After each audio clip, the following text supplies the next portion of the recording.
Do you want to sculpt amazing creatures, characters, props, environments, but don't know where to start? If that is the case, then I welcome you to Nexttut's Complete Guide to Zbrush 2022. My name is Abraham Leal. I have 11 years of experience in the 3D industry, and I've been teaching for the past 7 years. I also manage my own indie studio here in Mexico, and I will be your instructor throughout this course. In this course, we will be covering all of the most important aspects inside of Zbrush. I will be showing you different ways in which you can start your projects and bring to life all of the amazing things that live inside your imagination. Throughout this course, we will be learning about the principles of sculpting, Dynamesh, Z-spheres, hard surface tool, polypaint, rendering, and much more. This course is divided into 10 chapters. Each chapter will develop one project that will teach you specific tools about the pipeline. At the end of all of these courses, you will be able to create anything that you can imagine for this industry. I have designed this course for beginner-level students who want to start their career inside of the Zbrush software, and the only thing you need is to have a pen tablet to work with. It's going to be very important. Make sure to have Zbrush 2022 as well in the latest update, and you'll be ready to go. Join me and start creating amazing sculptures with Zbrush 2022.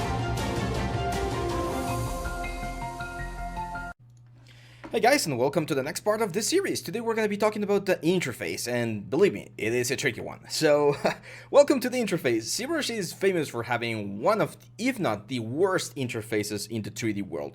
And one of the reasons is the guys that initially built Zbrush, they were not used like interface designers. They were just programmers, right? So, they tried their best and they created this, which is not bad. It's not bad, but it gets a little bit confusing. So, let's go over the first things. Usually, you're going to get this homepage whenever you open Zbrush, which has a couple of news, maybe the newest like updates and stuff. Always good to check it out and just see what's in store for us. You can just close that. If you don't want to show this every single time, I believe there's an option here. There we go. So you can change if the news have been updated or always, depending on what you want. So that's the homepage right here. And then we have this like tab up here that gets open again every single time you open Zbrush, and this is called the lightbox. Now, this is very important, and we're gonna circle back to this guy in the next video when we talk about customizing our user interface, because there's a lot of things in here that we want to have available for us during our like working sessions, right? So this is going to be the lightbox. Very important. I'm going to close it right now because we're not going to use it. Live booleans, we're going to talk about those later on. And then let's talk about like the general interface right here. Now, I'm going to preface this by saying that I have a 24-inch screen. I'm working on a really smallish screen, and therefore some of the buttons that I have might not be available if you're working on a smaller screen. If you're working on a display tablet as well, you might have like a slightly different view here. But usually you're going to have your menus up here. Every single tool inside of Zbrush will be found or can be found inside of this menu. So if at any point I'm talking like, let me just create something here. Like if at any point I'm talking about and I say something like, okay, you're going to go to the deformation menu and you can't find the deformation menu, as long as you know that it's on the tool palette, you can go here to the tool menu and it will be here. Like at somewhere around here, it should be, okay? So all of the menus, all of the tools, all of the things that we're going to be using are going to be up here on the main menus. Then we have all of these lines right here, which are the main lines that have to do with the brush itself, okay? So we have things like the draw size, the focal shift, the intensity, whether it's adding or subtracting, whether we're working with materials, with colors, with materials and colors, whether we're using Sculptus Pro, we're gonna talk about this later, whether we're drawing, moving, scaling, or rotating. So pretty much anything that you're doing here or you're doing with your brushes will be up here, okay? We're going to talk about each specific thing more in depth as we go through each one of them. But yeah, so this is like the general area. Over here, we have like the palette. I like to call this the palette, and it's very similar to Photoshop where you have like very common tools, right? So this first one, these are all of the brushes that come by default with Zbrush. We're going to talk about brushes and custom brushes later on as well, but most of the brushes that we're going to be using are going to be in this place right here. Now, there's an important thing that I want to mention, and let me open a little software that I have here real quick. So I use this little software here to show you. You're going to see down here on the screen, whenever I press like a button or like any sort of like key combinations, you're gonna see it right here, okay? And the reason I want to show you is usually you want to start learning the shortcuts of a software so that you can work a little bit faster, right? So to open the brush palette, this palette right here, instead of having to go all the way over here and clicking it, you can just press the B key. So if you press B, the brush palette is gonna open. And then if you know the shortcut to the specific brush that you're looking for, let's say for instance, the move brush, which is M and then V, you're gonna select it automatically, okay? So B and V will select the move brush. And again, I'm gonna be repeating these shortcuts for you guys, and you're gonna see them down here on the screen whenever you need to take a look at the keystrokes. But yeah, so there's a lot of brushes. Don't worry, you don't need to learn all of the brushes to become a great ZBrush sculptor. Some of them are like really specific, so we're gonna be looking at most of them, but you don't need to master all of them. Then we have this thing which is called the strokes. Now for this, I'm actually going to start a new project. So I'm going to go into the lightbox option. I'm going to go into my projects here, and then I'm going to select this sphere called the Dynasphere 128, which means that it has 128 resolution, okay? I'm just going to double click. I'm going to say no, I don't want to save any changes, and there we go. And before we start talking about this, we need to talk about how to move inside of the interface. So for this, I strongly recommend that you use a Wacom tablet. Tablets are way better to work inside of ZBrush than just a normal mouse. If you want to do it with a mouse, that's fine. Just keep in mind that you're not going to have the sensitivity to have like lighter and heavier strokes, okay? So if you click anywhere outside of the sphere, you're gonna rotate the camera, okay? You're gonna see there's a little head right here, which is showing you where the view is, front view, side view, top view, and this allows us to orbit around our object in this case. If you press Alt and click anywhere outside of the object, you're gonna pan the camera left to right, top to bottom, okay? So normal click, just like tap and drag on your tablet, and then Alt and click. Again, move around, and that's it. And finally, if you click Alt, click on the tablet, and then drop your Alt key without dropping the tablet, you're gonna be able to zoom in and out by moving up and down or left and right, okay? It's kind of like a little combo, like a Street Fighter combo. So it's Alt, click, and then you drop the Alt, and you keep your tablet touched like this. Okay, now if you're struggling at first, because believe me, the interface tends to be a little bit tricky at first, you also have all of those right here. Not this ones right here, some people get them confused. This is about the viewport itself. We're not messing with this ones right now. I'm talking about this ones right here. So frame will frame your object, which by the way, the shortcut, if at any point you lose your object, is F. F will frame your object. That's the frame button. Move, if you click and drag, you're gonna move around. Zoom 3D will allow you to zoom in and out of your object, and then rotate will allow you to rotate around the object, okay? So those are like the basic 3D movements that we have. There's a couple of extra ones that I want to talk about real quick, and that's the shift button. You can see me using the shift button right here. If you're moving, let me like quickly draw like a little face here. There we go. Oh. There we go. So let's say we have this ugly face right there, okay? So if you're moving to one side and you press shift, it will automatically snap to the closest orthographic view, which in this case is the side view. Let's do that again. I'm gonna move up and then shift, and it will snap to the top view. If I do this and shift, it will snap to the front view, even though it's rotated, of course. So again, just move around and then press shift, and it will snap. You need to drop the tablet first and then drop the shift. Otherwise, you're gonna jump back to where you were. So you can do this to like compare things, like if you're just pressing and releasing shift, that works really well. But if you want to stay on the orthographic view, you drop the pen first and then the shift. Got it? So those are just the basic movements, and it's very important that you practice them. I suggest if you want, just pause the video right now, go into ZBrush, try moving things around, and that should give you a nice perspective. Now, talking about perspective, there's this thing called dynamic perspective. And as you can see, dynamic perspective is a way to fake out perspective here inside of ZBrush. I say fake because ZBrush, I mean, it is a 3D software, but it uses a different kind of math than Maya or like 3D Studio Max or Blender. So things will look slightly off inside of ZBrush, like if you were using like a fisheye lens or something. So I personally like to work without dynamic perspective. So I always turn it off, and that's gonna give me like a perfectly orthographic view, which is gonna look just fine inside of Maya or Blender or any other software later on. So I strongly recommend that you turn off perspective. You can use the letter P to turn it on and off. And again, the closer you are to the object, the more like intense and evident the distortion is going to be. See how like big the distortion is over there? So that's why I personally don't like using it as much.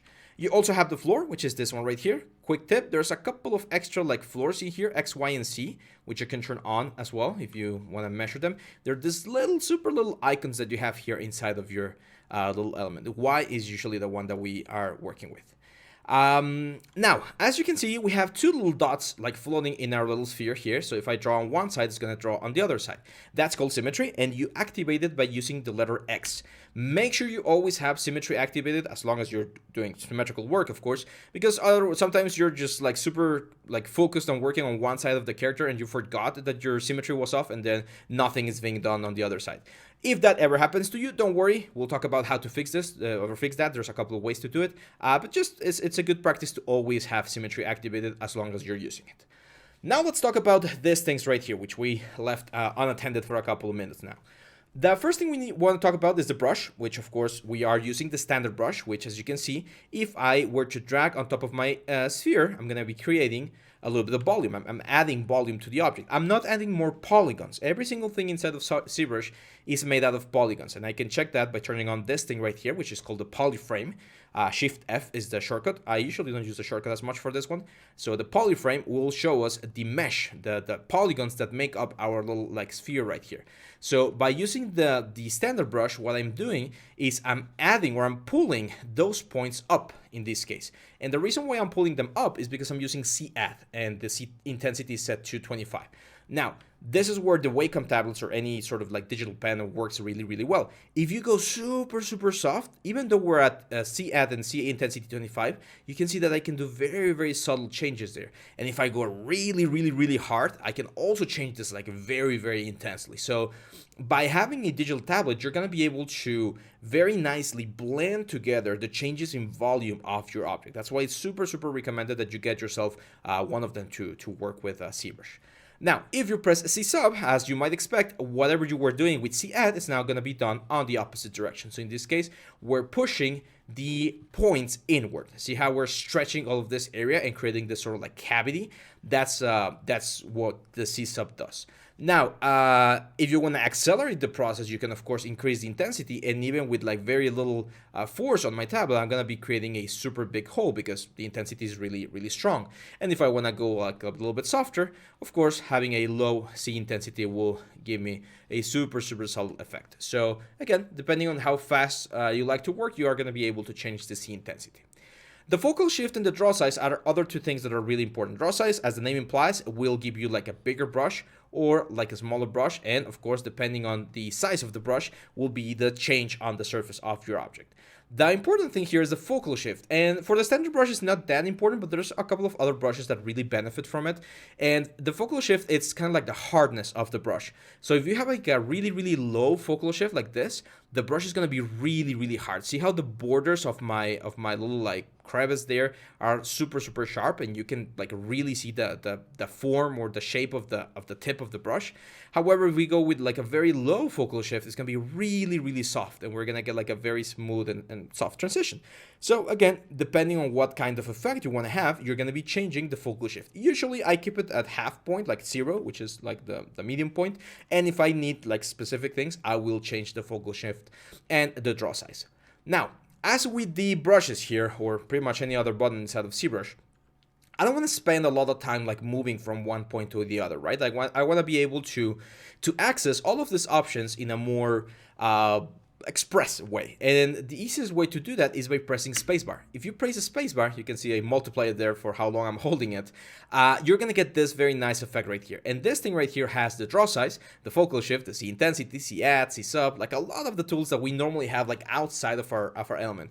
These are particularly helpful if you're working with like a display tablet that has like the screen integrated to it, because you're not gonna be close to your keyboard as much. So if you map a key to get this thing right here, you're gonna be able to access pretty much every single thing from ZBrush in this specific place, okay? So you're gonna see me using spacebar quite a bit to access all of these points. Just keep that in mind, okay? That's a very, very helpful shortcut right there. Now, at any point up here, you have this history. It's per session, so once you close ZBrush, you lose it. So I can like bring all of this undo history all the way back, and that's pretty much gonna bring me back to the beginning. So we kind of erase everything back in a super fast way. The next one is a stroke, and a stroke is how we apply this brush to the surface. By default, we are using dots, and you can see it a little bit more clear when we're using like a low focal shift, because you're gonna see each specific dot. You can see it over there, how we're like repeating a circle and doing it several times until we get this sort of line, okay? We can change this to freehand, which usually gives you like a nicer effect. However, you're gonna see at this point or at this distance, it's really not noticeable. However, some brushes will benefit from freehand rather than dots. Drag rect will work in a very interesting way. Instead of creating a line of dots, you will create one dot and then drag it and make it either small or big on top of the surface. This is really good to apply like stencils and alphas. We're going to be talking about those ones as well later on, to specific places of our character. Okay, so drag dot is really cool because you decide where you want to place it. Let's say like right here, and then I decide whether I want it small or big or small. Okay, so you pick the place and then get it to where you want it, which is similar to the drag dot, which is the last one. However, drag dot, you decide the size first before drawing, and then you decide where you want to place it. Okay, so let's say we want to do like small dots. So I draw the dot and then I just drag it, drag dot, that's why it's called drag dot, and we drop, in this case, this dot right here. Okay. Now you might be wondering, well, why are these like useful? Are we going to be using them for like a monster or something? Yes, we can use them for so many things, but the important part is they play really nicely with these things called alphas. But before we jump there, just a quick one, color spray. It's just like a spray, so you're going to see a lot of the effect over there, and then spray is the same thing but without color. In this case, we don't have any color, so it's pretty much the same thing, okay? Just the other two elements right there. So I'm gonna go here to my alpha, and alpha is like the tip of the brush. So if you change the tip of the brush, if you change the tip to this like star, and I were to change this to like a freehand, now what's gonna happen is, as you can see, we're gonna be drawing stars. So of course, the bigger the brush, the easier it is to see the star pattern like occurring, right? And we get this very nice like surface detail that would be very difficult to do just by hand, right? Because we got like a lot more texture. Kind of looks like scales. Now, if we change back to like drag rect, we're going to be able to drag and drop one star wherever we want. Or if we were to change this to drag dot, we're going to be able to move this and place these little stars wherever we want as well. So, as you can imagine, it's super helpful to combine these strokes and the alphas and create all of these interesting combinations and effects, okay? Now, there's some more useful alphas than others. For instance, I particularly don't like this ones right here, which are like noise. Looks very weird, so I don't use them as much. And you can create your own alphas. I'll show you later on how to do that as well.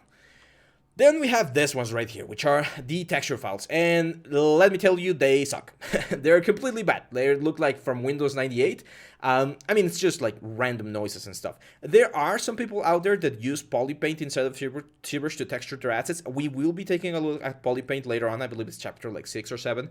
But we're not going to be using any of these textures. Like, these are very ugly, very old textures, so not useful for us really, okay? Just, they're there, but now we're not going to be using. Then we have the materials, which are really cool. Materials will allow us to see or kind of like visualize how these guys will be looking, okay? So I'm gonna go here and let's say I wanna be doing like a jewelry and it's gonna be made out of gold. So I can get a very clear idea of how this is gonna look. And they're divided into two different like material types. These ones are called matte cap, material captures, and these are just the standard materials. So the standard materials are pretty much like in Blender or in Maya. There's your like Blaine or your Lambert, that's your Bleen, that's like your Fong, and they're gonna be just like basic materials. We can modify them, by the way. We have the material palette here. There's a lot of modifiers that we can change to change the material. We don't need to do that right now. And this one's right here, they're more like materials that you would expect to find in the real world. The only issue with this one is, as you can see, the light is always consistent. So it doesn't matter how I turn this guy around, the light or the reflection that's captured there, it's always the same, see? So that could get a little bit like weird. However, there are cool ones like this green metallic. I really like it. It's kind of like stylized, cartoonish. I really like it. And I'm actually going to be showing you how to download a couple of materials that I really recommend to customize our interface a little bit more. So I'm gonna go back to like the startup material, and there we go. Now, in some versions of Zbrush, the startup material is this madcap red wax. I hate it. If I were teaching you guys a class and I was there with you and I saw you were using this one, you probably failed the class because I really, really hate this material. You can see it gets like this super weird lines all over the place. I hate it. It won't look good on your element. So never, or try to never use that one. It's really not good. It's really, really not good. The cool thing about the materials though, especially if you're using the standard materials, some madcap do behave like this, but not everyone. You're going to be able to change the color. So let's say you're doing like a Hulk or something, or like a Goblin, or like an Orc. You're going to be able to have like a greenish hue, and that's going to allow you to understand or visualize the form a little bit better. So always super helpful. A very common mistake is people will switch these two guys around. That's with the V key. So the V key, as you can see, changes the color, and sometimes people will be like, oh my god, my sculpture disappeared. No, it didn't disappear. This is set to black. So you have two options: either press B again to switch back to your original color, which is the active color, the main color, or if you're in this one, just move the color to like the pretty much the same color, which by the way you can just drag and drop over there and it should be both the same color. So V key will switch from main color to secondary color over here. Very, very important. And that's it, guys. That's pretty much it over here. We have all of these tools again. We've mentioned some of them. Now, if you don't see some of them, like the expose or like the dynamic, you can position your mouse like right here when you see this like vertical arrows. And if you press Alt and move around, or is it Control? It's Control and move around. You should be able to see the whole bar. Okay, so you can move this whole bar around so that it's a little bit easier to see. Okay, especially if your screen is not as big, some of this will be missing, and you're gonna have to find them, of course. So over here, this is the tool palette, which again we've mentioned before. It's over here. So when we open it here, it disappears from here. Otherwise, it's gonna be here, and this is probably the one that we're gonna be using the most because most of the main like sculpting tools are gonna be in here. And at any point, you can undock by clicking that little icon, and you can redock anything that you want on this place right here. There's also another tray over here on this divider. So if you click this divider, you can see there's the brush menu, which again, I can just like unplug and I can grab like the color palette and get it there. So you can grab any menu, like the material menu, and move it over here. And now it's stuck over there. So again, depending on what you're working, you can do that. Finally, there's another divider. It's kind of like hidden down here. And this one is usually for materials and stuff. I don't use it as much, but you might see some custom interfaces that might use a little bit of that space. So yeah, that's it for this video, guys. That's it for the Zbrush interface. We pretty much covered every single thing. Now we're gonna have one more video about the interface, which is about customizing the interface, because I'm gonna be using a custom interface throughout the course, and I want to show you how to do it and why we do it. And after that, we're gonna start with sculpting. So hang on tight, and I'll see you back on the next one. Bye bye. Hey guys, welcome back to the next part of our series. Today we're going to be talking about a custom interface, so how we can change a couple of the things here to better like accommodate most of the things that we're going to be using. So in order to change the interface, it's actually really easy. I'm going to go here into preferences, and I'm going to go into configuration, and I'm going to say enable customize. And you can see that the screen changes a little bit. It adds a couple of more spaces, and we're going to be able to move and change things around by pressing Control and Alt. So if I press, for instance, Control Alt and I drag this homepage button into the viewport right here, I'm gonna eliminate it. So that space, I really don't need it. I only see the homepage when I open Zbrush, so I'd rather have this space for something else, right? And you can change and move things around. I'm gonna be talking about some things that I like to change, and then I'm gonna show you my actual like current like custom interface, and we're gonna be talking about some of the things that I have there. So for instance, one of the things that we use quite a bit is this thing called Dynamesh. So I'm gonna press Control Alt and drag this Dynamesh like up here. There we go. And we like to have this resolution as well. I like to have this groups option and the polish option here, so that I have like quick access to both of them right here. So you can just move them around. There we go. Oop. Let's make sure that they're as aligned as possible. There we go. So group, polish, Dynamesh, resolution. Perfect. Inside like the modify topology, I like to use a mirror and weld quite a bit. So I'm gonna have it there. And I like to use this thing called delete hidden. So again, Control and Alt and move this right there. Let's say, what else? Close holes. Yeah, that's useful as well. So we're gonna go there. And you can change your interface as much as you want, as many things that you want to add. You're gonna be welcome to do so. So I'm gonna keep it really simple right here. I don't want to like make this video super long. That's the way you do it. Like any single tool, button, feature, for instance, here on the light options, I really like having this light like over here. So you can drag this whole thing over here, and now I'm gonna be able to move the light around. Very helpful. So anything that you see on the menus, you're gonna be able to save it as your custom interface. One of the things that I really like is going here into the custom UI, into the eye colors, and changing the switch button color 1, 2, and the slider knob color 1 and 2 to something that you might like. I personally like a blue, so you can just like grab this and go for like a blue, like a darkish blue, or let's actually like move this thing over here. There we go. So now we have the whole blue thing over there. And again, we go preferences, this guy right here, and let's go for like a dark blue. There we go. And now I'm just gonna like drag and sample this one right here, and then drag and sample this one right here, drag and sample this one right here. I actually like this, like lighter blue. There we go. So now you can see my whole interface has changed. It looks very fancy. It doesn't change anything, and it won't make you a better artist just by changing the color, but it's something that you can do. Now that you're done with your, or after you're done with your custom interface, you can go here, go into config again, disable enable customize, and you can save this UI as your custom interface. Now you can see that right here on my Zbrush data folder, which I'm, by the way, I'm gonna copy this, Control C. I can save this and call this Nexttut interface, okay, like that. And now that configuration has been stored. Now I'm gonna go here, preferences, and I'm gonna say load the UI, and I'm gonna load this one that says custom user interface. I'm gonna say open.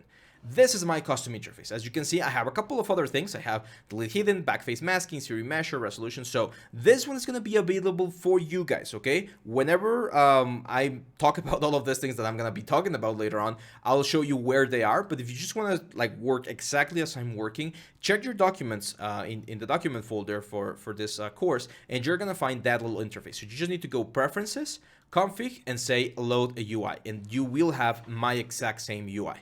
Now, if you want that UI to be your standard UI, because otherwise we're gonna go back to the standard UI. If you want this one, let's go preferences, config, restore custom UI, there we go. If you want this new UI to be your base UI, you're gonna say preferences, config, and you're gonna say store config, okay? So this will create a configuration file that will know that this is your new like basic UI. So again, to save the UI, preferences, save UI. I'm actually gonna jump right now to make sure I don't forget about saving this guy for you. So here in the project files, on the custom interface, let's just call this Nexttut. There we go. So if you need it, it's gonna be right there. If I add anything later on, I'm gonna just show you that's it. So that's the first part about customizing Zbrush, okay? Now let's bring our color back to the original one, and let me show you one very cool tool, or not tool, a resource that I recommend. There's a very famous artist called Glauco Longi. He's a very talented Zbrush artist as well. He has worked, I believe, in Naughty Dog for a while. And in his Gumroad, there is this one called the Zbrush Setup Hotkeys UI plus Materials. It's his UI, so you're gonna see that the interface is slightly different. The shortcuts are slightly different. Everything is slightly different. You can get this yourself. I'm gonna show you how this works. So if you've never used Gumroad before, you can, of course, tip him something or just download it for free if the object is free. You just say, I want this, you write your email, and then you download it. Now, when we get this, as you can see, this is just a RAR folder. Let's open it real quick. There we go, this archive. And you can see that we have materials, all of these materials. We have the instructions, the hotkeys, the interface, this one, the CFG, that's the custom interface.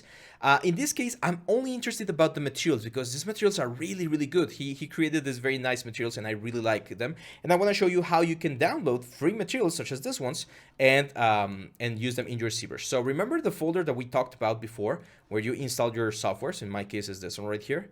So I'm going to go Zbrush.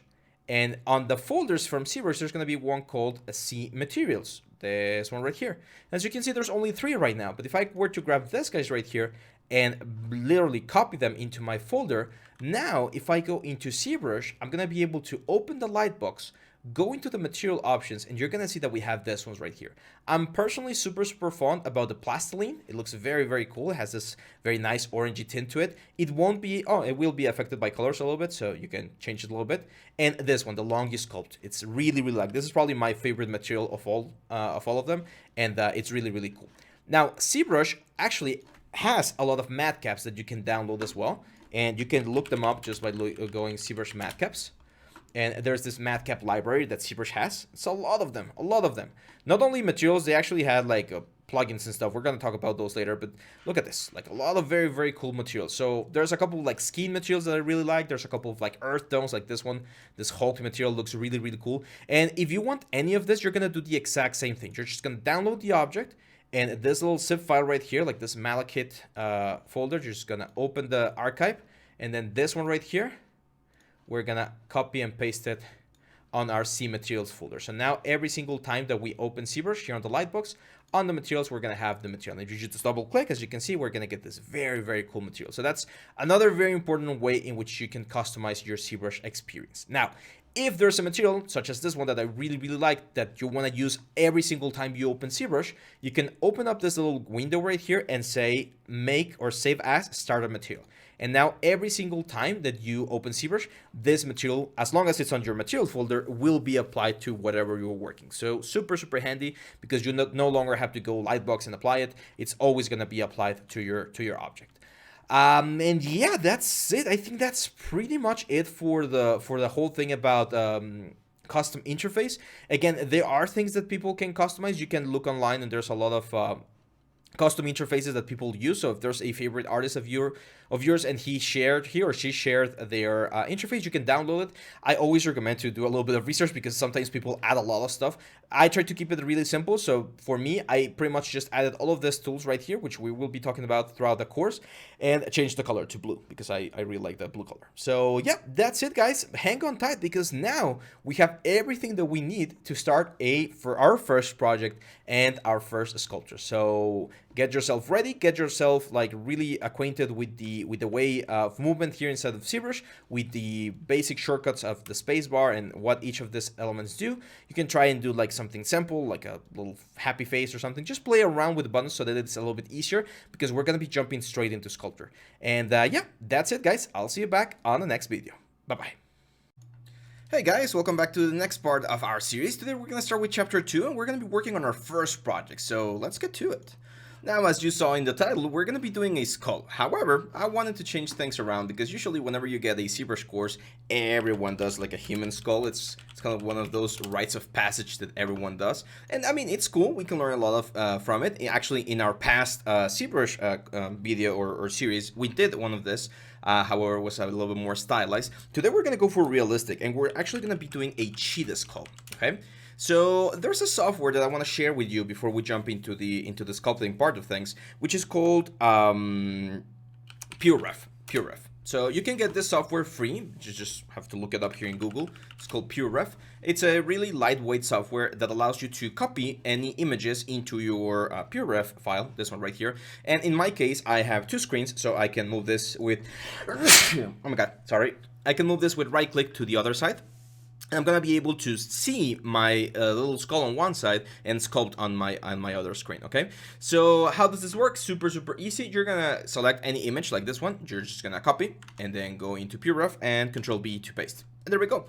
You can move these things around, you can scale them, rotate them, whatever you want. So the only thing I want to do is I want to get like a couple of reference images. And one of the things that's really, really important is you should try to avoid using sculpted images, okay? You will find anytime you look for some sort of reference, especially sculpts and things like that, you're always going to find like ZBrush sculpts or drawings. And the problem with drawings and ZBrush sculpts is that sometimes, not always, but sometimes artists will make mistakes on their sculptings or sculptures. So if you use this as a reference, you're going to be copying those mistakes, because it might look good, but again, there might be certain things that are not great. So for instance, like this one right here, I mean, you don't need to be an expert artist to know that this is way too simplified, and it's not what we're looking for. This one, on the other hand, it actually looks quite good. It's a 3D model, looks a little bit better, still a couple of like soft spots. So that's why I always recommend you get like this kind of things, like replicas, which are fine, or the real deal, right? Like if you can get the actual real deal for your sculpture, that's always great. So for instance, this one, look at this, it's beautiful. Let's copy this. And you can save as many images here on your PureRef file, which is fine. So I'm just going to move this to the side, and now let's jump onto ZBrush and let's start with the project.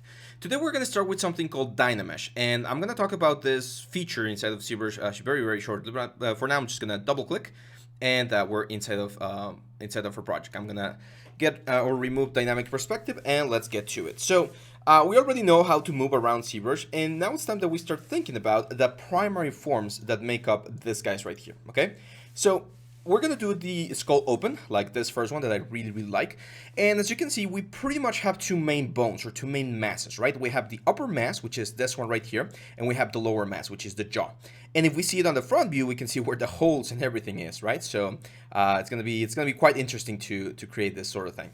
So whenever we sculpt, primary forms are shapes that capture the general silhouette of our object, okay, or of our character. So in this case, for instance, this upper area has this sort of like, I would say like a rhomboid shape. And that's what we need to do. So one rule of thumb that I want you guys to follow is anytime that we're sculpting and we're in the beginning stages of this sculpture, you're gonna be using big brushes and you're gonna be making big changes. So I'm gonna press B, M, and V. Let me turn on our little, there we go, key capturer. There we go. So VMB, which is going to be the shortcut for the move brush. And while taking a look at my pure ref, which I'm going to move to my second screen right here, I'm going to start moving these things to generate or start creating the overall shape that I think the skull is going to have. So I can see kind of like pushes like this. See how I'm moving it like this? I'm going to go to the back side. Let's go like this. Definitely gonna push this up because it's gonna be hollow. There we go. It's very, very important that we take a look at the reference because the reference is what's gonna tell us how things are supposed to be. I think it's a little bit too flat, so let's push it. Again, see how I made the brush bigger and just push it in. And unfortunately for me and for everyone who teaches Zbrush, it's not as easy to teach Zbrush because opposite to Maya or Blender, where I can tell you exactly what parameters to use and what tools to use, it becomes a little bit difficult, right? Because you need to what's the word? You need to feel it, okay? So I can't really tell you how hard I'm pressing on or the angle at which I'm moving things around. So it's a little bit more artistic, which will take a little bit more time. Now I'm going to show you one of my favorite brushes, which is called the clay buildup, and it's B, C, and V. And the clay buildup I really like. It's like a standard brush, but it's a little bit harsher. It's a little bit more aggressive. And I really like it because I'm going to be able to really quickly carve in like the main shapes of our object, like this one right here. Now, how am I carving if I didn't change C add to C sub? You can press Alt at any time, and that will do the opposite of whatever is selected. So if right now I have C add selected, by pressing Alt, as you can see, I'm going to get this inverse effect. So I'm going to do this, and let's do like the little nose over here. Now, here's where things are going to start getting interesting, because as you can see, one thing that's happening is that the polygons that make up my surface, my element, are becoming a little bit too stressed, I would say. You can see how it's very smooth and nice over here, and it's really harsh and horrible over here and in the eyes. Why is this happening? Well, remember we talked about this button right here, the polyframe? These are all of the polygons that make up our little sculpture right now. And when we use our tools, the move brush, the Damien standard, or the clay build standard, whatever, we're pushing and pulling the polygons up and down into the surface. We're not creating new polygons. That's where Dynamesh comes into play. So if you remember when we started this project, I said that we were going to start with a Dynamesh, but I didn't mention what that was. As you can imagine, or if you've done a little bit of research before, Dynamesh is a specific way of working inside of Zbrush that recalculates the surface of your object to add more geometry where it needs it. So if it detects that there's a lot of tension over here, like polygons are getting way too stretched, it will add more polygons over there. Right now you can see that we have 43,000 active points. And if I were to turn off Dynamesh and turn it back on, you're gonna see that we're now at 49,000, okay? As you can see, there's way more resolution here, there's way more resolution here, and now things don't look as bad as they looked before. Now, I don't want to be going like once and every single time that I need to recalculate, like turning this on and off. I don't want to do it over here either. This is just for me to know that Dynamesh is right now active. So what I'm going to do is I'm going to show you the shortcut. So let's say that we continue working. I'm going to use my clay buildup to remove a little bit of the volume from here, which is kind of like the jaw that we have, because we're going to have like the main fangs over here. So see, now I'm adding a little bit of volume. I can also go to like the move brush. Let's move this thing around.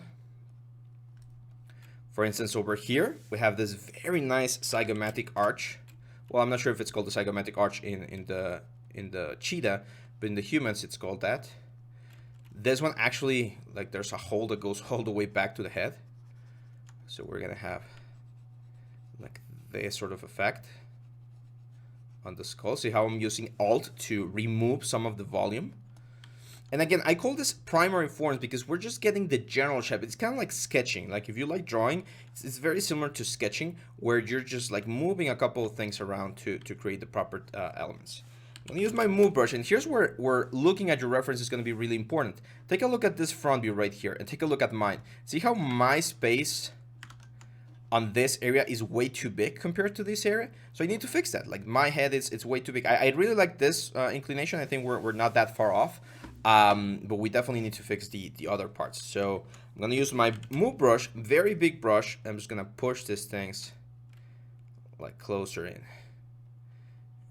and get it a little bit closer to the reference, because that's what people are gonna expect you to do on your creations. They want you to make sure that you're nailing perfectly, or as perfect as possible, the reference that you're referencing, of course. So there we go. Now here we're gonna have a couple of holes where the teeth are gonna be. And again, I'm not worrying about like keeping everything super clean or anything, because we are gonna be fixing all of that stuff. This is just a rough, we sometimes call it the blocking as well, because we're just blocking in the general shapes of the element. But see how, again, we have a lot of stress in certain areas. So it's time to recalculate. So I'm gonna press Control and drag outside of my element. This is creating something called a mask. Masks are really useful. We're gonna take a closer look at them later on. But when you create a mask and you have Dynamesh active and the mask does not touch the character, you're outside of the character, it will, that's kind of like the shortcut to recalculate the surface and make sure that this gives us a nicer, smoother effect, like that. There we go. Now we can start taking a look at like the back part of this thing. So let's start like cutting here, just to create like a back ridge. Usually skulls have this sort of like back ridge where they attach to the rest of the elements. I'm actually seeing on one of my references that there's like a little crest over here, very useful. There we go. I'm gonna use my move brush again and just push this thing a little bit back. Super important. One of the best advices that I can give you guys: always turn your cameras around. Like, look around and make sure that you're analyzing your object from all of the different areas. Remember, the shortcut for the move brush is BMV, and the shortcut for the clay buildup is BCB.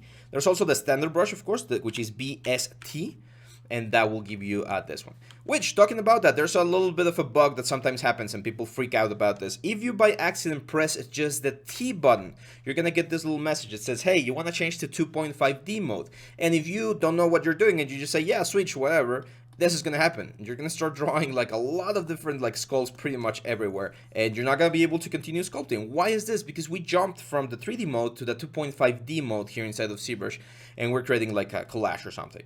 So to clean this up, very easy. You're gonna press Control N to clean the whole thing up. You're gonna draw one skull, just one, and then you're gonna press T again, and that will bring you back to 3D mode, and you're gonna be able to continue working. This is also known as edit mode or draw mode. So very important that you remember that one, because it's a very common problem that some of my students face. Let's remove a little bit more of this volume right here, and a little bit of the volume right here. There we go. And now, as you can see, the whole skull is becoming very nice. Now, some of you might be wondering, well, how could we cut a hole through this? Because I know in the reference that all of this area right here is supposed to be missing. Like, is there a way in which we can actually like cut that? And the answer is yes. It's a little bit tricky, but I'm gonna show you, of course. So just make sure to follow this in the best possible way.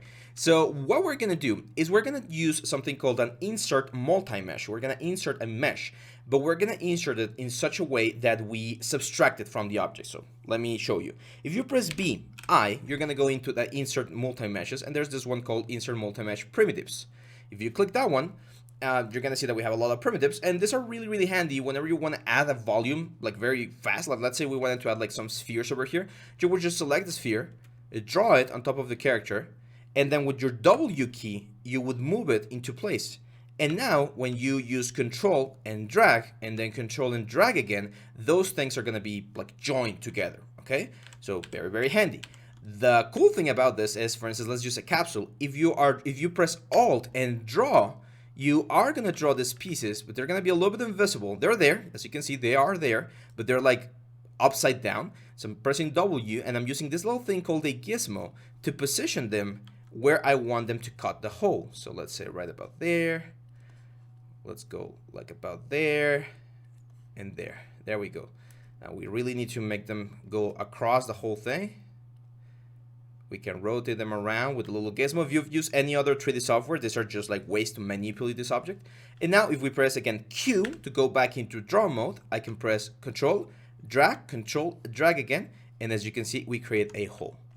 So that's gonna allow us to have a little bit more realistic thing here. Now you can see it gets a little bit tricky here. It gets like super, super thin. To fix that, we're gonna use another brush called the inflate brush, which is B-I-N, which is the inflate. And we're just gonna inflate that a little bit. You never wanna have like super, super thin areas because it makes it a little bit difficult to work. Now, as you can see, we have the hole. Now it's just a matter of polishing it, right? So I'm just gonna start like doing a little bit of sculpting here so that the hole doesn't look like a completely horrible hole and it starts looking a little bit more organic. And that's one of the ways that you can use or that you can do to create a hole. Another one would be to like erase this whole thing altogether and just like pull this thing one side, pull this thing on the other side, and once they meet, when you dynamesh, they should join together, kind of like doing an extrusion. However, I really like this method that I just showed you. I think it's good. Now I'm gonna repeat it again just so that everyone is on the same page, and then we'll stop this video and we'll jump into the next part, which is the secondary shape. So let's do this again. So you're gonna press B, I, and then you're gonna select this IMM primitives. You're gonna select the capsule, and you're gonna draw one capsule and press Alt. Or actually, you're gonna press Alt first and draw the capsule so that it's an inverse capsule. Then you're gonna press W, and you're gonna move this capsule around. You're gonna rotate this. Remember, you need to press W to access this little gizmo that you have right here. And you're going to position this. Imagine that we're subtracting this piece from the object. So we're going to position it, I would say, right about there. Make sure it goes across. Even if it's not like the complete hole, it's fine because we can, of course, expand it later on. And once you're ready, once you know that the piece is where it's supposed to be, you're going to press Q. And you're going to press Control and drag outside of your object. And then again, Control and drag to recalculate. And that will subtract the shape. You can press this key. I haven't mentioned this one before, which is Shift. Shift will turn your cursor blue and it will soften things up. So it's another way that you can use to kind of like blend things together. In this case, I kind of like using my clay buildup to give it a more like an organic feel to the whole thing. And there we go. Now, again, as we mentioned, if this thing becomes way too thin, you can use VIN, which is the inflate brush, to inflate this a little bit more and get more volume. And there we go. As you can see, we have this very nice blocking of the main shape of the head that we're going to be using to keep on building on top of this, okay? Now, this is one of the things that it's always a little bit difficult for me to explain, but sculptures don't start looking great at first. It's a process where more and more refinement will give you a super nice and super complete piece. However, it is a little bit difficult to explain to some students at first that things will take its time. Like you won't be having like a perfect sculpture at first. You need to keep polishing until you get a very nice effect. Let's move this thing right here. Now, before we move on to the next part, I want to show you real quick how to save, because we've been working for about 20 minutes now, and it would be a shame if we lost all of our work. Zbrush has an autosave feature, so if you let it just like sit right here, you're gonna see in a couple of seconds, there's gonna be like a number over here, like waiting 60 seconds or something, and it will create an automatic quick save. Quick saves by default are saved in this area right here on the quick save folder, and they're a great way to save some of your works because sometimes Zbrush will crash and you will get a quick save which will save you. However, if you don't have a quick save and you want to like actually save this thing, I'm actually going to go all the way up here to the tool palette. Okay, tool palette. I'm going to hit save as. Let me go real quick to our project files. There we go. And we're going to save this as, or actually this is chapter 2. We're going to save this as cheetah skull underscore 01. I always like to do progressive saves, so if I need to go back to a previous version, I have the previous version. And again, it's very important that you save as a tool. If you try to close Zbrush, it's gonna try and say, hey, do you wanna save this as a project, Zbrush project? I don't recommend saving as a Zbrush project. We're gonna talk about this later because it usually saves way more information that you need, and files become really heavy. So C tools are usually a better way. You also don't want to save as C files over here. So if you try to save this, you can see it's gonna be like a CPR. That's the project, or a GIF or a PNG. You don't want that. You want a C tool. C tool is usually the best way to, in my opinion, the best way to save your tools. And yeah, that's it, guys. I'm gonna stop it right here. Try to get to this point, just like this general creation of the cheetah's head. And I'll see you back on the next one when we add the jaw and start working on some of the secondary forms. So hang on tight, and I'll see you back on the next one. Bye-bye. Very well, guys, so let's continue with the second part of this very nice sculpture, which is the cheetah skull. Now, as you can see here on the reference, the cheetah skull has a jaw, and the jaw is going to be very important. This one seems to be a little bit more decomposed. I really like this one right here, which I think it's a cast. I think it's like a 3D effect because it's really soft. So we're going to use it as a reference, but then we're going to deviate from it and create a little bit more interesting effect, okay? So in order to work with multiple subtools, because yes, we could extrude the jaw from here, but I don't think it's really necessary. We need to use something called a subtool, okay? So as the name implies, a subtool is another part of the tool. The main tool, in this case, is the skull. Subtools are going to be extra parts that we have. And generally, as long as you see a different part, a different island, a different object, you want to keep it as a separate subtool because it will give you better results in the long run. So to add a new subtool is very easy. You're just going to go here to this option right here that says append. You're going to click it, and then you can append any sort of basic shape. I'm going to start with another sphere, which is this one right here. Now, to switch from one subtool to the other, you can click it here or click back, and you can also press Alt and click on the option right here. You can see it changes from this dark gray to light gray, just signifying or showing you that it's the selected subtool. Couple of things about subtool. There will be something important about which subtool is on top. Right now we're going to keep it like this, and you can change the name of the subtool. So if you select this subtool and you hit rename, you can just write, for instance, cheetah jaw, okay, and that will keep it a little bit more organized. That's a horrible way to spell. I think it's supposed to be like double T and then A. There we go, cheetah jaw, and just hit enter. You can duplicate them, you can delete them. Just very careful. Deleting these aren't doable, so if you delete a subtool, you're gonna lose it forever. Just very mindful of that. Not something that you want. Now, this is something we're gonna be talking about this one later on, but these are visibility masks or sets. So you can turn on and off the visibility of an object. So let's say we select the skull and we turn this little eye off. That's gonna turn the jaw off, which is a good way to do it. But if you don't want to do the little eye, you can also do this visibility sets. So for instance, we can go to visibility set 2, which will keep this one on, and then we can go to visibility set 3 and switch it around. So now if we go to visibility 1, we have both. Visibility 2, we should only have this one right here. It works a little bit better when you have more subtools. And then visibility 3, it will only have this one right here. Okay, so you can again switch around each one of these ones, or you can use the little eye button right there. So now it's a matter of modifying this and creating the shape that we want. So I'm gonna use my move brush, and I'm gonna start moving this around. Now, as you can see, there's no symmetry. Very careful here. Every time you add a subtool, sometimes by default it won't have a symmetry. So very important to make sure that you. Oh, there we go. Let me just very important that we modify this. Now I'm gonna start pushing this back down like this to create the general shape of the jaw right here. There we go. Very important to go to the front view as well, and this becomes thinner as we go to the center. Not super thin because we have a couple of teeth on the front.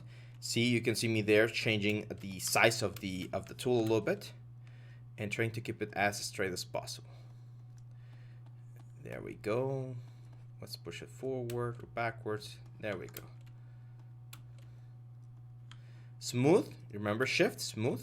And now we need to do, again, the same trick that we did before to cut the hole, because as you can see here in the reference, the jaw is of course hollow. So you will see this sort of U shape, but it won't have any sort of any other thing. So here's where turning off the skull will be a nice idea. Now, I'm gonna do the same trick. So I'm gonna use B, I, and then use a primitive. And let's use the sphere. Alt and draw the sphere. There we go. So remember, that's like a negative sphere. And then I'm going to use my move brush to kind of like sculpt the sphere. See how I'm sculpting the sphere right here? To kind of go across the whole thing. Okay. So it can get a little bit tricky because we're seeing like the other side of the sphere, which is fine. And then here on the front view, that gives me roughly a general idea of where this thing's going to be. There we go. So now, again, control, drag again to recalculate. Oh, we don't have Dynamesh. We need to turn Dynamesh on. There we go. But unfortunately, since we did this before having Dynamesh, I'm going to have to redo it. So I'm just going to press Control C a couple times until we don't have the sphere. There we go. So that's Dynamesh first. Now, when we go B, I, so like this IMM primitives, Alt and draw. Now it knows that that sphere is going to be, what's the word? It's going to be subtracted from the main shape. So let's go right about there. Let's go there. Push it like this. There we go. So now I can press Control. Oh, let's push this a little bit more. There we go. Control drag, and as you can see, we have this very nice hole. Now, as you can see, the borders are really, really inconsistent. I don't like that, so I'm gonna smooth them out with the Shift key to clean the borders out. But at least now we have the shape. Now I'm gonna introduce you to another one of my favorite brushes, which is called the Trim Dynamic. And the shortcut is B for brush, T from trim, and then D from dynamic. And this one flattens things out. It's kind of like a bevel. So if you've used any other 3D softwares, this one works really, really nicely as a sort of bevel. So it will sharpen some of the corners, and it will make sure that we don't have that super sharp, weird line that we have over there. Now be very careful because it follows the normals of your object, so the direction of which the average faces are pointing. So you might see some weird behaviors every now and then, like there, where it doesn't really know how to do it. So a little bit of smooth and a little bit of Dynamesh here and there will be good. There we go. You can also use your clay builder, by the way. So for instance, just start like pushing a couple of these areas here to flatten out this jawline that we have.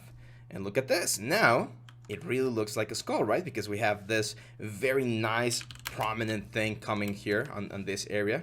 There's like a little hole there. This one attaches like over there. And we're creating this very nice effect. Now, of course, we are missing the fangs. I know the fangs are going to be very important, and we still haven't added them, but we will add them later on. And as you can imagine, we're going to be adding them as separate subtools.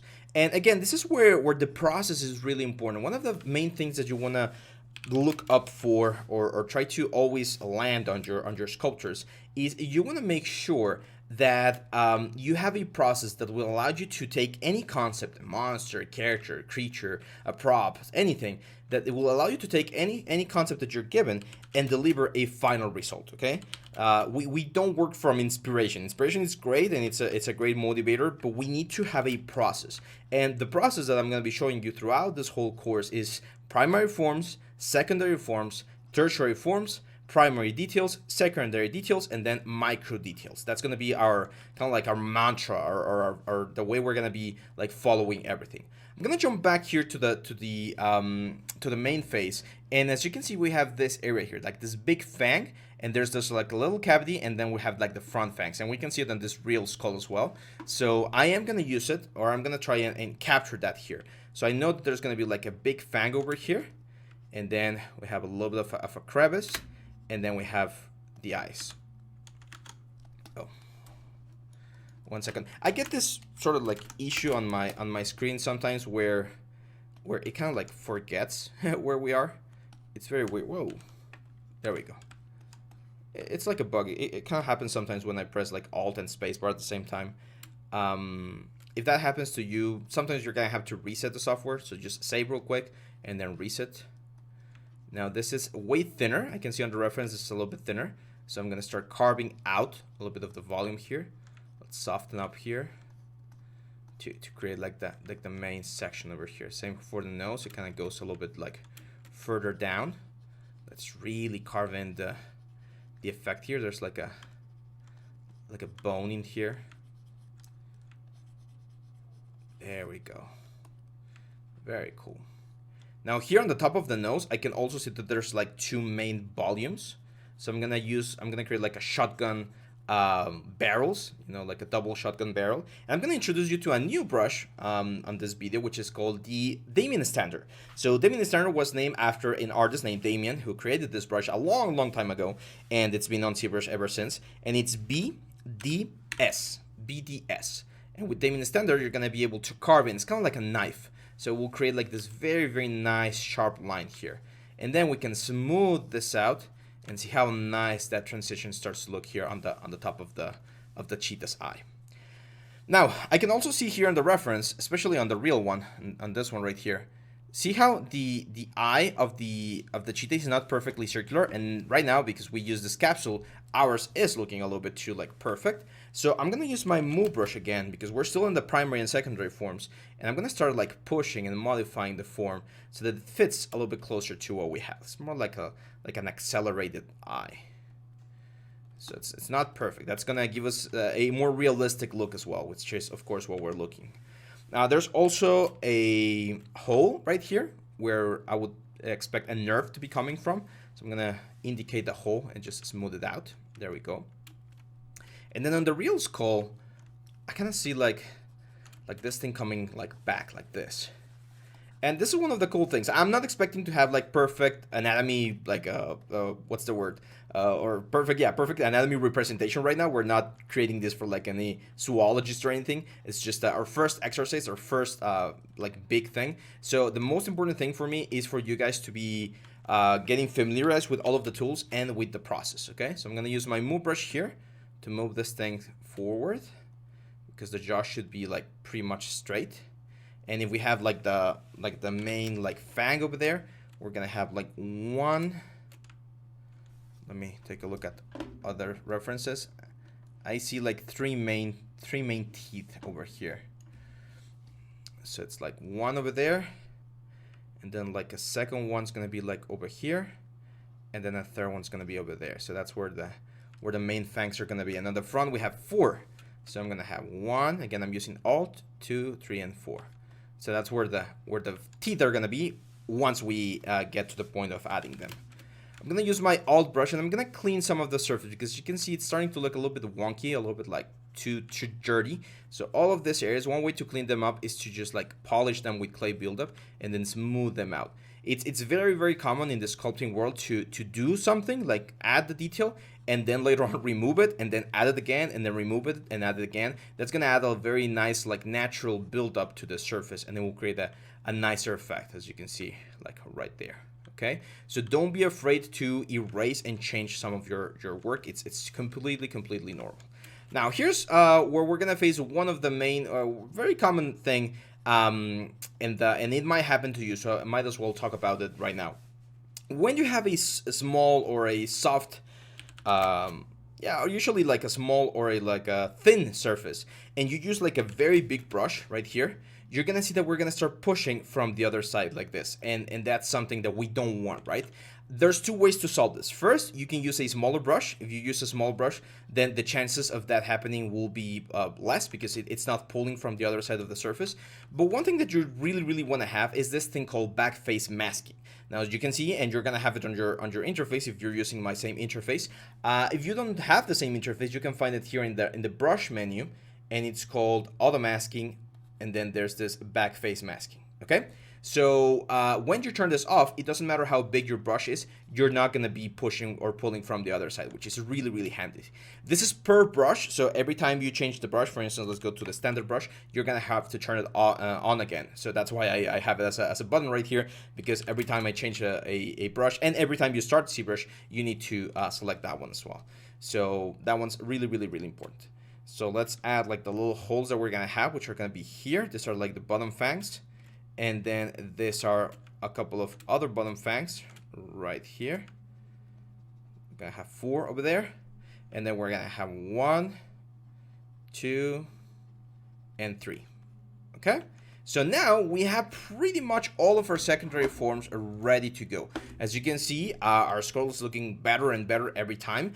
And again, this is what I was mentioning. I'm not sure if it was at the beginning of this video or on the last one. But sculpting is one of those very like process heavy parts of the whole thing, right? So you're gonna be like pushing and pulling and modifying and adapting a lot of these things until it looks really, really good. So you won't have a nice effect at first, and we can go all the way back here. Like, let's go to this part. We just had the sphere, right? And as we started pulling and pushing the forms, like at this point you might have been like, this looks horrible, this doesn't look like a cheetah at all. But the more we move it, the more we modify it, and the more we add to it, the closer and nicer it's starting to look. So this is the process that we follow. For me, I try to make these exercises relatively fast and quick so that you guys can follow along. But usually this sort of things will take you like a full day, 4, 5, 6 hours until you really nail the whole thing. This one's gonna take us about like an hour or maybe a little bit more. But yeah, just keep in mind that this sort of things take time, and you need to be patient, and you need to build the form until you get it right. Okay. So I'm gonna stop the video right here, guys. We're gonna finish here with the secondary forms, and in the next one we're gonna be talking about the fangs and how we can create a very nice and easy way to create several of them and duplicate them and populate the whole thing and start getting like the whole shape of our cheetah together. So keep on working, try to get to this point, try to get the jaw in, try to get like the holes where the fangs are gonna be, polish some of your shapes a little bit more as you can see here, and I'll see you back on the next one. Bye bye. Hey guys, welcome back to the next part of our series. Today we're going to continue with the tertiary forms, so let's get to it. This is where we left off, and if we take a look at our little reference right here, you can see that one of the things that we're missing are, of course, the fangs. So let me show you a very nice technique that we're going to be using quite a bit throughout the series to generate more meshes in a faster way, okay? So the first thing I'm going to do is I'm going to append a new shape, which in this case is going to be a sphere. And I'm not actually going to position this sphere on its actual place just yet. I'm going to use the position that we have right now to sculpt it in this sort of like fang shape. Now, we've talked about this before, but you can press your letter W or click any of these buttons up here to bring up this thing, which is called the gizmo. And this gizmo will allow you to transpose or move the object around in a very similar fashion to any 3D software like Maya or Blender. Now, I'm going to move this sphere to the front, as you can see here. Make sure symmetry is turned on as well, so that we're always in the same plane. And I'm going to make it smaller. Then, I'm going to make it longer, so we create this sort of like fang shape. And I'm going to use my move brush, here we go, BMV, to create this sort of like curve shape over here. There we go. So you can see it's looking like a fang, right? Now, let's flatten the top here. So I'm going to use B, T, and D to go into trim dynamic. And I am going to flatten the surface over here, so we can get a flat fang. We can actually go, press F here to frame it. There we go. We can actually go into Dynamesh already so that we get this very nice shape.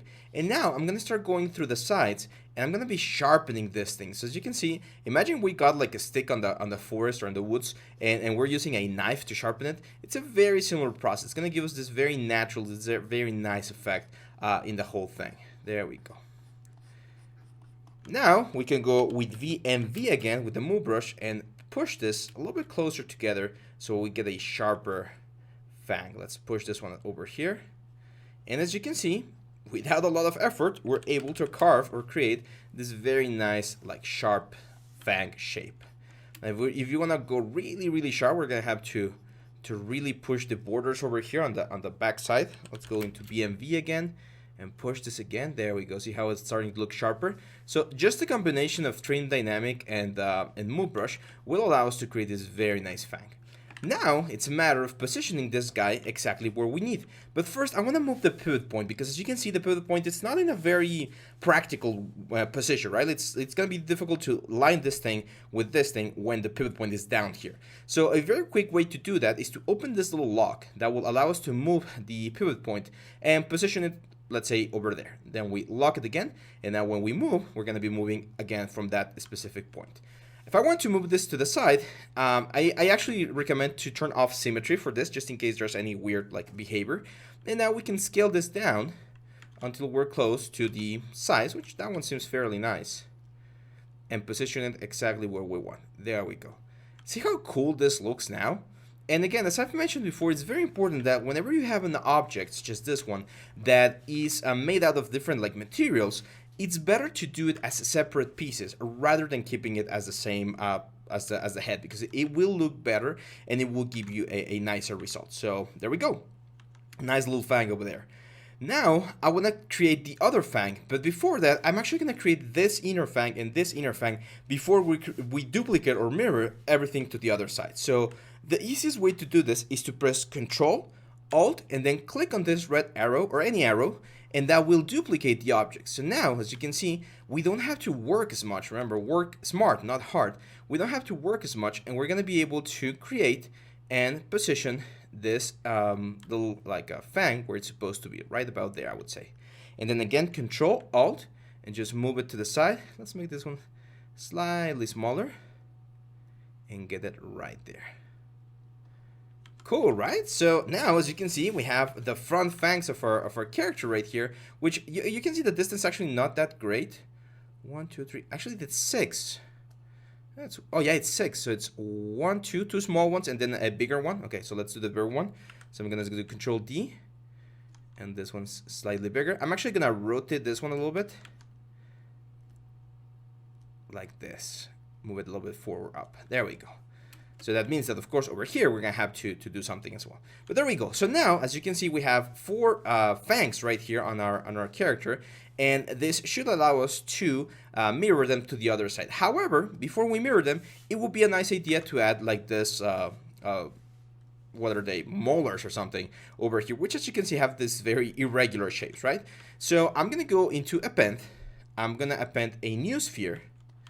And I want to combine this sphere with the rest of the elements so that all of the teeth are in the same subtool. So I'm going to select this one right here, and there's one called Merge Down, and it will merge it with the one. Oh my god. Okay, so it crashed. This is very common. Don't worry. Don't panic. Sometimes it happens. And the cool thing about this is usually when it's like a controlled crash like the one we just saw, Zbrush will save a quick save file. So you're going to see it right over here. I'm actually glad it happened on this stage of the element. No, that's not the one. Make sure you look for the one that says CPR rather than document. So this one right here. There we go. So as you can see, we're pretty much in the exact same place. We just appended this one and we're ready to go. So super important, if you ever crash, if you ever get this sort of crashes, save, immediately save. Before moving forward, make sure to save a copy just in case this crashes again. So let's try again. I'm going to go Subtools, going to go into the... Oh, it actually did combine them. Perfect. Now, the problem is, as you can see, I can't scale the sphere by itself because it's combined with the rest of the elements. So I'm going to do something very simple here, and it's called a mask. So let's turn off this guy so that we don't see anything. And I'm going to create a mask around the teeth like this. Okay, so now the teeth are masked, and if I were to go to W again, now only the sphere is going to be moving. However, the sphere is creating some weird elements, right? So I'm going to press this little button here, which is called Go to Unmask Center, and I'm going to press this little thing that will make sure that the axis is completely like center again. So now I should be able to work with this as its own like little molar thing, okay? So I'm going to keep this guy's mask, that's totally fine, and you can see that the molars, they're like weird. They're really weird. So I'm just going to do like an abstract sort of shape. So I'm just going to push this. Let's turn on symmetry again. There we go. So I'm going to push them like this. I'm going to use BTD, Trim Dynamic, to flatten this like upper part. Let's sharpen some of the things over here. And then I can see there's like 3 like big mountains, right? So there's like a mountain here. I'm going to use my clay buildup. So there's 1, there's 2, and then there's 3. So just again a rough weird shape to kind of get into the shape of the molar. If we wanted to be like super precise, we would of course need to look for more reference, but I think this is good enough. Now the only problem is if I do Dynamesh right now, you can see that the little guys right here, the 3 tooths or the 3 teeths here, is it tooth or teeth? Teeth, right? Teeth, they're plural. So these 3 little guys right here are getting combined, right? So in order to avoid that, I need to go down here into geometry and I need to go into Dynamesh. And there's a little option called groups, which will Dynamesh its own group as a separate piece. However, the problem is you can see that all of these guys have different subgroups. These are called polygroups. We're going to have a little bit of a talk later on about polygroups because they're really important. But right now, the only thing we need to do is we need to go to polygroups and say auto groups. And what other groups would do, and I can press this as many times to get like different colors. And as you can see, what other groups would do is they will add or create a different polygroup for each specific object. So now, if I were to say geometry, Dynamesh, but I keep groups turned on and I Dynamesh, each object will be Dynamesh in its own island. So they will not be combined, which is super handy for us. So yeah, there we go. Now you can see that this one has more resolution. That's because of the size. Depending on the size of your object, the resolution of the Dynamesh will change. We'll talk about that a little bit later. So let's go back to Subtool here. Turn back on the skulls. Grab this guy. Let's mask it. And then to invert a mask, you press Control and tap. And that will switch the mask around. So now I'm going to be able to move this guy. Let's get rid of symmetry.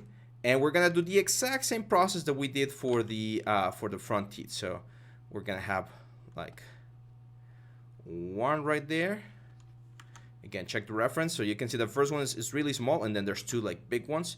So this one's gonna be like small one, and then again Control Alt, and then the second one you can see it's a little bit bigger. It actually has a different shape. We can change that later on. And then the third one's really big. So again, W, Control Alt, move to the side. Let's make it smaller. Let's rotate it a little bit, like really get it in there. And there we go. So now all of the teeth of our like skull are there, and they're looking quite nice. And again, at this point, you can just use your like move brush, and you can see that this one's a little bit more triangular shaped. So just like move this and create more like a triangular shape to the whole thing, and that's gonna look good.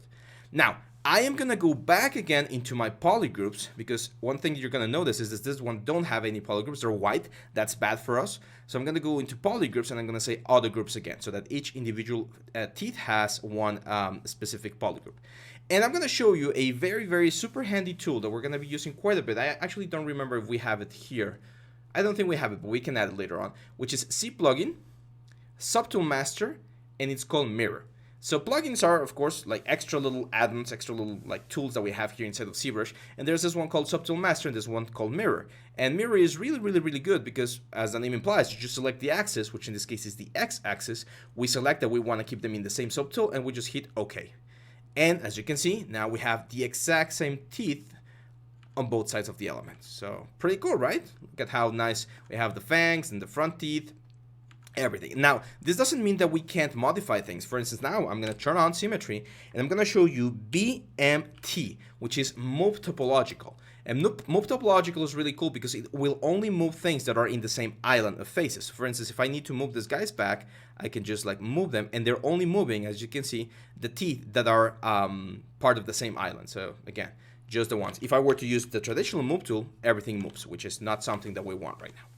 Now, one of the great things about using subtools is the fact that if I were to jump back here to the main shape of the skull, and I were to use my clay buildup, every subtool that we have will act as a mask. So if I were to add a little bit of like bone over here, you can see that it very nicely hugs the surface without me having to worry about like going over it. So it knows where the other subtools are, and it will create like the perfect cavity for them. So it's really handy, and that's why I strongly recommend whenever you see an object or a creature that has like multiple parts, do them as separate subtools. It will give you more tools, it will give you more control, and at the end of the day, it will look a lot nicer, as you can see right here. So I think we have a very low intensity. Let's up it up a little bit. There we go. And as you can see, look how nice the transition is now into the fangs and into the molars, right? Really cool. Now, what if, which is a very valid question, what if I wanted to use this same fangs but down here and the same molars but down here? Is there a way to do it? And the answer is yes, we can duplicate them, but we need to do it in a smart way, okay? So I'm gonna go back to subtools, and I'm gonna go back to the teeth here. And a very common option would be, well, like, why not just like duplicate, and then with W, we center the pivot thing here, or sorry, here. Let's go to the origin, like here, pressing Alt and then clicking, and then just like rotate this around, and that's it, right? Like we could just like rotate this guys around like 180 degrees. And there we go, right? Like we could just like position them where they're supposed to go. Well, the problem there is we're not going to get the exact same results. So I'm going to show you a better way. I'm going to delete the subtool. Let's go back to this one right here. And what I'm going to do is I am going to duplicate it. So I'm going to duplicate this. Let's shift and click the little eye icon so that we isolate this one. And I only want the fangs. So I'm going to Control Shift. This is a very important shortcut. It works with polygroups only. And it's Control Shift and click on your object, and that will isolate that specific polygroup. And then I'm gonna go into my Geometry tab, Modify Topology, and Delete Hidden. And what that will do is now only these guys are here, okay? So we pretty much deleted all of the other fangs over here. So now it's going to be a lot easier to move these guys and position them where they're supposed to be. And we could even, like, if I were to press X to remove symmetry, I could press Control, Shift, and Alt, and create this red box, which is called a visibility box, and hide one of those. Let me show you here. So see how I hit that one? And now we can go again to geometry and say delete hidden. So now only this little fang exists. So we pretty much deleted every single other like fang from here, and we just got this one right here. I'm gonna repeat that once we do the molars, so if it's a little bit confusing, don't worry, just wait a couple of minutes and we'll go back to it. I'm gonna move the pivot point here. Remember how we did it before? So we have it right about there. Let's turn on now the jawline, and let's move this guy down, rotate it, and then let's like rotate it like this 180 degrees so that it's facing forward. And we're gonna of course position it, scale it, probably make it a little bit smaller, and position it on this. Like on the reference, I can see that they're slightly like facing outwards. So we're gonna move this again a little bit. There we go. Let's move the pivot point to the center. It's gonna be a little bit easier to manage and just a tad bit smaller.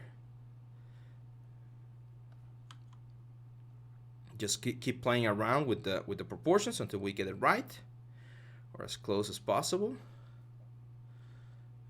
There we go. I really like how that one looks. Important to, of course, turn the other ones on and make sure that they're not like collapsing with each other. So if we need to like rotate them a little bit, I think it's a good idea. There we go. So that looks good. I think size-wise a little bit bigger. So let's make them like stubbier, shorter. There we go. I think something like that's a little bit better. Perfect. Now we're gonna do the same. Down here, I can see it's a little bit difficult to see, but it seems like there's 6 as well. So I'm gonna do 6. So again, Control Alt, make them really small, not really small, but smaller, of course. Rotate them around, so that would be like the first one. Let's make it a little bit thicker there, and then Control Alt. That would be like the second one. It's very important that the third one is not super. It's like not going over the middle point, because that could cause issues later on with the mirror. So a little bit there, it's not bad. Just be mindful about that. I'm actually gonna say again BMT, which is move topological. And let's just push this guys like a little bit further over here. Again, so they're not exactly in the middle section. We can fix all of these elements. That's no problem. We just want to keep them consistent. There we go. So remember what we did before? We would go to geometry, first to polygroups, to give them a polygroup to each little like teeth right there, and then C plugin, mirror, and we would mirror to the other side. There we go.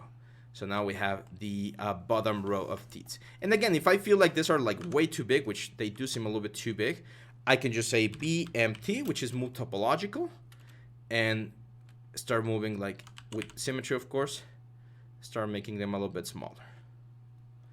Because we can hide all of this with bone from the jaw, right? So that's gonna make them a little bit smaller.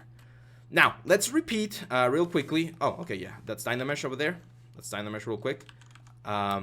Let's actually go again into polygroups, auto groups, and then Dynamesh, so that each fang has a different polygroup, and there we go. So let's do that same thing that we did, but now for the molars, right? For this guys over here. So I'm gonna go here, I'm gonna duplicate this tool, and then on this duplicated tool, let's isolate it. I'm gonna press Control Shift like this to only show this guys right here, both of them. And then I'm gonna remove symmetry and hit Control Shift Alt to hide this one over here, so that only one of them is remaining. And I'm gonna go into geometry, and then it's modify topology. I actually have the button over here, so I'm not gonna use it. This is the last time I'm probably gonna use it over here. So I remember it's in geometry, modify topology, and it's delete hidden. So that's why I have it over here, delete hidden. There we go. And now this subtool, it's only one molar. So let's turn on the jaw. Let's move this thing to where it's supposed to be. So this will be like the second molar, this one right here, and then there's another one over here, which has a weird shape, which we can always sculpt later on. That's fine.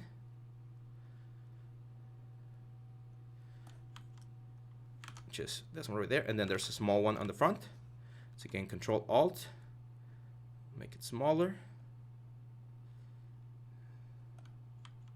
There we go. Yeah, that looks good. And we are gonna give each one of them its own poly group. So we're gonna go poly groups. We're gonna say auto groups. There we go. And then we're gonna say C plugin, mirror. We mirror to the X side. There we go. And we're gonna go subtool. And since I don't want to have as many subtools, I know that both of these guys are the lower teeth. So I'm gonna grab this one, and I'm gonna say merge down. Okay. And you can see now this are both like the lower teeth. Let's turn everything on. And there we go. That's the tertiary forms, my friends. So let me just rename this real quick. Let's call this lower teeth. And let's rename this one as well to keep everything clean. Upper teeth. And that's all. That's it. 4 subtools right now. Here's where the visibility sets could come into play, because we could separate like one without the teeth, one with the teeth, etc., etc. But as you can see, this is looking pretty good. We're in a very good position, and now we can start polishing pretty much everything that we have. So we have primary forms, we have secondary forms, we have tertiary form. It's now time that we start polishing these forms before we jump into the detailed part. So make sure to move or to advance all the way to this part, my friends. I'm gonna save this real quick just to make sure that we have everything backed up in case anything wrong happens. And yeah, it's time to start working on the main details. We're not details yet. We're gonna polish a little bit of these things first, and then we're gonna jump into the details. So hang on tight, and I'll see you back on the next one. Bye-bye.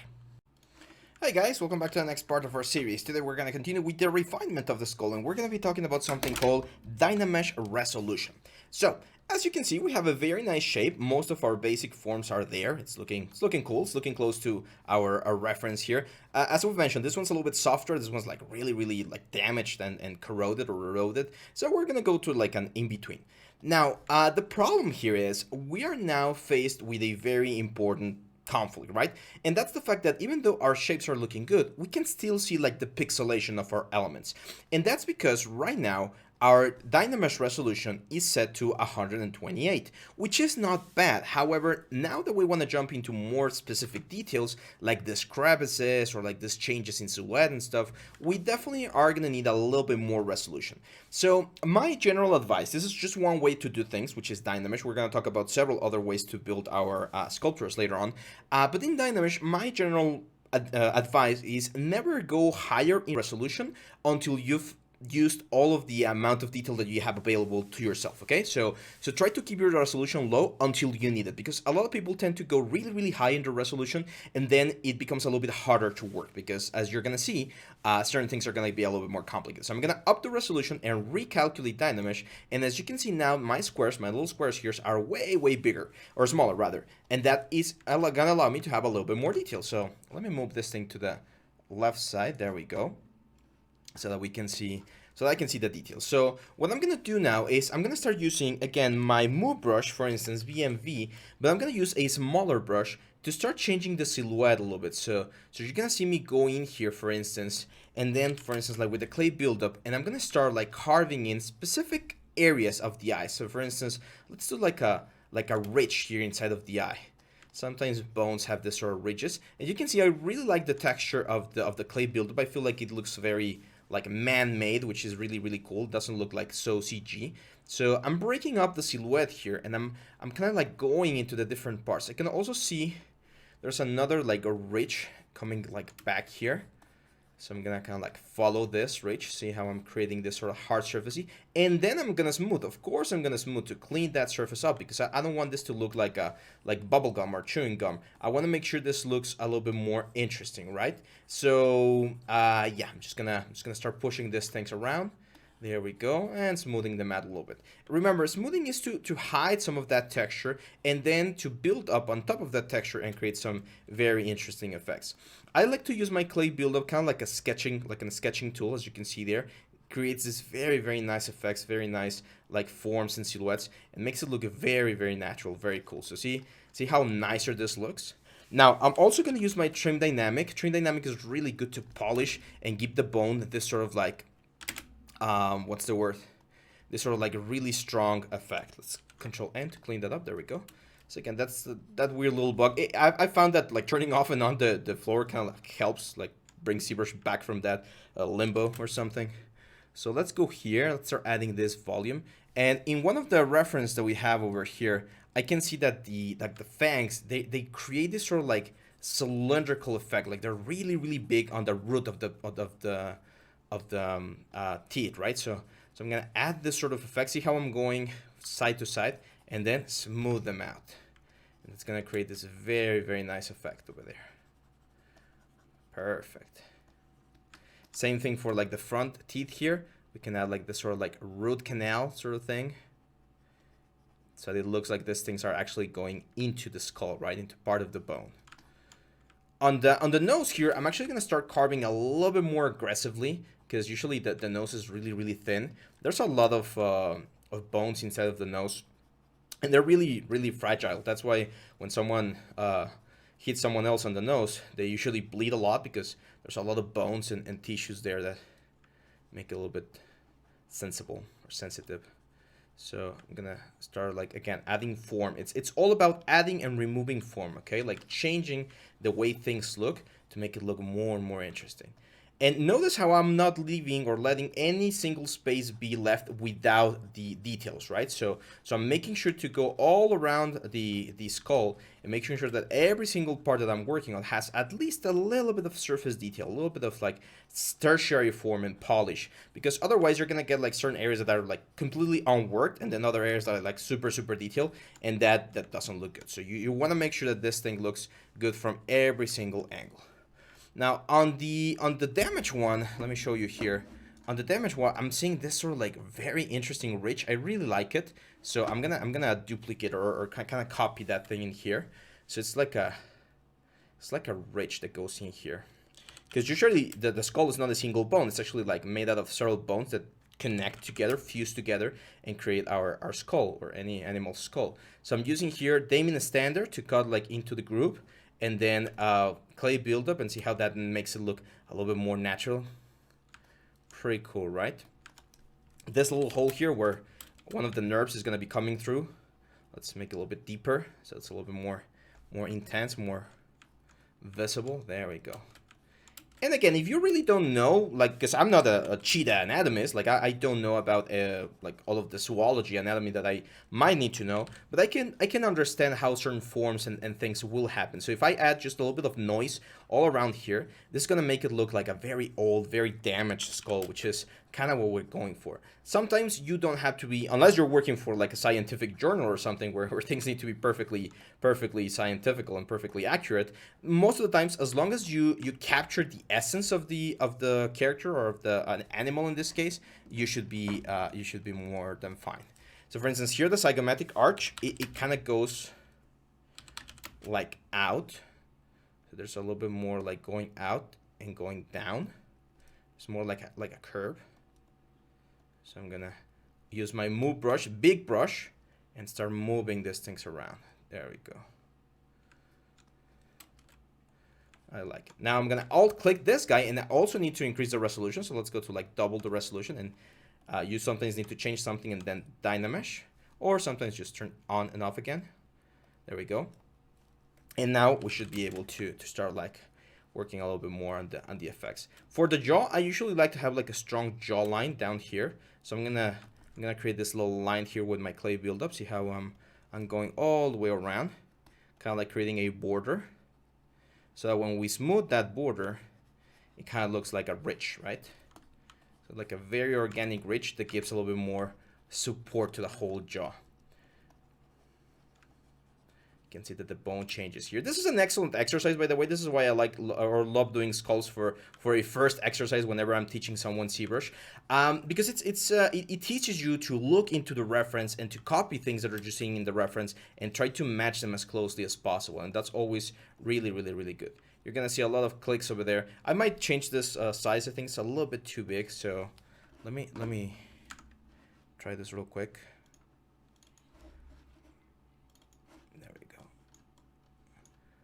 Keyboard, let's try font size.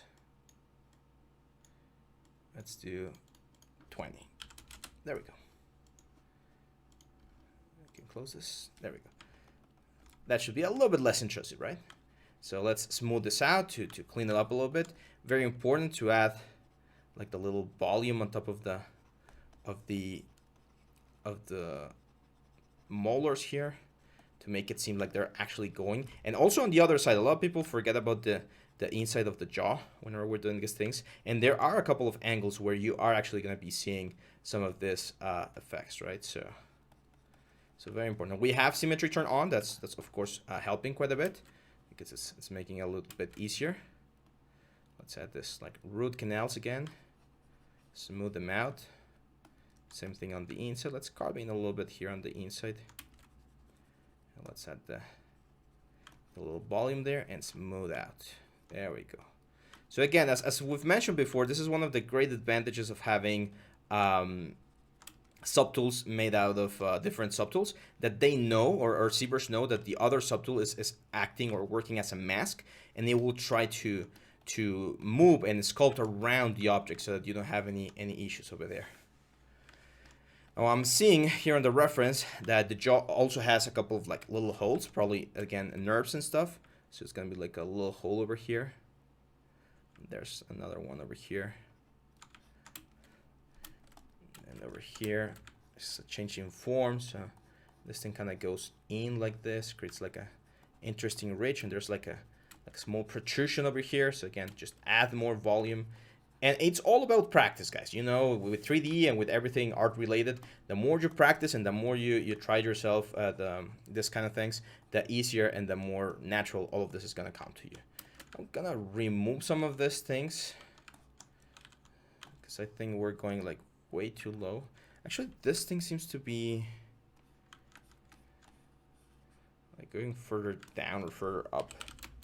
We might need to find a little bit more reference to know exactly where the insertion of the jawline is, because it seems to be like a little bit wonky right now. I mean, again, as a first exercise, we don't need to be super anatomically correct. My main goal with this first exercise is for you guys to get used to the process and to the tools inside of ZBrush. Several of my students have tried this exercise before, and some of them have like they're not really happy with the results after a couple of tries. If you don't like where yours is going, do it again and again and again and as many times as you need. Sometimes doing something or like an exercise several times really pushes you and makes you learn the things. I remember when I did like my first couple of skulls, I would do them like 2, 3, 4, 5 times until you get it something that looked nice. And the more skulls you do, the more exercises you do, the easier and the nicer everything's gonna look. So I'm carving a little bit more out here because there's another reference that I'm looking at that has like more holes over here. And this is roughly the shape that we're going for. Very important, it's very important that we try to keep the same sort of like consistency on the dynamesh. So if everything is at like a really high dynamesh, everything should be at that same dynamesh. So you can see right now these teeth, they don't have the same amount of dynamesh. So I'm gonna grab the picker here, and I'm gonna pick this one right here. If I grab this picker, I should be able, there we go, to grab like this guy right here, which says should be 264. And when we dynamesh this, guys, now there's more resolution. And if we need more resolution for those guys, we can go a little bit higher. Careful, just dynamesh. There we go. Let's go. There we go. And then just smooth this out. Let's turn this on to see the dynamesh. For some reason, some of them are not dynameshing. I'm gonna press Control L. No, sorry, Control F. Oh, my bad. It's not Control F. Control F created a folder which I don't like or want right now. So I'm gonna bring this up. There we go. So we're going to talk about folders later on. What I want to do is I want to have all of them be the same polygroup. So I'm going to go down here, polygroups, and I'm going to press auto groups. There we go. Sorry, group visible, so that all of them are the same. Now we go to geometry. Let's turn this off, and we turn dynamesh on. There we go. See, now all of them have the exact same resolution. They're going to have enoughly high resolution so that we can work on these elements. For the teeth, the only thing I want to do is I want to add a little bit of grunge, like on the borders. You know how animal teeth usually are more damaged towards the root, where the foot gets stuck. They don't brush their teeth, right? So we're gonna have a little bit more of that sort of like damage, and then the outer part's gonna be a little bit more nicer. So just a little bit of texture work, especially like on the molars over here. And here's where if you want to spend the extra time, you can actually go and look up how each of the molars look in the actual like leopard or cheetah, and create a very nice, or try to copy the exact same thing. There we go. See how that looks a lot nicer. We're gonna do the same thing over here. So click this, guys. Let's go to polygroups, and we're gonna say group visible so that they all share the same polygroup. And now when we dynamesh, you can see this happens. Now, when this happens, you can see that some of the teeth are combining. That's because the resolution is really low. If we increase the resolution and we dynamesh, there will be a little bit of like joining. You can see some of them did join, which is fine. I mean, I don't mind, especially on those ones that are really close together. But if you don't want that to happen, then you can try doing the groups thing while keeping the same polygroup. So let me show you how that will look. Let's go back. So here, again, we go polygroups, auto groups, and let's try again geometry with groups turned on, high enough resolution, and dynamesh. And yeah, that actually worked. So now we can just like work with each one of them. And again, same process. We're just gonna add a little bit of dirt and noise on the lower end of things. Let's turn on symmetry. So we don't have to work double. Remember, work smart, not hard. And there we go. Look at how nice this is looking. Let's go back here. Remember, to jump from one subtool to the other, it's just about pressing Alt and click on the subtool that you want to jump on, and that should give you the result. Perfect. So I think we're in a very good position, guys. As you can see, our like cheetah skull is looking really, really cool. We're quite close to the reference. I mean, we're of course taking some artistic liberties, but as long as you guys are learning the tools, I'm completely happy. Now, what we're gonna do next is we're gonna be working on the details, and we're gonna be doing two types of details for this one. We're gonna be doing like a general detail, and then we're gonna do a specific detail. So hang on tight, and I'll see you back on the next one. Bye-bye. Hi guys, welcome back to the next part of our series. Today we're going to continue with the details of the skull, and as I've mentioned in the previous video, we're going to divide the details into two types of details. We're going to do a general sort of details, just like noise and general grunge texture to the whole thing, and then we're going to do specific details. Or actually, we're going to do it the other way around. First we're going to do the specific details, and then we're going to do the different details. So for the specific details, what I want to do is I'm going to grab my Damien standard BDS, and we're going to be doing like what we did over here, like where the bones kind of merge together. And I'm taking a look at reference here, and there's definitely one line coming here through the middle of the nose. So I'm using my Damien standard here to create this very nice suture line, and this is probably going to go like to the back here. Again, we will need to look for like a specific cheetah anatomy book, but this should be good enough. Now, I'm also seeing that it kind of like divides itself through like the sides of the nose, all the way to the front of the face. And I call this a specific details because I'm going to be teaching you about alphas very, very shortly. And there are certain things that alphas won't be able to create. And this is one of those things. Like this sort of lines will be very difficult to generate or to create with alphas by themselves, okay? So let's take a look at the reference here. I kind of want to add like a line here. Again, some of them might not be like anatomically correct, but I just think like the sort of cracks and stuff will look cool on our skull overall. On this area back here, like again, it kind of feels like I would follow this sort of like line or ridge. So let's just go over here, and usually this zygomatic arc either blends or creates like a division over here as well.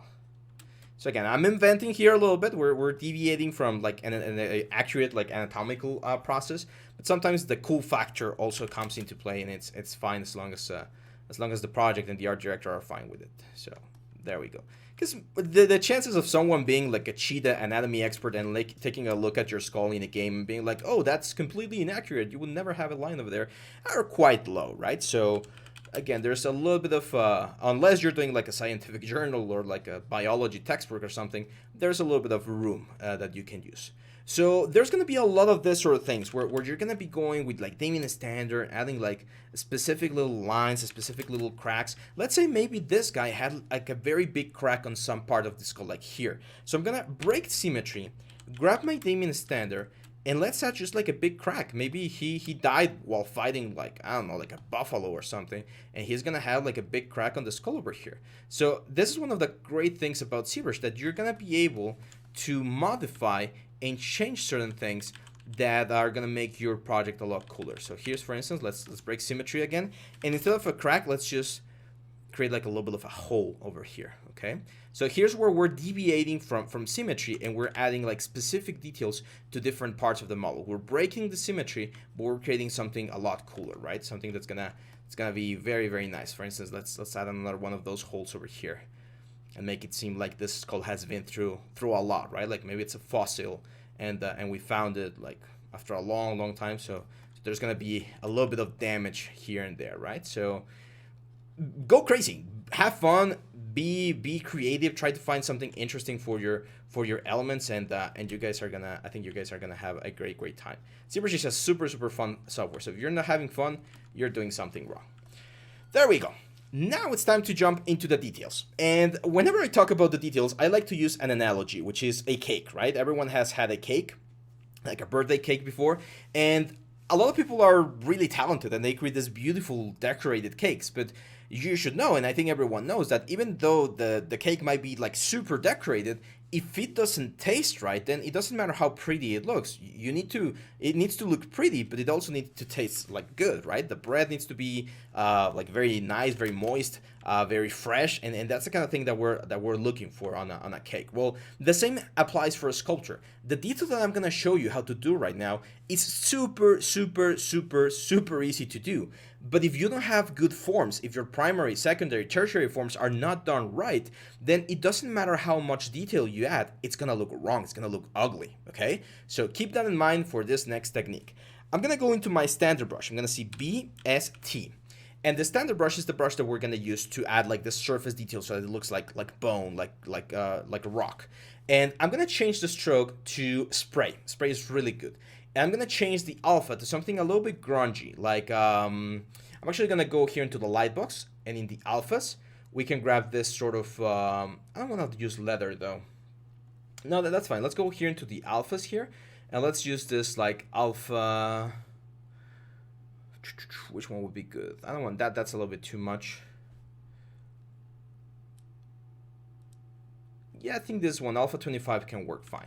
So what's going to happen now is, as we go over the thing, see how we're adding surface detail? That's good, but as you can see, the Dynamesh is still a little bit too low. So I'm going to go into Geometry or Dynamesh over here, and just going to increase the resolution.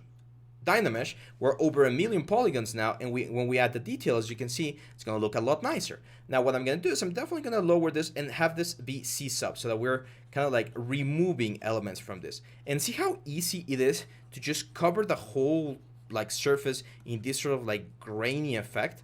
This is one of the most powerful things about Zbrush, the fact that adding this sort of detail, like this sort of minimal detail, later on we're going to talk about like skin detail and stuff, it's a really easy. As you can see, it really doesn't take that much, and we're already covering the whole surface.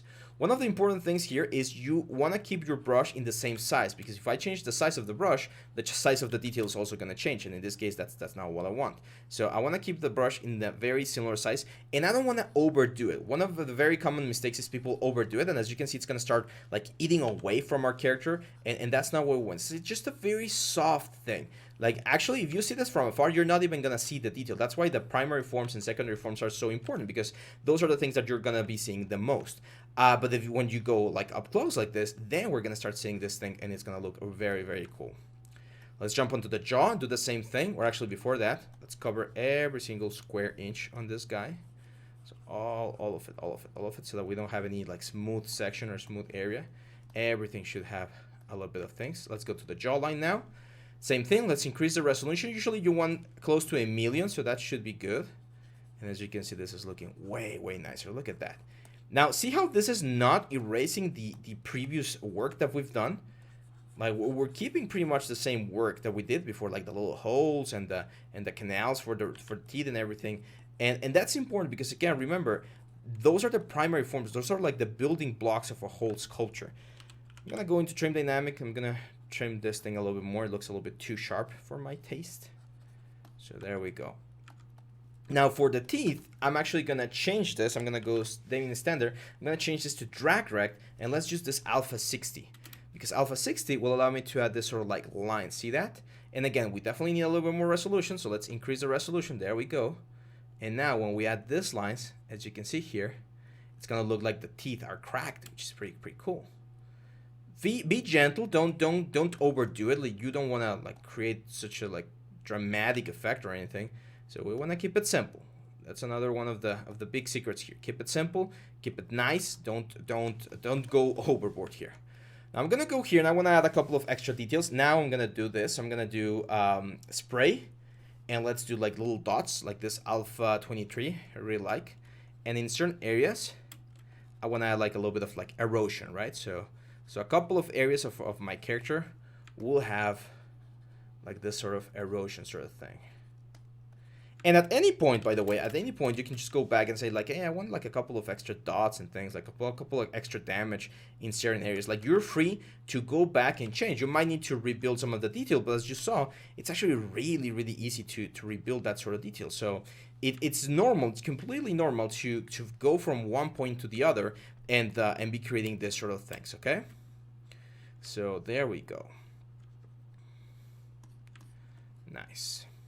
Now, later on, we're going to talk about specific alphas and other things that you can do, but I think for now, this is really, really nice. I think we've got to a very nice point here with our sculpture. So I'm going to stop the video right here, guys, and there's just going to be just one more video in this chapter. We're not going to talk about rendering, like how can we present this thing in a nicer light, literally. So yeah, just hang on tight, and I'll see you back on the next one. Bye-bye. Hey guys, welcome back to the next part of our series. Today we're going to continue with this cool render, so let's get to it. This is what we have right now, and as I've mentioned, we're in a very good position. I think this is looking quite nice. You are gonna have, of course, all of these files in your project files for you to review and check the progress. Let me load like the first one that we did. This is what we had at the beginning, like a couple of like an hour and a little bit over an hour ago. And look at this, like we've managed to convert this into this very, very nice skull. So hopefully throughout this first exercise, you've learned a lot about the process and the techniques that we're gonna be using. This is pretty much all of the things that we're gonna be like, this is the process that we're going to be following. Of course, there's a lot more tools that we're going to be learning, but yeah. So now for the rendering, you definitely want to present this to your friends in Facebook, Instagram, or maybe after you're more experienced, you want to present this in your portfolio. There's, of course, external softwares like Maya, Blender, or what's the word, or Marmoset, Zbrush, Keyshot. Like, there's a lot of softwares out there, but I'm going to show you how to do a quick, nice render here inside of Zbrush. If you press this little button right here, which is called the best preview render, you're gonna get render, and it's immediately gonna look a little bit nicer. You can see that the floor acts as a ground plane, so you're gonna see the shadow being projected there. But the cool thing is, there's a couple of lights over here that we can change to generate like a slightly nicer setup. So I'm gonna open this little thing right here so that we have this element over here, and this first little light bulb, I'm just gonna move it to the side, like this. Now, let's change this matte cut grade to the starter material. There we go. Remember this one? I don't know why I didn't start with this one. I think because we selected the Dynamesh sphere, right? So remember, the starter material is the one that we got from Glauco. And if we hit BPR now, you can see that we get a very, very nice effect. Now, I can turn a new light over here, turn it on, and move this little point to the other side like this. And now if I render, I'm going to have 2 points of light. This one's right now being ridden, but if I increase this light a little bit more and I hit VPR, you're gonna see that we have a very nice effect here, kind of like a rim light.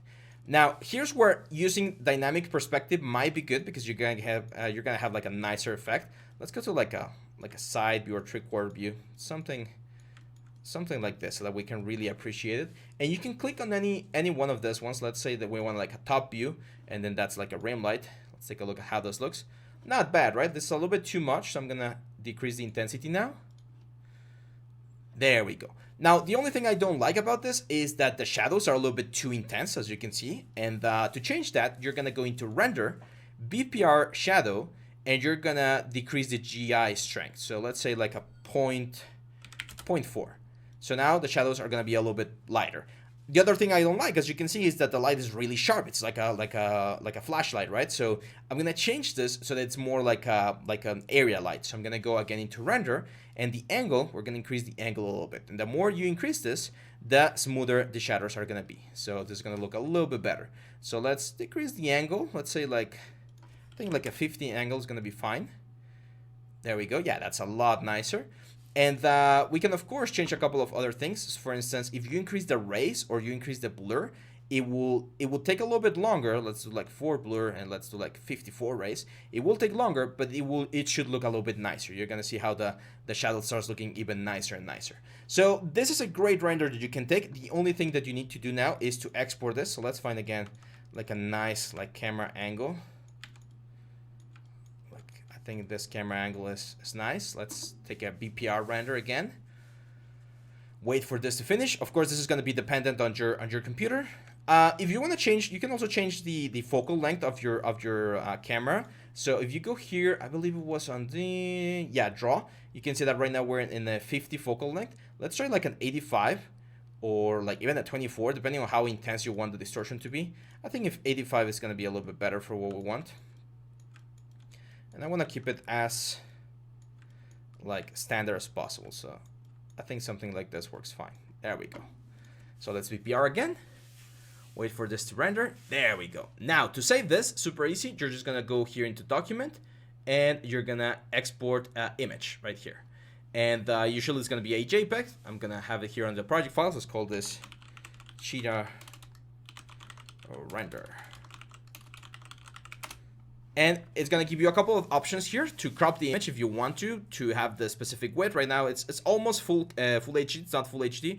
You definitely want your quality to be at the most, and you can adjust a couple of things. You can change the contrast, for instance, if you want like a super contrasty image. You can change like the brightness. Like there's a couple of like post-production things that you can do. I usually don't change a lot of these things. Most of the times I do my renders in other softwares, but again, if you don't want to like have any issues and just get your work done, this is a great way to do it. So I'm just going to hit OK. And if we were to navigate to our files, we would find this image over there. That's one way to do it. That's one of the things that you can do. I'm going to show you one more thing that we can do here. And that thing that I want to show you is the turntable. So a turntable you can do very easily here inside of the movie tab. And the movie tab is really cool because, as the name implies, you're going to be able to do a turntable. Now, you can actually record your whole session. When you start working, you can record, and then at the end, it creates this time lapse of the whole work. We're going to talk about this one later because it does take a little bit more memory. You can do a forward history or backward history, which is also interesting. If you do like a forward history, you are going to be doing like how everything started. Now here it's, as you can see, recording every single step, so we can cancel. Let me, like right now we're not in, what's the word? We're not doing any sort of thing. So I'm going to go again here into the movies. Let me delete any movie that I had recorded. Oh, I actually don't want to save. Movie. And again, if I were to do forward history, as you can see here, it's going to record a video of the whole process, but it's for each subtool. So that's one of the bad things about this. Unless you're doing everything in a single subtool, all of the other subtools are going to be like finished, and then this is going to happen. You can see the camera is also moving around really crazily. We're going to talk about some of these things later on. Just keep in mind that we have this. I'm just going to delete. Let's go all the way to the final part, which is this one right here. Let's find a nice like little element here. I'm probably gonna do like no perspective for this one. Oop. So let's go right here, or maybe, yeah, let's do no perspective like this.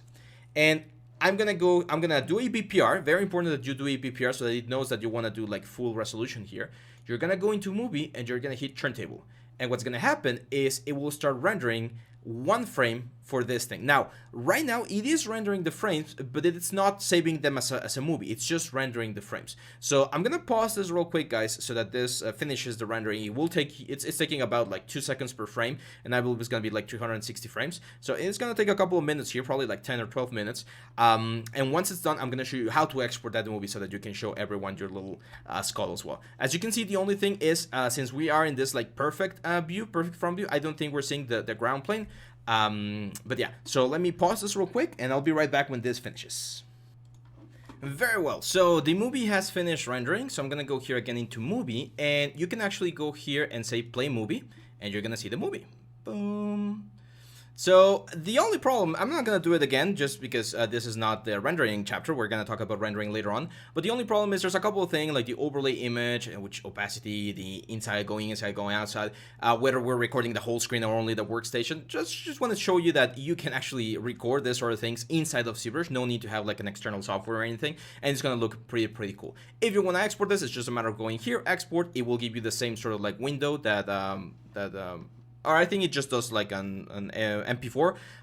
So yeah, that's just like a general overview of rendering. But we're gonna talk about this in a little bit more in depth when we get into the final project, which is gonna be very, very cool. So yeah, that's it for this chapter, guys. Make sure to practice, make sure to try and get up to this point where the skull is finished. This is gonna be very important so that you are up to speed and that we can continue learning more and more tools here inside of Zbrush. So yeah, hang on tight and I'll see you back on the next one. Bye-bye.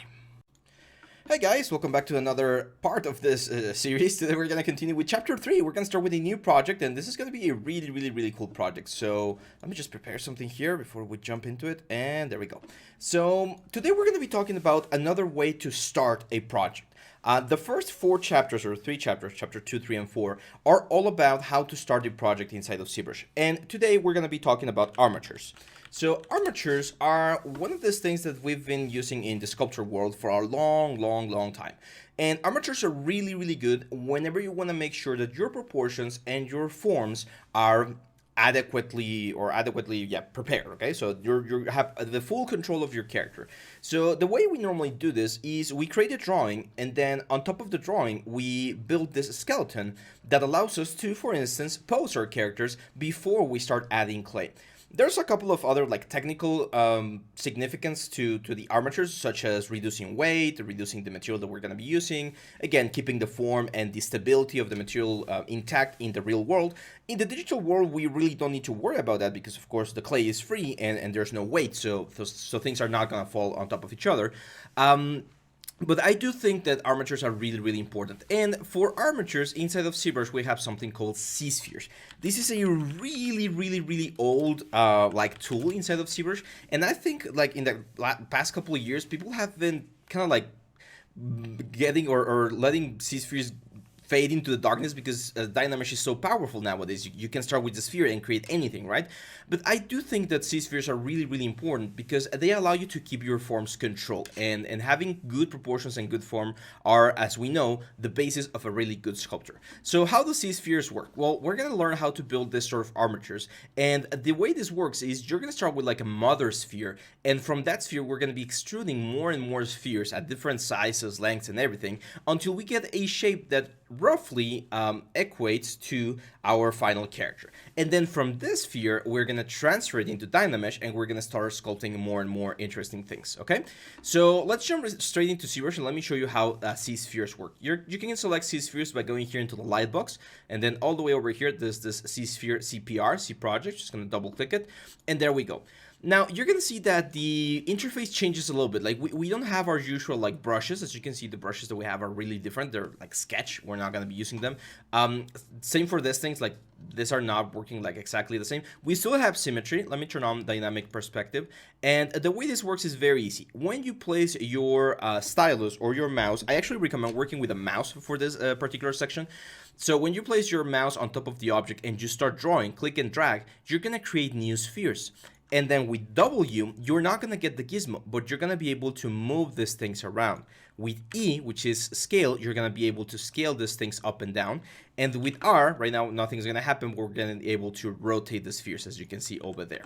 So that's pretty much it. Another important thing is if you create more spheres that you want and you want to eliminate some of them, you press Q, and then with Alt, you just click on the sphere, and that's going to delete the sphere until you are all the way down to the mother sphere, the base sphere. Okay, so those are the basic like tools and elements that we're going to be using. Now, let's talk about the project. So for the project, we're going to be doing a Minotaur. And I really like Minotaurs. I like anything fantasy. Some of you guys already know from the YouTube channel. But yeah, like Minotaurs I think are really, really, really cool. And I think this is a great exercise. So... Sorry. So we're gonna be doing a bust. A bust is only like the upper torso, because otherwise this would be like a full premium course. So we're just gonna be doing the upper torso, but we're gonna be building the base mesh of the Minotaur from scratch. Now, I don't want you guys to copy something from the internet or to copy my interpretation of a Minotaur. I want you to do your own. So feel free to play around, create like different sort of things and find something interesting, okay? So this is what I'm gonna do. I'm going to start with the chest, and this is going to be my chest, which has a good volume. Now, on top of the chest, I'm going to draw a sphere. Now, see how we have that little green dot right there? That means that we're in symmetry. So if we were to draw, the sphere that we create is going to be perfectly symmetrical. So that's like the abdomen rather, and then this is going to be like the chest. I'm going to move this thing a little bit backwards because usually in gesture drawing, the chest is tilted slightly backwards like this. Then I'm going to draw like the base of the neck, and then I'm going to draw the neck. And then I'm going to draw the head. Now, you need to be mindful, you need to pay attention here because you don't need to make this thing perfect here at the base mesh or the C-sphere level. The most important thing about this particular part of the process is that things look good in regards to the forms and the proportions, because we won't have as much control as what we're going to have later on once we get into Dynamesh, okay? So I'm going to press my letter Q again. I'm going to draw now like the snout. And that's going to be like my snout. And we can move this thing. You can see it's kind of like extruding, which is very cool. So something like that. And now let's start like fixing some of this stuff over here. So for instance, I want to have like this like big curvature here on the shoulders. Now for the shoulders, I want to add these spheres right about here. So I'm going to go back to my letter Q, which by the way, I forgot to turn on our little Karnak thing. There we go. So I'm going to press my letter Q and click this, and that's going to create a new C-sphere there. And now I'm going to be able to draw. So I'm going to draw like the shoulders there. Let's go there. Perfect. And we're just going to move them around. Now, see this thing that's happening there? That's Zbrush telling me, hey, you know what? It's going to be a little bit difficult for me to understand what's going to happen here once we convert this into Dynamesh. So if you see this thing, it's kind of like a warning that Zbrush is giving you about like the integrity of the C-spheres. How do you know if this is going to work or not? If you press your letter A, you're going to get a preview. And as you can see, the preview is not bad. It's not a nice blob of clay. So even though it's giving me this warning, it's fine on the preview. So we can keep working. However, if you see that thing and you try the preview and something doesn't look good, you're probably going to have to change it. What's the easiest way? Just like move the sphere a little bit lower or there we go. So that one, just move it a little bit so that we can work a little bit better. There we go.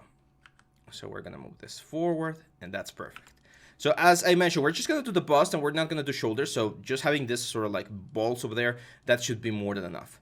Now for the horns, I don't want to go for some crazy horns. So I'm going to draw one sphere right here, which is going to be like the basis of my horn. And then I'm going to show you this trick. I'm going to press Q again. I'm going to start drawing and I'm going to press Shift. When you start drawing a new sphere and you press Shift, what's going to happen is it's going to copy the exact same size as the sphere beneath it or below it, okay? So now with W, I'm going to move this to where I want these horns to be. Let's go for some crazy horns like here. Then with my letter E, I can scale them down so that they're not super intense like this. And then with Q, I can add a couple of in-between spheres like 1, 2, 3, and 4. And we can start moving them around to create something interesting, right? Like a curvature to the horns. So I'm trying to think about something crazy. Let's go like back and then forward so that he can like impale people with them. Think about like a video game character, right? Maybe look a little bit sharper. There we go. Now, of course, the more spheres you add, the smoother the transition or the whole thing is going to be. And here's where rotation comes into place, because I can go to this first sphere and press R. And if I rotate this thing, which is like a bone, like a joint, I'm going to be able to rotate the whole thing. And that will give me like different views and different interesting shapes for the whole element. So try it out as well. Like try to find out interesting things with the horns right there, and you should find something cool. There we go. So I really like this armature right here. I think it's a good armature. The horns are a little bit too big, so I'm gonna go here and I'm actually gonna scale them again. And press letter E to go into scale mode, and then I'm gonna scale from the first bone so that everything becomes a little bit smaller. Not that small though, probably a little bit bigger. There we go. Now, again, remember, we don't need this to be perfect. There's some people, some artists out there that I've seen create like amazing sculptures with C-spheres. Like they look almost finished with just like the proportions here. I think it's a little bit better to make sure that the proportions are working and then fix them with Dynamesh. I usually think that that's going to give you a little bit of a better result. But yeah, so yeah, this is the armature. Now, the secret question here is, how are we going to transform this into into an actual workable mesh that we can work with Dynamesh? And that, my friends, is going to happen with this thing called adaptive skin. So adaptive skin is actually the preview. Whenever we press the letter A, we're actually turning on this thing, the adaptive skin preview. And as you can see, it's giving us a density of 4 with a dynamic resolution of 256. So it's almost 200,000 polygons, which is fine. The only thing we need to do once we're happy with the result, such as this one right here, is go here into adaptive skin and say make adaptive skin. And up here, this is very important, super important. Up here, you're gonna see that we have a new tool, which is this one called Skin C-Sphere 1. Right now, the active one is C-Sphere 1, and this one is called Skin C-Sphere 1. Do not, and I repeat, do not make the mistake of starting to work on this one right here. This is just a preview, and actually you can work, like you can actually go into the clay buildup and do everything that you will normally do, but that's not the real, like, clay that we need to work. It's just a preview, so you shouldn't do that. You should create the adaptive skin like this one, and then on here, now we can start working, okay? So yeah, this is pretty much it for the C-Sphere thing. And again, as I mentioned, C-Spheres are super cool, super advanced, because there's so many things that you can do with them, like dinosaurs, monsters, creatures, characters, anything. And actually, if you go here into the Lightbox, there's this thing called the C-Sphere folder, and there's a lot of characters already ready for you. So we have the C-Sphere Dragon, C-Sphere Quadruped, C-Sphere Scorpion, C-Sphere Quadruped 3, Gazelle, and I believe there's actually another one, yeah, this Sisu, it's called the Sisu. And these are similar to C-Spheres. They're not C-Spheres per se. They're a little bit different. They're like armatures, but there's an armature for pretty much every single animal that you can imagine, or at least any variation of an animal. So if you ever need to create like an animal that resembles or closely resembles any of this, just double click on this one. You will open a new project, create an adaptive skin, and start working from there. It will save you a couple of minutes, and it's super handy. You can save your C-Spheres, by the way. So if you were to go over here and save this one, I'm actually gonna save this one for you in case you guys are having any issues. So let's call this Minotaur Bust C-Sphere. So this is now saved, and I can continue editing. So one of the things that we've done before, there was a project that we worked where we had to do a couple of dinosaurs. We would create one C-Sphere dinosaur, like armature, and then every artist would grab the same armature and would variate or create variations on that one to create like different species of dinosaurs. So super handy.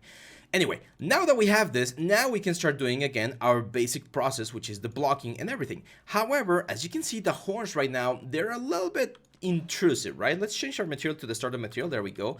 And the problem is, if I want to work on the neck and on the back and on the chest, the horns are going to be like not ideal over there. So I'm going to show you real quick how to separate a piece of an object into a different element. And there's a lot of ways to do it, but I'm going to show you the easiest way, which is with masks. If you press Control, I'm not sure if we've talked about this before. I mean, we talked about mask, which is this one right here, right? But we haven't talked about like masking the actual surface here. So you can actually mask out parts of your mesh, and whatever you mask out won't be affected by any of the brush strokes that you do. So again, super handy technique.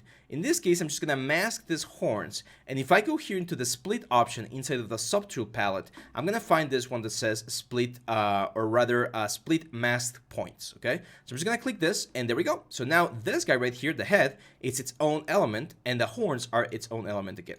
I'm just dynameshing there. Let me soften the edges as well. There we go.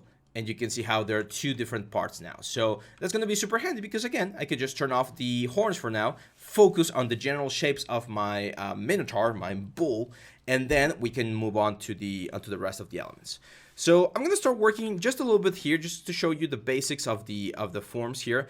And I'm going to use my move brush. I'm only going to use the move brush to show you guys how important it is to create like the basic shape. So let's start increasing like the shoulder here. There's a muscle, very big muscle on the back of the body called the trapezius muscle. So I'm really gonna make it a little bit bigger. Same for all of these areas over here. I'm gonna use my clay build to fill this up a little bit. There you go.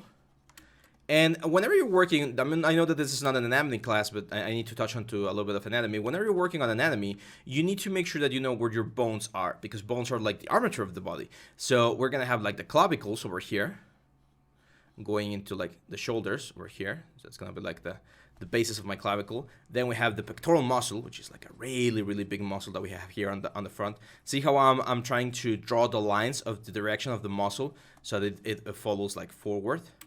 Let's give it a little bit more volume. Let's really buff this guy out. And then immediately after the pectoral muscle, we have like a little bit of a dip. So you're gonna see like a little bit of a crevice like that. And here we're gonna have the rib cage border. So we're gonna have something like this. There's a couple of muscles on here called the serratus. We're gonna be polishing some of this stuff later on as well. But I really wanna get this in there. There we go. For the face, well, of course, we know that we're gonna have like the eyes somewhere around like there. We're gonna have the nose somewhere around there as well. I wanna have like a big chin. And we also need the little ears, right? So I'm actually gonna show you a new brush here, which is very cool. It's called the snake hook. It's B, S, and then they changed the shortcut because it used to be H, now it's K. So BSK. It's gonna ask you about this Sculptus Pro. We'll talk about Sculptus Pro later on. I'll just say okay and skip this until next restart. So whatever. And the snake hook is it's a really powerful brush. It's a really damaging brush. It's a really aggressive brush because it really like pulls the surface and it creates a lot of weird effects over there, as you can see. But once you dynamesh it back, you're gonna get something a little bit nicer. There we go. Now let's change the gesture a little bit because he seems to be standing like pretty straight. So I want to kind of like give him like a hunchback sort of feel. There we go. Let's do it like a tank, like a really strong bull. There we go. Now let's say we wanted to create the bust effect where a couple of the areas are going to be like flat, right? Like if this was a statue. The easiest way to do it is by using a couple of brushes that we're going to be exploring a little bit more in depth once we get into hard surface, which are called the knife brushes. So if you press Control and Shift and you go here into the options, there's going to be this one called Knife Curve. And Knife Curve is one of the most amazing brushes. It's a newest brush. It got introduced in Zbrush 2022. And the way this works is very easy. You draw this line. Again, so you Control, Shift, and draw this line. And whatever is on the gradient side of things will be just like that, eliminated. So I can move this with spacebar. Sorry for the spam over there. But I can move this over here. And when I drop it, you can see that anything that was on the gradient just got cut. It didn't got like flat or something. We literally cut that piece out. So as you can see now, our arms are looking way cleaner. And I can do the same thing over here, like on the bottom side. And there we go. So see how cleaner now this looks? Let's turn this off, the polyframe. And now this really looks like a statue. I usually like, especially on the arms, not so much down here, but I like to use a little bit of trim dynamic to give this sort of like chisel rock effect, where it's not like perfectly cut, but rather like chiseled out, right? So it looks a little bit more interesting. Let's turn on the horns again. And there we go. So as you can see, guys, we have our bases, the basis of our sculpture. This is a very good position. Try to get to this point, create your armature, or use this one if you're having too many problems. And then use your move brush, your dynamesh, and your elements to start pushing and pulling the forms around. Again, as you can see, these are just not even primary forms. This is just like a general blocking of the shape, because now we're gonna start going through the main things. Okay, so yeah, hang on tight, and I'll see you back on the next one. Bye-bye. Hi guys, welcome back to the next part of our series. Today we're going to continue with the Minotaur, so let's get to it. This is where we left off, and as you saw in the title, we're going to be talking about the adaptive skin, which is the dynamesh thing that we just did, and something called subdivisions. But before we do that, we definitely need to add a little bit of primary form to our general character right here. So let's get some real life reference. I'm going to look for a bull, because of course bulls are the inspiration for Minotaurs. And I just want to check or take a look at the general like shape of the head. I'm gonna be using this image. I'm not gonna use pure ref right now, but if you want to, you're free to do so. And with my clay build up, I'm just gonna start carving out like certain areas. So I can see that there's like a little bit of a cavity over here, and then there's like the mouth over here. The nose is a little bit lower than what I did, so I'm gonna use trim dynamic to really like flatten this out a little bit more. Remember, it's always important to move. I actually like this one. This shape looks interesting. Again, feel free to experiment. You don't need, I consider this to be like a free exercise, so you don't need to be like super realistic. As long as it looks cool, then we're in a good position. We're exploring more tools, and we're learning a little bit about the process as always. So I really like this accelerated kind of like face. So you see how like sharp and fast this face looks. I kind of like that. We're definitely gonna have some sort of like zygomatic arc over here where the eye is kind of like protruding. So we don't need to do the eyes right now. I just need to add where the eye is gonna be. So roughly about there, I think it's a good place. Let's do like a strong jaw. So I'm gonna add a little bit more of a jaw muscle over there. There we go. The mouth is definitely gonna fall over here. Ooh, I like that. Kind of like an old Minotaur. Maybe he's been cursed with this effect for a long time.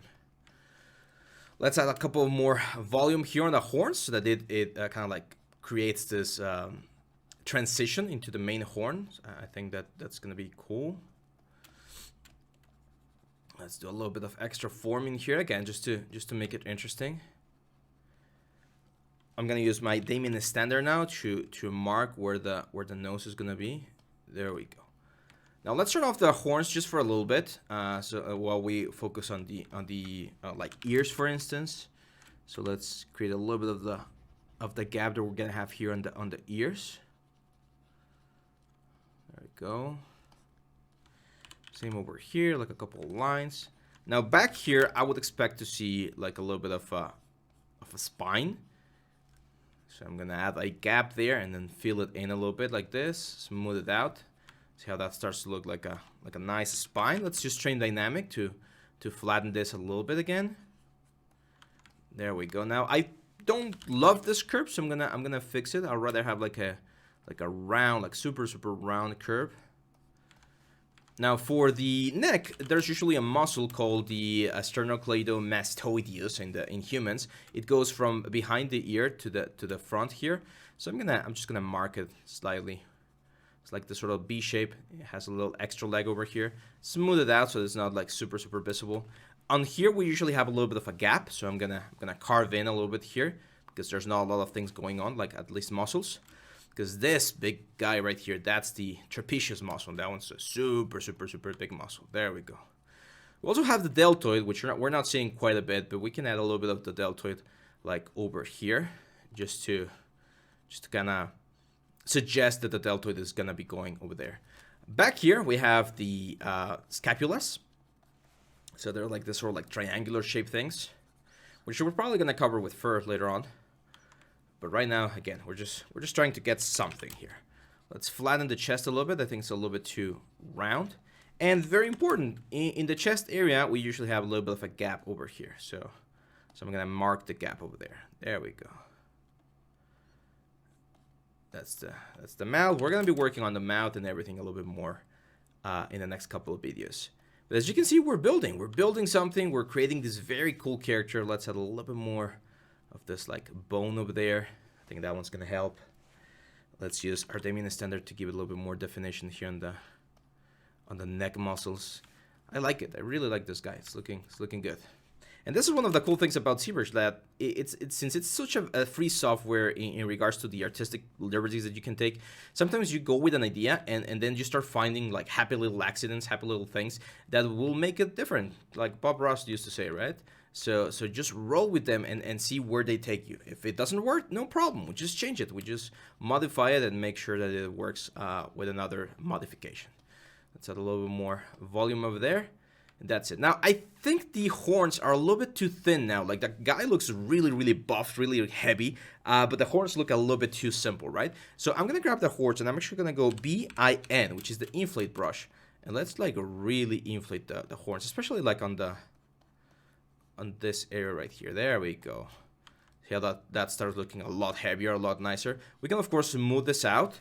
Even use, like, trim dynamic to kind of, like, soften up those angles that we had from the C-spheres, which again, another way to avoid those C-sphere angles would be to add more C-spheres. The more C-spheres you add, the rounder things are gonna get. But for now, I think we can do this, and that's gonna work. Yeah, I really like it. Now, if you want to change something about the horns, remember at any point you can bring the gizmo up, like move it to the origin of the horns, and you can move them around as well. So maybe you want to go like really low with the horns, like this, like a ram. Or maybe you want to go really high. I mean, you can change things. Even though we've already finished the C-sphere thing, we can always change things around. So for instance, I think this curvature looks a little bit nicer. So I'm gonna move it. I think I'm gonna move them down so that from the side view we can see the face, which I think will be important. And then we can even just like give this guys a little bit more curvature. Look at that. Pretty cool, right? So yeah, this is pretty much it. Now, if I were to add eyes, let's say we want to add eyes, which is something very, very common that we do with characters. We add eyes, and it's going to work in a very similar fashion to what we did with the cheetah skull in the past module, in the past chapter. So I'm going to go here into append, and I'm going to append a sphere. I'm going to alt-click the sphere, and we're going to move the sphere and position it where the eyes should be. So let's go right over here. I'm gonna make small eyes. When you make smaller eyes, things look a little bit more realistic. Big eyes tend to make things look a little bit more cartoonish. So something like that. There we go. And we're gonna do the same process. C plugin, and we're gonna say subtool master and mirror, and that's gonna give us the eye on the other side. Perfect, right? Looking good. So here's the problem though. If I wanted to sculpt like the eyelid and everything here on the character, I'm not going to be able to do it. And there's two reasons why I'm not going to be able to do it. The first of all is, of course, the resolution.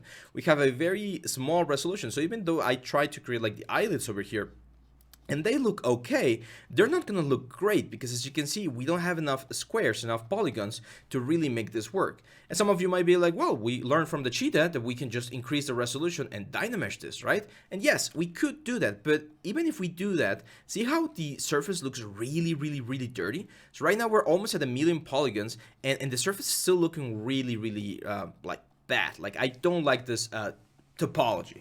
For those of you that are unaware, there's something called topology in the 3D world. And 3D topology is super, super important because we use this to ensure that the deformation of any animated character works in the best possible way. Now, we're not going to go into this sort of topology where everything has to be like perfect for animation to work, but having cleaner topology really, really, really helps with sculpting even better detail on our characters. Sometimes, if you're doing a small prop or a small asset, small creature, staying in Dynamesh is perfectly fine. However, for more refined characters like this guy right here, I strongly recommend that after you have all of your proportions and your basic forms done, you jump into something called subdivisions, okay? So let me show you how subdivisions work before we do them on this guy over here. So I'm gonna go here and I'm gonna say, let's grab like this cube right here, and I'm gonna make this a polymesh 3D. So inside of the geometry tab, instead of going all the way down here to Dynamesh, we can stay up here in this area which is called subdivisions. You can see that we have this division called a divide. And if we divide, you can see that what happens here is, since we have all of these lines, when we divide, we pretty much multiply the amount of elements that we have by 4. It's very similar to what we have in other softwares. Let me show you actually real quick. So pretty much, I hope everyone has used Blender or Maya or something similar, but if you have an object in Blender or in Maya and you apply something like a subdivision modifier like this one right here, it smooths the object, and the more subdivisions you add, the more faces you'll get and the smoother the result will be, as you can see right here, okay? So that's exactly the same thing that's happening over here. Every time I press divide, I'm adding one more level of subdivision to the whole thing, and that's allowing me to get even more and more details, okay? So in order for us to really use subdivision, we could, of course, use subdivision with this thing right here, which is the, which is the Dynamesh. But the problem with using subdivision with Dynamesh is that the topology, the way that the little squares are all organized, is really bad. So it's not really going to help us hold the detail that we want. So there's a couple of steps that we're gonna follow. So make sure to either like write them down in a little notepad or in a little like something, so that we can so that you don't forget, because we're gonna be using this process quite a bit. So the first thing we're gonna do is we're gonna grab this Skin C Sphere 1, which is the main body, and let's press Shift and click to isolate it. And we're gonna duplicate it. We need to have 2 of them. So the main one, let's call this, let's rename this and call this base, and let's call this target, because that's the one that we're going to be rebuilding. So I'm going to select the target one, make sure that we're only seeing the target one, and I am going to go down here to the option that says in geometry, C Remesher. Okay, C Remesher is a super powerful tool inside of Zbrush that allows us to, as the name implies, remesh, rebuild, recreate the wireframe, the topology of the model in such a way that it tries to follow in the best possible way the flow of the object, okay? So the nicer your detail is, as you can see right here, look at that. So it knows that we need to have some sort of like interesting flow over here, some sort of interesting flow over here and over here. And as you can see, this topology is way, way, way better, way cleaner than what we had with Dynamesh. This is still not good for animation though. You won't be able to animate with this, or at least not nicely, because it's still very dirty. But it will be a little bit better for sculpting, which is what we're going for, okay? Now, there is one thing that we can do to ensure that our series measure works a little bit better, because as you can see there, like if I do it again, there's a couple of areas that Zbrush really doesn't know what to do, and it just like creates whatever it needs, and that's it, right? And we don't want that. We would like to have some special loops or some special lines in a couple of places. So there's a nice brush inside of the brush palette, which is called this one, Series Measure Guides. You can see it's here on our custom interface, because I use it quite a bit. And the Series Mesh Guides, it's a little bit of a guide that you can add here to help the overall thing move along. Give me just 1 second, guys. So yeah, so these lines right here are going to give you a little bit of a better definition. So for instance, I can tell Zbrush, try to give me like a loop here on the nose, try to give me like a nice line going across the mouth, try to follow the sternocleidomastoideus muscle, try to go for the clavicle. Like if I tell Zbrush to try and follow these things, when I do series measure by using this curve strength slider, I can help Zbrush find like the lines and the topology that I need, which will give me a nicer result. Okay, so let's just wait a little bit there, and boom, we should have, there we go. So as you can see now, this is a lot cleaner. You can see that the loops on the eyes, the loops on the nose, everything's a lot cleaner. So this is gonna be a lot easier to sculpt. But we have a big problem. That's the first step. First step is to series mesh the target element, which is this one right here. The problem is that we had a lot of detail here that was already kind of good, and we can keep polishing, that we lost when we did this. And the reason why we lost this is because this was almost 1 million polygons, and this was only 1100, so, or sorry, 11,000. So we need to change this thing, right? So we need to modify the amount of points that we have here so that it closely matches the amount of points that we had before. And here is where, of course, the subdivision comes into place. So I'm gonna go into geometry on the target polygon, or this one right here, and I'm gonna say divide. 1, we're at 47,000. 2, we're at 200,000 almost. 3, we're really close. Now you don't need to be exactly, like you can go over or under by about like 1,000 or 100,000 or 200,000. That's fine. It should hold like fairly nicely. Now that we are close to the amount of things, we are gonna project all of the details from this guy right here, from the based object to the target object. So you're gonna select the target object, and you need to make sure that only the target object and the base one are turned on. Otherwise, other things could get projected, and we don't want that. You select the one that you're gonna project to, which in this case is the target one that we renamed, and you're gonna go down here to where it says project. And the only thing you need to do is say project all. And what's going to happen is Zbrush is going to analyze all of the other subtools, and it's going to try and move the polygons so that they match the origin or the position of the other polygons that we have. So let me turn this off, and as you can see, you're going to see, if you see this sort of like grayish thing where it looks like ashy, that's a good indication. That means you did things right. So I'm going to turn off the base, and as you can see, this looks pretty much like what we had with the base. But this is not the base, this is the clean topology. So we're now working with subdivision levels without having to sacrifice all of the work that we did with Dynamesh. Again, this is a technique that I use quite a bit, and it's really, really recommended because of the following advantage.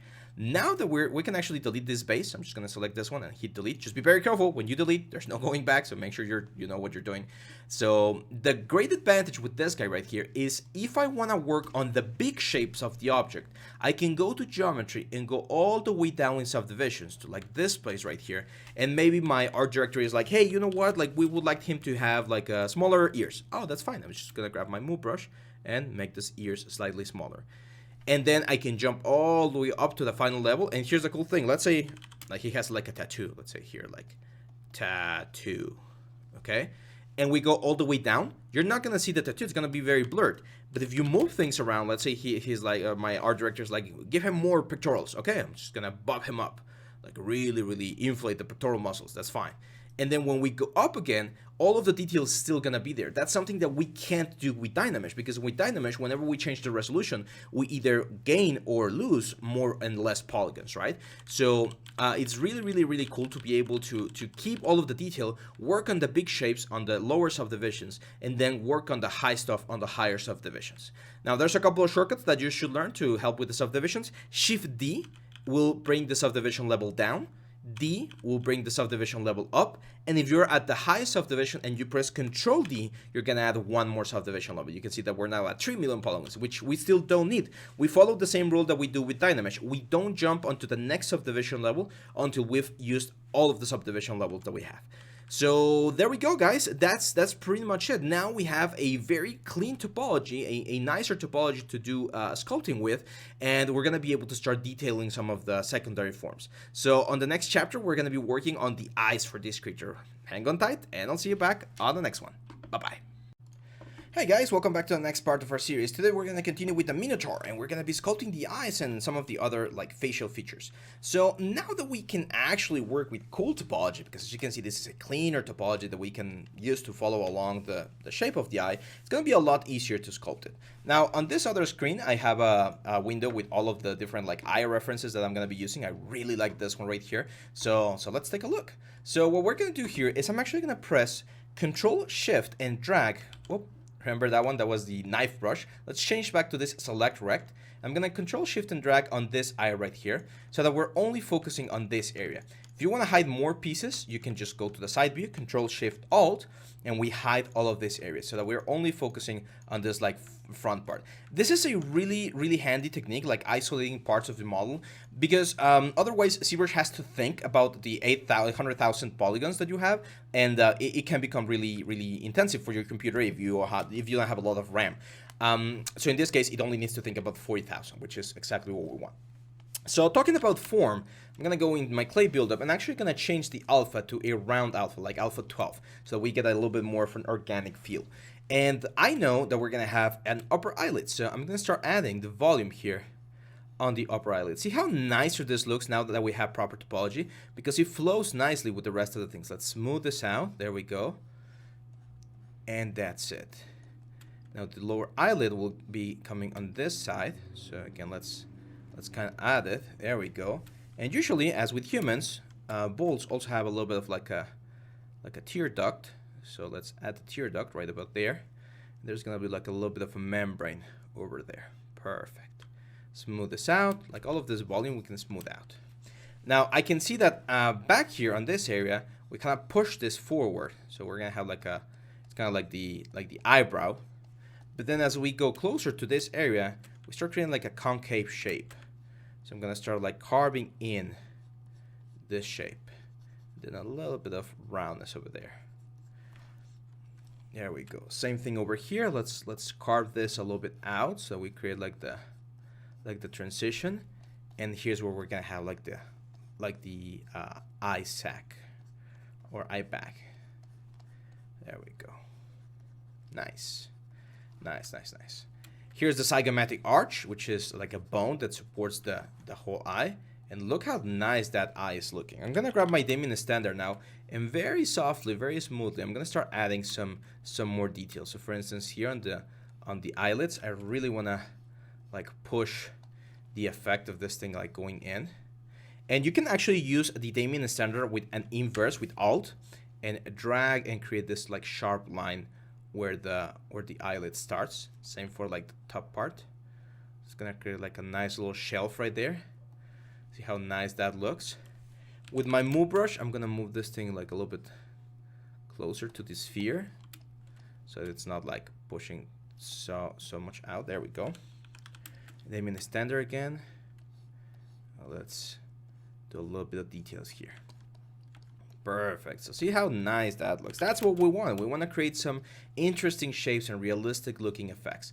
And as I've mentioned before, this will take some time. Whenever we do this premium courses and these videos, these tutorials, I try to keep it short and simple so that you guys can follow along. But keep in mind that whenever you're doing a character for like a project, you won't be given just like 1 or 2 hours to do it. You're going to be given weeks, sometimes even months, when the character is like really complex to do the full process. So take your time and make sure everything looks looks as nice as possible. So Control and Shift, click outside of the object to bring everything back. And let's start focusing on the nose now. So I'm gonna follow the nose ridge over here. And now I'm gonna use the loops that we just created with the nose to start like really detailing these guys over here. There we go. Let me look at some other reference here because I don't have any like nose reference. There we go. So it's kind of like a weird shape because it kind of like the little hole is right about there, and then it kind of goes down into the beginning of the mouth, and that's where the mouth is going to be like coming out of. So again, see how I try to make my strokes, my brush movements follow the shape of the elements. That's something really common. We do that in drawing quite a bit, where you draw in the direction of the shape so that it supports the lines, right? I'm gonna use Damien Standard to carve into the mouth. There we go. There's a little bit of a separation there, and you can see how my minotaur is looking very menacing. There we go. See how I created like a little bit of a wrinkle there. So it's not just one line, it's a couple of lines that they play with each other and they create this sort of like more natural feel to the whole mouth. He looks very friendly. I like that. Maybe he's a friendly minotaur. Now for the chin, I don't want to have like a stronger chin, so let's add a little bit more volume here, and let's support this whole jaw with a little bit more bone structure. So all of this will have a little bit more structure. Same thing over here. Usually there's a big muscle beneath the zygomatic arch, which is that one right there, which is the one that helps us chew things. So we're gonna have that one over there.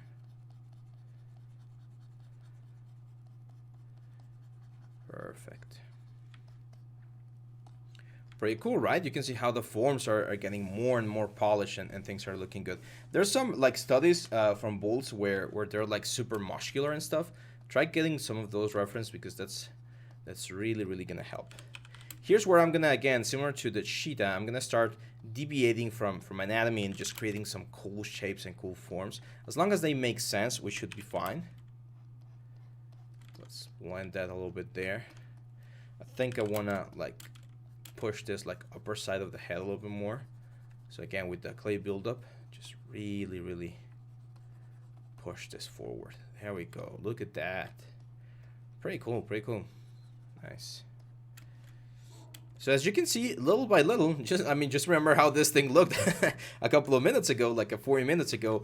We had this, like nothing. And now, after working with it a little bit, we're in a very good position. Things are looking nicer and nicer. So that's the big deal about sculpting, and that's one of the hardest parts because to teach, because a lot of people take a look at this like finished sculptures and they're like, oh, I want to get there, but they don't understand that they need to go through like very horrible looking pieces before getting to this nicer effect which we have right here. Very subtle, very soft. As you can see, I don't go like super extreme. I go really soft, and I just build on top of each other. It's a lot of practice, of course. It's a lot of experience, but you need to start somewhere. So these exercises are great for that. Cool. So let's go back here to the eye. Keep polishing it.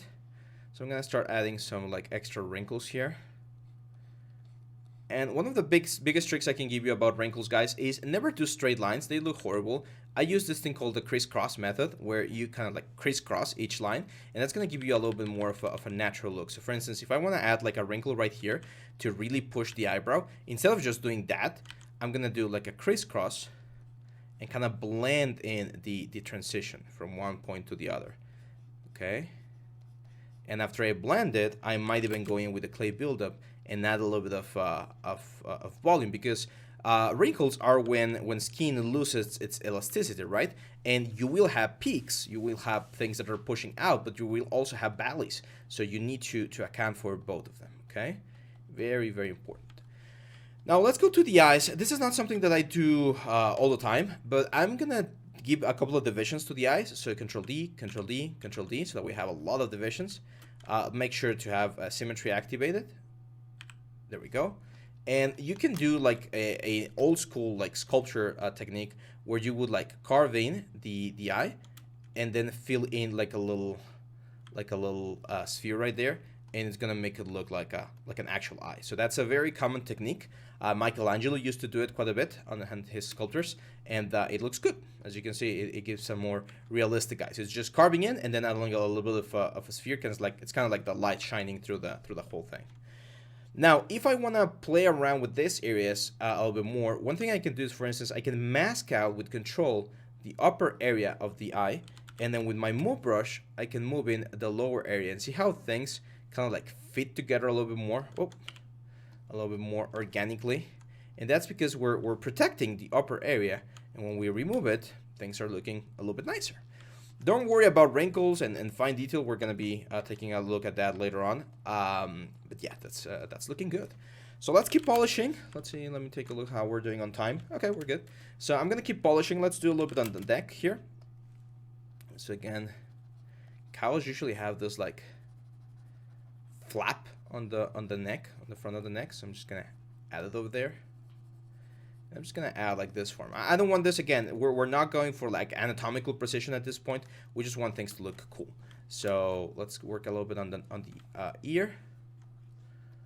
For the ear, we definitely want to carve in a little bit more into the thing there, create like the cartilage here. Again, just an indication. Imagine we're like old Greek artists, and we're doing our interpretation of the Minotaur, and we're just carving it on marble, right? So we're doing our best. There we go. Yeah, I like it. I really like it. Perfect. Now for the chest, I'm thinking about what to do with the chest. I think we're gonna go with fibers. So I'm just gonna start adding like the main fibers that the muscle usually has. You can see I'm kind of like closing the gap over there, and then just like fanning out like this. Very important. It goes into the arm, which we don't see right now. Over here we have a couple of other muscles. There we go. It's just an indication. Again, we just want the surface to look like it's been detailed, even though we're not going like for precise like anatomical perfection, because that will take way more time.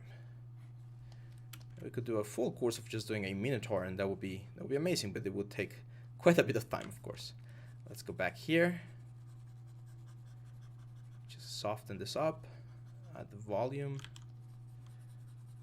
There's a couple of muscles here that go into the arm as well. And there's another one that goes like backwards like this. Again, it's just an indication of general work that we're doing here on the character. Cool. So I'm gonna stop the video right here, guys, just to keep things organized. And in the next one, we're gonna be working on the horns, because the horns definitely need a little bit of work. They're super plain right now, and whenever we work, one of the things that I always recommend is try to work with everything at the same time. Like, you don't want to be doing more work on one area and then leaving something until the very end. I'm actually gonna move the pectoral muscle here, and there's one thing we're missing. We're missing nipples. This guy's a mammal, so I would expect him to have some sort of nipples. No need to be super detailed, just an indication up there, and that should be more than enough. There we go. This guy's looking cool. So perfect. I think the nipples are a little bit too big. Let's smooth them out a little. We'll rework them later on. So that's it, guys. I'm gonna stop the video right here, and I'll see you on the next one. So when we continue working on the horns. So I'll be right back. Bye bye. Hi guys, welcome back to the next part of our series. Today we're going to continue with the horns of our Minotaur, so let's get to it. I'm just going to alt-click the horns, and I'm going to shift-click on the little eye so that we're isolating them. And I'm thinking about what kind of horns we want, because usually bulls, as you can see right here, they're very soft. Their horns are very soft. But I really like the Cimarron goat horns, like this sort of things, like this, look really cool. And again, we're free to do whatever we want as long as it looks cool. So I'm going to show you a technique that we can use to create something similar. So what I'm going to do is I'm going to be using a masking. Masking, again, as we've mentioned before, works really well. So I'm going to mask out rings along the horns, okay? So with my control mouse right here, I'm going to be masking some rings. And the important thing here is we kind of need to follow the curvature of the horn, otherwise this is going to look a little bit weird. So make sure you're following, and when the curvature changes, we need to adapt the rings a little bit. They don't need to be perfect. usually rings in like trees and in like horns, they vary, they change. So for instance here, see how it kind of like changes the direction a little bit. So let's change the direction as well. So it's going to be a little bit wider there, and then the ring's going to be like a little bit straighter over here. There we go. Let's do one more. And let's do one more. And we just keep going along. Now, as you can see, we're still in Dynamesh. This one's not subdivision levels. This is Dynamesh. So that, of course, means that things are going to be working a little bit different, but that's fine. There we go. And let's do one final one. The tip's going to be really sharp, so we're going to keep it like that. Now, what I'm going to do is I am just going to, let's go to the front view. There we go. And I'm going to go into R, which is scale. I'm going to press Alt and go to axis, which is the center. Freeze this, go up, and if we scale this up, you can see that we're going to be able to create this sort of like weird shapes that are going to give us a very, very interesting look. I'm actually going to scale this a little bit less. There we go. But see how nice this becomes, how we're creating this sort of like effect. We could also use something called a deformation. I think this one's going to work better. So let me go back. And there's this deformation down here in the deformation palette. We're going to talk about deformations later on as well. But there's one called the inflate. And inflate is kind of like as the name implies, it will inflate the whole thing. So we can inflate this a little bit. And as you can see, we're going to create a very crazy looking horn. That's looking a lot better than what we had on the character, right? So by just adding those little things, look at how nice this character looks now. Now, I don't like a lot of these things, so let's fix them a little bit. What I want to do is I want these things to kind of like fan out. So I'm gonna blend in the beginning of each spiral. So I'm just gonna, like, instead of them looking like bands, I want them to look like they're like growing into this sort of like ridges. So the beginning of each spiral, only the beginning, I'm gonna train dynamic so that it looks like it's going, or it's kind of like extruding out, right? So again, this is all about doing a little bit of research, looking at some reference, and creating something that looks cool. So something like this. It's looking good. Just continue. And as you can see, guys, it's not difficult. I wouldn't say that the sculpting is difficult, but it's definitely time consuming. Like it will take time to get to like a really nice effect or detail. For instance, here we definitely want to like keep this like really sharp. So we need to make sure that it makes sense, right? Like the volume of the horn it's becoming less and less. So I want to make sure that it looks like it could impale someone. There we go. Now, if you take a look at this ram thing, you can see that there's like an upper ridge that looks very cool. So I kind of want to have that. So I'm going to go here with my clay buildup, and I'm just going to start building like an upper ridge, like right around here, like all throughout the upper part of my horn. And we can go with the Damien standard later on and re-add the line that we're losing. But it's important that we really create like this very nice, interesting shapes, because again, that's what people are gonna see. People are gonna be seeing this amazing sculpture, and they want to see like interesting shapes and forms, right? So here again with the Damien standard, now we can go and recover some of those areas that we had, but now the reach is there, so we can follow the reach all along the upper area of our character. Now here's where, again, the transition from Dynamesh to subdivision could help us create some nicer looking effects.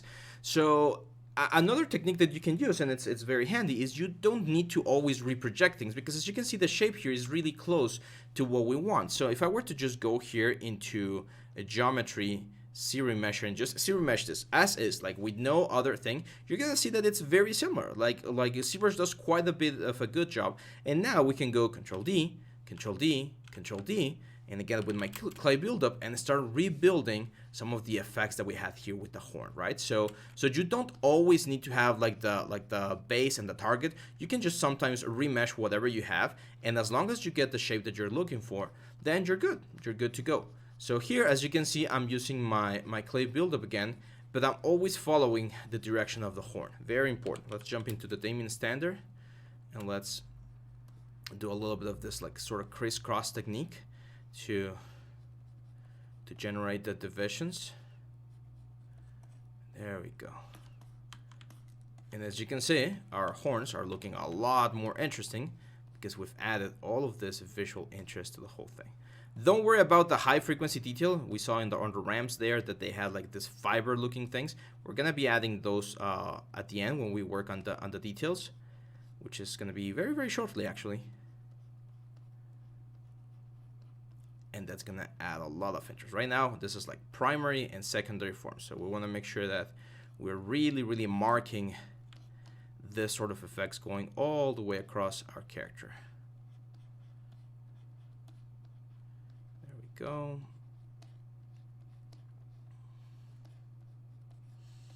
Just go all the way around and create this cool looking horns.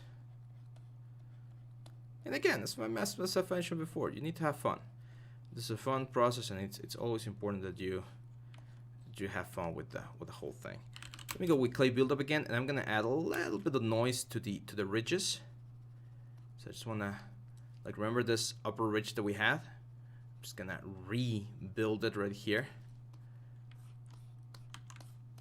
So it looks like we're going through the main part over here.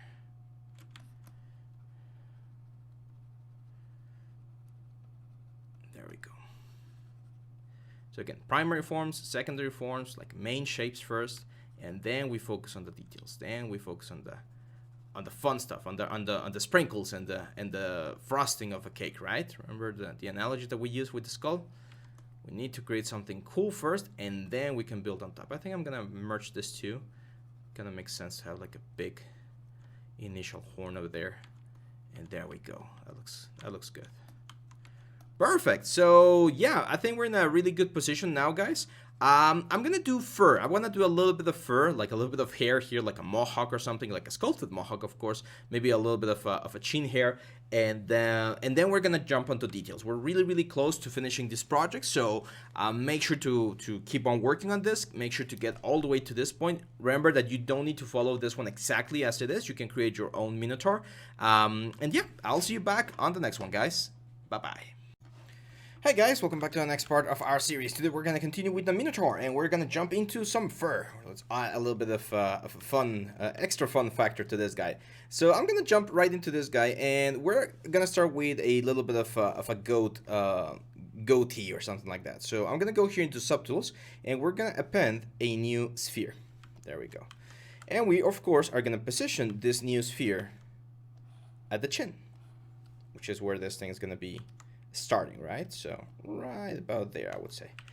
Now I'm gonna use my move brush, BMV, of course, and I'm gonna use symmetry, of course, to just give a rough shape to the goatee.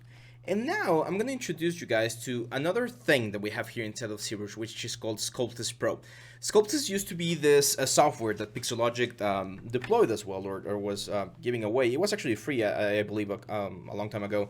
And the Sculptus was pretty much like Dynamesh, like it's the precursor to Dynamesh. So the way Sculptus works is very, very simple. First of all, I need to turn on Dynamesh. Like this sphere has to be set in Dynamesh mode. And once this thing is set to Dynamesh mode, we can go here and we should be able, although I'm not sure why this is not active, we should be able to activate Sculptus Pro. That's weird. Okay, let me go BSK, which is the snake hook brush. And now you can see the snake hook actually allows me to work with Sculptus Pro mode. And here's what it does. Usually, when we're working with like a move brush, right? And we grab this thing and we move it, we're just moving the polygons, right? We're just like transforming the position of the polygons into whatever we're looking for. However, when we're using certain kinds of brushes, like the snake hook, BSK, you can see that the brush turns purple. And what happens is, once I start like dragging this out, see how we're creating in real time more geometry? That's really, really, really handy because it takes into consideration the size of the brush, and it will add polygons in real time. So you can see how it's converting and adding more stuff as we move these things around. And we can also actually do it with like clay buildup as well. You can see clay buildup also has a sculptress mode right there. So what's going to happen here, and you can check it out on the active points, as I start adding more stuff, the active points are going to start growing, right? So it is a very, very handy way to add more geometry to your object without having to re-dynamesh everything.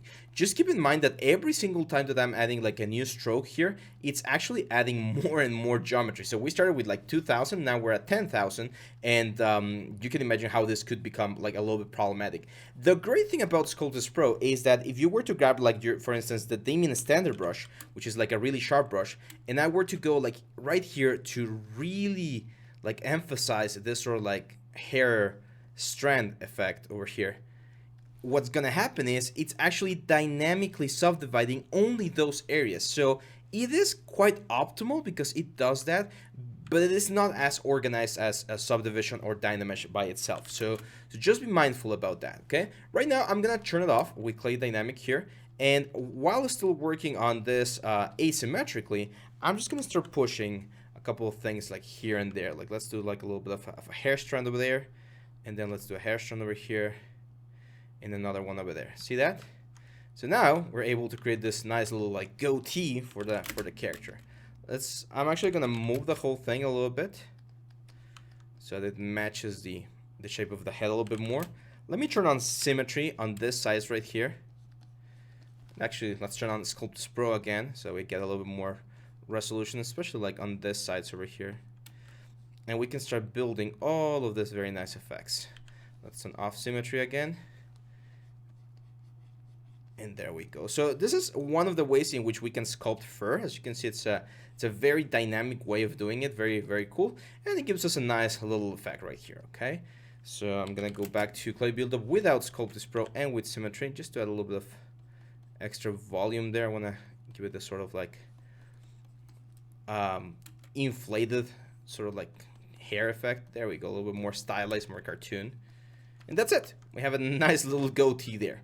Now, let me show you another method that we can use to create a little bit of hair over here. In this one, we're actually going to go back, if you remember, to the cheetah skull. We're going to go back to the insert multi-mesh brushes.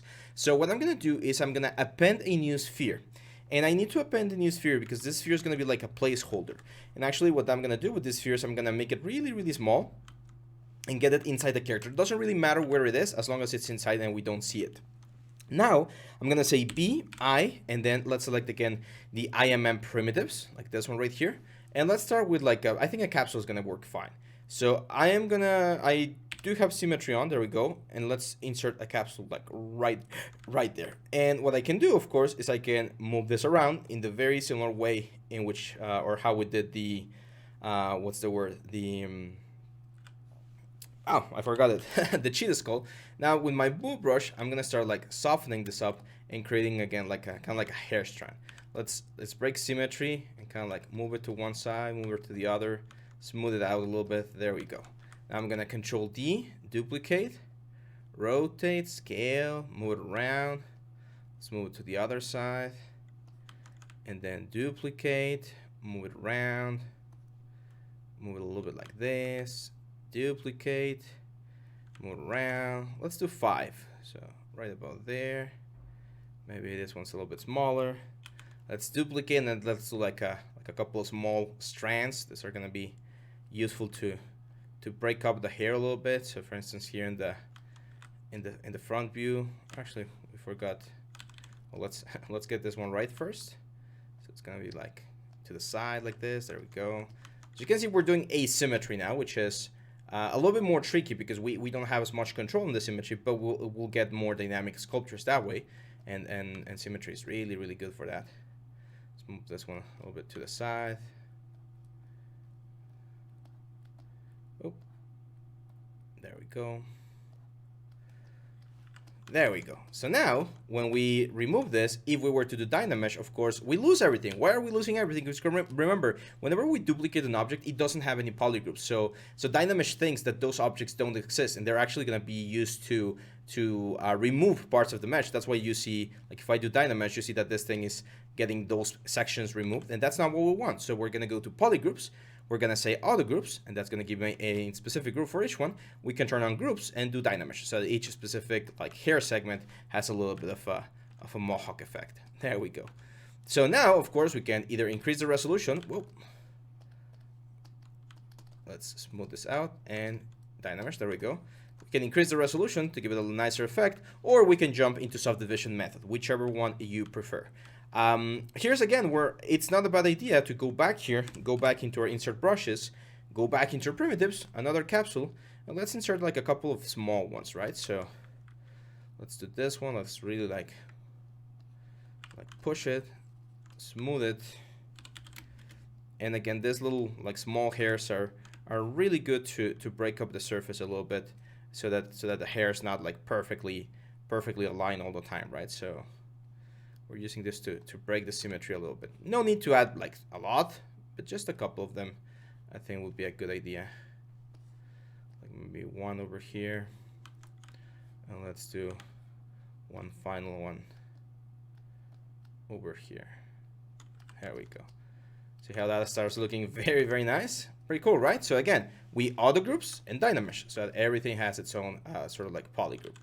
Now, if you want, of course, we can go here and we can start using our clay buildup to add a little bit of texture to the overall hair. And as we've mentioned before, the more time you spend on something, the nicer it can look. Right now, I'm gonna keep it quite simple, so I'm just gonna do like a very basic like hair strand texture, just so that they're not like horns and they're more like hair or bundles of hair. There we go. We can soften it up just to, it's just a general description of the whole thing. Let's take a look at the overall shape now with hair and everything else, and it starts to look pretty cool, right? I'm gonna show you another technique. I'm gonna go here and let's say we want to add a little bit of eyebrows, but we don't want to do like a separate eyepiece. We can actually sculpt here using masks. So I'm gonna mask out where I want my eyebrow to be. So let's say all of this area right here. And then if we invert the mask with control and tap outside of the object, whenever I use like clay buildup or a snake hook or anything, I'm gonna be able to create like a very harsh line between where the eyebrow was and where I want this thing. So let me grab my move brush. Well, let's add like a couple of little spikes here and there. It's gonna give a little bit more personality to the little minotaur right here. There we go. And when we take it out, as you can see, it's gonna look like it's actually like its own little eyebrows, right? So masking and using multiple subtools like we just saw here is gonna be super important for the whole process. Now that we're working on details, because we're about to jump into the texture details and the last parts of the general like minotaur things, it's important that we add a little bit more like personality to it. So why not add like an earring? So I'm gonna go append. Let's append a ring right here. And super simple, I am just gonna rotate this guy around 90 degrees like that, make it smaller, and let's add like a little earring going over here. Now some of you might be wondering, well, could we cut like a hole so that it really looks like this thing is going through the ear? And the answer is yes, of course we could. We would have to rebuild the Dynamesh and do a lot of things to get that, but it could be done. However, I propose an easier solution. Let's just simulate like there's a little hole in here by creating like the little cavity where this eye or this piercing is going to be going, right? So we carve in a little bit and then we add a little bit of volume on top like this. And as you can see, we get this very nice effect. Now careful here, we had symmetry turned on, so this is where we would definitely need to like smooth this one out because we only want to have the earring on one of the sides. And yeah, I think it's looking pretty cool. I think I'm gonna do a couple of modifications here. I'm gonna move give it a little bit more of a snout over there. Careful here, I didn't have symmetry, so let's turn symmetry on. Just a couple of minor like form changes so that he looks a little bit more like a bull. But I like it. I like this guy. He's looking cool. So yeah, there we go, guys. As you can see, we're in a very good position. We have a very simple fur. We're gonna be talking more about hair later on when we take a look at fiber mesh, which is a little bit more, it's a little bit closer to traditional hair. This is more like sculpted hair. But I just wanted to show you how you could very easily block in this sort of things without that much of an issue.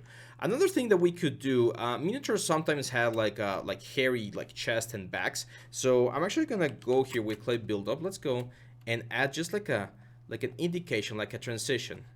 So I'm just gonna use my clay buildup and I'm gonna be creating this sort of like buckles or like hair strands.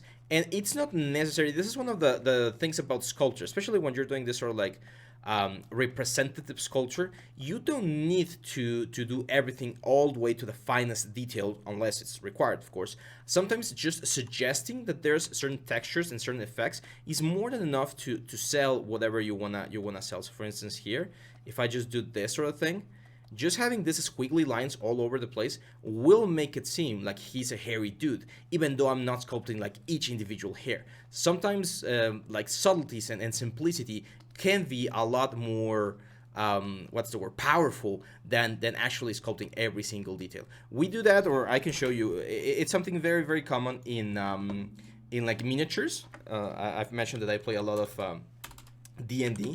So if you take a look, for instance, at an owl bear from D&D, owl bears are these creatures like an owl and a bear. And if you wanted to like really do a realistic owl bear, you would have to do feather by feather. However, if you take a look at the miniatures, the miniature sculptures that a lot of people do, some of them do go like feather by feather, but others, what they do is they simplify. They would like they would change the way, like, look at this, I love this one, and they would just indicate that there's fur all along the place, even though it's not like hair by hair, and that's more than enough that to show how all of this looks or works, right? So depending on the project, depending on the art style of whatever thing you're working on, sometimes you won't need to like detail everything all the way to perfection.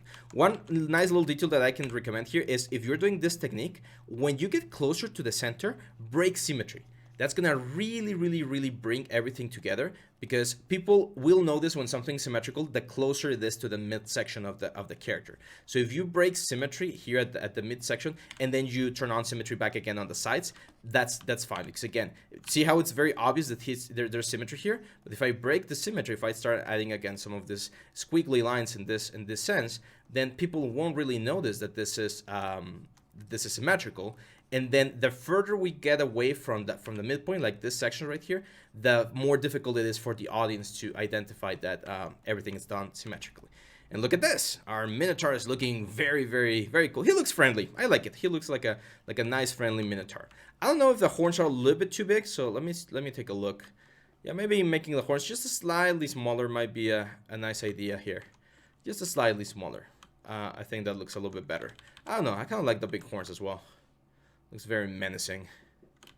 Let's turn on symmetry. Oh, that's fine. Cool. So I'm gonna stop the video right here, guys, and in the next one we're gonna talk about skin detail. We're gonna be doing leathery texture, we're gonna be doing all of the horn texture, maybe even a little bit of hair texture, and we're gonna be ready to finish this nice chapter here about character sculpting. So hang on tight, and I'll see you back on the next one. Bye-bye. Hey guys, welcome back to the next part of our series. Today we're going to continue with the details, so let's get to it. Now this is where we left off with our very nice Minotaur right here, and now it's time that we start working on details. Now, last time we did details with the skull, we just threw in like a quick alpha over the whole thing because I just wanted to show you the basics of it. Now we're actually going to go in here and I'm going to show you the proper technique that we normally use to detail a character. So the first thing that you need to understand is that for proper detail to be shown on the model, you are going to need quite a bit of polygons. So in this case, since we're working with subdivision levels, it's very easy to go to the last subdivision level, which we are right now. We should be about subdivision level 4. And I'm just going to press Ctrl D to add another subdivision level. Now we're at 3.034 million points. They're actually not polygons. Each one of this, I think, counts as 2 polygons. So this will be like 6 million polygons. And this will allow us to have a very nice effect. So let's start with the eyes. There will be certain details that you won't be able to get with an alpha. And these are the sort of details that you really want to go in here and do by yourself. So for instance, like the little nice lines around the eyes, like the eye bags right here, those are the kind of things that you really want to sculpt by hand, because they're going to give your sculpture a lot of life, a lot of personality, and a very nice artistic look to the whole thing. Now, there are some alphas that you can use to help yourself in this endeavor, and the way to do or use them is the following. I'm going to press B, S, and T to go into my standard brush.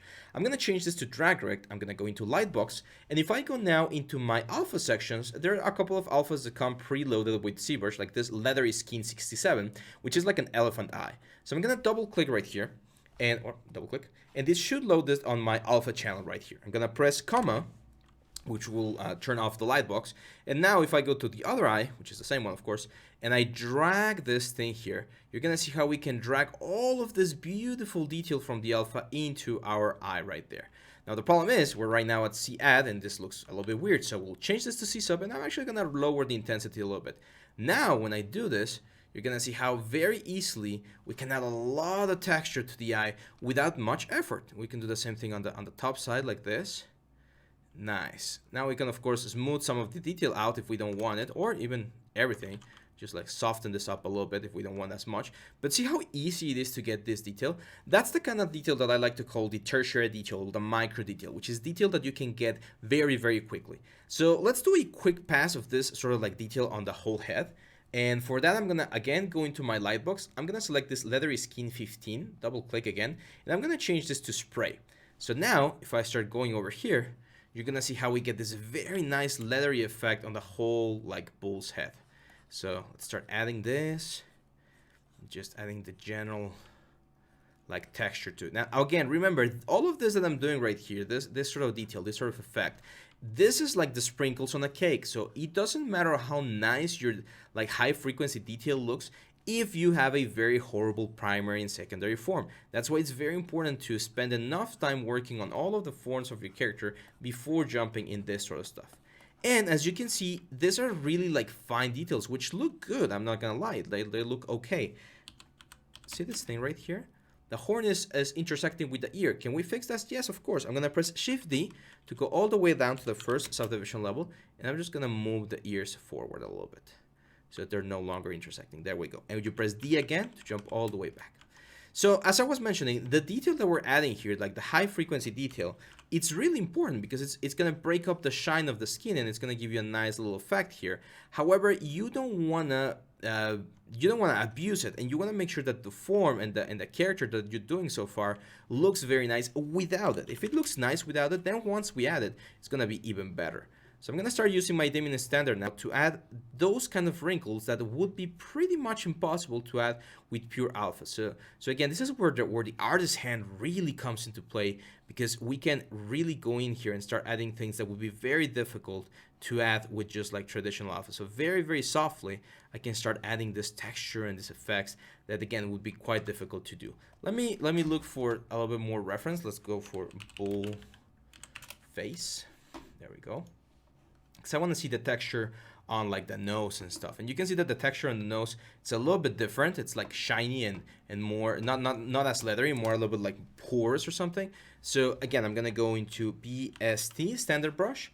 Let's go into the light box, and I do believe we have this sort of like a bumpy skin, or even this scaly skin might work. I think this leathery skin might work actually. So I'm gonna grab this one, but I'm gonna change this to drag direct, so that way we can really change. See how we can change the texture on this area by following along like the lines of the mouth and stuff. There we go. Nice, nice, nice. I really like that. That's looking good. Now there's a lot of alphas online. Some people share their alphas freely, so always be in the lookout for those kind of offers. And there's other people that will sell their alphas, but they're quite nice alphas, and it's a good investment, because if you're going to be doing a lot of certain types of characters, then you might be using a lot of certain types of alphas, and that will be of course very, very good for us. I'm gonna carve in a little bit more here on the eyes, so I'm gonna be a little bit more aggressive on the wrinkles, always doing the crisscross technique, of course. Like we don't want to keep it like super line heavy. We always want to like blend things around. There we go. See how we're adding those sort of effects, and that's giving us way more like visual interest throughout the whole character. Nice. Let's take a look at some reference here. There we go. And I'm trying to see if there's like any specific thing I want to look up for, but I don't see any like I was trying to see if there's like pores or something. If you want to do pores are also really good. Again, I'm not sure if this is gonna work for this one. Let's try it. But we have like this bumpy skin right here. Double click, and we could add like some pores. I've seen more of this in like cats and stuff, so I'm not sure if it's gonna work on this guy. But yeah, there's a lot of things you can do. Like if we want to add a couple more pores here and there, I don't think it's a bad idea. Here's where, again, details or specific things about the character could really come into play as well. Like, let's say he has like a scar on this side of the face. So I'm gonna press X. I'm gonna show you how to do one very nice scar. I'm gonna draw the scar with my mask. As you can see here, I'm using Control and just dragging across to draw this scar. And then with my clay buildup, I'm gonna build up a little bit of volume on this area. This is called a keloid scar. Probably you have one of them. I have a couple of them on my knees from when I was a kid, and you would like scratch your knee, and that's where the skin just like forms on top of it, and you get this sort of stuff. If you want a more like a traditional cut, then the diamond standard usually works fine. Like maybe you want to have like a gap over here, like something. Lips usually get like this sort of like crackling effect from like an injury or something. So again, this is where you break symmetry and you start changing things around. Now for the horns, we can do something similar. I'm gonna go standard brush, a drag rect, but I'm gonna change this to alpha 60, which is gonna give this sort of effect. Now I'm gonna keep this really low in intensity because I really wanna have a lot of texture, right? So as you can see, since we're gonna be repeating this texture quite a bit, I need to keep it low so that it doesn't feel like overwhelming. So very, very important that we do this in this way, so that we get these nice little fibers that we would normally see on like on ramps and stuff. And now we turn around and we do similar technique. We're gonna have to do this a couple of times. Important factor here, do not change the size of your brush. Remember, when you change the size of your brush, the size of the detail is also gonna change, and that's something that you don't really want because you're gonna start getting like either super big effects or super small effects. There we go. Let's go down here, and again, see how nice this looks. Very important that we're using drag rect and we're dragging roughly at the same size for every single stroke. That's gonna ensure that the detail is consistent as well. So very important that we keep it like this, keep it consistent. There we go. That's it. It's gonna give us a nice little detail there on the horns. And even though we have that detail, that doesn't mean that we can't keep on sculpting. So for instance, if you really like the ridge that we have over here, I can continue detailing that ridge and really like pushing that form. Like I can go here with diamond standard again and like really make sure that the ridge reads as a ridge, right? So see how that starts looking a little bit more intense. And I'm not gonna get tired of saying this, guys. Take your time. Take your time. We make these videos in this way so that it's easy to digest and to understand the main things about the work. But me doing this in like 40-50 minutes doesn't mean that you will be doing that the first time around. So make sure to practice. Make sure to take your time. Make sure to do several of this. Try a cyclops. Try a goblin. Try an orc. Like use the same techniques that you just learned here with this nice little. This nice little minotaur, and try your hand at something more different. I'm gonna use trim dynamic here to sharpen the hair a little bit. I don't want this to look like sausages, so I'm gonna sharpen a little bit of the pointy end there, just to add a little bit of variation to the whole thing. And that's it. This is pretty much it. We should name this guy, right? He's just missing a name, and he's gonna become a character in one like fantasy game or something. But yeah, this is pretty much it, guys. This is the end result for our very nice Minotaur chapter. We're gonna jump now onto chapter number 3, and in chapter 4.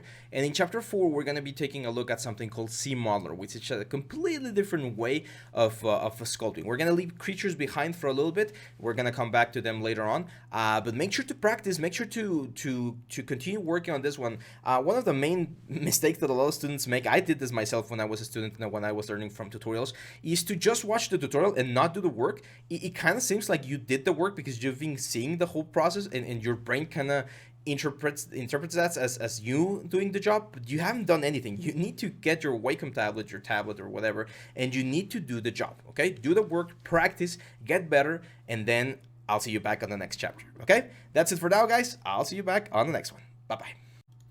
Hey guys, and welcome to the next chapter in this series. Today we're gonna be talking about SimModeler, and well, let me tell you, it's quite a journey. So let's go.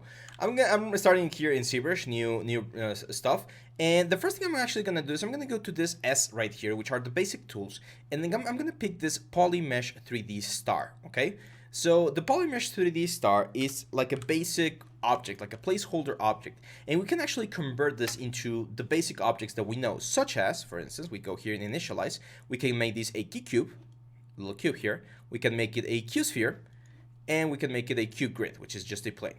So I'm going to go with the key cube right here. And what you're going to notice is we have a couple of things right here. We have X resolution, Y resolution, and Z resolution, which is, of course, how many divisions we have in each side. If I turn on polyframe, you're going to see that we have 2 divisions per side.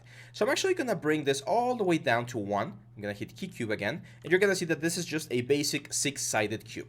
Now, SimModeler was the answer, is the answer that Zbrush has to traditional development packages like Maya or Blender. Normally, in Maya or Blender, you're going to be using bevel, extrusions, insert edge loops, insets, and stuff like that to model stuff, right? Well, it happens, or it works in a very similar fashion here inside of Zbrush. It now has its own tools to be able to modify edges, faces, and vertices, which are the main components that make up any sort of 3D element. Now, the first thing to be able to go into SimModeler, which as you can see we have a little shortcut over here, is to convert this into a Polymesh 3D. It supposedly already is, but I like to create this as a make Polymesh 3D. And now this PM3D, it's a cube that's ready to be worked with, okay? So if I were to turn this thing here, fill as well, so that we can see the colors, you're gonna see that this thing has polygroups. We've briefly talked about polygroups, but they're gonna be playing a super important role from now on, because most of the tools that we have inside of SimModeler will work with polygroups. And well, without further ado, let's jump into SimModeler. I'm just gonna press B, and all the way down here we have SimModeler. So I believe it's C and then M as the shortcut. I usually don't use the shortcut, that's why I have my little shortcut over here to just click it and go into SimModeler. And the first option that you see when you drag your mouse on top of some object like this face right here is QMesh, which is like the basic function that SimModeler has. And it says QMesh a poly. So what QMesh does, if you click and drag, it will extrude this polygon and create an extra volume, which is really handy because as you can see here, we can invent or create a very interesting shape that would be very difficult to sculpt by hand, right? This is just more like a traditional hard surface thing, and we can modify and do a lot of different things. So how do we get access to all of the tools? Simple, spacebar. When you press a spacebar and you're inside of the SimModeler brush, instead of getting the traditional like shortcuts that you get, like the size and the focal shift and all that stuff, you get all of these options. And depending on what section of an object you're selecting, where it's a face, an edge, or a vertex or a point, you will get different options. So these are all the options for faces. These are all the options for edges.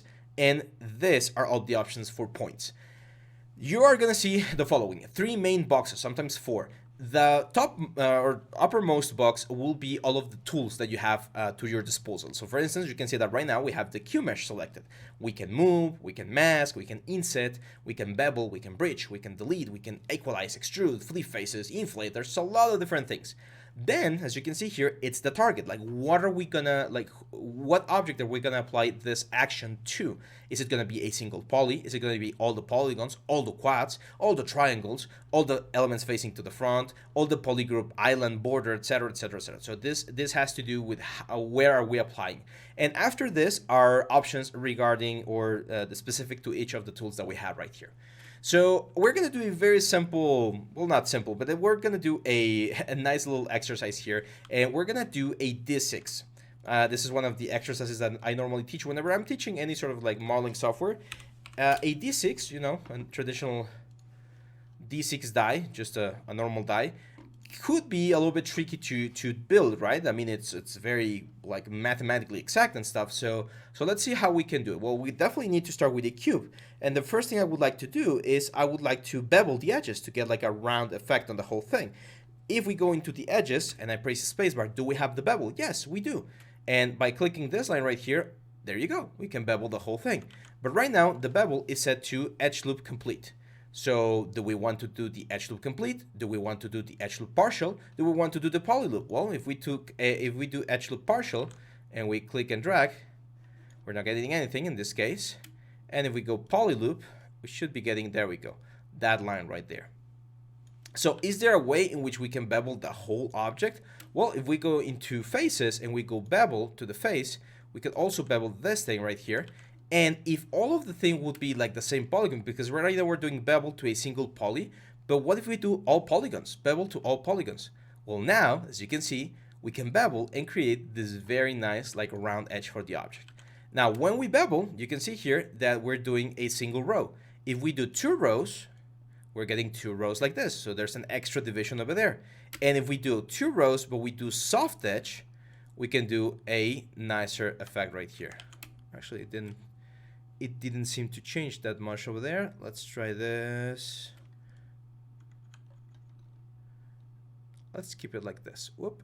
A little bit less, like that. There we go. So now what I'm going to show you guys is something called dynamic subdivision. We already took a look at subdivision when we were looking at a geometry up here with this one, but we don't want to divide just yet. We just want to have a preview. Again, very similar to what you would have in Maya when you press number 3, or in Blender when you use a smooth modifier. And the way to activate dynamic subdivision is just to activate this little guy right here. So if we activate dynamic subdivision, we're going to get this overview of how the little die is going to look when we were to divide this thing, okay? You can also turn this on and off with the letter D in your keyboard. I'm going to say always yes. So now every time I press D, I think it's D and Control D. No, not Control D. Shift D. It's D and Shift D. D to activate dynamic subdivision and Shift D to deactivate it. And we're going to be able to see the effect. Now, we already have this. Let's turn on this thing again to see what we're doing. And now we want to add, of course, the little holes on the inside of our die, right? So we need to divide the element right here to be able to select all of the different like faces that we need. So what I'm going to do is I'm going to press a spacebar in the edge mode, and I'm going to say insert. And what insert will do, as you can see, it will insert one edge loop. But I don't want to insert and have to like guesstimate where this thing is going to be. So I'm going to press a spacebar, and I'm going to say multiple edge loops. And I want, if I do this right now, it's going to do only 1.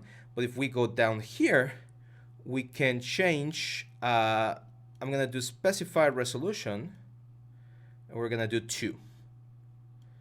Oh, so if I do 2, it would immediately divide this into 2 specific sides. So I'm going to do 2 there, 2 there, and 2 there. Now, as you can see, as we start adding stuff and changing things around, the polygroups are changing. And as I've mentioned before, polygroups are going to be super, super important because they're going to allow us to organize things in different ways. So it's very important for me to teach you now how to modify or change, clean up the polygroups that we have. And we already have one. We can do auto groups, which in this case, since this is a single object, everything in this area will become a single polygroup. If you have a specific section of the object selected, like this guy's right here, and I do a group visible, for instance, only that area is going to be its own polygroup, and we're going to be able to do and change things around. We could even do like this middle section right here. Oh, let's do like this, and we can do group visible. And now if I want to do like a Q mesh, for instance, I can do Q mesh and say polygroup all. And now all of this polygroup is going to be Q meshed out, and we can extrude the whole thing out. So there's a lot of things that we're going to be able to do with polygroups. Right now, what I want to do is I want to select only the faces that are going to have the little numbers because I want to modify those faces. So I'm going to go into face, and I'm going to select the option which is polygroup. What do I want to polygroup? A single poly. So let's say 1, 2, 3, 4, and 5. So as you can see, now we have the number 5 selected here, and each little dot that will eventually be a number is being selected in the proper way, okay? Now, if I want to have a different polygroup, I would click, and without dropping my click, I would press Alt.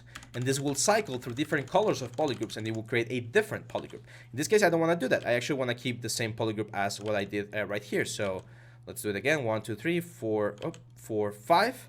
And then on the other side, we're going to have 1 and 2. On the top side, let's have 1, 2, 3, 4, 5, 6. Back here, we're going to have 1. Over here, we're going to have 1, 2, 3, and 4. And over here, 1, 2, and 3. So it's kind of like selecting all of the faces because we're painting a specific polygroup that's going to allow us to select them easily. But it's pretty much like if we just selected them in other softwares, again, like Maya or Blender. So let's go into polyface now, and what I want to do is I want to create an inset. So there's this inset option, and if I inset a single polygroup, yeah, that works. As you can see, that's what I want to create. I want to create like a little loop right here, but I want to do it on every single face. So I'm going to change the target from a single poly to polygroup all. So every single face that shares this polygroup will be affected by this inset, as you can see right here. The only problem is, as you can see up here, the number 6 is insetting the whole polygroup as a single polygroup, and I don't want that. I would like to have them be a separate number. What we can do here is we can do center only. So now when we do this, or sorry, not center only, it's inset each poly. There we go. So now each poly will be inserted as a different effect. And they will get a new polygroup as well. So it's going to be very easy to select those new lines to generate or create other things, right? So in this case, what's the next thing that I want to do? Of course, I want to take all of those polygroups and I want to push them in to create a little hole for the dice. So I'm going to press a spacebar, go into QMesh, select this guy, and push it in like this. Now, if I press the letter D, look at this. Our die is pretty much looking like a normal die, like what we would expect to get from a traditional modeling element. And this actually has proper topology, like proper subdivision topology. You could take this into Maya, Blender, or any other software and use it as is, because we've been building this in a traditional like poly modeling or box modeling process and effect. Okay, so this is the basics of poly modeling, my friends. This is the basics of CModeler. And it's very important for me that you guys finish this little exercise right here. I know this was a relatively short video. It's just the basics of the whole thing, because now we're going to be using these tools to build a prop. And people don't usually think, I mean, nowadays, yes, but a couple of years ago it was a little bit different. People didn't usually think about Zbrush as a prop modeling software where you could do like weapons and guns and stuff. But nowadays, with as many tools that we have inside of Zbrush, it's very easy to create the very cool things inside of this software. So make sure to finish this little die right here. It should look something like this. You can even go into the geometry and then the subdivision. You can increase the subdivision smoothness here from level 2 to like, let's say level 4. It's gonna be like super tight. But yeah, this should be the end result for this first lesson. In the next lessons, or in this chapter, we're gonna be working with an axe. We're gonna be doing a very nice, cool, like model axe, and then we're gonna detail it with the Zbrush tools that we have at our disposal. So make sure to get all the way to this point, and I'll see you back on the next one. Bye-bye. Hey guys, welcome back to the next part of our series. Today we're going to continue, or actually we're going to start with a new project, which is the axe. Now, we're going to be using CModeler, of course, and in order to do that, I am going to go again into this little S shape, which is like a menu for the basic tools inside of Zbrush. These are 2.5D brushes, by the way. This is another like whole section about Zbrush that we don't really use anymore. It used to be like this sort of like painting package, but a lot of stuff is still in here. So I'm going to select this Polymesh 3D as we did before. Let's turn off Lightbox. We're going to go all the way down to initialize, change this to 1, 1, and 1 so that we only have one side. Key cube, drag 1, hit T to go into edit mode, to go into, well, draw mode, and to be able to edit the little object. And then I'm going to make Polymesh 3D. I usually like to clone this by making it a Polymesh 3D so that the original one is still here, and in case we need to change it to like something else, we can do so as well. So yeah, we're gonna jump on this guy, and there we go. Now, one of the things that we normally do in traditional modeling packages such as Blender or Maya is we utilize something called image planes, right? And it's just a plane, and you project an image into this plane, and you use it to kind of like trace the silhouette of the object and make sure you're doing everything perfectly. Well, we're gonna do something like that right here. So I'm gonna append a new element, and in this case, it's gonna be a plane 3D. And the plane 3D is right there. As you can see, we're not seeing the other side of the plane. This is called the normals. So the plane is facing one specific side, and that's the side that we see when we look through the camera. If we want to see both sides, it's very important that we go down here to display properties and activate this thing called double. Okay, so that's gonna allow me to, or actually, of course, we need to select the plane and hit double on the plane. That way we're gonna be able to see the plane on both sides. Now, I wanna rotate this plane, so I'm gonna press the letter E, and I'm gonna rotate it while pressing Shift so that it's 90 degrees, and this plane is pretty much a side view, right, of the plane right here. I'm actually gonna push this plane back because it's gonna be like my side view of the element, and you guys already have an image inside of your folder. So if you go into your folders here, I'm gonna go texture, click this little guy right here, and go import, and we're gonna jump all the way to our project files. And I think I made a mistake. In my case, I placed it in chapter 3, but it's actually gonna be in chapter 4. So it's this one right here. I'm gonna hit open. So what's gonna happen now, as you can see, is we have this texture right here. And the only thing I want to do is I want to load that texture onto this plane. To do that, you select the plane, you go into texture map, you select this guy right here, and you click the image, and boom, we have it right there. Now there's a couple of problems, of course. First of all, it's a little bit distorted. So ideally you would like your image to be completely square. So you can drag it into any like sort of image processing software like Photoshop, Krita, or whatever, and make sure that it's a square image instead of like a rectangular one, and it's not oriented properly. Now that's going to be very easily fixed because this plane, remember, it's an object. So we're applying this texture to an object. So we can press E, rotate this 90 degrees, and then even scale it up so that we match exactly like the proportions that we want. So something like that I think looks okay.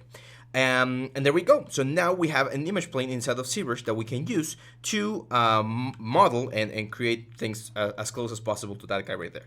So this is just one way to do image planes. There's a couple of other ways. Personally, and in my like traditional workflow, I don't use image planes as much. I was kind of like trained and recommended to me by other sculptors to work with like a reference, like what we did with with PureRef, and just like project that in your mind, right? Like without having to look at it directly. But if you are one of those guys that like to have like image planes, this is a great way to do it. So let's focus on the main shapes right here first. So as you can see, we have this very nice like metal head that we want to use. So I'm gonna grab this cube, and first of all, well, let's move it and scale it so that we start like back here, right? With this, where this main thing starts. And what I can do, of course, is see this is one of the issues with image planes. You are not going to be able to rotate even if you're clicking outside of the object because we're clicking on another geometry. So if that happens, you can click on anywhere like on the outside of the box right here, and that should work just fine. Actually, let me go here. There we go. So that's it. So if you click on the outside of your screen or beyond this little like white border, that should allow you to do it. Like if I go here, I am gonna be able to do it. Like that's like the safe zone. So I'm gonna turn on C Modeler, so like my brush, turn on Polyframe, and I know that I want to Q mesh this thing, so I'm just gonna Q mesh it. How far? Well, that's gonna depend, but roughly about there sounds good. We can go here. There we go. Now, if we overshoot, which is very common, very easy way to do this is just Control, drag to mask those points, Control, click to invert those points, and then move them like this. Because right now the only thing that's not masked is that little face right there. So we can just move this thing so that we match that place right there. Perfect. I'm gonna turn this transparency on. Or actually, I'm not sure we can do that right now. So I'm actually gonna move this all the way down to about there and go like about there. There we go. Then we can get rid of the mask, Q mesh again. Let's just a small Q mesh. There we go. So we're gonna do a couple of Q mesh, or as I like to do another little technique here, we're gonna Q mesh like this real far, pretty similar to what we did before, and then we're just gonna, let's move this pivot point here, move this thing back, which is right about there, and then we can go into edge and we can insert edge loops. Let's do 1, 2, and 3. There we go. Now, we do have symmetry, or we should have symmetry selected. So technically, we could go to like BMV, which is our move brush, and just move these points up and down and whatever we want, which is fine. However, if we want to keep things like super clean, I strongly recommend you stick to the side view like this. So I'm going to start moving these points around to really match. And right now, since we only have 2 points, it should be fairly easy to do. Should be fairly easy to follow, and as you can see, we're not moving anything on the perspective, so that's perfect. Let's go here, and here we're gonna create this little points right here, and let's move this one over here. There we go. This one probably a little bit lower. There we go. Now here we have a couple of decisions to make. We can continue the edge loop nicely going down here, which is technically what we should do, or just extrude this down and like finish the axe. I'm going to show you the proper way to do it because this is like the proper way to poly model things. So I'm actually going to move this point all the way down here, and I'm going to move this point all the way down here as well. Oh. Come on, there we go, like here, to create a sort of curvature. And I'm actually going to move these points over here because we're going to be filling in all of these other parts very soon. There we go. So let's move this down and down. So that creates, this thing creates something called a poly loop, okay? Because this thing is flowing in the direction of the curvature of this axe. And that will be really handy once we add support edges. Remember what we did with the dice to make sure that the edges were holding nicely? That's really important here. So let's go back to this view. I'm gonna go back to Scene Modeler, and let's Q mesh this guy over here to create like the lower piece. Now here, as you can see, that's a 90-degree angle. That's very sharp. So it is okay for me to break what we were just doing, the poly loop, right about there. I'm actually gonna move this thing or create the draw size all the way down to like a small size so that we don't mess it up. There we go. Now, from these faces, like this face right here and this face right here, we are gonna create the rest of the X. So I'm gonna go again into Scene Modeler, which by default has Q mesh selected, and I'm gonna push this one forward like this. And I'm actually gonna do the same thing with this one. One of the cool things about Q mesh, as you can see, is it actually like snaps to the next one. So we can very easily create like this sort of like connection. Let's go back to VMB, which is my move brush. Oh, let's go intensity. There, there, there, there. Careful with this one. We want to kind of keep like this thing going right there. And as you can see, we're building the profile of the X. If this seems too easy or too complicated, it's normal. This is more like traditional poly modeling. Actually, if you guys have experience with poly modeling in other softwares such as Blender or Maya, you might think there are faster and easier ways to do this in other softwares, and the answer is yes, there are. However, this is the option. If you've never used any of the other softwares before, this is a great option that you can use to generate this sort of thing. So I'm going to do the same thing here.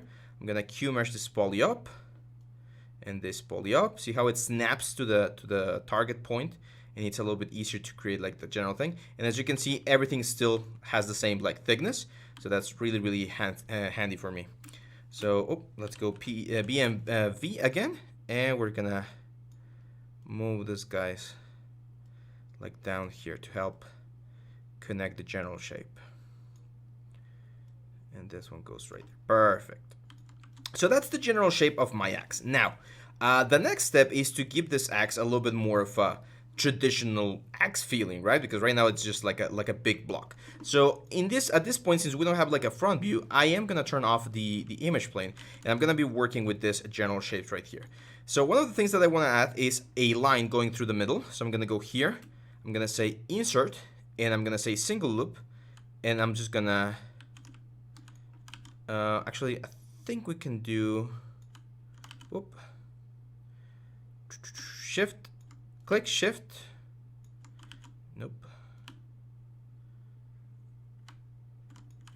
I'm gonna do multiple edge loops, and I'm gonna do just one resolution. That way I know it's exactly in the middle like that. Now on this side over here, this is where if we turn this on again, well, all of this faces, like this 6 faces, that's where the like element's gonna be, right? Like the wood element. So what I'm gonna do is I'm gonna grab not Q mesh, I'm gonna go into move. This will allow me to move this thing out like this to generate a little bit of an element there. I'm actually gonna go and move this edge back a little bit because I just want to create this sort of like a round effect on both sides. So let's push this out, which I know, by the way, that when I press D, which is dynamic subdivision, remember, we're gonna get like the smooth version of this. There we go. Now I want to select these 6 faces, and I want to create something called an inset. So I'm gonna go into mesh, polygroup, click, click, click, so that they're all the same polygroup, click, click, click, all of the same polygroup, and then I can go into face again, and there's this inset tool, which is really handy, and I'm gonna say inset polygroup all. And when I do that, as you can see, it will create an inset on both sides, which is super handy. However, it's creating some weird like triangles and stuff. You can change the inset to inset like standard. I like standard a little bit more. There we go. And as you can see, this is going to create the border from where we're going to be creating, of course, our like wooden block. So probably about there. There we go. Now, I'm going to duplicate this guy because we're going to be using it later. Let's go back to this one. Because we have like these guys right here are really handy because we could create the wood shape, like the round wood shape from those elements right there. In this case though, I actually need to remove this thing. So I'm gonna go again into Q mesh, and if I Q mesh this poly and bring it, or Q mesh the polygroup all and bring it down, once it meets with the other one, sometimes you do get like sometimes it collapses. Like right now it's not doing it, but sometimes when you try doing this sort of thing, it kind of like deletes it. In this case, it's not doing it, so we're gonna have to do it in another way. And the way we're doing it is very easy. I'm gonna go, instead of QMesh, let's go delete, and we're gonna delete polygroup all. Boom. So it's empty now. And we're gonna go into the edges, and we're gonna say bridge, and we're gonna bridge two holes. So this hole and this hole. And as you can see, we've now created a nice bridge between both of them. And if I press D, which is dynamic subdivision, this looks a lot more like the X that we're going for. We're still missing our support edges and everything, but at least the shape is getting there. Now, to give this a nicer, sharper effect, of course, we need to push these guys closer, right? So I'm gonna go to border here. So let's go to move, and we're gonna move this guys closer together, as close together as we can. And then this guys, and then for instance these vertices, we're gonna have to go into vertex mode, which is again move, and we're gonna move them there. Very important that we check like several angles. Let's make the brush a lot smaller, not that small. There you go. And these are gonna allow me to create, let's turn this off for a second. This should allow me to create the sharpness that we want. Now, since there are a lot of lines, actually let's push this guy out. That's like that sharp, very, very sharp part of the axe, right? So let's push this little thing out. There we go. So now that those are together, when we press letter D, you're gonna see that the axe holds an edge a lot better, right? And here's where the support edges are gonna come into place, because we're gonna be using some insert edge loops to give this guy even more sharpness. So I'm gonna go again to see modeler, and then let's go into edge, and we're gonna say insert single edge loop so that we place them exactly where we want. And we're gonna have one on top, one on the bottom. By the way, you can do this while dynamic subdivision is active so that you can see what's happening. So see how this one's really pushing the edge right there. So I'm actually gonna go like right there and see how nice and sharp that looks. We're gonna sharpen it even more. I'm actually gonna make this a sort of like a raggedy old axe, but this is something that we can do here for now. There we go. And I'm probably gonna add like one on the inside here and one down here. You can see how the points kind of like move together and get sharper. There we go. And that's it. Like, that's working pretty nice. And again, remember, at any point you can grab your traditional brushes, such as like the move brush, and I can see like the axis is like really thick. So let's start like pushing this guys and this in this dynamic subdivision. We can start pushing things like closer together, so it reflects a little bit more what we would expect from a real axe. And look at that. Quite nice, right? I think we're still missing one, so I'm gonna go back into C modeler, and let's insert one C modeler down here. There we go. See how nice that one looks? It's gonna give us this very nice sharp line over there. And there we go. We have the body of our axe. If we compare it to our concept, we're pretty much there. Like, it's looking really nice. We're following the proper shape. And again, we didn't have to go into Blender or Maya or anything. We can do everything inside of Zbrush as long as you know how to use the tools. So I'm going to stop the video right here, guys. And in the next one, we're going to be doing the handle, which is quite simple, to be honest. Remember, we did a little bit of a trick here to save this one right here. So we're going to be doing the handle, and then we're going to be detailing and adding a lot of these cool things that we have over here. So yeah, hang on tight, and I'll see you back on the next one. Bye-bye. Hey guys, welcome back to the next part of our series. Today we're going to continue with the axe handle, so let's get to it.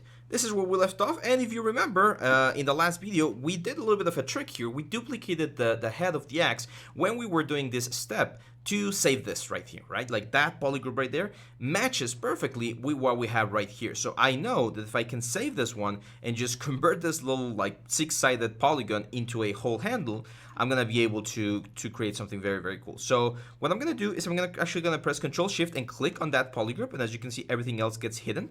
And then I'm just gonna say delete hidden, just like that. And then Control Shift click on like this one, and again delete hidden. So now only these two guys are remain, and we need to connect them. So we're gonna go to C modeler. we're gonna go to edge and we can say bridge. Now in this case we can't bridge two holes because there's no holes, these are polygons, so I'm gonna say edges. We're gonna go from here to here, from here, well, again, or like from here to here, and then from here to there, from there to there, and from there to there. There we go. Perfect. So now we've pretty much saved the handle of the X, right? Which should match like pretty closely with this one. Now I'm immediately seeing here that we're actually a little bit too far away from the actual wood. So I'm gonna grab my move brush and I'm gonna move this vertex, make sure that symmetry is turned on. Or actually, I'm just gonna push this whole thing. We need to be very careful whenever we're doing this sort of movements, because as you can see, the middle like section stays, and that might not be something that you want. In this case, it's not that much of a deal. So let's like push this thing a little bit closer. There we go. That's way better. So that quite matches our scene. And over here, there we go. Now I'm gonna go again into our C modeler. Grab this guy right here, spacebar. We're gonna hit Q mesh, and we're gonna drag this up. Now, as you can see, we're doing polygroup all. I'm gonna do polygroup island, so only the top island right now is gonna be affected, so that we get like the proper extrusion. Now, of course, if I were to check the metal bit over here, we're gonna see that it no longer matches the whole thing, which is fine because we can just jump on this one, like show both of them, and with move brush, just like push this around, so that it closely like holds the area that we want. So no big deal, right? And even then, like one thing that I would do is instead of pushing like this outer part, we're gonna push like this inner part. So we keep the outer part out, and we just keep this one, or start pushing the inner side a little bit closer to where this thing is gonna be. So I still don't know how far this that one's gonna go. So there we go. Like, give me just 1 second, guys, because I totally forgot about this connect thing. There we go. So that you guys can see the little things. So now I think I'm actually gonna change something real quick, guys. I'm gonna disable the alt keys and that stuff. Give me just 1 second. No, I couldn't find the button, so I'm gonna have to take a deep dive after we're done with this one. So yeah, should I disable this? Because I think they're a little bit distracting. I'm gonna keep it, just don't focus on them. And then and I'll change them once I'm done with this one, guys. So I'm gonna grab this guy now. Again, Q mesh right here, C modeler, and we're gonna Q mesh this island down. Now I'm gonna go BMV, which is the shortcut, of course. And we're gonna push this, guys. See how we have that nice little effect. Now there's a little bit of a ridge there, and you could like model and sculpt that bridge here, like try and make sure that it matches and you get like a sharp edge. I think that's one of the things that sculpting gets a little bit of a better advantage than traditional modeling. So I'm not gonna be like trying to make the topology flow, because it's such a simple thing that we can just like sculpt, adding a little bit of trim dynamic, and it look a little bit more organic than if we model it. Because sometimes when you model things, they tend to look like quite perfect, and that might not be something that you want. So now, again, C modeler, and I'm gonna go really high. Now another thing we can do is we can just grab this thing, Control Shift click on that guy. Let's dynamic solo this. Control hide all of this so that we only see that face. Mask it. Control click to show everything. Control click again to invert the mask. And now I could just press W and move this all the way to the bottom, like all the way, like there. And then we still have the mask, so it's gonna be very easy to kind of like match the general shape of the lower like handle. There we go. And this is one of the techniques that a lot of my modeling teachers taught us, which is try to make the big shapes first and then adjust the simple shapes, because otherwise it takes too long. So I'm gonna insert edge loops, and we're gonna insert like there. Let's get rid of the mask. It's gonna be like one there, one there, one there, one there, one there, one there, and one there. Perfect. So now we go BMV again to go into the move brush, and here's where we're gonna start like moving things around, right? till we find like the proper. Remember, you can press D to get an idea of how this whole thing is gonna look. You can see that the axe becomes like quite slim on certain areas. Shift D, let's go back. Because I know that if my low poly looks good, like if my construction over here looks nice, then everything else is also gonna look nice. There we go. As close as possible to the border. We can smooth things out later, by the way. So that's why I'm not too worried about like the topology being perfectly perfect. There we go. I like that one.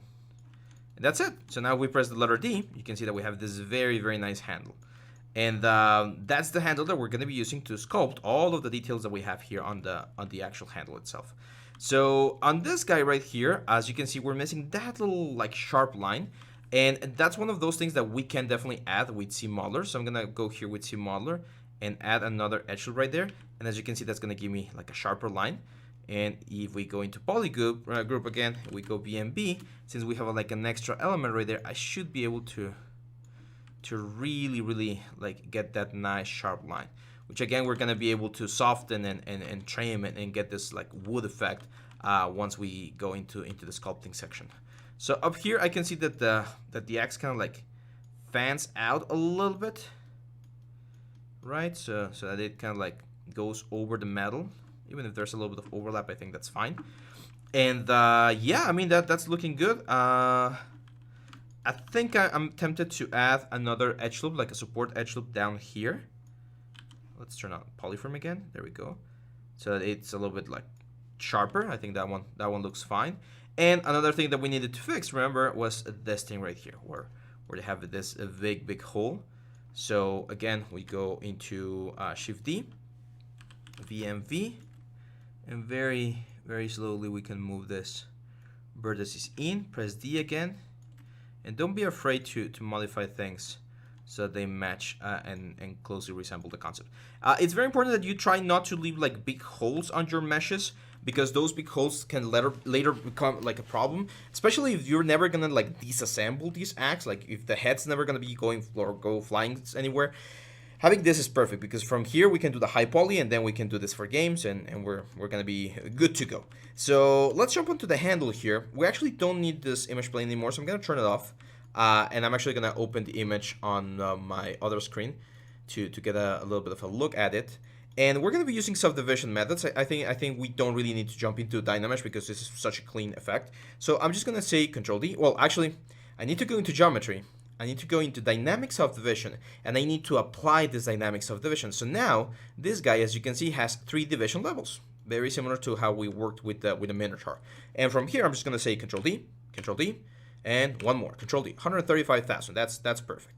So from here, we can actually start using, for instance, our trim dynamic, and we can start like chiseling out a little bit of the effect, as you can see here. We can actually like smooth things out and start giving this thing like this like old rotten wood effect. Okay, so yeah, this is pretty much it for the construction. I know this was like a little bit of a short video, but I don't wanna like what's the word, combine a lot of the topics. So this was just the creation of the base. In the next one, we're gonna be starting with the details. There's a lot of details that we need to do, so hang on tight, and I'll see you back on the next one. Bye bye. Hey guys, welcome back to the next part of our series. Today we're going to continue with the sculpt. Now that we've done the basic shapes, we can jump into the traditional Zbrush workflow and actually start sculpting. So we're going to start with the handle, actually, well, not the handle, the head of the axe, and we're going to do a very similar process. So give me just one second. There we go. So what we're going to do is we're going to apply the subdivision level. So now we're in subdivision mode, and we're going to press Control D a couple of times. And now I'm going to use one of my favorite brushes for this kind of job, which is the trim dynamic, which will allow me to give it this sort of like damaged, raggedy look, especially here on the edge. Like you've probably seen like damaged axes and swords where they have like chipped edges and stuff. This is where the trim dynamic really comes into play, because as you can see, we can get this very nice detail. Now, don't worry too much about like the shininess of the thing. That's more about textures and materials, but we can help it, as you can see here with the sculpt. Now, just very mindful of those sort of like really intense changes in silhouette. You want to keep them soft. Like you don't really want to like damage this sculpt too much. I'm actually going to give it a couple more subdivision levels. We're almost at 1 million polygons now, which is going to give me this very nice effect. I'm going to use a little bit of trim dynamic here again to kind of like get the edge done. There we go. Now, usually the objects, I'm going to break symmetry here, and I'm going to start adding a couple of extra little details here. Seems like my pressure is not working as nicely as it should. But usually the details are not going to be everywhere. You're going to get more damage on the areas that are more exposed. This is a rule of thumb that I teach quite a bit to my students in my texturing classes, because they tend to add damage like everywhere, like on this inside part, and you're usually not going to get that sort of detail there, because it's just not it's not an area that's going to be damaged as much. It's as simple as that. So be very mindful where you place your detail. Now, as you can see here, we also get this very like nice grungy like texture in the overall thing. So I'm gonna grab my standard brush, so BST, changes to like spray, and I'm gonna grab like a grunge map, something not like super intense, but like alpha 8. I think is gonna be good. And again, not without symmetry, probably C sub and a small intensity. We're gonna start adding a little bit of that like sort of like damage look to the whole thing. Let's go a little bit more intense in certain areas. There we go. Now I'm gonna show you one of my favorite brushes for hard surfaces thingies like this, which is called the mallet brush. It's inside the light, but it's actually not on the main brushes. You're gonna go into brush, and then you're gonna go into the mallet brush, this one right here, and you're gonna click this mallet fast. And this one's really nice. I'm actually gonna turn on symmetry now, because we're gonna be using this to generate like the difference on the edge here, very softly. I'm actually gonna let me go back here, and let's lower the intensity to like a 20. So as you can see, we're kind of like carving in where the edge begins and where the main body of the iron or the steel begins. So as you can see, it's really cool. If you want to go like super damagey, this one's really cool. And if you change the alpha to a round alpha, it's gonna look a little bit more like a hammer metal. I actually like to change this to like a spray as well sometimes. As you can see, it's a little bit too intense, so you definitely want to bring this down. And it's gonna give you this very nice transition going into this sort of like hammered effect. So really cool. And you can combine this, of course, with your trim dynamic to flatten like the edge here, so the transition is a little bit cleaner between the two. But look at how nice this axe looks now. Pretty cool, right? Let's take a look at the reference again, and you can see that's the kind of stuff that we're going for. I am gonna bring this one back, so it's gonna be right here. And I'm actually gonna change this to C-add and make this really small to add just like a little bit of noise everywhere, like on this area. It's just a little bit of noise. And then again with trim dynamic, we're gonna bring this down like this.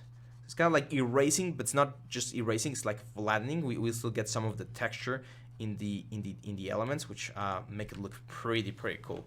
So yeah, there we go. That's the detail for the element. Now let's go here to the handle, and the first thing I want to do is that nice thing. So that's what we were doing. So I'm gonna grab my trim dynamic, and I'm gonna start trimming.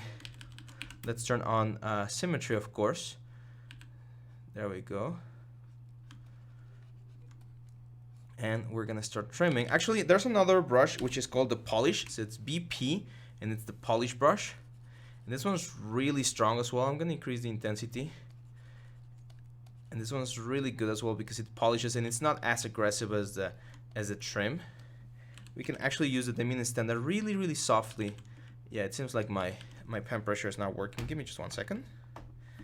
Let me see if by reconnecting we get it to work now. I think I'm gonna have to restart Zbrush, but that's fine. I'm gonna do that real quick. Just a quick jump for you guys. Yeah, so my driver is not working, guys, and I really like how this one turned out, so I want to keep this file. That's why this video is super short, but don't worry, I'm gonna just restart it, and we'll be right back. So I'll see you back on the next one. There we go, we're back guys for the next part of this series. So let's continue, let's just jump into the wooden handle, which is what we're doing. Always make sure to get your drivers up to date. Sometimes there are updates and you kind of miss them and then things like this happen. So I'm using my clay build-up brush here to build up this sort of like a ridge that we have on the back first, to create like that, like the volume change that's gonna give me that sort of effect. And then now with my trim dynamic, see how nicely this flows. It was giving me some very weird jaggedy lines before, but now as you can see, we can very cleanly create this sort of effect. Now for those of you guys that have a little bit of experience in traditional modeling, like in Maya and stuff, remember, we still have our low poly. So at any point we can bring this low poly and this high poly into a software like Substance Painter or Maya or Marmoset and bake in all of the textures and create like a very nice effect. So let's flatten that thing out. Thing I'm gonna use again, as I mentioned, the Udemy standard to kind of create or make that ridge a little bit nicer. I don't want this to be like super intense, but I do want to have like a little bit of an indication that there's that sort of branding.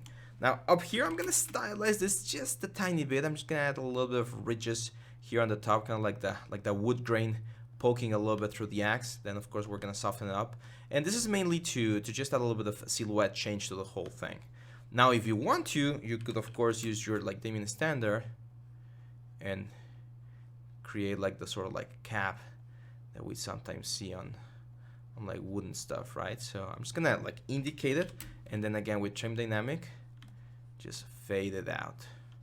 So it kind of gives the idea that there's something there. Usually that is taken care inside of the what's the word? The texture department, or in the texturing phase. Let's add a little bit of damage here on the wood as well.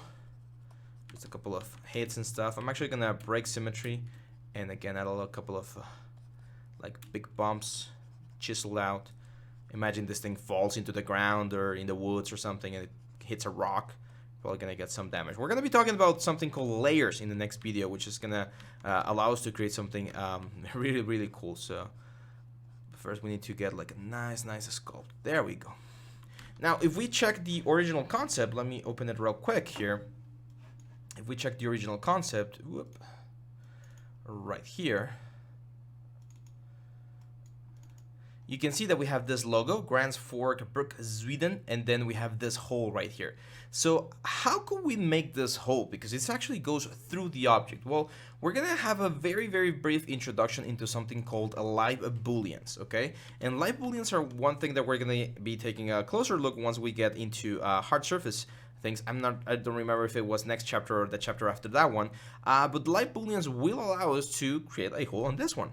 So what I'm gonna do is I'm actually gonna clone this handle. So I'm gonna go here and hit clone, and this is gonna create a new tool with only the handle, only the selected subtool, so that we can work a little bit more freely. I'm gonna turn off perspective.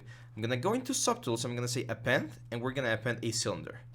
And then we're going to use the cylinder as a boolean. A boolean is a mathematical operation that we're going to use, and this will cut through our object. So it's going to live right about there. Let's make it a little bit smaller and push it out. There we go. And now the only thing I need to do is I need to turn on live booleans up here. And on the options right here, you're going to see that we have addition, subtraction, and intersection. I'm going to change the cylinder option to subtraction. So now, boom, the little hole is being cut through our object. Now we can see here again on the reference that there's a little bit of a bevel or some sort of like inset over there. So the only thing I need to do here is I am gonna append now like I'll probably go for like a sphere. Let's grab the sphere, make it smaller, and we're gonna position this right about there. We're also gonna subtract, and now it's just a matter of like creating the proper depth and everything. So let's push this out, and there we go. That's the depth. Now this one, we like what we did with the eyes. We're gonna go see plugin, subtool master, and we're gonna mirror to the other side. Again, we're going to be talking about live booleans a little bit more in depth later on, but I just wanted to show you the power of them because we can very easily create these things. The only issue is that we're now gonna lose the subdivisions, okay? So we won't be able to go back to subdivision levels. We're gonna go into Dynamesh, okay? Which is fine. We can always jump back and reconstruct and rebuild. But for now, since we're only focusing on the high poly, it should be fine. So to make this permanent, because right now there's still 3 separate subtools and we want them to be completely permanent, I'm gonna go down here to where it says Boolean, and I'm gonna say make Boolean mesh. And what's gonna happen, as you can see, is we're gonna have this handle that now pretty much triangulates those areas. You can see how it triangulates those areas and creates this very nice shape. We're gonna go back to original X. We're gonna delete this handle. We don't need it anymore. And we can append the new one. Or you can keep it. If you wanna keep the original geometry, you can also keep it. But there you go. So you can see we're pretty much dead on, a little bit off site. So let's grab this guy, turn on symmetry. Let's turn on, again, the image plane. And we can just move this thing to where it's supposed to be. Careful there. Let's mask this out, for instance, and just move the bottom part so that the little hole does not move. There we go. Now, for the actual logo, and that's why I want to keep this video, well, one of the cool things about keeping this video as a separate file, it's going to be a little bit easier. For the logo, I want to do something weird, right? So let's look for, or I want to show you how to create an alpha so that we can create a nice little logo there. So let's look for, I don't know, Axis brands. There must be some sort of like Axe brand, right, out there. So there we go. We actually found the one. Perfect. So I'm gonna be opening Photoshop because one of the things, and we saw this with the image file, is you really want to have the square image. Now we could grab this one right here, but as you can see, it's really small. It's only 200 by 200 pixels. So you want to find the biggest one. This one is actually pretty damn good. So I'm gonna save this image. You're actually gonna have this one on your project files as well. So there we go. It's a PNG file. In case you don't have Photoshop, don't worry. I'm gonna give you the alpha as well, and we're just gonna open this right here. I'm gonna press Control N here inside of Photoshop, and I'm gonna create. You can see that this one is. Let's go 1500. The only thing you need to be worried about is that this thing is square. So as long as it's square, you're gonna be fine. And we're gonna drag this into this place. There we go. That's actually a perfect size. And we're gonna fill the background with black. So we're gonna save this now. You can save this JPEG or anything. JPEG, of course, is not the highest quality, but it will do the job right now. And we're gonna save this. Again, you're gonna find this in your project files in chapter 4. It's gonna be called Axe Logo. There we go. Let's go maximum quality. And now we jump into ZBrush again. And what I'm gonna do is I'm gonna go into standard brush. I'm gonna select a drag rect, and in the alphas, I'm gonna import the alpha. So you gotta import it, and now you can see it's loaded. So now, if I were to just do this, you can see that we're pretty much projecting the element. The only problem is that since we have symmetry turned on and we don't have backface masking, it's doing it on both sides, which is fine. But I don't want to do this. I'm actually going to go Control to go into my mask brush. I'm going to change this to drag rect, and I'm going to select the exact same logo. And what I can do is I can actually like place our logo right there. See? It's not gonna be like symmetrical on both sides, but we can have it right here. And I'm gonna show you one little trick here. That's one of the reasons why this is now gonna be Dynamesh. So first of all, we need to give it a little bit more resolution. So I'm gonna press Control D, just make sure that things remain relatively clean down there. Yeah, they seem to be clean, perfect. And I'm actually gonna go one more, so it's gonna be like really high, 2 million polygons. And let me just check where this thing is located. Okay, so down here, perfect. So we're gonna press Control and we're gonna drag, and it's gonna be right about there.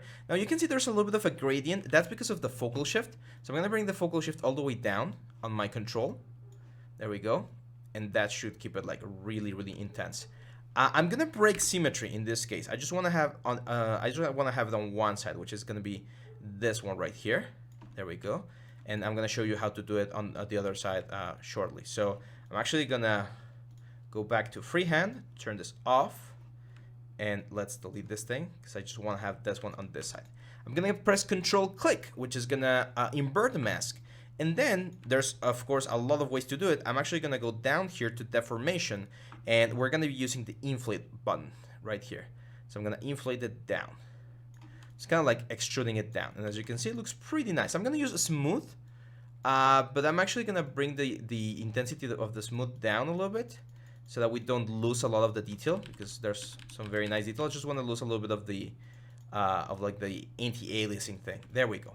Now the big question is, how can we make this thing be on the other side? I mean, we can keep it just there. If you only want to have it on one side, that's fine. But let's say we want to have it on both sides. What can we do? Well, first, we need to mirror this, because right now this thing is in positive x, and I actually need to be on negative x. So I'm going to mirror this on the x-axis right here on the deformation menu. So just mirror. Okay, I need to delete the subdivision, so I'm going to go geometry, and we're going to go delete lower. So we no longer have subdivisions. And we're gonna go deformation, mirror. As you can see, it's now on this side. The problem is the problem is that it's gonna be on the other side. So no, if we wanted to really create this one, especially with logos and words, you're probably gonna have to do it again here with the drag rect, but we're gonna have to get like an inverse of this one right here, or do it the other way around, like this, right? Something like that works a little bit better, because the name is going to be read the other way around. So it's not really mirror, right? Because this one reads from top to bottom, and this one's going to read from bottom to top. Sorry, the other way around. So in this case, I'm just going to keep it like this. I don't think we really need to go like super wild. So there we go, guys. As you can see, we have a very nice alpha. We have the very nice metal. I really like this metal. It turned out very nicely. We have, of course, the wood. We can add wood grain if you want, which is a very similar process. Let's do it. Let's do it really quick. So I'm going to go here, and I'm going to look for wood grain texture. And if you look for this sort of like things, we're going to get, well, this sort of elements. And in this case, we really don't want like a very intense wood grain. Something like this is a little bit closer to what we want. Not this is way too much. But let's say you don't have something so intense, and you have something like this, and you want to extract some information.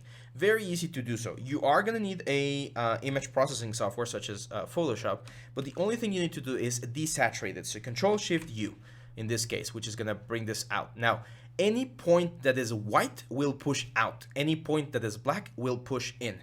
Depending on how intense the contrast is, like if I press Control L and I start moving these things around, this is gonna like really change things, like really push things down in this case. So I'm gonna try to hit like the mid gray tone, because a mid gray will keep it on the same place.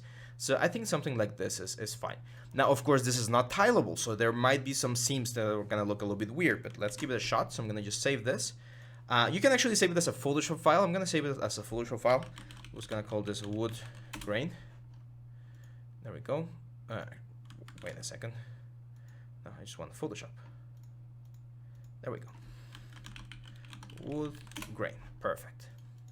Now, if you go back into ZBrush, we can grab our standard brush and load an alpha, and it is compatible with PSD files. There we go. So now we were to drag and drop, you can see the wood grain right there, right? Now, how can we make this a little bit softer? Well, of course, if we increase the focus shift, there's going to be a little bit of a gradient, which is going to save some of the stuff. And in this case, I'm going to go C sub so that it goes into the wood. And of course, we can decrease the intensity quite a bit. So this is the kind of thing that you want to go really soft, because again, you normally won't see like super intense grain, right? Like it's going to be like relatively soft. It seems like I do have symmetry turned on, or not. I don't have symmetry turned on, so I'm gonna turn it on just to save myself a little bit of time. But there we go. See how nice this looks? Just a little bit of extra detail on certain areas of the axe. Here, where it's the symmetry line, we talked about this with the fur. It's important to break symmetry, because that's the area where things are gonna be a little bit more noticeable. There we go. And look at how nice that's like high frequency detail that looks really good. Of course, we need quite a bit of polygons right here to be able to achieve that effect. But as you can see, it looks very nice, which, by the way, we could also achieve directly with texture inside of Substance Painter or something like that. But that's it, guys. Now, in the next video, which is the final video for this chapter, we're going to be talking about layers. And layers are very cool things that we can do to damage this thing even more. Like maybe, let's say that we're talking about a project and we're going to have like a relatively new axe and like a completely destroy axe. But you don't want to do this in a destructive way. So that's where layers come into play. That's it for this one, guys. I'll see you back on the next one. Bye-bye. Hey guys, welcome back to the last part of this chapter. We're going to be talking about layers, which are going to allow us to damage this axe very, very nicely. Now, layers are a non-destructive way to work. They're right here inside of the tool palette. There's another layer or another button called layers, and they're a non-destructive way to save information for your model. So let's go to the main axe right here. I'm going to go into layers and I'm going to create a new layer right here. I'm going to rename the layer and it's going to be called scratches. Just click here and call this scratches. There we go. So now, as you can see, this thing is set to record. So anything that I do in regards to sculpting, polypaint, and moving things around and stuff will be saved on this element. So let me give you a quick example. Let's say we go into the move brush and we move this thing like here. The element right here, oh, we're stopped the recording, and as you can see, this is kind of like a blend shape that's going to allow me to transform from one position to the other. So really helpful if I were to go, for instance, with Damien standard, and now I can just like start adding like crazy scratches everywhere. There's actually a brush inside of our lightbox called Slash, which is a little bit closer to what we're looking for. This one right here. It's a little bit more aggressive, as you can see.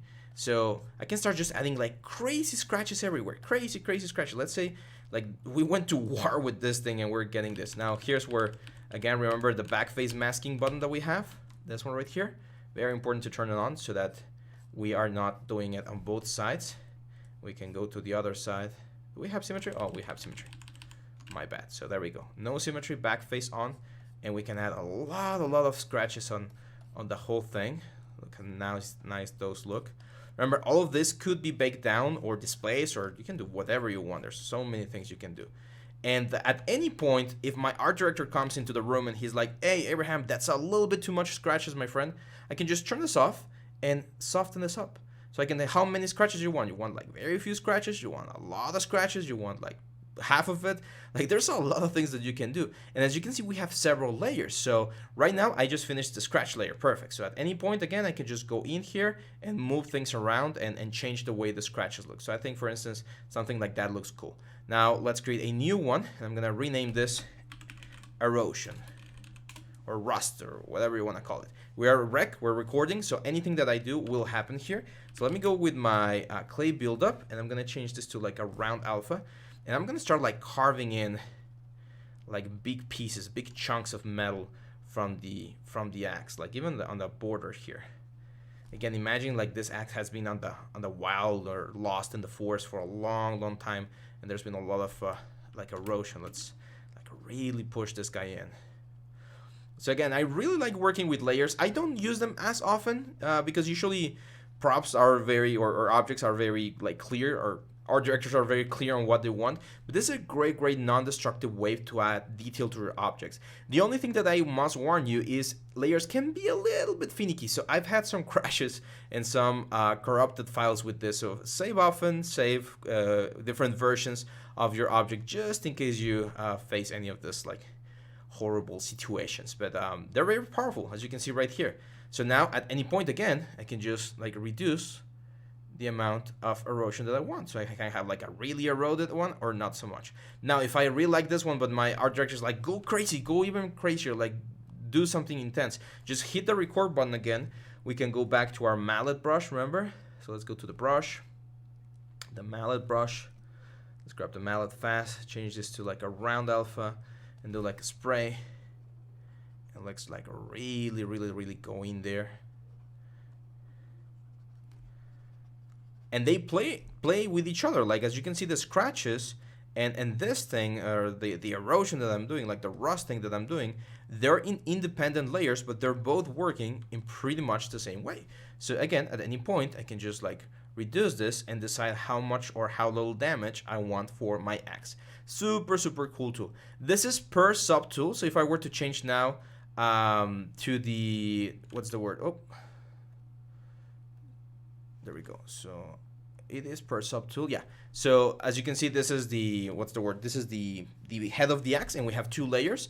And I can jump now to the handle of the axe and do the same thing. I can go back here to the layers, add a new layer, and let's do like a trim dynamic, like harsher chisel elements, right? Or even I think that the mallet works fine, but let's do just freehand, and let's just start like really hitting, like damaging the logo hitting like the bottom part here, the little hole over there. So like really damaging. We can go trim dynamic and start flattening some of those things. Like if you're working on like a damage game, like a post-apocalyptic game with zombies and stuff, this technique is gonna be so useful, because again, you're gonna be able to create a lot of variation, and then if the art director comes around and he's like, no, that's a little bit too much, you can just turn it down. One great example that they showed, Pixelogic showed this, like 8 years ago when this thing first launched, or a little bit longer than that, I think, was like a Roman shield that was like really damaged, and it was done in several like layers and stuff, so you could tweak how much damage you can have. And also, like imagine you need to produce like a lot of different variations. Let's say you make a helmet, and then you add scratches and bumps, and you move a couple of the geometry points.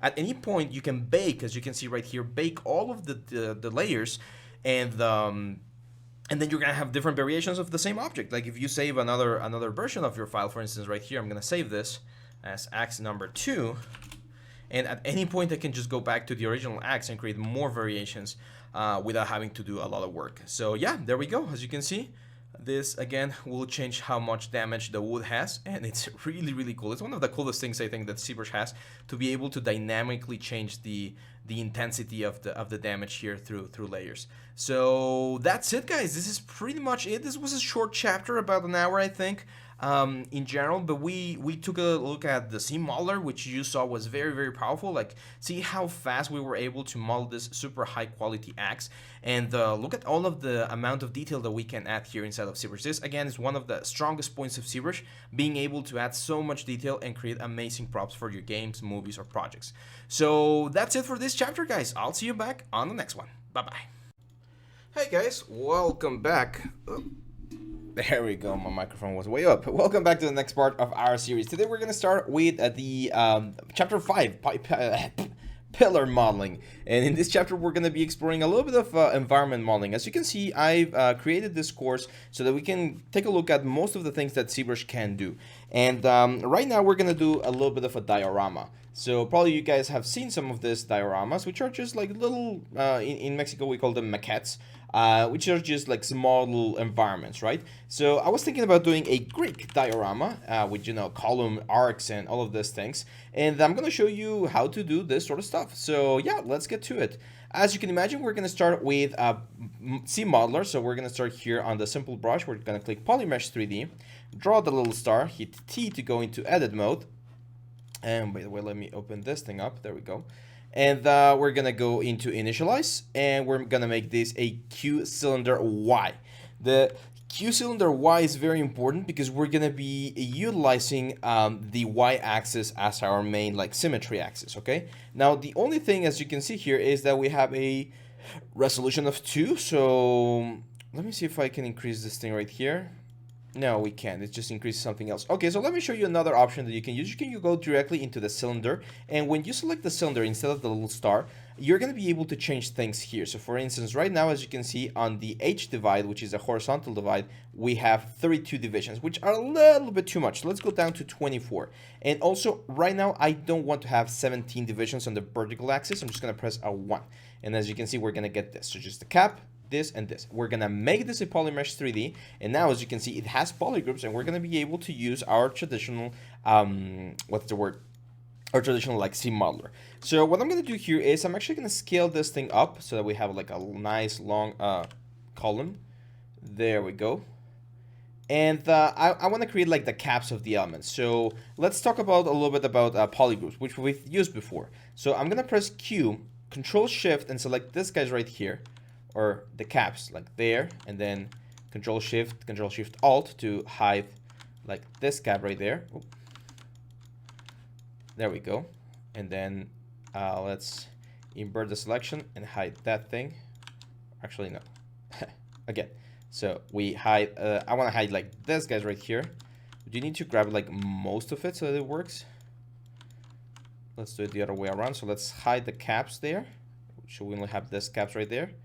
I'm actually going to say group visible. There we go. And then we can just hide like this guys right here. Oop. The other way around. So like this. Let's invert.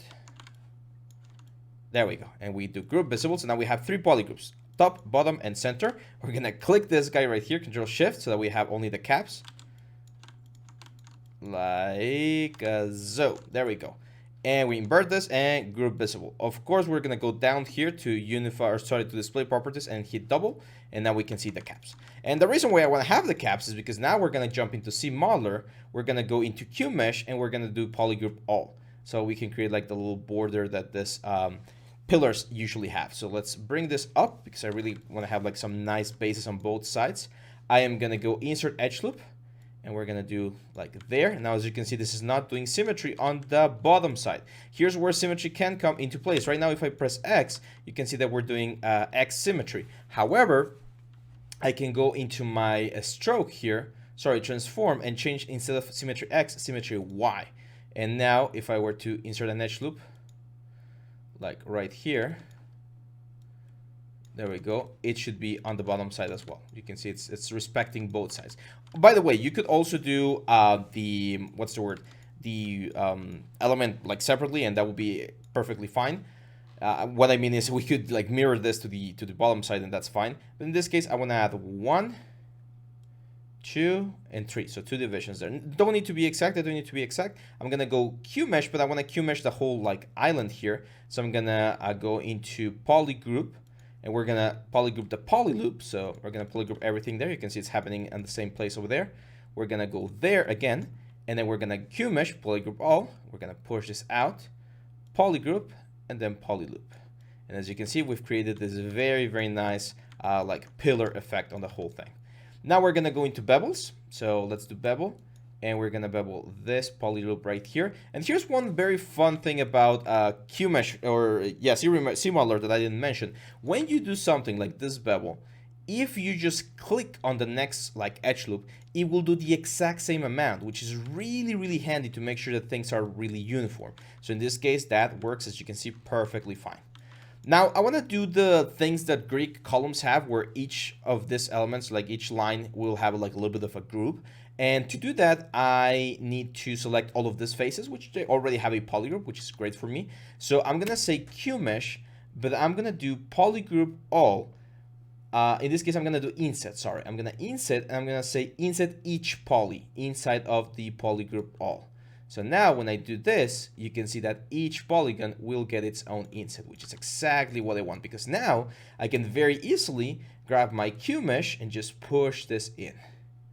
Right, so push this in a little bit, and there we go. Now if I press letter D, remember, which is dynamic subdivision, we get this, which doesn't look quite nice. Why is this? Well, remember that we have this topology or modeling rules, and one of those is that we need support edges, because right now this thing is trying to like smooth everything all the way down. So I'm gonna have to go here to insert edge loops, and we're gonna insert 1 edge loop there and 1 edge loop, like, let's make this thing really small. There we go. It's trying to QMesh. I don't want to QMesh. I want to insert edge loop. There we go. We're going to insert 1 over there, which, since we have a Y symmetry turned on, we should be getting down here, but we're not. That's weird. Did I turn off symmetry?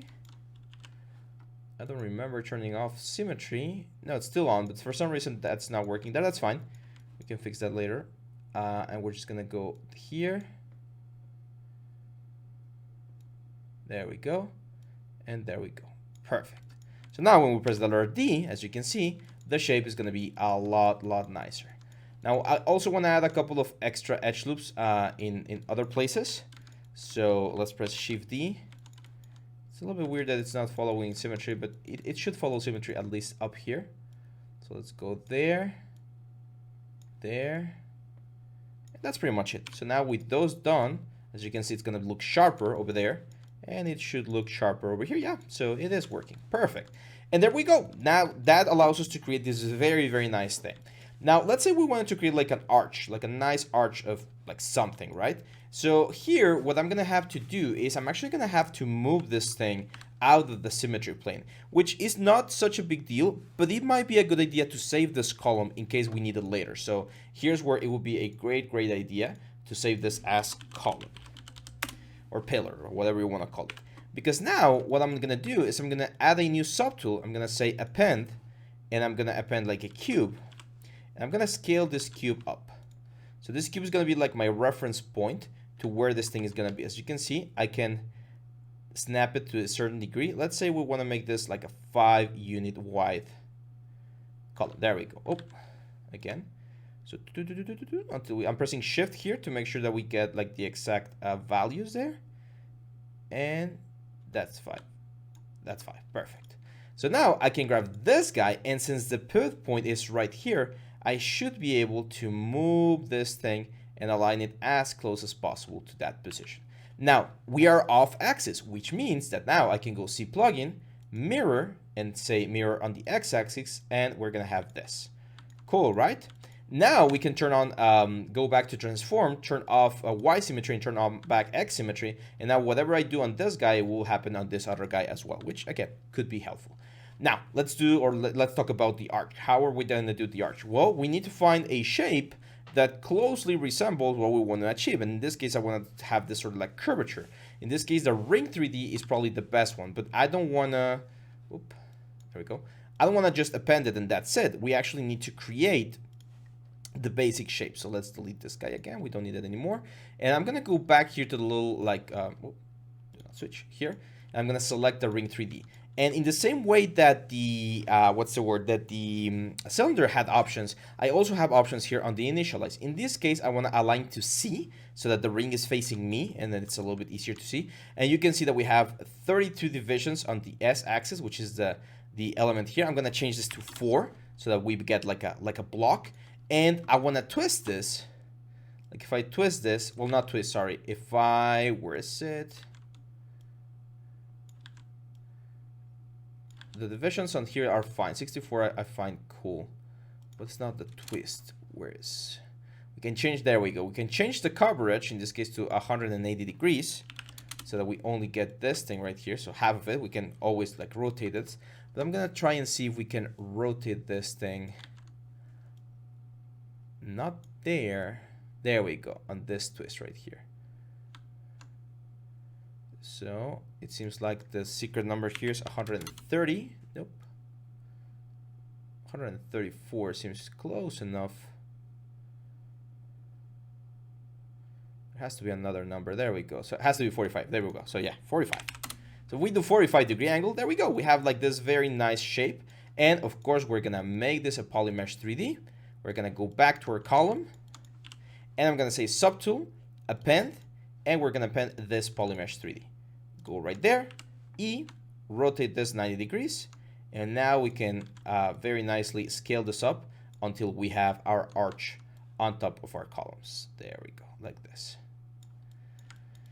Now, I think this arch should have some sort of like a base or something, so like something there. So I'm going to give it a little bit more space so that we can fill in the gaps in there.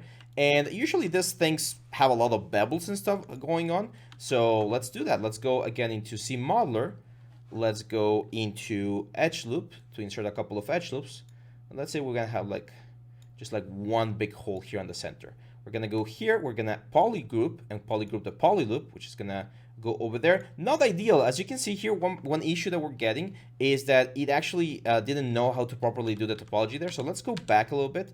Let me isolate this real quick, and you can see that the topology here is not perfect. So what I want to do is I'm going to go into edge, and I'm going to delete an edge. So delete, and we delete that edge, and that and this edge. There we go. So that's now just like a square. We can also go into face and delete the faces. So delete all of this, and then we can go into edge and bridge. So from one point to the other, there we go.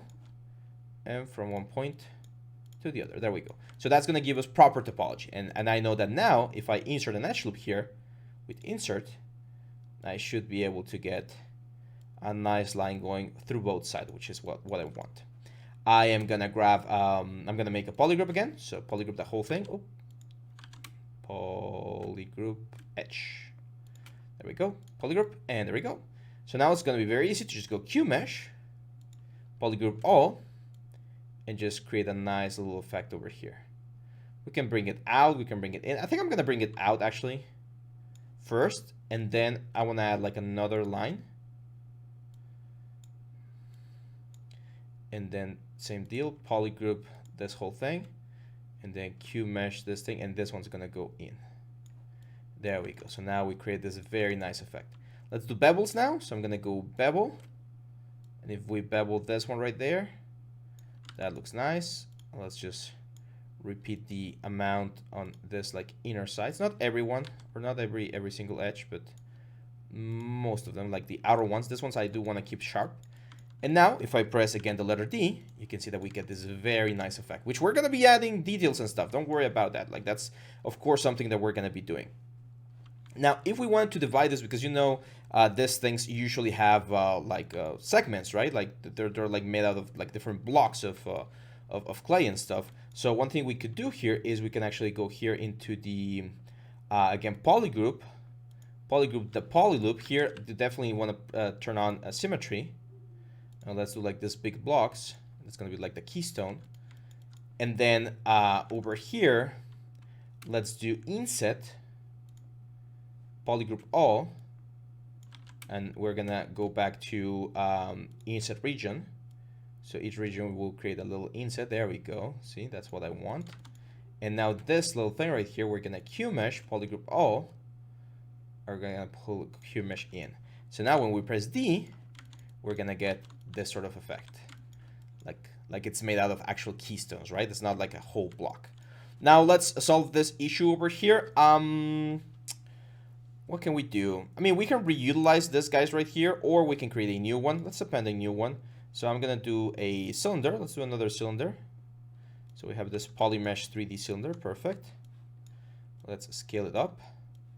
I know this is very simple. It's just a 6-sided cylinder, but it should work fine. Let's make it smaller. It's gonna sit right here, a little bit bigger. Okay, let's go here. This one definitely needs to be a little bit thinner, so that it lands on top of the cylinder there. This one we're probably gonna make it. Let's center the pivot point. Oh, grab here, center the pivot point. There we go. Let's make it a little bit bigger then, so that it matches nicely. Thinner. There we go. So I know if I press D, this is where we're gonna get. So we need a couple more divisions. Let's go into C modeler. Let's turn this on. First, let's bevel. I think bevel is definitely gonna help. So let's bevel there and there. And then I really like this ones, but I'm gonna do two. So I'm gonna go polygroup, and we're gonna polygroup this one, and then this one. Now to get a different polygroup, remember you click and press Alt, and that's gonna give you a different polygroup. Now we're gonna go inset. To insert this guys right here, and click to get the exact. All right, we should have gotten the exact same inset. There we go. I think it's proportional. Oh, it's grabbing the whole thing. Okay, so let's polygroup. We have, there we go. So we insert there, just making sure that we don't get any weird geometry. Huh. That's really weird. There's like double, it seems like there's like double geometry or something. It's fine. Let's go Q mesh then. Let's Q mesh this thing out. And now let's bevel. Here's where we can freestyle a little bit and find other cool things. There we go. So let's D. Let's see, take a look at how that looks. It looks okay. I think we can harden it a little bit more. So let's use insert to insert a couple of edge loops. So one there, one down here, one up here, one up there, one down here. So when we press D, we get those nice sharp lines. There we go. That looks cool. I still think we're a little bit small considering the pillar. So let's just make it bigger. Let's try to center it as close as possible. And then again, C plugin, mirror, and we hit mirror, and there we go. So that's it. We have our nice little arc. I still think it's a little bit too thick, to be honest. So let's make it thinner to go a little bit more in line with the rest of the elements. And this is it. Like, as you remember, we saved this as column, but I'm going to save this as a different tool. So if I ever need another column, I can just call that column back. And this is going to be called arch. Okay. So now we have two assets. We have an arch made out of columns, supports, and the arch. And we have the column as well. In the next video, we're going to be talking about symmetry, radial symmetry, and how to add more detail here to the nice little columns, okay? So yeah, hang on tight, and I'll see you back on the next one. Bye-bye. Hi guys, welcome back to the next part of our series. Today we're going to be talking about symmetry and lazy mouse to start adding a couple of details here to our columns. Now, I'm actually going to have to go back to the column, so I'm going to go here, load tool, and load the column, because we're going to be doing something called radial symmetry. And radial symmetry is a super helpful tool to do whenever you're doing things that are symmetrically or radial, or what's the word? When objects have radial symmetry, meaning that they are the same throughout 360 degrees. So let's say we want to add details over here. First of all, we need to divide this, right? So I'm actually going to go, again, remember geometry, apply the subdivisions. So we're going to go to dynamic subdivision and hit apply. And then I'm going to give it a couple of divisions. So 1, 2, 3. So now if I wanted to start like sculpting, yes, I could just start sculpting like whatever detail or element I might want to add here. However, imagine having to do that like 24 times and making sure it's perfect. It will be very difficult, right? That's where our very handy transform and radial symmetry comes into place. We're going to say that we are going to be using symmetry in the y-axis and we are going to be using a radial count. So now, as you can see, 8 little dots appear throughout our scene, and it's going to be a lot easier to sculpt these sort of details. Now, our grid columns used to have like a lot of details, but we're going to keep it simple. And the way we're going to do this is I'm actually going to go again back to transform and change the radial count to, let's say, I think 14 is a good number, because we're going to have enough elements that we're going to see them throughout the whole thing, but not like super complicated, right? So I want to create just like something simple. And here's where, again, using brushes and alphas really helps. For instance, what if we use a drag rect and we selected something like this little like whirlwind right here. If we do this now, as you can see, we're going to be applying this effect pretty much everywhere. And you can go online, look up for like specific detail and just like projected on top of the column. In this case, we're going to keep it, again, as I mentioned, really simple. So we're going to use this alpha 11, which is like a little flower, and we're just going to project it over the whole thing. And now, as you can see, we're going to have a nice, very nice little detail here on the column. Might not be historically accurate, but it looks cool. And then we can change this and say, hey, maybe we want like add a little like negative circle. So I just press Alt. Let's increase the intensity a little bit, and I start dragging, and that's going to project a circle right over there. So again, pretty cool. Now, another thing that usually you see in this sort of like constructions are like this curved lines that go in and out through the form, right? Like this sort of things, right? Going like an interlaced element.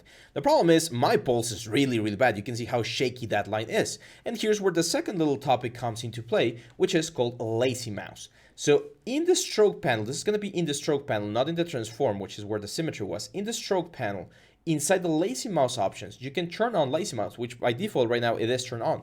But you need to increase the lazy radius, which is how long it takes for the mouse to catch up. And now you're going to see this nice little red line that's going to allow me to create these very intricate lines without that much of a problem. So let me change this to like a round alpha.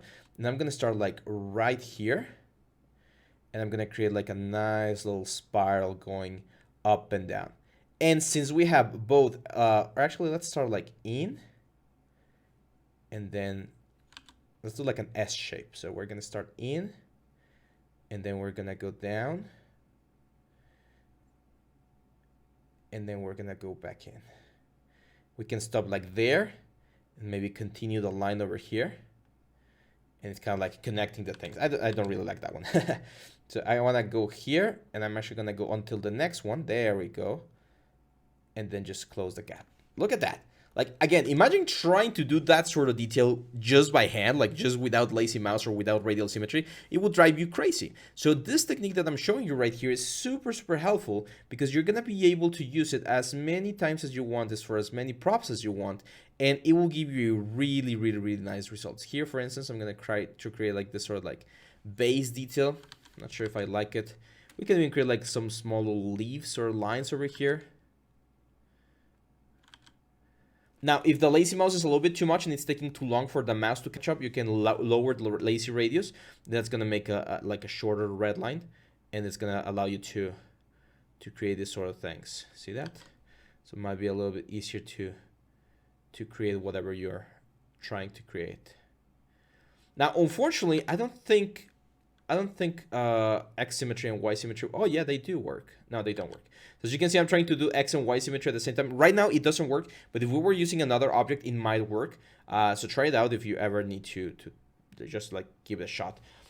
You can press L, and L will get rid of lazy mouse so that you can just go here and add your own stuff manually if you need to, like that. Let's have like a little like circle over there, and you can see how nice our column starts to look. Now we don't have the same detail on the bottom side, and here's where I was mentioning that I can show you a very nice thing that we can do to create or move this thing to the other side. Now, in order to do this, we could of course go into deformation, and if we change the mirror from Y or from X to Y, and we mirror without subdivision, so let's go to subtool, or sorry, geometry, and delete lower. We could just go here again in deformation and say a mirror, and this is gonna bring it to the other side. However, we can also go to geometry, and there's an option here called modify topology, and it's called mirror and weld, and we can change the little X to the little Y, and when we do that, yes, let's try that. There we go. When we do that, as you can see, what's going to happen is whatever we had on the top, it's going to now be on the bottom. Now, this totally breaks out our subdivision things. Like you might see like a weird weld line on the middle. But as you can see, this is going to give us a nice little example. Now here, we have radial symmetry, which is this one right here on the y-axis. If I were to turn this off and I just have the y-axis, we're back to the same place where we were before, where we can just like move this thing around, okay? Now, let me show you another one that's really cool, but for this one, we're gonna go back to the arch. And you might be wondering, well, we changed the column. Well, how are we gonna go back to the arc? Very easily. We're just gonna go load tool. We're gonna load the arc. There we go. Which is already here actually on the Pvt.Ltd. And we're gonna say subtool, append, and we're gonna append the column.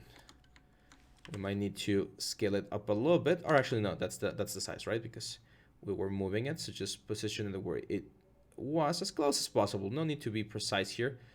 All of these things can later be adjusted in Engine or in Maya or whatever. This guys, of course, we're gonna delete. So bye-bye. Grab this guy, and we go C plugin, mirror on the x-axis. There we go. Now just be mindful, yeah, we have 1 million polygons here, so it's going to be 2 million polygons or 2 million points. So this is going to get heavy, okay, because we have a lot of detail. We're going to sculpt even more detail, but for now, let's keep it like this. Now let's go here. And for this ones, we can't really use radial symmetry, right? Because they're on a different side. Actually, no, we're going to go here, right? So let's Control D a couple of times to give it some subdivisions. And I'm going to go into the light box, and I'm going to go for a nice little brush here, which is a stitch brush. And the stitch brush, this one right here, even though this is not cloth, we're going to talk about cloth later on, it creates this nice little stitching. As you can see, we're seeing something very familiar to what we used to have, which is the lazy mouse, right? Like you see the little red line following my mouse. Well, the way this works is actually it's using this alpha, and it's properly calibrated to wait 0.1 lazy steps, so that when you start moving, it connects all of those alphas and it generates this sort of like a stitching pattern. Now, if we change this stitching pattern to something like the little flowers that we have right here, we could just start placing flowers inside the arc like that, kind of like a decoration. Again, very simple. In this case, I'm actually gonna go negative, so they're gonna be like engraved on the thing. And since they're like all different blocks, I can actually stop and then start again, and they will look fine. You can see that they're a little bit lower res, but that's fine. And then we meet here right at the middle. And look at that, beautiful. Now, it would have been great if when we were doing this, sorry, if when we were doing this, we had the same result on the other side. And it is possible. Oh, sorry, my allergies. It is possible. The only thing you need to do is go into transform and turn on not only X symmetry, but C symmetry. So now if we do this, you're gonna see that we get the same effect back here. So again, super handy. This is the main like takeaway that I want you guys to get from this video, is that there is symmetry, there is radial symmetry, there is lazy mouse, and when you combine all of this, you can create some fantastic details that will be very difficult to sculpt manually. So as you can see here, we create this very nice detail, and look at that, our arch is getting more and more detail as we speak. So yeah, that's pretty much it, guys. Short video right now, just a general idea of how to do this. In the next one, I'm actually going to be showing you one of the industry secrets. So make sure to stick around, make sure to get to this point before moving forward, and I'll see you back on the next video. Bye-bye. Hi guys, welcome back to the next part of our series. Today we're going to be talking about sculpting damage inside of our sculpture, or of our arc and columns. So, as you've probably realized by now, a lot of the tools that you use are going to be one of the secrets to getting you great sculptures. So in this case, we're going to go for a little bit of a stylized look, and there's a very famous brush pack, which is called the Orb Brushes by Michael Vicente. So Michael Vicente is an artist. I believe he was or is at Blizzard, and all of these brushes are for free. And these brushes give you this very nice stylized look. So if you have never used Gumroad before, it's just a platform for artists that you can use. It's just a matter of placing 0 here. I want this. If you want to tip the artist, of course, you can do so. And once you get your little element, you just download. Now, hopefully, you guys still remember from one of our first lessons where to unpack all of this, right? So you're gonna go into the drive where you have your project installed, your software installed. You're gonna go Zbrush 2022, see brushes in this case because these are brushes, and once you unzip or decompress this, guys, as you can see, they're all in like no folder. So I'm gonna create a new folder here called Orb Brushes. And I'm just gonna drag and drop all of the orb brushes right here. Boom. So now, when we're back in ZBrush, if we go to Lightbox and we go to the brush section, we will find a new folder that we just created, which is gonna be the orb brushes right here. And there's a lot of really cool stuff. I'm gonna start with something simple, which is this orb rock noise, which I really like. So let's go to the pillars that already have a lot of geometry, a lot of divisions.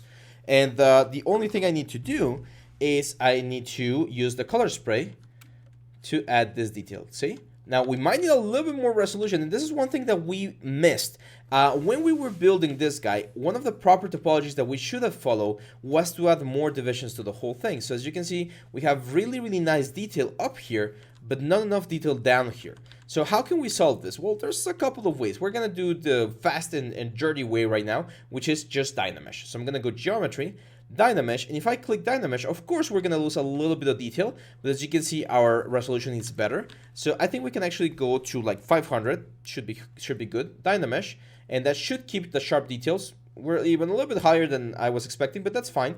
And now, if I were to increase the size and lower the intensity, we're gonna be able to give this sort of like damage look. I think I'm gonna turn off geometry in this case because I wanna have like different sort of like damage on the top and on the bottom of my objects, or we can turn symmetry back on, but turn off Y symmetry and turn on X symmetry. So now whatever happens on one side of the pillars will happen to the other side. And again, this is high frequency detail. Remember, the primary form is the most important thing, and we've already have that. So that's why we can go here into the hard surface detail or the high frequency detail to make this pillar look a little bit older. Let's go back to the lightbox and let's take a look. For instance, I really like this orb details, which is also part of the pack, and it will give you this sort of like effect. I'm gonna increase the intensity a little bit, just make it smaller, and you can see we get this nice little crack, right? In this case, I think this one works better if we push it in to give this sort of like eroded or damaged pillar look. Whoop. I definitely recommend turning off geometry for this particular pass, because it's gonna, of course, give you a little bit more variation overall. So let's go here, here, and there we go. Let's go back to the brushes and see what else we got. So there's this orb flattened edge brush. This is more like a chisel brush, so like a trim dynamic, which again, pretty cool, especially if you want to like get rid of some details in certain areas, maybe like flatten a little bit here. It's a lot stronger, as you can see. It's like really strong, but you can get this very nice like beveled edges pretty much everywhere. So if you want to erase some of the things, that orb flattened edge, it's really cool. As you can see, we get a nice effect. Let me show you here. Let's go this one. Let's turn off geometry because this is definitely going to be, as you can see, we can start flattening up some of the corners there, and it's gonna give us this very nice stylized look, like chipped away material, right? You can of course go with clay buildup. I really love my clay buildup. Start adding this sort of like damages.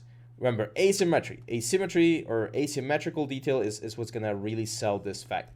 And it all depends where you wanna take this later on. I mean, of course, you could do a retopology. You can take this guy and just displace it inside of Maya. I personally am envisioning this thing for like 3D printing. So if you like to play like war games or D&D, You could just definitely sell this thing or print it yourself and use it, because it gives a very, very nice result. Look at that. Look at how nice this sculpture starts to look. Let's go here.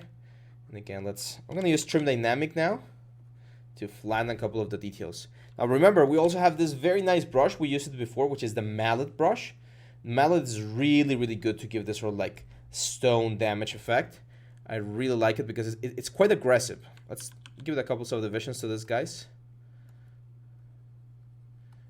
There we go. Let's go back here, and again with the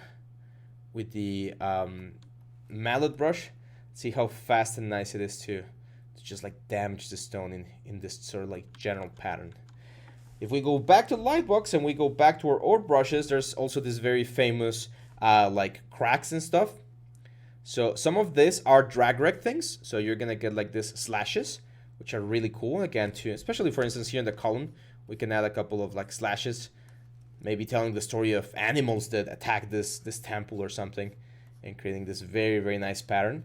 We could do this in layers. Remember the layers that we saw in the last chapter? Remember to turn on backface masking so that the things don't project to the other side. There we go. And there's also this one that I really like, which is this orb slash, sort of like big chunks or like bigger chunks. Pretty cool. But there's one. It was not that one. There's one that's like a Damien standard. I think it's this one, orb slash clean. Nope. Orb slash curve. Yeah, this one. So this one, the orb slash curve, as you can see, this is if you want to create your own like scratches. So let's say we want to create like some like nice lines over there, but you want to crisscross them or something. That's where the orb slash curves comes like really into play, because it's really, really sharp. Like you will get some very, very nice details over there, and it'll make it look cool. Let's go back to the brushes and let's grab a little bit of detail. So I'm gonna grab this again, this orb rock noise, and just add the general like noise to the whole thing, like erosion again. Not everywhere. Sometimes having rest areas where there's not a lot of detail, it's a good idea to make sure things look cool. I'm gonna grab my Trim Dynamic, just start flattening some of the edges as well. And doesn't this look cool? Like in just a matter of minutes, well, it's been what, like about 30-40 minutes for this chapter, but you can see how fast it is to create like a little bit of an environment piece. Now if we wanted to, we could just like duplicate this thing and move it somewhere else and create a different story, or do what I'm about to show you. What if we were to say append, let's append another column, and this column is going to be here on the side, but I want to get rid of half of it. Like I want to have like a very destroyed column. Can we do that? Yes, of course we can. First, Dynamesh, to make sure that we have like a nice workable thing. And then I'm going to use Control, Shift, and I'm going to change this from Select Rect to Select Lasso. And I'm going to create like a cut right there. Look at that, something like that. And then I'm just going to say Delete Hidden and Dynamesh again. And look at how beautiful this thing looks. Now it's just a matter of cleaning off the edges, and we have a damaged column. Without the need to, of course, do all of the job again, we can just grab the base mesh that we had. Let's fix it here a little bit. Let's use our orb brushes like this orb rock noise, because I would expect a lot of noise to be here. And there we go. Simple as that. Like it took us what, 2 minutes or less to create a new completely variant of this column, and you can do as many of them as you want. Now let's start creating a little bit of a platform or something. So I'm gonna go append, and let's append a cylinder here. I'm gonna grab this one. It's gonna be like my base for my diorama. So I'm imagining this thing's gonna be like this, right? So we're seeing like an arch. Let's bring the arch like back on the back of the circle. Maybe there's like a hero or like a character here. Like if you're presenting a character, this is a great way to do it. Let's grab this guy. This guy's gonna be like right about here. And remember, we can press Control Alt and drag this to create a copy, and then maybe just like have it be laying flat on the ground, like buried, right? Like this. Let's move it a little bit. There we go. Even if there's a little bit of overlap, that should be perfectly fine. There we go. Let's go back to this guy, and since this is going to be like our base, let's clean it up a little bit with C modeler. So let's go here, and I definitely want to bevel like this edge loop. This is gonna be like a high bevel, and then this one's gonna be like a small one. Oh. There we go. So if we press D, it's gonna give us a nice round like surface. I do think I wanna like sharpen a couple of lines. So let's actually make this a little bit bigger, because I want to create like a sort of base. Let's grab this guy, invert the mask, move this guy down. There we go. And then here I am gonna, let's turn on polyframe so that we can see what we're doing. Let's inset the polygroup island, this one. There we go. And then let's Q-mesh the polygroup island as well, this one. Just bring it up. It's kind of like a little border to the whole diorama, right? So like that. And then we're gonna use bevel. So on the edges, we are gonna, not bevel, insert. Let's insert 1, 2, 3, 4. There we go. When we press D, we're gonna get this nice little platform. Perfect. So yeah, I mean that's pretty much everything about damage. Of course, we can go crazy like what we did with the what's the word, with the last thing with the axe. We can add like bigger holes over here. We can add like other things over here, like maybe like a bigger damage over here. Like feel free to explore and build as much as you want. In the next couple of videos, before we finish this lecture or this chapter, we're going to be talking about insert multi-meshes and how to create our own brushes to populate this little scene even more and create a very, very nice diorama. So yeah, hang on tight and I'll see you back on the next one. Bye-bye. Hey guys, welcome back to the next part of our series. Today we're going to be talking about the insert multi-mesh. So let's get to it. This is where we left off with our very nice diorama, and we're going to continue adding more stuff into it. So let's say we wanted to build like a wall, right? Well, we don't actually need to build a wall from scratch and sculpt it if we use something called insert multi-mesh. So insert multi-meshes are one special kind of brushes here inside of Zbrush that contain a lot of objects that you can use to create like more interesting stuff. So for instance, if I go here to the, I don't know, like the IMM tune, there's going to be a lot of parts to make a cartoon character, and these parts usually work really well with the Dynamesh sphere. So I'm going to select the sphere, make it a Polymesh 3D, make it Dynamesh, and now if I were to select, for instance, like this pointy nose, I can just like literally drag and drop this pointy nose right here, use my W to place it where I want it to be, and there we go. I have the nose for my character. If I want to add like, I don't know, like ears or something, let's say we have like ears, there we go, like elf ears, you just double click, select this tool, and boom, we have some nice elf ears. So insert multi-meshes are really, really cool, in this case, to start something, but there are also some insert multi-meshes that are really good to create more stuff, right?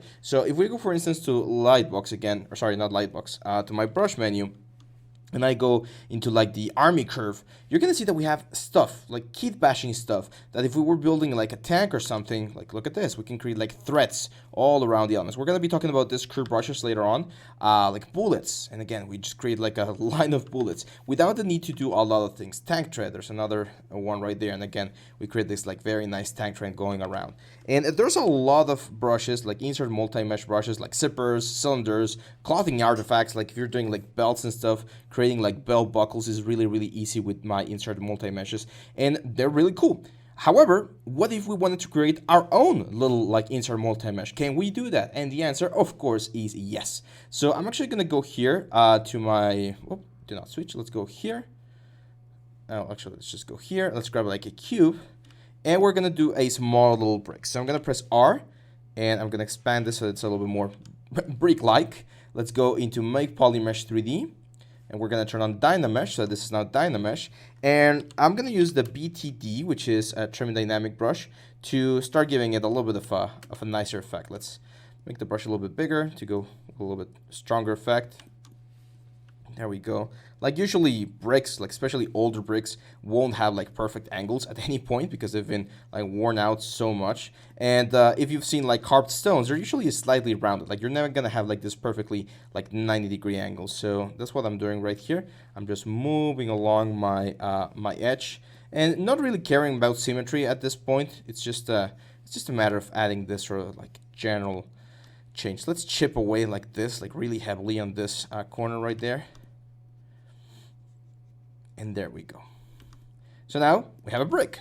And we can add as much damage or as much elements as we want. If you remember from the last one where we're doing the details from the ore brushes, we can actually go here to this P cube again.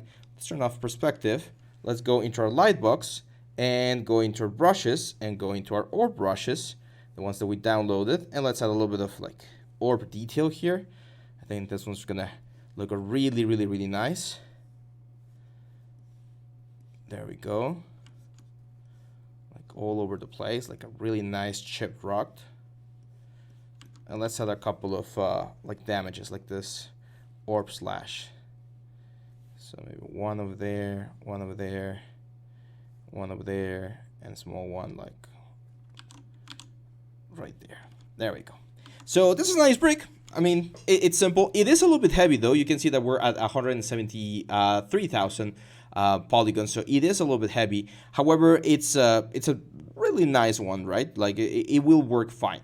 Now, one thing that we can do before we create the insert multi-mesh is that we can actually reduce the amount of geometry that this guy has. And the reason we might want to do that is because we're going to be duplicating this several times. We're going to be using our insert multi-mesh to insert a lot of these guys into the scene, right? So imagine we have like 10 of these guys. It's already going to be almost 2 million polygons. That's a little bit too much. So one quick way to do that is with a little plugin that we're going to find right here in the C plugins called a Decimation Master.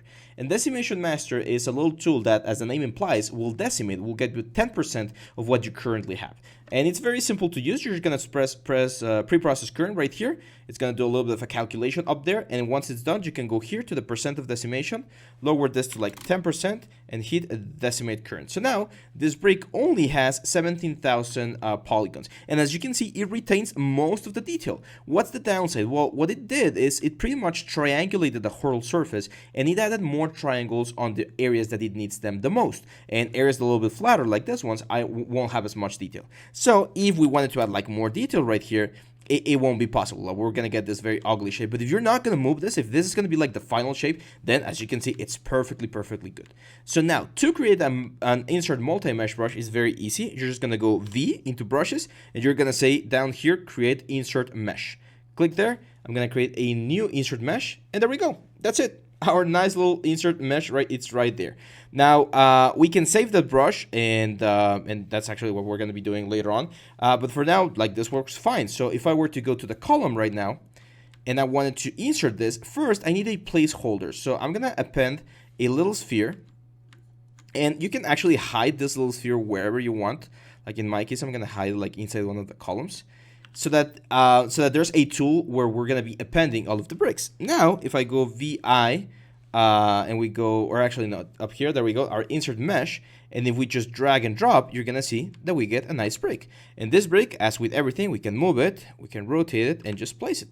And if we draw again, there we go, another one. And if we draw again, another one. And if we draw again, another one. And if we draw on top of one of them, it's going to be drawn on top of that one. So as you can see, it's very easy. It's going to be very, very easy and very handy to use this multi-mesh brushes to start building things on this like little diorama.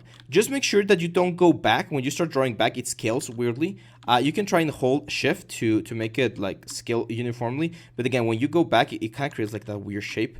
And I think it's kind of like a, I don't know exactly what it is, to be honest, but I've faced that like several times.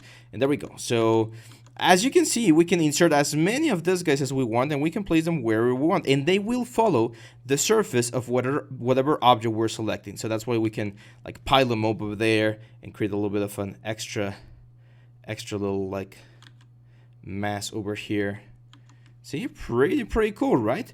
Now, let's say we don't want to do one by one. Maybe we want to do like a bundle of them. Well, we can actually go back to the PM3D cube, this one right here, and let's say we create like a little bit of a pyramid. So I'm going to Control D to duplicate this guy. Let's rotate this slightly, not perfect, so it's slightly like skewed. And then again, Alt and just Control Alt and drag to duplicate it. Let's get it there, and this one let's rotate it the other way around. There we go. And then let's do, I don't know, like another one, like up here, right? Something like this, like barely hanging on there. Let's rotate it around so that again we don't see the same sort of like details. It's gonna be very similar there. I mean, we can use like harsh brushes like the trim dynamic, and that won't really like make things like super weird or anything, so it could work like this. As you can see, the detail is fine. Now this new bundle, which of course is a little bit heavy, we can press B again, go into create insert mesh, and now append this to the brush that we are using. Well, we of course need to select that, select it first. So we're gonna select our insert mesh brush first, and then we're gonna say B, create insert mesh, append. And now this is great. We can go back to our nice little diorama here, and up here you're gonna see that we get both options, the little cube and the little bundle. So if we draw the little bundle, there we go. In this case, the bricks are they're being drawn in this way, like horizontal. If we wanted them to be like exactly like we designed them, we would need to rotate the camera. However, it's very easy to just like rotate the camera like over here and just position it where it's supposed to be, right? So let's build a little bit of a small wall over here. So as you can see, insert multi-meshes are super handy because they will allow us to save a lot of time whenever we're doing this sort of like modular pieces in whatever thing we're creating, right? Let's do like a bigger one here. Okay, let's rotate like 90 degrees and push this up. There we go. So now it looks like a little temple has fallen over here. And again, if you think about this, this could be like a little diorama for a character. Like imagine like a big character standing here. It would look really nice because we would of course have all of these effects. So again, let me rephrase how this works. So I'm gonna go back to the Pcube3. Let's go back like until we only had like one of this, and let's say we want to do like another bundle. So I'm gonna press Control Alt and just move it around. But in this case, I want to like move them around like this, and then like this, just like bricks pretty much like all over the place. Now here's what I meant. Like if you take the camera from here, this is how you're gonna draw them. So in this case, I want to take the camera like this. I am gonna press B, create insert mesh, B, create insert mesh, and we're gonna append to the new or to the one that we already have. So now we go back to here and we draw. You're gonna see that's being drawn exactly on the angle that we had before. So pretty convenient, I would say. Like it's a very fast way to populate big scenes with like just general stuff. And as you can see, it gives a very nice like complete detail to the whole thing. Of course, the amount of polygons is going to increase. Like this tool alone has how many does it has? A little bit over 1 million polygons just on bricks. So that's why it's very important that we decimate them in case we need to use them. Now, of course, we could just press Dynamesh here and have like a nice resolution for the whole thing. You can see everything kind of combined there, and we can continue sculpting and adding more detail. Like, I don't know, maybe when I add like a rune or something like here, you can totally do it. That's one of the great things about Zbrush. All of the systems and all of the modules that we've been teaching you guys throughout these chapters are interchangeable. You can jump from one system to the other. So even though we were working with insert multi-mesh, we can very quickly jump into Dynamesh or subdivision levels, even bring in C-spheres. Like you can do crazy things with the tools here inside of Zbrush. So yeah, that's it for this one, guys. This is just a small little tool, and as you can see, our scene is looking better and better every time. We're going to be talking about curved brushes next, so hang on tight, and I'll see you back on the next one. Bye-bye. Hey guys, welcome back to the next part of our series. Today we're going to be talking about something really cool, and this is relatively new. Like at the time of this recording, this happened literally like a month ago. It was super late in 2021, so let's get to it. Late in 2021, they released Zbrush 2022 version 0.0.2 or something like this. And one of the big announcements that they did was they incorporated this thing called XMD Toolbox. XMD, as we shared with you with your brushes, these are one of the tools that a lot of artists use and have been using for a long time. And XMD, it's a brand, and they produce a lot of different brushes. Like you wouldn't imagine how many of them are. And there's so many free brushes. Like it's ridiculous. The amount of free brushes that these guys have, it's ridiculous. Monsters, stitches, straps, ports, hair, like it's amazing. It's so many free stuff. Now you can also buy other stuff, like if at any point you're looking for something really specific, landscape generator, terrain, knots, damage kit. Like if there's something that you want, the prices are really accessible. And I think we've talked about this before, but once you buy them, you can use them as many times as you want. So instead of seeing it as an expense, you can see it as an investment, right? Because you're going to be using them quite a bit. Now the great thing is, again, like very late in 2021, they actually released XDM Toolbox 3 for free for everyone. You can see it right here. So free products and XMD Toolbox 3.0 plugin for ZBrush, completely free, completely free. So what you're gonna do is you're gonna go here, join free, and you're gonna download this. It's just a free download. You don't even need to register or anything. You just download it and that's it. Once you install it, you're gonna get this little thing right here, which is called the XMD Toolbox. And the way to access it is you're gonna go into ZBrush. You're gonna go, once you install it, of course, you're gonna go into ZBrush, File, and you're gonna say here, Open XMD Toolbox, and you're gonna get this little prop right here. Now, the great thing about this one is, as you can see, there's so many brushes that you can use. And not some of them are the same ones that you get from ZBrush. Like you're going to see your Insert Sphere, your Move Brush, your Damien Standard. But there are so many other ones that are completely new. And not only that, you also get render presets. You also get like spotlights. You get array meshes, grids. We're going to talk about some of them later on. Lights, I don't remember. We got lights. We get like materials. Fibers, like there's so many things that you get. Alphas, very important. There's also a lot more alphas, as you can see, more like mechanical based alphas. Some of these are the ones that you get by default, but all of these ones are new ones.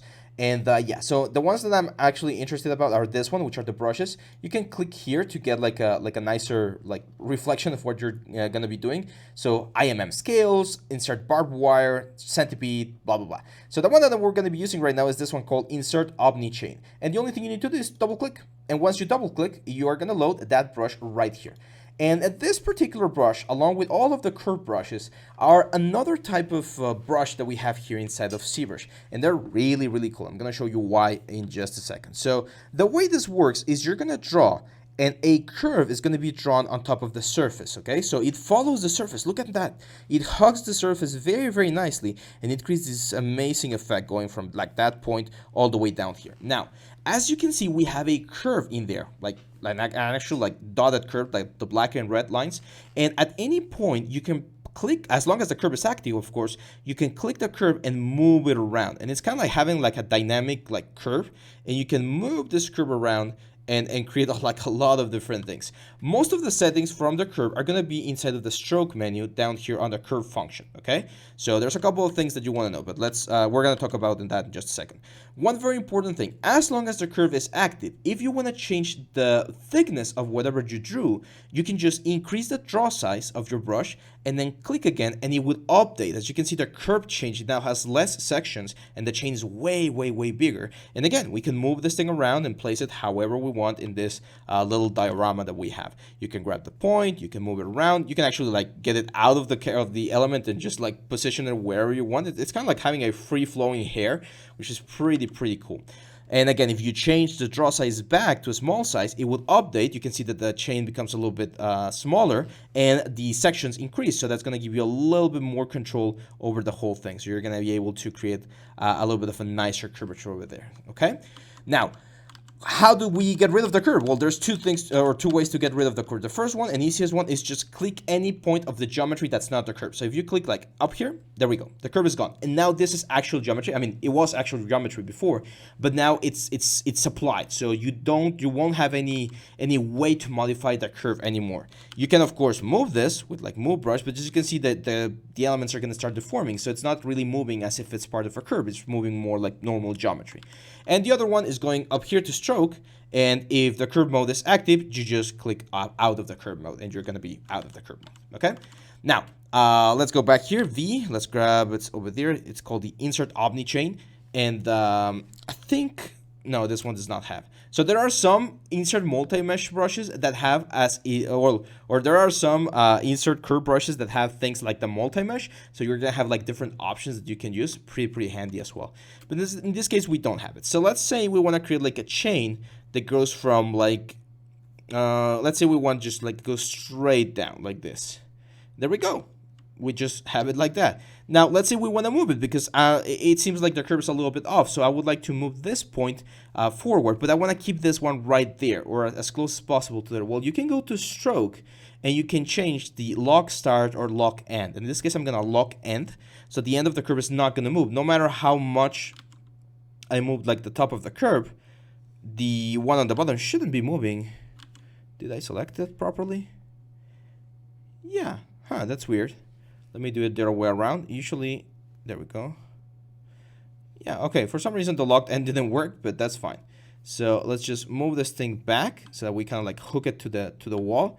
And now we can, for instance, move this thing to the side, and it will give us this very, very nice like natural bend to it because we're actually like keeping this thing right where we want it, okay? So the lock end and lock start is going to be a super, super important feature. Let's draw another one. So I'm just going to click here, and let's draw from there to like there. And again, I'm going to go here. You can see that the end is not exactly, or the beginning is not exactly where I want it. So I'm going to position it where I want it, close to there. And then I'm going to go stroke. Lock start is still selected, so I can move this thing freely. And again, I'm just going to like move it like this. And at any point, I can just start like moving these things around to give it like a more of a realistic look. And it will dynamically like move in and give me as close as possible to what we would expect from the real world. So let's go and do something like that. Pretty nice, right? And at any point, again, we can just click outside of the object. Those do seem to be falling nicely. And let's say we want to add like a chain just like laying around here. We just draw the chain, maybe going on top of the elements. And there we go. Zbrush will try its best to accommodate the curve going where we want. If it finds like difficult areas at any point, as long as we have the curve active, we can just like move this thing around and position this like this.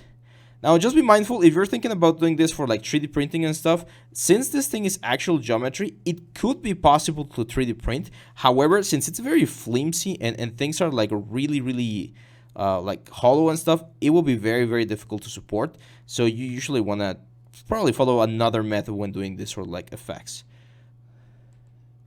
But there we go. So now, again, we click outside of the element.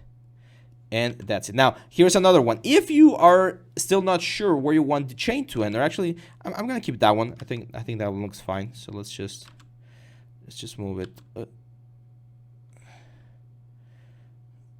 There we go, closer to the ground, and we click on any part of the object, and now it disappears. Let's say we want to do another chain, and we want to do a chain that goes from here to here, and then from that point, we want to continue over here.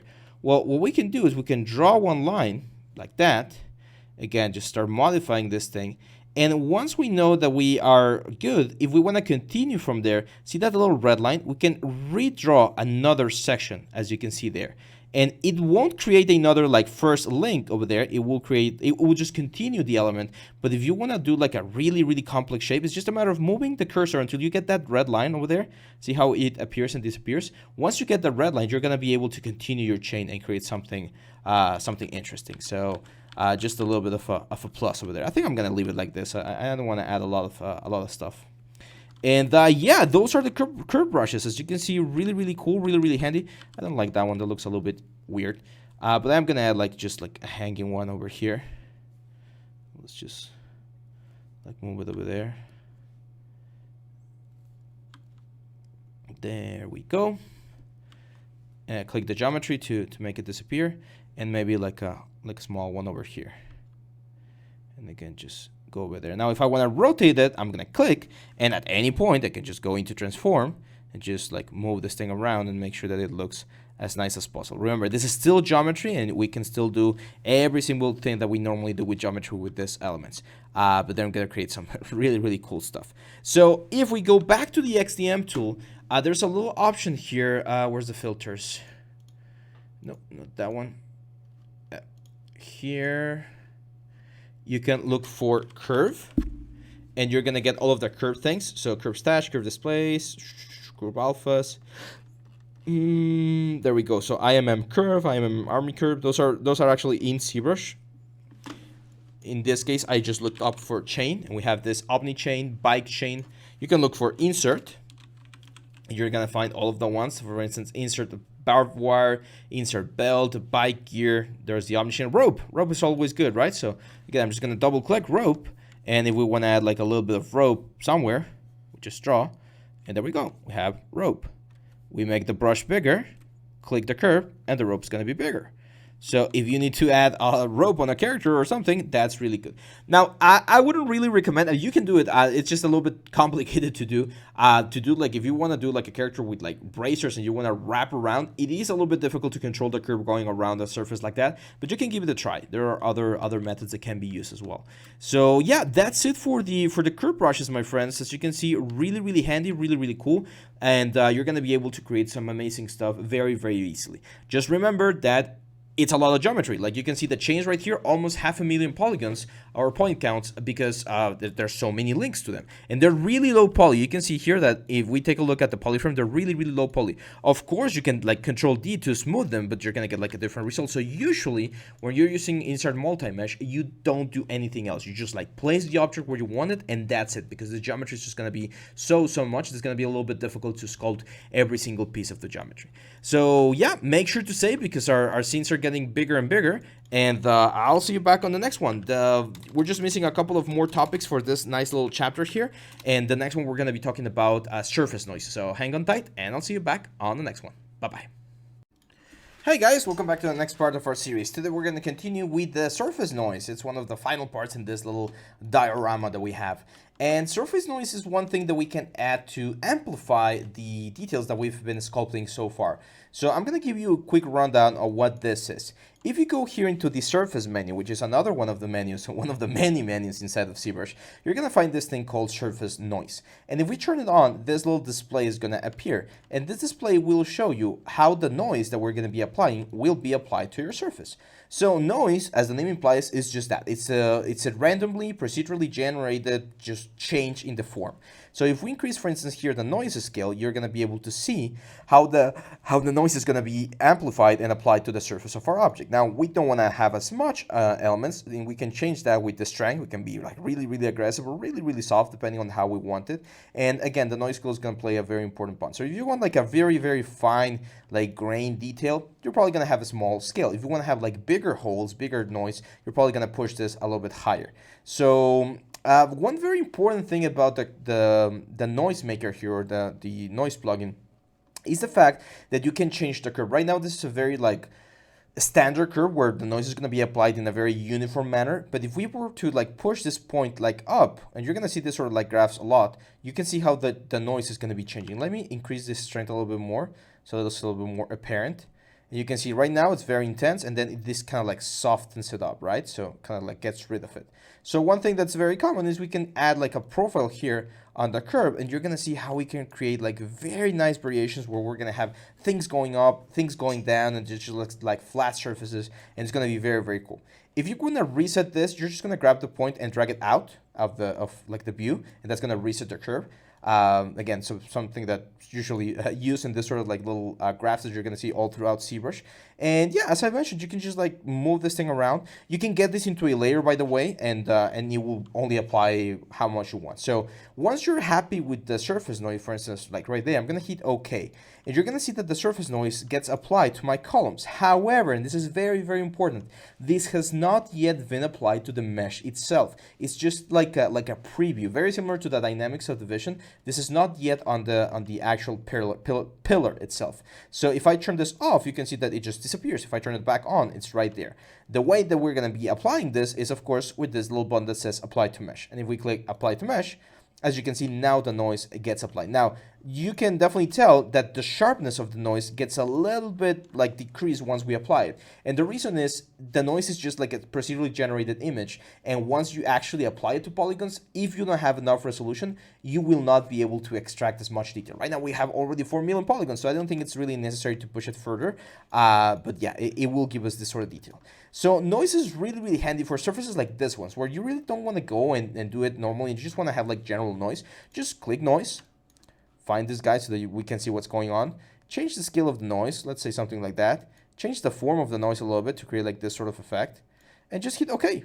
And that's it. You just apply it to the mesh, and there we go. Now, see what I meant? This is when we don't have enough resolution, because we only have 250,000 points. So what I'm going to do is I'm going to divide this one more time, and I'm gonna apply it now, and let's see, that's a little bit better, still not yet, so I'm gonna do it one more time. We're at 4 million polygons. That should be more than enough. So when we apply to mesh, there we go.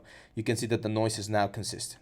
Grab this guy as well, same deal. So noise, increase the noise scale, which, by the way, you can save a noise profile if you want, and you're gonna be able to create something really, really cool as well.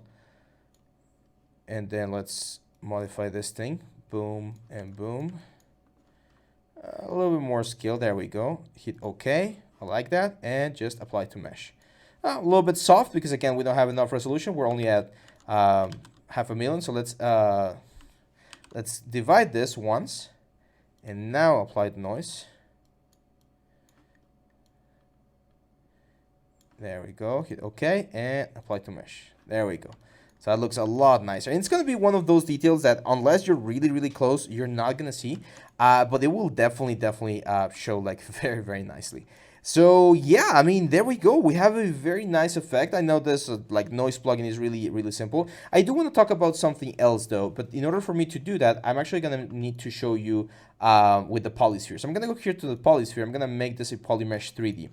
And I'm going to divide this a couple of times. And inside the surface panel, there are other noises rather than the normal noise right here, such as if we go here to noise plugin, all of this ones right here. So one of the ones that's really, really common is this like hex style, which gives you this sort of like sci-fi effect. So I'm going to hit OK. And you can see that now, if I increase the plugin scale, we get that sort of like stuff. Let's increase the strength here or decrease it. And there we go.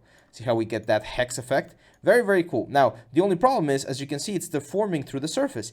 If your object has UVs, which in this case we do not have UVs, it would technically unfold and wrap a little bit nicer. However, since this is a non-UV object, we're not going to be able to do that. So this really, really helps when you're importing an object from a third-party software, or if you do that UVs here inside of Zbrush, which is a little bit tricky to be honest. But yeah, you're going to be able to apply a specific noise. Now, just be careful here. In this case, the noise scale, I definitely want to place into 0. Or sorry, not the noise scale. It's the mix by noise in 0. So that we are only seeing the noise of the actual plugin. And again, we hit OK. We can see the preview over there, and then we apply to mesh, and there we go. As long as we have enough geometry, the detail is going to be applied. Now, one of the cool things about this, though, let's say like we're using this noise, again, noise plugin. Let's turn on the hex styles. There we go. Let's turn on the scale. Like let's do like a really small scale like that. 0. And a little bit more strength. There we go. Let's say we're doing like Spider-Man or something. Since we haven't applied it yet, I can actually mask everything out. And then if there's an area of an armor where I want to use it, I can just unmask that area. And when we hit apply to mesh, like something like this, and hit apply to mesh, it would only apply right there. So at any point, I can just like do this, and then, I don't know, like inflate this maybe. Let's go to deformation. And do a little bit of inflate. So now it might look like it's a panel inside of an object that has only that texture on that specific panel. So there are ways that you can get away. Unfortunately, you can't move it around, so it will be depending on your object. You can see it's facing forward. But the surface noise is really, really powerful, and it's something that you definitely want to keep in mind right there. Now, talking about noises, there are actually some noises inside of our lightbox right here that are actually really, really, really cool. For instance, there is one like, I don't know, like this one, noise 44 CNM. So if you double click, what's going to happen, as you can see here, is it's applying the noise to the sphere and it's creating this very, very tricky, like planet-like rock. And if we go again to surface and to edit this noise, we can actually change, for instance, the color. Let's say we don't want color. So we just bring the color blend all the way to 0 and there won't be any color. Just hit OK and apply to mesh. And there we go. So now all of that very interesting noise has been applied to the mesh. So remember that here inside of the lightbox, there will be noises, just this one, the wall noise, which is going to give you this like break effect. Again, certain objects will benefit a little bit more from this sort of effect, but they're really, really powerful tools. And as we've talked about before on the XMD tool, you also have some noises here. Where are they? I think you do have some noises. Oh no, it seems like I was mistaken. Yeah, no, my bad. I thought we had some noises there, but no. So most of the noises you're gonna find right here inside of the noise palette. You can see there's a lot of them. Some of them are more colored than texture, but some of them will have some sculpture information. So yeah, that's pretty much it, guys. Now I want to do one final thing, and we're actually gonna be using a sphere and a little bit of the noises. We're gonna be utilizing a little bit of everything we've learned so far, because as you can see, the diorama looks cool. But it would be cooler if we had something in there, right? Like a stellar piece right here in the center. So we're gonna be doing something cool to showcase all of the things that we've learned so far. Hang on tight, and I'll see you back on the next one. Bye bye. Hey guys, welcome back to the final part of this chapter. Today I'm going to be showing you a very nice technique, and we're going to be creating a sort of like magical sphere that's floating around on this object. Think about like Lord of the Rings, like that sort of like magical engraved thing. So what I'm going to do is I'm going to start with a subtool, and I'm going to append a sphere because I know that we're going to be using a sphere. Let's scale this up so that it has like a nice like epic magical size. Let's move it to the front, and we're going to be using a little bit of everything we've learned so far. We're right at the midpoint of this course, and from now on, we're going to start working on a little bit of a bigger, more ambitious projects. We're going to be doing some hard surface, we're going to be doing some cloth. There's a lot of things still to be done, and eventually we're going to get to our final project, which is the alien, which is going to be very cool. But before that, let's make sure that we master everything. So I'm going to go here to my poly frame, and what I want to do is I want to create like certain rings out of this thing. And in this case, it's actually relatively simple. I'm going to go into geometry, and I'm going to say reconstruct subdivision. And if the sphere has proper subdivision, I should be able to go down. In this case, it does not. So no big deal.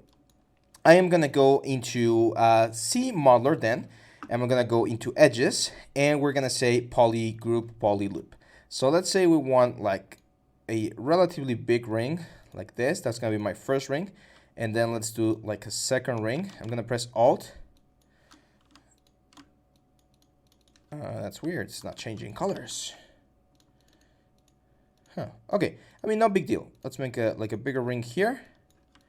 And let's do like the main ring. Oh, there we go.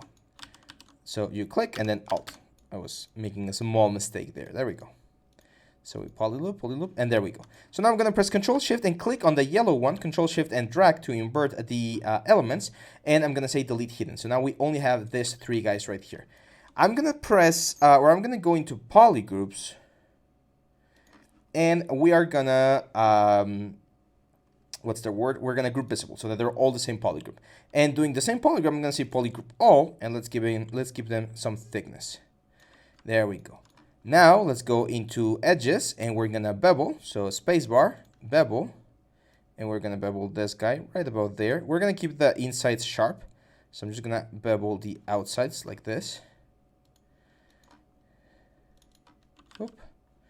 There we go, and there we go. And now I am gonna again poly loop. So poly group, poly loop this guys.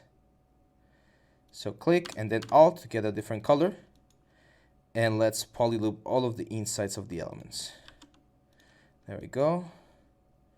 1, 2, and 3. And then I'm gonna Q mesh polygroup all and push this guys in to create like again this sort of like magical sphere-like effect.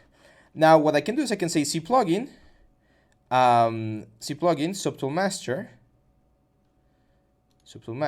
and we're gonna mirror on the y-axis to get like the other side. And that's fine. Even though they're like split right now, that's completely fine. I am gonna mask out all of the upper ones and just move this guys up like this. And here's where the fun's gonna begin, because now I'm gonna press Alt and click on this little guy so that we go in there. And let's make this guy a little bit smaller.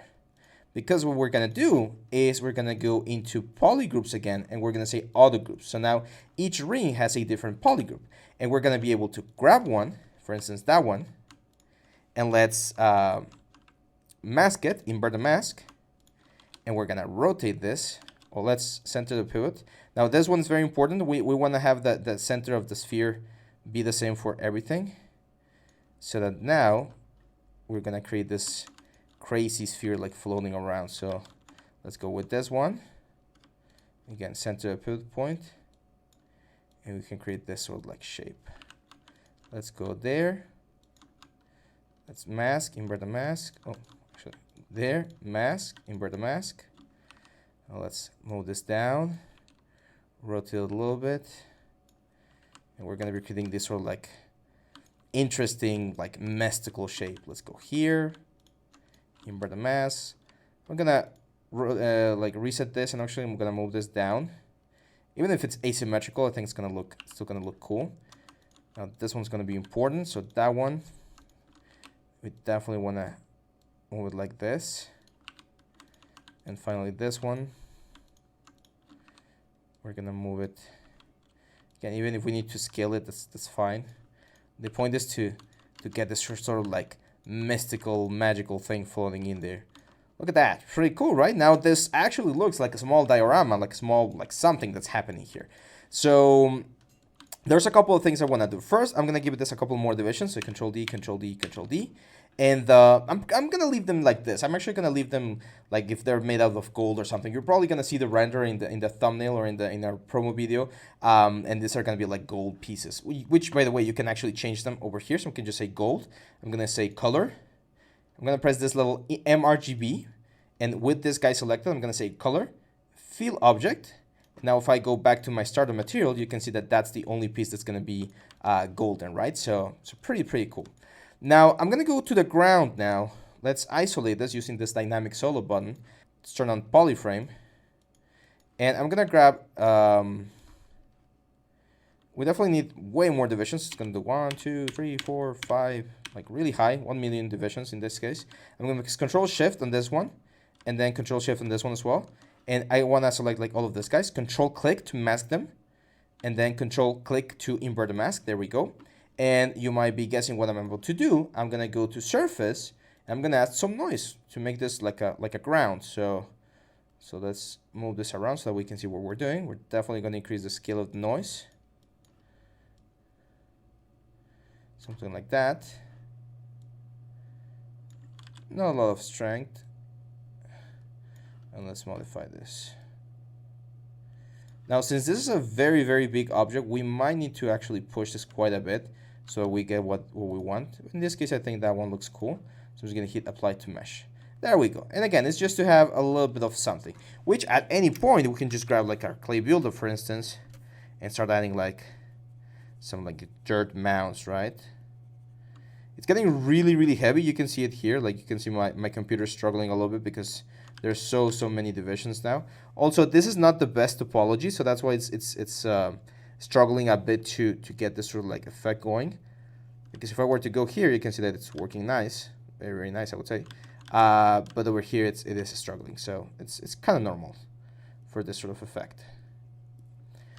But there we go. As you can see, guys, we've now have this very nice diorama, and we built everything from scratch and here inside of Zbrush. This is why this is such a powerful software, because it has so many tools that once you start mastering all of these tools, you can pretty much exploit them and create anything that you might imagine. So let's get sculpting, guys. Make sure to get all the way to this point, because from now on, as I mentioned, projects are going to be a little bit more tricky. They're going to be a little bit more advanced. So you might want to make sure to be up to date with all of the things that we're going to be exploring. So yeah, hang on tight, and I'll see you back on the next one. Bye-bye. Hi guys, welcome back to the next part of our series. Today we're going to continue with chapter 6, and we're going to be talking about hard surface tools before we jump into the project, because hard surface is such a deep topic here inside of Zbrush. So I'm here with the basic just like sphere here, and I'm going to be showing you some of the most commonly used hard surface tools and brushes. So let's start with the brushes first. One of the first brushes that you probably saw, and we've already used it quite a bit, is the Trim Dynamic. Trim Dynamic is really good because, as you can see here, it will find out the average of the normal facing angle of an object. So if you take like the curvature of the sphere, it will find the average of that curvature, and it will flatten everything to that average. So you can see that as the more I go in this specific area, the flatter it gets, but it won't get any flatter because now it's found like a pretty much an average on that specific position. We also have the hard polish and the polish brushes, which is BH, and we're gonna go here to the H polish. And the H polish works very similar to the Trim Dynamic. However, this one ignores the normal, like the average normal, and it just like literally polishes and flattens everything. So this is a little bit more aggressive, I would say, because you can do like a little bit of a more organic shape over here. The only problem is, you can see in this case, I'm probably gonna bring the focal shift down so that the sharpness of the line is a little bit more intense, right? So the edge polish is really good. It functions in a very similar way to the trim dynamic, but again, it's not averaging out, it's just going straight to the whole thing. We also have the traditional polish, which is just a basic polish brush. It's pretty much the same as the polish that we just saw. However, this one's not as intense. So if you just want to polish a little bit of certain areas, this one's really good, because as you can see, it will allow you to only polish a little bit of the specific areas. I personally really like Trim Dynamic. I think it's one of the best brushes that Zbrush has, because it creates, or it goes exactly where you expect it to go due to the average of the normal. So as you can see, we can create this very nice lines and cuts in a very simple way. Other than that, we have the planer brush. That's another very common one, and the planer brush again works very similar to how the trim dynamic works, but in this case, it will find a plane and it will like project that plane across the surface. So it's kind of like a trim dynamic, but a little bit like, I don't know, the precise word would be like softer, right? So you can see here, I'm kind of like creating like a bevel going across this area, because it finds that specific area and it pushes every single thing to that point. So again, one of the other brushes that you can use to create this sort of like hard surfacey look. Other than that, we have something called the specialized, or I like to call them the specialized brushes. And if you press Control and Shift, you're going to access all of these brushes over here. And these brushes, as you can see, we've used some of them, like the Select Rect. We have a Select Lasso, which is also really cool. And I'm going to give you like a little bit of history of how these brushes have been evolving. The first brushes that we got were the clip brushes. So I'm going to select this clip curve and show you how this works. So when you press Control, Shift, and drag, you're going to create this line.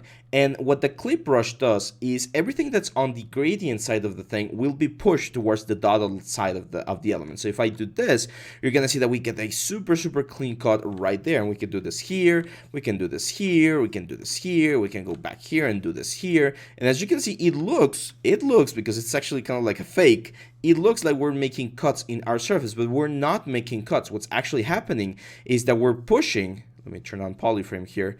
We're pushing all of the surface, all of the points towards that dotted line. So why is this bad, or why is this harmful? Well, sometimes when you have like overhangs and things like this, like imagine we have like this sort of thing, and we do a clip brush like right here, it might seem like we just cut the little ear, but as you can see, all of the other things that were floating, they had nothing to stick to or to collapse to, and therefore they're not just like flying over there. And if you were to do Control and right click to Dynamesh, you might get these holes, which are really ugly. By the way, if you ever get these holes, I don't think we've talked about this in the Dynamesh part, but if you ever get these holes, one of the easiest way is to smooth them out, of course. Like the more you smooth, the faster they'll disappear.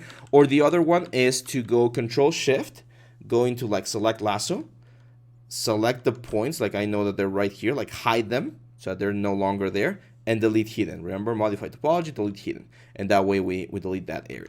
So as you can see, the clip brushes are really cool, but they are harmful if you don't know how to use them. Like you can see there, if I don't cut straight through the surface, I'm gonna get this very nice cut over here, which with Dynamesh could like potentially work nicely, especially if we flatten stuff, but it is quite destructive because again, we're not removing the geometry, we're just pushing it to the side. Now we do have some cool ones like the clip circle, and the clip circle works in this way. I'm gonna Control Shift click and then Control Shift, and with spacebar you can move this thing around and place it where you want. Sorry for the spam over there, it's part of the shortcuts. And if I drop it here, you can see that it does something where you need to get the little cross, the white cross, inside the object. Or was it outside? There we go, outside. You press Control Shift Alt drag, and if you have the little cross outside of the object, you're gonna cut a hole right through it.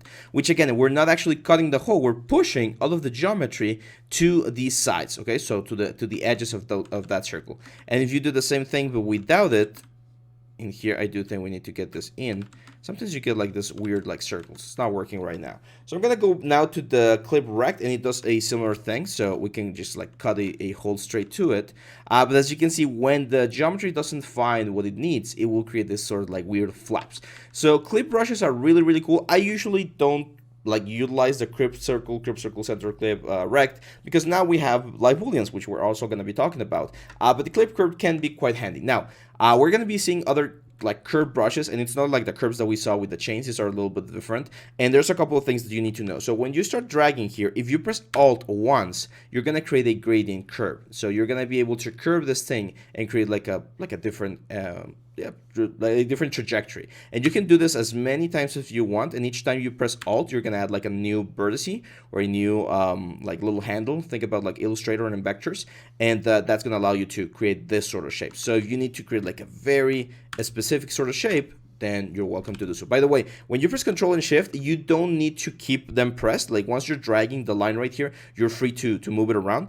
And if you double tap Alt, like if you press Alt twice, what's going to happen is you're going to create a right angle. So right angles are really cool because we can do this sort of things where we create like super sharp cuts on our objects.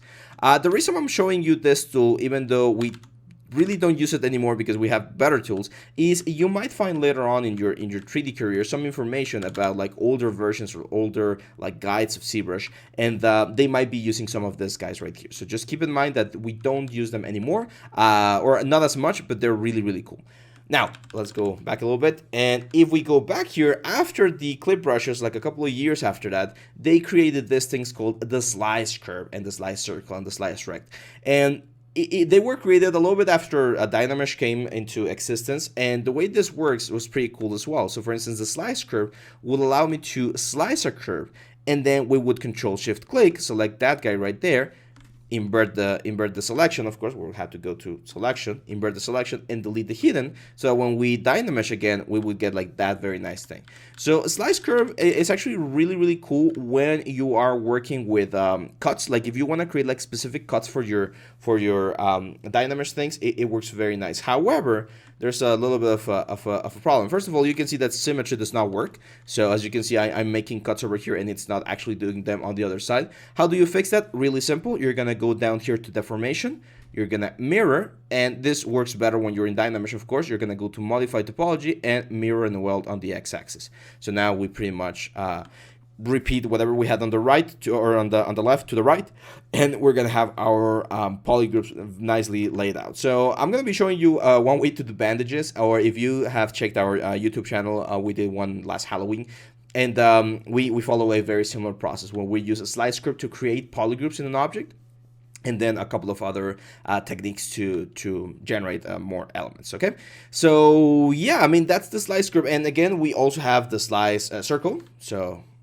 you create a polygroup on those specific places. Now you can see here, and this is actually very cool, that it's not creating a new polygroup. It's slicing through the existing polygroups and giving them new groups or new polygroups. So now this little area right here, it's a new polygroup. So you can start creating some crazy stuff with this. These elements right here work very nice, and we're gonna see them with the edge loop functions, with the group loops and pan loops, which is another little function that we have here inside of Zbrush, because they grab each of these polygroups and they kind of like create their own mesh from them.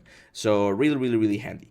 After that, okay, again, like a couple of years after this happened, after the what's the word, the slice brushes came into existence, and these ones are actually very recent, we got the amazing knife brushes. The first one we got was the knife curve, as expected, and then we got the knife lasso, knife square, and knife circle. And the way the knife brushes work is very similar to the clip brushes, with the difference that when we do the cut, we are actually cutting it out. So you can see that it's kind of like creating a boolean and triangulating all of the border and removing the big section of this object right there. This is symmetrical, so we can do this sort of things, we can do this sort of things, we can do like, I don't know, this sort of things, and it will be removing and recreating these things. Let me show you why this is so important.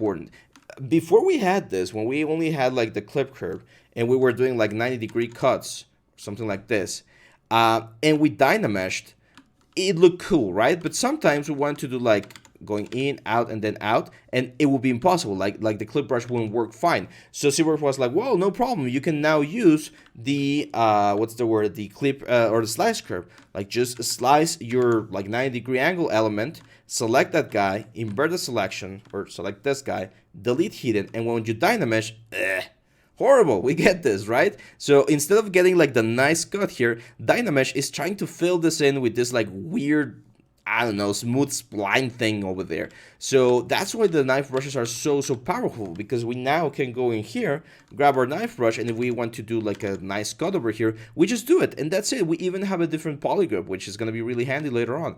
So knife brushes are probably one of my favorite additions to the hard surface thing. We also have knife lasso, which is of course a little bit more organic, but it can get you some like interesting things. We have knife rect. Oops, sorry. Control Shift, remember, click, and we have this knife rect, which is super amazing, because now we can just like do this sort of cuts. Like imagine trying to sculpt those little cuts by hand or in Maya. Like try to make this form in Maya or Blender, and you're gonna go crazy. And we also have a knife circle. So we have this knife circle over here, and we can just like, oh. For the knife circle and this one, remember you need to leave the little cross outside of the area. Okay, so if I do this, I just create like a weird loop over there. But yeah, look at this. Like again, trying to do this like hard surface shape inside of Maya with proper topology and proper sculpting techniques, and it's gonna be really difficult to do. So this could be like the basis for like, I don't know, like a monocycle or something. Anyway, those are pretty much the main tools. There's one more tool that I want to talk about, and this one's quite important, and that's in the Dynamesh options. So most of the times when we do this, we're gonna be, or we would like to add more detail or sculpt a couple of things. Maybe like trim a little bit here, give it like a hit or like a damage structure or something. You're probably never gonna have like completely clean structures. However, if you do, then that's fine. And when you Dynamesh, of course, what's gonna happen is all of the nice little sharp borders that we have are now lost. This is where you can go into the Dynamesh options and turn on polish. And when you do that, what's gonna happen is Dynamesh will try to respect those borders by adding a couple more geometries on there. You can see how it tightens up the edges a little bit. And of course, the more resolution that you have with polish turned on, the nicer that border will look, as you can see right there. So it will hold the edge a little bit nicer. Hard surface is one of those things that really needs quite a bit of geometry to properly work. So make sure to like up your resolution in Dynamesh or subdivision levels, wherever you're working on, to get the best possible result whenever we're doing this. So yeah, this is pretty much it for the tools. Now you know about the main brushes and the main specialized brushes and the polymesh. There's a couple of other things that we're going to be talking about, of course, but as you know me, I like to teach with examples. So we're going to be doing a sci-fi helmet in the next couple of videos. Yeah, so just hang on tight, and I'll see you back on the next one. Bye-bye. Hi guys, welcome back to the next part of our series. Today we're going to continue with chapter 6, and we're going to start with our helmet. So let's get to it. I'm going to go here into the light box, and we're going to be using our demo head right here. So I'm just going to hit no. We don't really need to save that one. That was just a quick demo. And we're going to be using this guy to what's the proper word, to get the proportions right, to make sure that our helmet's gonna be looking nice. Now we're not gonna be rendering this guy later on. It's just he's just a reference point. So I'm gonna go to subtool, I'm gonna hit append, and we're gonna append a sphere. Whoop, append, oh my god, append a sphere. There we go. Now we're gonna alt click the sphere, and what I'm gonna do is, of course, I'm gonna scale this down, get it to where the helmet's roughly gonna be, right about there. And I'm gonna use my move brush to block in the general shape of the helmet. So I know that the helmet needs to cover most of the character. You can actually turn this thing to transparency on, and you're gonna be able to see the guy beneath the helmet. Very useful to make sure that he has enough like breathing room, and the helmet's not like completely like modifying this guy. Now, as you can see, we don't have symmetry. Is that a problem? Yes, of course it's a problem, but we can very easily solve it if we make this Dynamesh, and then we'll modify topology and mirror and weld.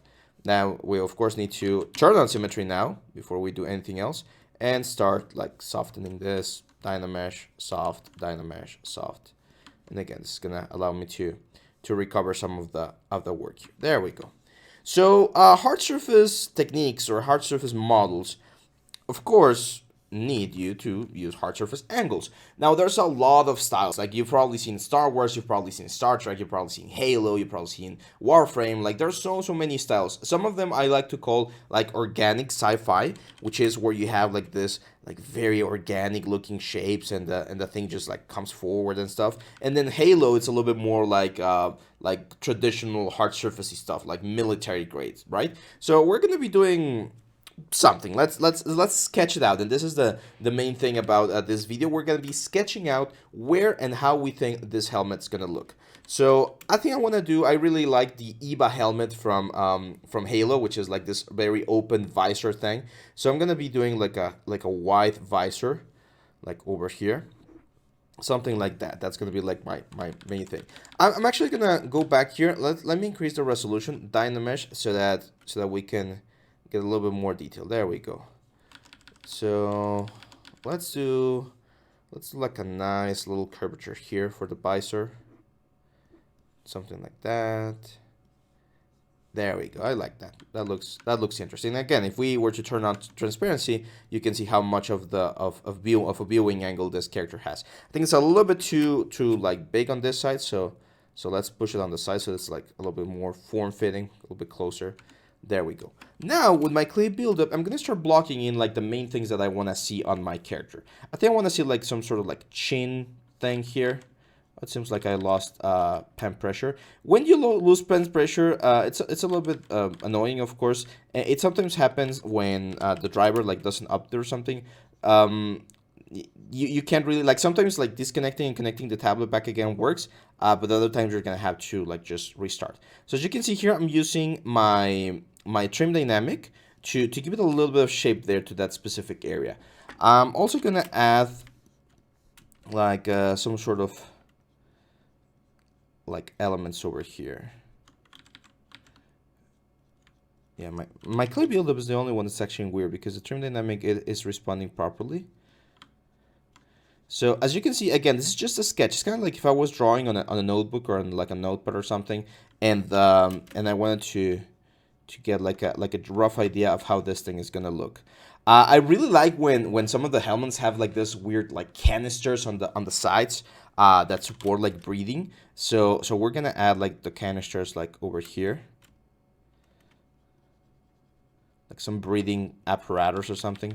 Probably not as big though. There we go. And let's just trim dynamic again to really get a nice shape over here. The main thing you wanna try and do whenever you're blocking in this sort of armors is, and this I got from, I think it was Vitaly, one of the best like hard surface guys in the world, and he was mentioning in one live stream or seminar that he gave that you need to have something called rest areas, which are areas where there's not gonna be a lot of like information. So for instance, I really want to add like something here, like another sort of like connection to the main areas.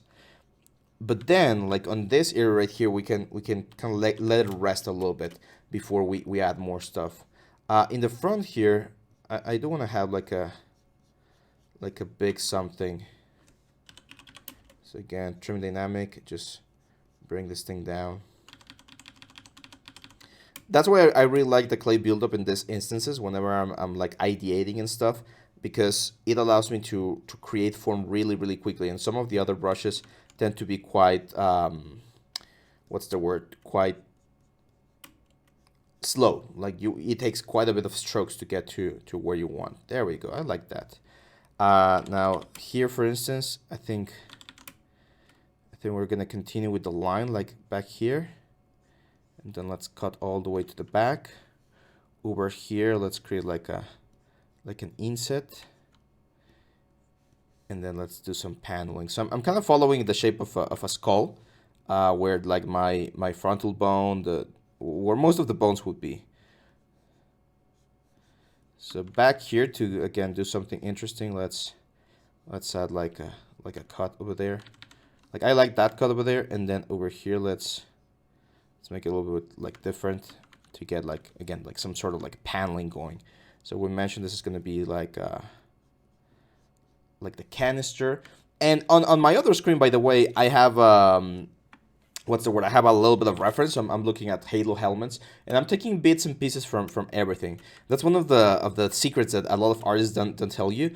but like getting inspired, some people think that it's stealing. It's not stealing. You're getting inspired from other things. As long as you're not like blatantly copying someone else's work, then it's fine. Every single work, and this is something that a writer friend of mine told me, every single work that you've seen in the world, like in movies, in games, everywhere, it's derivative. So everyone has done stories similar to whatever you're experiencing at some point in history. So what you need to be focusing the most on is on telling the particular story that you want to tell with your words and through your vision, through your imagination, right? Like that's the kind of thing that people are expecting to see. Let's add like some lights over there. There we go. So yeah, like we've seen like Romeo and Juliet 100,000 times. We've seen Macbeth 100,000 times. Hamlet. Like every single video, every single anime, every single series that you see, the story, the plot, the hero's journey, it's very, very similar. Same for stuff. Like we've seen 100,000 goblins and orcs in every single video game and book that you can imagine, right? However, they all slightly different, and you might like certain goblins more than others, certain orcs more than others, because they give you like that sort of like unique vibe, right? That no other one might have. So that's why it's really, really important to not get discouraged, and it's fine to grab whatever you see on the internet and use it as inspiration. Every single experience that you live, every single game, movie, series that you watch will inspire you in some way or another. So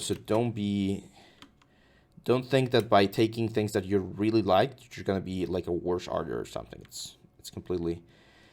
That's completely wrong. There we go. So as you can see, guys, this is looking quite nice. So let me pause the video real quick. I'm gonna reset the tab because we now need to start working on some of the blockings a little bit more nicely, and I need the pen pressure to work properly. So give me just 1 second.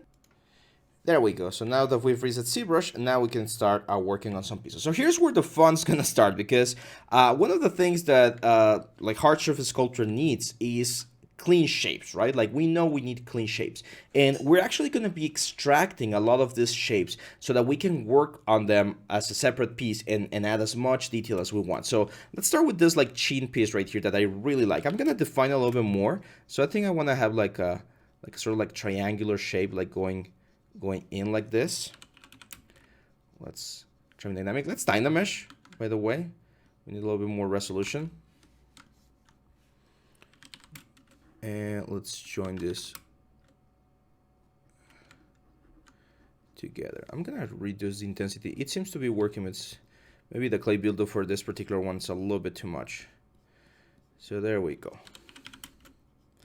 So now, how can we extract that specific piece, like all of this block, from this head? Well, there's a lot of methods to do so. First of all, I'm going to turn off the head and the eyes so that we're only working on the helmet here. And we can use polygroups and extract the polygroups. We can use an extract technique. Personally, I like using polygons or polygroups. So I'm going to show you here. If we take a look right now, everything is a single polygroup. Well, I'm going to mask out with Control this area right here. Mask the whole thing out, like all of this section, which is going to be like my main piece. I really, really want to mask it out. There we go. And then I'm going to press, there's a shortcut here that I always forget. I think it's Shift F. Is it Shift F? No, it's not Shift F. Let's go back here to polygroups, and we're going to see it here, which is called Shift Control F, I think. Shift Control P. Shift P. Shift P. No, I can't.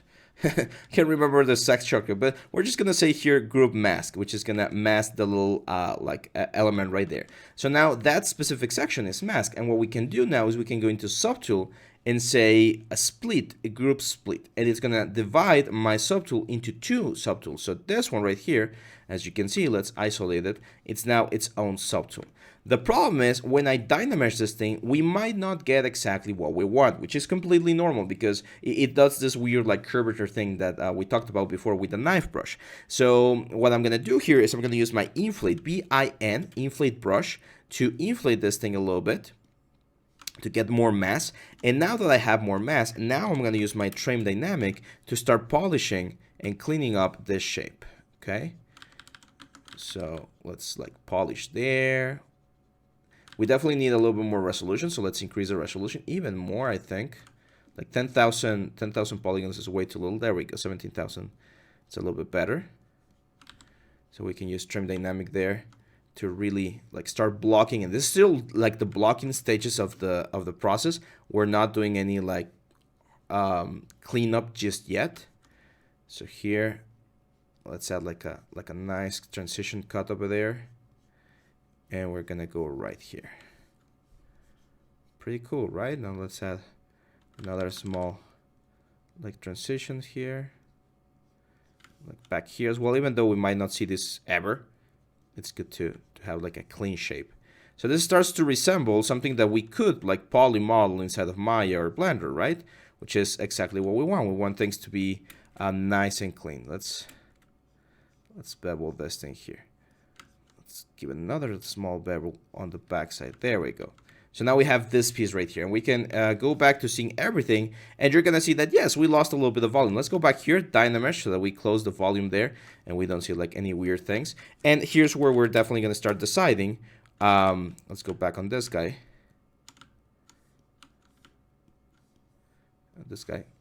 We're gonna start deciding how big or how small we want this like thing to be. There we go. Now, this looks good. I mean, it's a clean element. It has a little bit of curvature here, so I definitely wanna fix that to make sure that it follows the shape of the face. But now let's say we want to clean it even more, right? Like it looks good. It's not looking bad. However, I do think we can make it look even better. So here's where the knife brushes are going to come into play, because we can use them to really sharpen some lines. So I'm going to go into my knife curve, and let's really sharpen this line, for instance, like this top line. Like maybe we want like a super nice cut over there, and like that, okay? And see how nice and sharp those cuts become. It's really important. We can even use the curve function of our curve here to really like polish those things a little bit more. And I'm going to be showing you one more technique that we're going to be using for this particular thing in just a second. We can even go like down and then like down, and it's going to be like a really sharp cut over there. Now we can even go like here. Oh, let's go a little bit closer and do something like that, and see how nice and sharp this thing becomes. So that's the kind of thing that you want to do whenever you're like cleaning these things up. Like if you know there's like certain cuts that are really intense in how you want them, you can use a knife tool to start like creating those cuts. You can at any point like scale this thing, push it forward, like do whatever you want. Remember, this is, even though we're using a hard surface technique or a hard surface style, that doesn't mean that we can't do anything else. Now, one of the big things about hard surface is that for you to have like true super clean hard surface, you actually need clean topology, like traditional topology with edge loops and everything. And there's a way that we can use to get it. So I'm gonna go here into geometry. I'm gonna go to series measure, which is I do think we saw it when we were doing the little Minotaur thing. And in series measure, we can use this thing called detect edges. So now if I series mesh with detect edges turned on, what's going to happen is it will try to find the hard surface edges, and look at that, it will try to respect those edges. So now it should be fairly easy to start using some of the other tools like trim dynamic and stuff, and softening this up, because as you can see, the hard surface technique or this hard surface element is really flowing with the rest of the effects, right? So really handy to use the hard surface. And now, since we're in subdivision levels, because we have clean topology, we could very easily jump into more divisions. So for instance, I can say Control D, just give it a division, and keep on like polishing and softening things up. So cleaning it up with that hard surface is good. Now, it won't give you like the best result if you were to bring this into Maya and properly add the edge loops and retopologize it. Then yeah, that would give you an even cleaner look. However, this should be it should be more than enough to give us a nice little concept here inside of Zbrush. A lot of the times when you see like hard surface things inside of Zbrush, like sculptures and stuff, most of them are not production ready. They're like a really nice concept piece that can become a production ready model when you retopologize or bake or do stuff like that. But yeah, it's not always. So yeah, I'm gonna stop right here, guys, because we're running a little bit high on time, but we're gonna be repeating similar patterns with other pieces here on the helmet. Remember, we record every single piece, so this will be a little bit longer. This project is going to take a little bit longer than the ones that we had before, because as you can see, we have a lot of pieces, but at the end, it's going to look really cool. So hang on tight. I'll see you back on the next one. Bye-bye. Hey guys, welcome back to the next part of our series. Today we're going to do the visor, and I'm going to be showing you a very cool technique that we can use to extract this visor and have a really clean mesh. So if you guys remember, last time we used the masking tool to split our subtool and create like a different part right here, right? Well, in this case, we're going to do something similar. I'm going to mask the whole visor here with my mask right here, like so. But instead of giving it a polygroup and splitting it into a different polygroup, what I'm going to do is I'm going to go here to subtool, and I'm going to go all the way to where it says extract. And by clicking this extract button, what's going to happen is, as you can see there, we're going to be extracting a mesh that resembles the mask that I just drew. Now, since the mask is really like dirty and stuff, the border of this thing is also going to be quite dirty, but it's going to be fine. So what I'm going to do is I'm actually going to reduce the thickness to 0. And when we extract, we're only going to be extracting a plane. This won't happen, or the extraction won't actually apply until you hit accept right here. So when you hit accept, we're going to get a new subtool. Let's press shift and click on the little eye to see it. And this is the visor helmet right here. Now, the only problem with this is, as you can see, it's masked. So I'm just going to control and drag outside of the object, and it's really dirty. So here's where, again, the knife curve could be really handy, or is going to be really handy, because we can just like polish some of the areas. Wait, is it the knife curve? Yeah. Huh, that's weird. We need to turn on Dynamesh? I don't think so.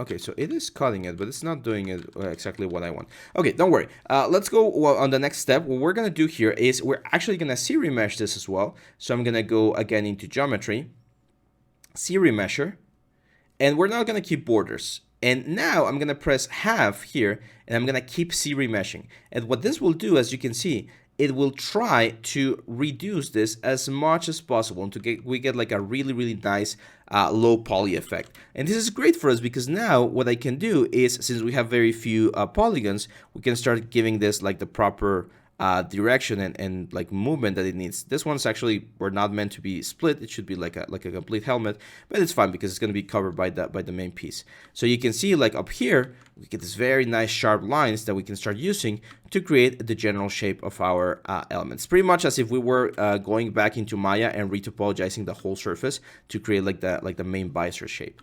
So I'm gonna soften this up, maybe like bring this out to create like a nice little segment over there. And there we go. Now, do you guys remember the dynamics of division that we used to have? This one right here. We can press it, and we're going to get a dynamics of division of the visor. But not only that, the dynamics of division actually has a thickness slider that we can use to represent how the thickness is going to look. And the more thickness we add, of course, the bigger the width of the object is going to be. So there's only one thing here on the thickness, and it's this offset thing. If you push the offset out from the original element, we're gonna push the whole thickness out. If it's at 0, the offset, it will push half of it towards the front and half of it towards the back. And if we push it all the way to -100, it will push it all the way to the back. So in this case, I'm actually gonna keep it at 0 because I do want to go like to the inside of the object a little bit. And there we go. Now let's go here to subtool.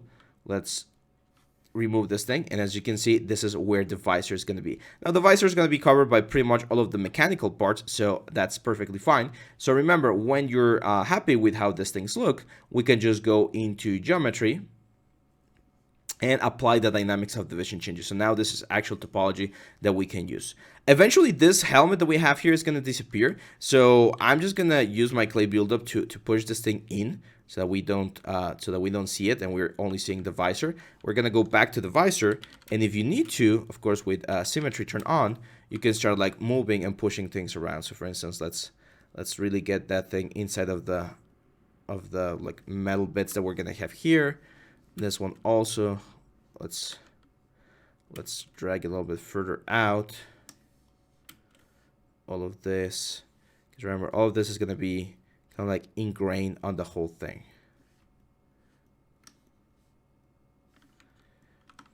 There we go. So eventually we're gonna have, remember, let's go back to the helmet here, and eventually we're gonna have the metal bits like just going over the main line of the helmet. so you're not gonna really be seeing the line. Let's train dynamic this again to generate the general shape that we're gonna be having there, which is something like that. Perfect. So yeah, that's pretty much the helmet. Now, if you wanna be a little bit more like fancy, what we can do here, let's press the helmet. Let's change the material. Let's go for like this. I really like this reflect yellow, and we're gonna say mRGB. Turn on mRGB over here. We're gonna say color and fill object, and now we can go back to our starter material. Oh, did I move the light? There we go. We go back to our starter material, and now we can see how this thing is going to be looking. So you can see there's a little bit of a cut there. No big deal. Let's turn off mRGB. Grab our move brush and just move this thing down. And the visor of the helmet's gonna start looking quite nice. Now there's another thing we can do. Let's give it a shot and see if this works. So remember we talked about surface noise, and we have this very nice like hex material that's like very sci-fi-ish. Well, what if we wanted to add that sort of like texture to the helmet, like a little bit of an indentation? We mentioned that whenever we want to add that like properly, we need to have proper UVs. Now, one of the cool things is that we have polygroups here, like 1 polygroup, 2 polygroups, 3 polygroups. And there is a little plugin here called UV Master. And UV Master will allow you to create UVs here inside of ZBrush. They're not perfect, so if you're used to working with like perfect UVs inside of Maya or Blender, this might not be perfect, but they will get the job done. So if I hit unwrap, you're gonna see that we're gonna get something, like something just got unwrapped there. You can see one island was generated. How can we see the UV? Well, we can go back down here to the UV map, and if we hit morph UV, you're gonna see that we get this, which, as you can see, is not bad. The only little issue that I have with this one is that it seems like the main cut is on the back, so that's perfect. As you can see, the main face is right here. It's very flat, so that should work perfectly fine with our noise surface. So I'm gonna morph this thing back. Let's give it a couple of divisions. I'm gonna hit Control D, Control D, Control D. About 500,000 polygons should be good. And then we're gonna go to again surface noise, and let's do noise plugin. We're gonna go hex tiles. Okay, you can see them there. Let's increase the scale of the hex tiles. Let's increase the strength. In this case, I wanna cut in, so I'm gonna increase the strength to this side. Look at that, that looks cool. Remember, we can mix basic noise all the way down so that we don't have anything. And here's where the things are going to change. Like right now, it doesn't look bad, but we're going to get some stretching here. However, if we change this to UV, you're going to see that's now using the UV as a projection place for our plugin. So if we were to increase this or decrease this thing, we're going to be able to get this. I definitely want to increase the strength because it's looking quite nice. So I'm going to hit OK, and look at that.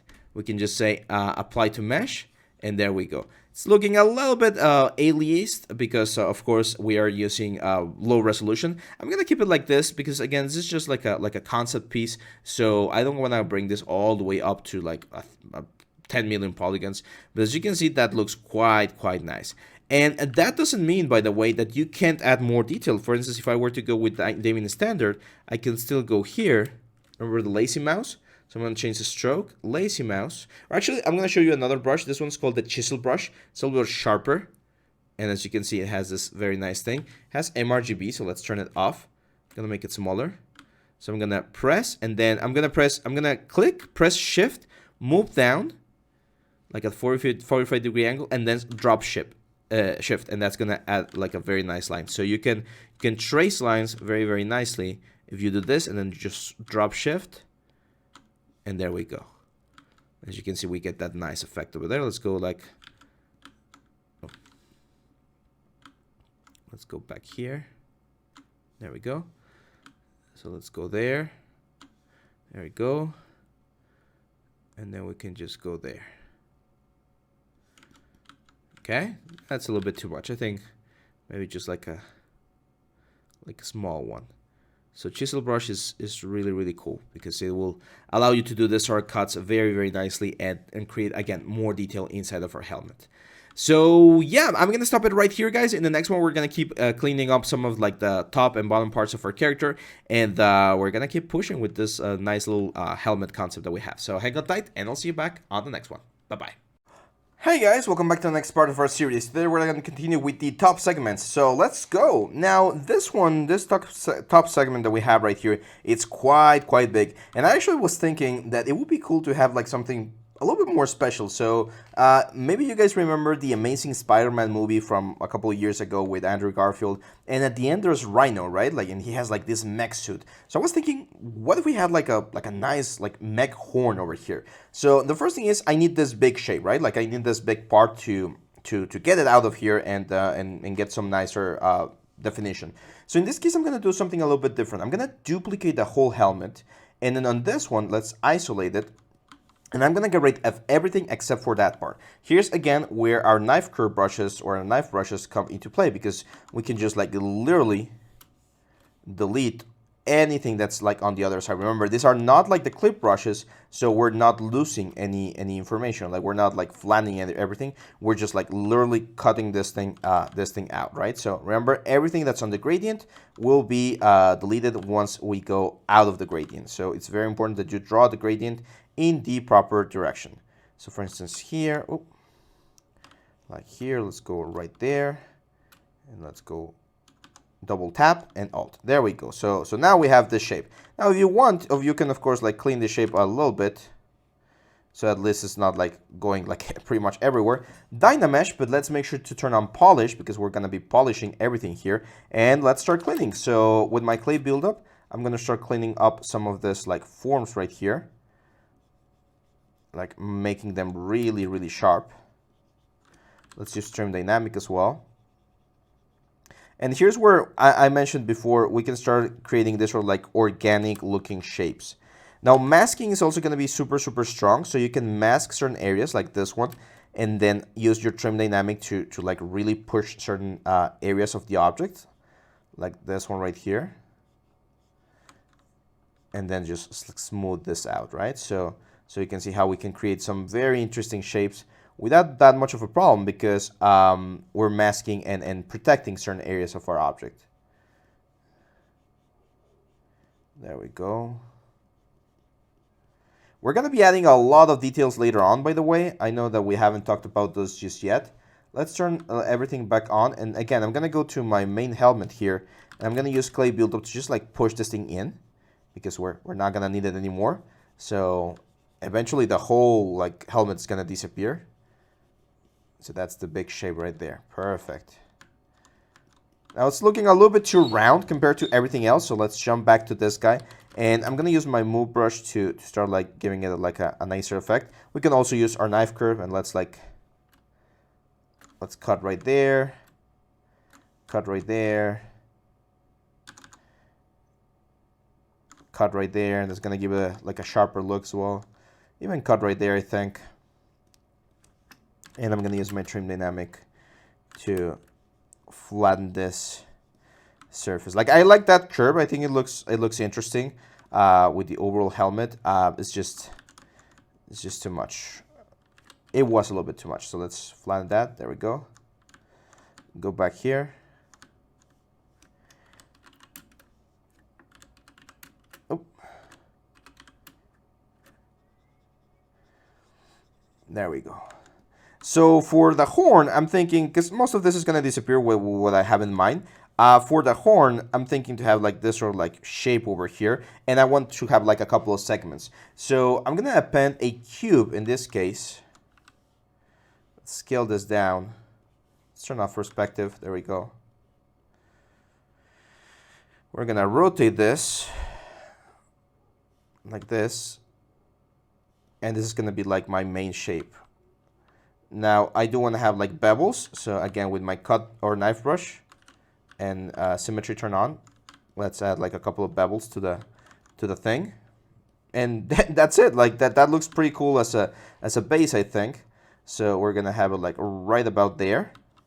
And one thing that I would like to have, and this is one of the cool things here, is I would like to have this be like an insetted thing. So all of these faces, it would be nice if we could like create a little bit of an inset. And there's actually a way to do it. I'm actually going to clone this over here, and then duplicate this right here, move this up, scale it down, because it's the same shape pretty much, turn on live booleans, remember live booleans when we saw them, and remove this.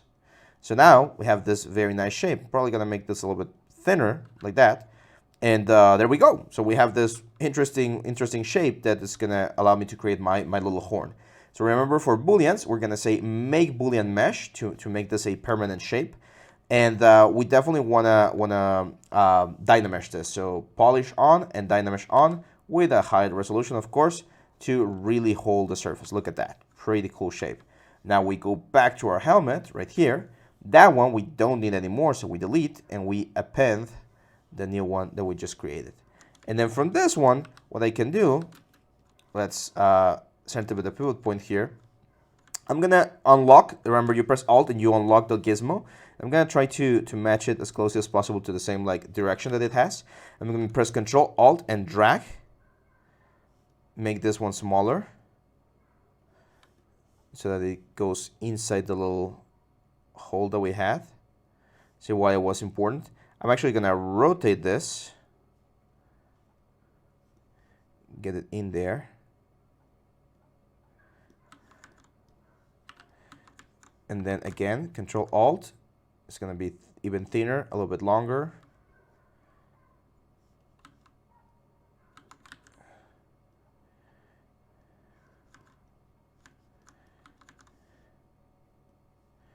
Like that. Now here, I think I'm actually gonna use my move brush to like add a little bit of curvature to the whole horn, because otherwise it's gonna be like a ginormous horn, which I don't mind, but it might look a little bit weird. And let's do the final thing. Now for the final thing, I'm actually not gonna use this, guys. So I'm gonna let's see, I'm gonna append an option. So I'm gonna go B and then IMM primitives, and we're gonna append like a cube. There we go. And this is really just to have everything in the same subtool. I mean, we could have added this as a separate subtool and then change it around. And I'm gonna use my knife brush to create like this nice little cut right there. This cube definitely needs a couple more divisions, otherwise we're not gonna be able to do it. So I'm gonna remember auto groups. So over here on polygroups, we're gonna auto group so that everyone has one, and I'm gonna say groups and dynamesh. So now everyone should have its own little polygroup. Control Shift click on this guy, and now I can add like this cut right there. Why is it not working? Is it because of the...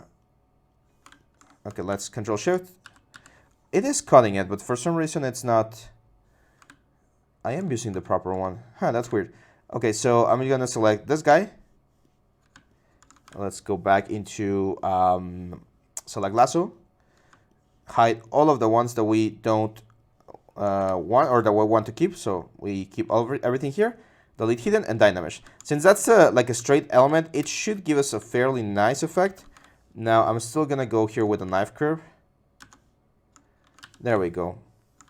So double tap. There we go. Let's isolate. Let's see if it works better now. Huh, that's really weird. Oh, happy little accident there. That looks really cool. So I'm gonna keep it. So now it's just a matter of grabbing this guy. Let's mask it. So Control click, invert this, invert the mask, and just move it. Oh, just move it down. Because I mean, I liked it, but I like it, but it's a little bit weird there. Let's again other groups. Control click, Control tap to select that polygroup. Control click to mask it. Control tap to go out, invert the mask, and just move this thing like in there so we don't see that weird face. Now I really like the horn, but it's a little bit too much. So the cool thing is right now, dynamesh is fine.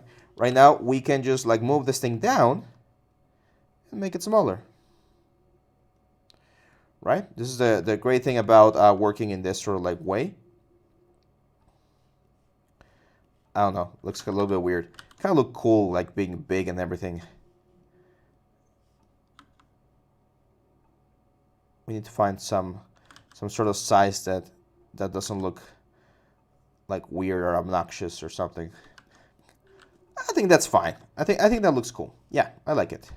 So yeah, there we go. As you can see, we've now created that very nice horn. Now let's go back here to the helmet, and you can see that we have this elements over here, which eventually I think it would be nice if we had some like lights over here. So these are gonna have like some lights here, and remember we had like a couple of other like bands or something over here. So these ones are a little bit more organic looking. They're not gonna be as mechanical as or hard surfacey as these other ones, and but we still need to extract them. Or that's another one. You sometimes don't need to extract things. You can just grab like a sphere and work with the sphere. Like use this to recreate the shape that you wanna have. So I'm gonna push the sphere to where it's supposed to be, right about there. Let's turn off, or let's just use our move brush here. And again, in a very like organic matter, we're gonna be pushing this and creating this very, very nice flow into the helmet. So we know we're gonna jump into this helmet right now, and let's start getting rid of these things right here, so that we're only seeing the shapes that we're working on, because everything else is it's being taken care of. So there we go. Now, if you want to give this a little bit of a hard surfacey look, again, trim dynamic can be very helpful in these instances. Let's Dynamesh. Let's really increase the resolution. Soften up. And again, just a little bit of trim dynamic to maybe get like a line there or something, right? Remember, one of the great things about this is that you can have so much fun and you can explore. I think the main thing that you need to take away from this concepting stage or creation step is just explore. Like find out what works, find out what does not work, and just push that kind of things. So for instance, that one right there, I like. I think it looks interesting. So again, Pvt.Ltd to trim dynamic. And just polish this sides over here.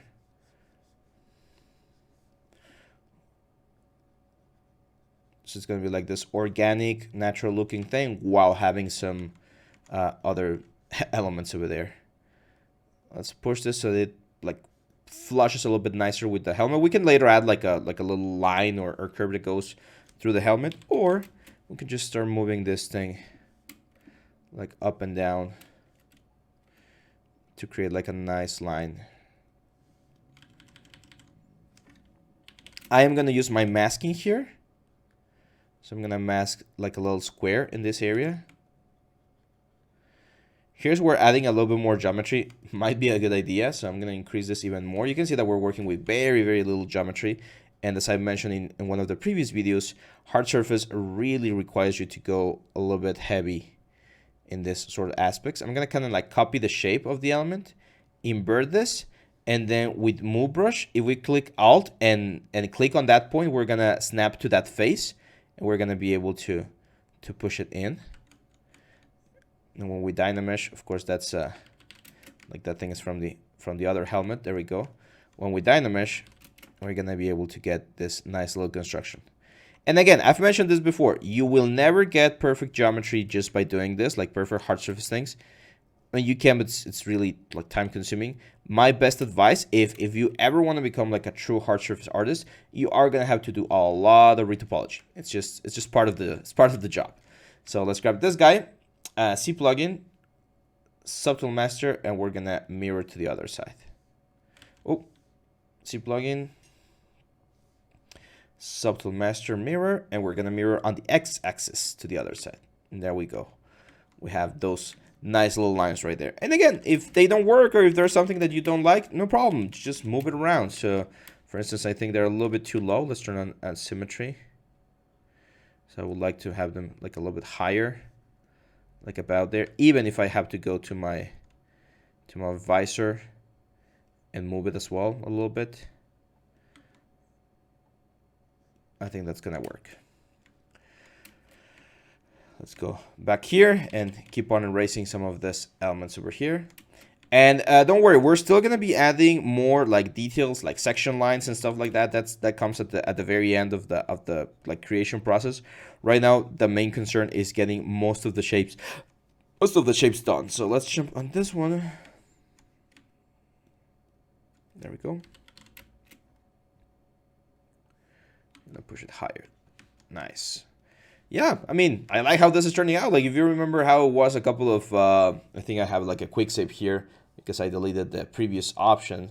If you remember how it was, just like the blocking, now things are looking quite nice, right? So again, we're gonna keep adding more stuff. We're gonna keep adding more details. And so yeah, just hang on tight, and I'll see you back on the next video. Bye-bye. Hey guys, welcome back to the next part of our series. Today we're gonna continue with the bottom segment, so let's get to it. As you can see, we have this guys right here. And for this guys, I actually want to show you another thing that we can do, which is a little bit of kit bashing, okay? So you guys remember that we have these things called the insert multi-mesh, right? And inside the insert multi-mesh, we have a lot of like very cool ones that we can actually use. So for instance, if we go here into the insert multi-mesh spaceship, you're gonna find a lot of sci-fi-ish looking things, like springs, this guy's right here, or this guy's right here. Like, there's a lot of cool stuff. And for instance, we could like replace this guy's right here, and maybe even this guy's right here, with cool things that we find up here. So the way we're gonna prepare this is as follows. First, I'm gonna go here to my main mesh. I'm gonna use my trim dynamic.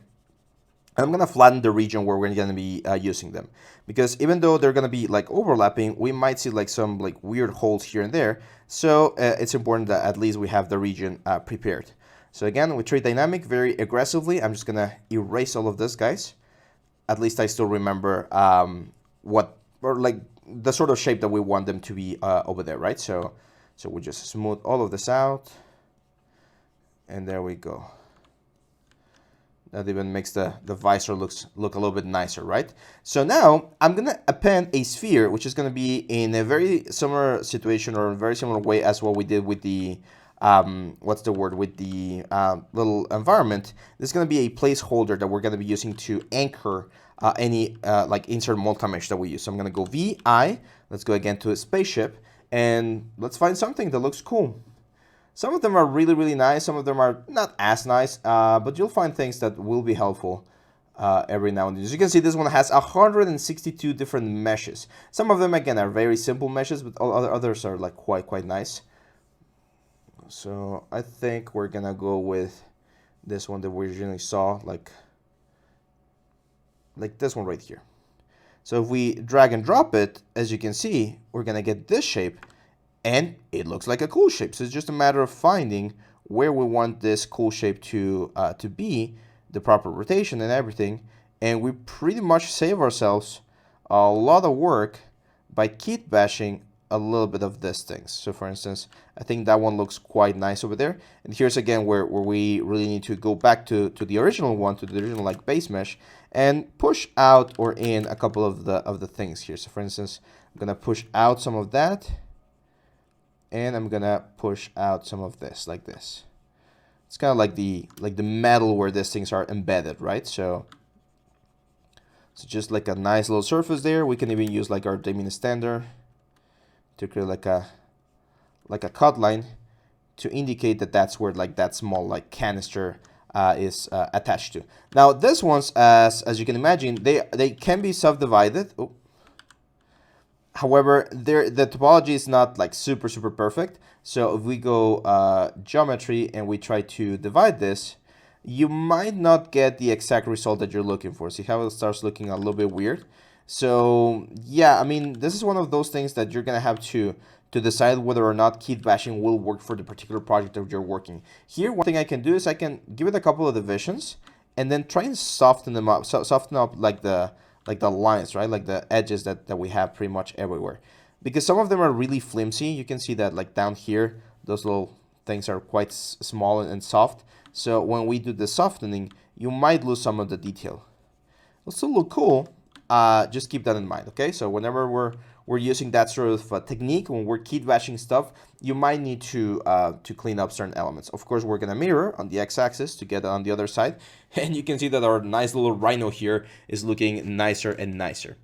Now, let's say that you want to add like a piece here, but you want to do it a little bit more traditionally. Like you want to like model and bevel and do things a little bit nicer, right? We can do that as well. So let me show you one little example here. I'm gonna like mask all of this area out, and I'm gonna try to make this mask as clean as possible. We're gonna be using a very similar technique or method to what we use with the visor. So we're gonna be extracting. So that's why I want my mask to be as clean and as nice as possible, like that. Now I'm gonna go here to Subtool, Extract. We're gonna set the extraction thickness to 0, and we're gonna hit Extract and Accept. And let's press Isolate Select or Dynamic Solo over here, and there we go. So we have this nice little piece. We're immediately gonna go into Geometry, see Remeasure, and we're gonna where's the word? Or where's the element? See Remeasure, and we're just gonna see Remesh. And this will give us a cleaner topology. We're gonna press half and keep on going. And keep on going, and keep on going, and keep on going, and keep on going.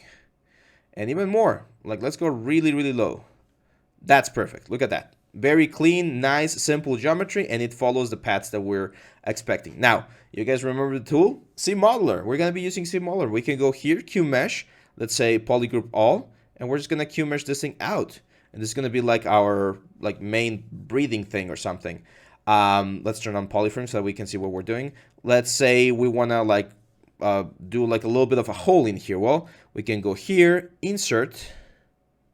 Let's insert an edge loop right there, and then let's go to polygroup and polygroup like all of these areas right here, like this faces. And then we're gonna go Q-Mesh, polygroup island, and we can Q-Mesh this thing in to create like an inset, see? It will be very difficult to sculpt it or use the knife brush or all of the other tools that we have because it is a tricky thing. It's a tricky little element that we would need to find a proper way to do. And then we can start beveling. Like let's say we're gonna bevel here. We're gonna bevel the whole edge loop there, this whole edge loop there. And if we press D, which is our dynamic subdivision, remember, we can see a preview of how this thing is gonna look. We actually have both sides, which is perfect. I'm gonna go insert again, and let's start adding our support edges. So let's do like one insert right there, one insert right there, one insert right there, one insert like back here, and one up here.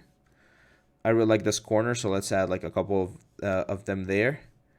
And I actually really like this corner as well. So there we go. So now when we press D, you can see that our shape looks a lot cleaner, a lot nicer. And at any point, if I want to, remember we can make this Dynamesh with poly or with bevel, no, not bevel, with polish. Sorry, we can add a polish here and just keep sculpting normally. So this is where again all of the tools and all of the systems that we normally use in ZBrush can be combined between each other. Like take a look at this now. Pretty cool, right? So in a relatively fast way, we were able to create this nice little shape that we're now able to place and accommodate pretty much wherever we want. So that's one of the magics about ZBrush. That's one of the things that I love about the software is that all of the modules can be combined to create amazing stuff. Now, here's another one. Why not just duplicate this, rotate this, and reuse it somewhere else? Like maybe we want to have this one like back here. I'm going to show you an easier way to do that. I'm actually going to go here into Subtool. We're going to duplicate this. Let's Dynamic Solo again. Control Alt. And we're going to go into Select Lasso. Hide one of it with a symmetry turn off. Delete Hidden so that we only have one. Bring it out. And now we can move that one. And another little thing that that sci-fi things do quite a bit is they utilize the same shape a couple of times and they just repeat it, like making it smaller or something. So for instance, this one right here, let's bring the pivot point closer. There we go. We could use it exactly like on top of this, of the original one, kind of like a child element, and just position it like this. Like you just rotate it nicely so that we have like a nice clean overlap, and that's it. That's gonna give this piece like a lot of more, like a way more interesting effect and look, because we're combining them, right? Like that would be an option. Another option is just to bring this thing somewhere else. So for instance, back here we still don't have a lot of stuff, so it might not be a bad idea to have some sort of like locking system or something. I don't know, like there. Okay, so when you see the helmet from the back, you're gonna see that little thing right there. Of course, we're gonna go see plugin, mirror, and hit OK. And there we go. We have another little piece. So that's one of the like tricks and techniques that they use for like the original Star Wars, for instance. It's called Gribble, where you just add detail that looks cool but serves no function at all. Like it's literally not doing anything but looking cool. That's the only thing. So if you remember like the Millennium Falcon, it has a lot of like pipes and connection and segment lines and stuff, even like the original Death Star, of course, and it's completely unfunctional. Like nothing that you see there is actually contributing to the working of the spaceship. How does the spaceship work? Magic, pretty much. Like it's just like a weird combination of things, right? But it works, and you really don't question it. You just look at it and it's like, yeah, it looks complex, it looks complicated, it looks cool. It's just like a spaceship, right? So sometimes that's what we're gonna be doing here in the sci-fi things. Sometimes things are not gonna make a lot of sense, but they're gonna look cool. And if they look cool, and your art director or the client accepts what you're doing, then you're perfectly fine, because that's at the end of the day, that's our job, right? Like make things that look cool so that people can buy our products, see our content, and be inspired by it. So yeah, I'm gonna stop the video right here, guys. In the next one, we're gonna start polishing things up. So we definitely need to work on like the remaining part of all of these panels. I'm gonna show you another little technique that's gonna be really helpful for like the big panels back here, and then we can start adding like alphas, details, and a lot of different things. Here, I think I really want to add. There we go.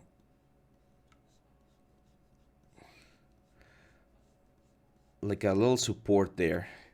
And again, we can go with trim dynamic and just polish this thing up. If you guys are familiar with like gaming workflows, where you create like the high poly, low poly, and then the bakes, this is what you would be doing. Like you would just like create like an amazing sculpture. It doesn't matter how many pieces, because at the end everything is going to be combined in a single piece. You're going to retopologize this whole thing and texture paint and do all of the different things with it. So yeah, I'm gonna stop the video right here, guys. I'll see you back on the next one when we continue with the paneling here on the back. So hang on tight, and I'll see you back on the next one. Hey guys, welcome back to the next part of our series. Today we're going to continue with the helmet, and we're going to be doing the paneling that we have like back here. And pretty much all of the panels here. So I'm actually going to isolate this guy real quick here on Dynamic Solo. Down here, there we go. And let's make sure that we clean up the panels a little bit before we jump into actually like, what's the word? Into actually doing it. We need to turn on, of course, CAD so that we can add stuff. There we go. Oh, it seems like we lost pressure again. Let me reset real quick. So, I just found out it's not the resetting actually. It's whenever I have Photoshop active and I open Zbrush at the same time, they seem to get like the pressure sensitivities mixed up. So that's why I was getting weird results. So if you ever get this issue, I'm currently using a Huion canvas. So there you go, just a small info there. I'm gonna delete this, guys. We don't really need them here because we're gonna be placing them on top. And again, the only thing I want to do is I want to clean up these panels as nicely as possible, because we're going to be doing masking, and when we do an extraction, we're going to be doing an extraction, of course. The cleaner the panels, the easier this whole process is going to be. So in this case, I'm going to press Control, click, and I'm going to change actually to Mask Lasso, because this is going to be a big mask, so it might be a better option to just like grab the whole thing like this, okay? So we're gonna go here, we're gonna extract, and of course at 0 thickness, hit accept. And there we go, we have this thing right here. So what we're gonna do is gonna be super important, is we're actually gonna of course be like reducing the amount of elements we have here. So we're gonna go geometry, see remeasure, and we're gonna start reducing the elements here. Let's do half. I don't want to reduce it as much because I still want to see the lines, because we're going to be using them. And we're going to be using one of the other tools that we talked about before, which is the slice curve, this one right here, which is going to divide into polygroups all of these areas right here. So for instance, I'm going to go, let's start like down here, double tap, and there we go. So now, as you can see, we got this bold, like this nice big panels over here. Then we go here and right there. And you can see that we get all of the like lower version over there. For the upper one, for instance, let's go up, back, and then up, and there we go. Different poly group over there. Then let's grab this guy right here. And remember, we don't have symmetry, so either you do it twice, or as what we're gonna do in just a second, we're gonna mirror on the other side. So Control-Shift-Click on this side, and let's go 1, 2, 3, 4. Let's try this. And now here's where I would definitely want to do like the mirror, so we have the proper thing. So I'm gonna go all the way down here to deformation. First, we mirror this to this, so that's on the other side. And then we go, I actually have it over here, so mirror and weld, and there we go. So we have that little segment there. Let's go again with this one. So very similar process. I'm just gonna like delete this whole thing like that. And then you can see my two little shortcuts here. It's mirror first, and then mirror and weld, and there we go. Let's go here. This one is fine because we're doing it from the side view, so it should be fairly easy to just recreate this thing. And there we go. So now, as you can see, we've divided like the back part of our helmet into different panels. And these panels are gonna be doing a very, very cool thing, which is gonna be, we're gonna be using something called panel loops. So if we go here to edge loop and I hit panel loops, you're gonna see that what happens is we extrude these guys, we give these guys thickness. And not only that, but we're also giving them some divisions on those thickness. We can change the thickness here with thickness. So if I do panel loops, you can see that we create this. And look at how nice and sharp those lines look, right? So as you can see, we create this very nice paneling. Each island becomes its own panel, as you can see here. And we pretty much create a very nice effect over here. And now here's where I could go again. Well, there's a couple of things I need to talk about panel loops before we move on. We of course have the polish. We have the bevel profile, which is the type of bevel that we're gonna have. If you want to have like round panels or another type of panels, you can again add points here, very similar to how we did it on the surface noise. So if we do something like this, and then we do panel loops, you can see that we get like a sharp line there. Or maybe we want like a spike right there. Again, panel loops, and there we go. We get that sort of thing. Right now we have what's the word? We have 5 divisions. Oop, there we go.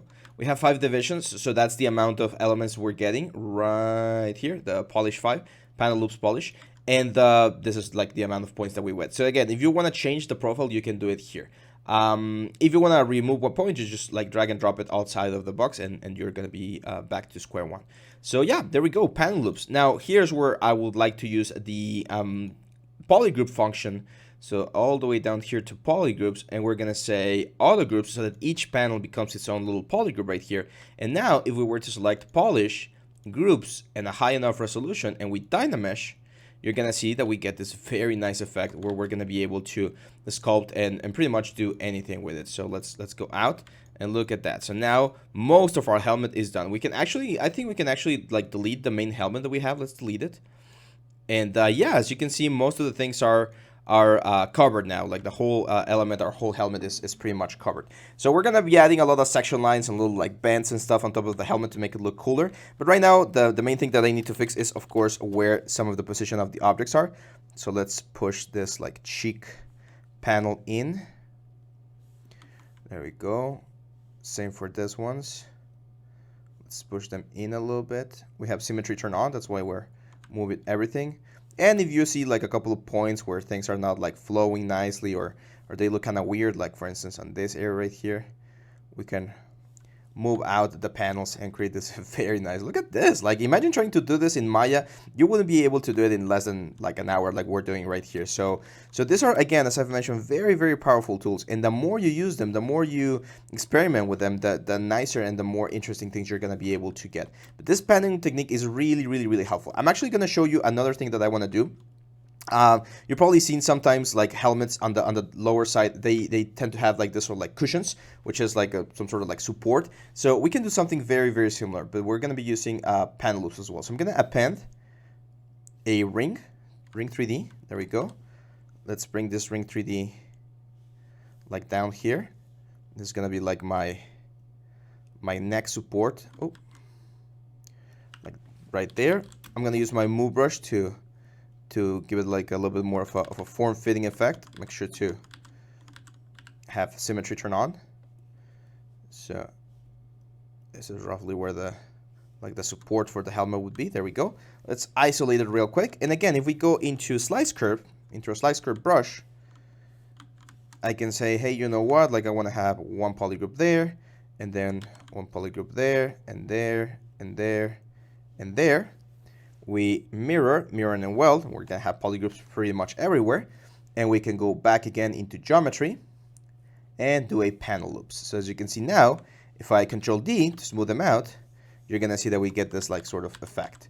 I'm probably gonna increase the intensity there. Oh, forgot to do the mirror well. There we go. So let's do like a wide effect right there. So when we soften up, things look a little bit nicer. And yeah, that's pretty much it. So now again with my move brush, I'm just gonna like push this guys in.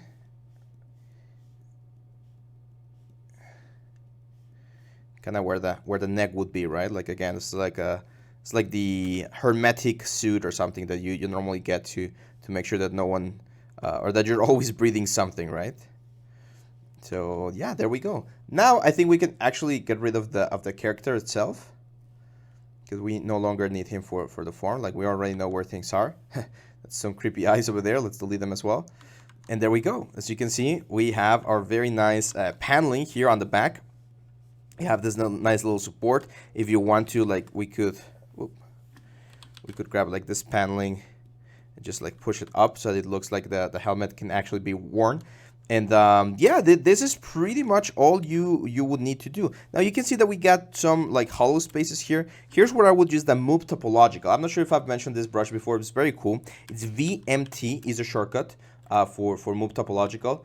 And the way this works is it will only move an island that's connected to the rest of the faces. So in this case, I can very easily just like move this island right here to make sure that we're not actually like moving any other piece of the helmet, right? And that way this thing looks like it's not floating into like infinity or anything. Like it's actually overlapping things, right? Same thing, like you can see right there. Let's go into this, guys. Let's just push them a little bit, move them around. Let's go here to this paneling. And I think pushing the paneling out and creating that little like nice sharp line along the surface, that's really, really good for the whole like visor thing. There we go. I like my rhino unicorn character so far. So yeah, I think we're in a very good stage, guys. I think we're ready to go into detailing. So we're gonna start first with live booleans. We're gonna be adding some live boolean stuff. Or actually, no, we're going to start with insert multi-mesh and some like traditional sculpting details. And then we're going to jump onto live booleans at the very end. So yeah, hang on tight and I'll see you back on the next one. Bye-bye. Hey guys, welcome back to the next part of our series. Today we're going to continue with the armor details. We're at the final parts of this chapter. Hopefully you guys have learned a lot about hard surface sculpting here. So today what we're going to be doing is we're actually going to be using insert multi-mesh to insert more stuff. So I am going to append, and we're going to append a sphere. Remember, this is going to be like a placeholder. And we need the sphere so that we can inject things into the object. And it already knows, or it will know where to place them. So if I go BI, you're going to find, again, this like IMM guns, IMM machine parts. And there's, again, a lot of things. I really like this one, this industrial parts, because you have like bolts and stuff. And I think we can use some of this like bolt heads on a couple of places for our characters. So it's just a matter of deciding where you want and literally dragging and dropping them so that they look cool. Now, just be mindful, sometimes they float a little bit more than you might want. We can change that later on. But I'm actually gonna, let's go back. Like, I think having like a couple of big ones here on the horn might be a good idea. Let's turn on symmetry, of course, so we get them on both sides.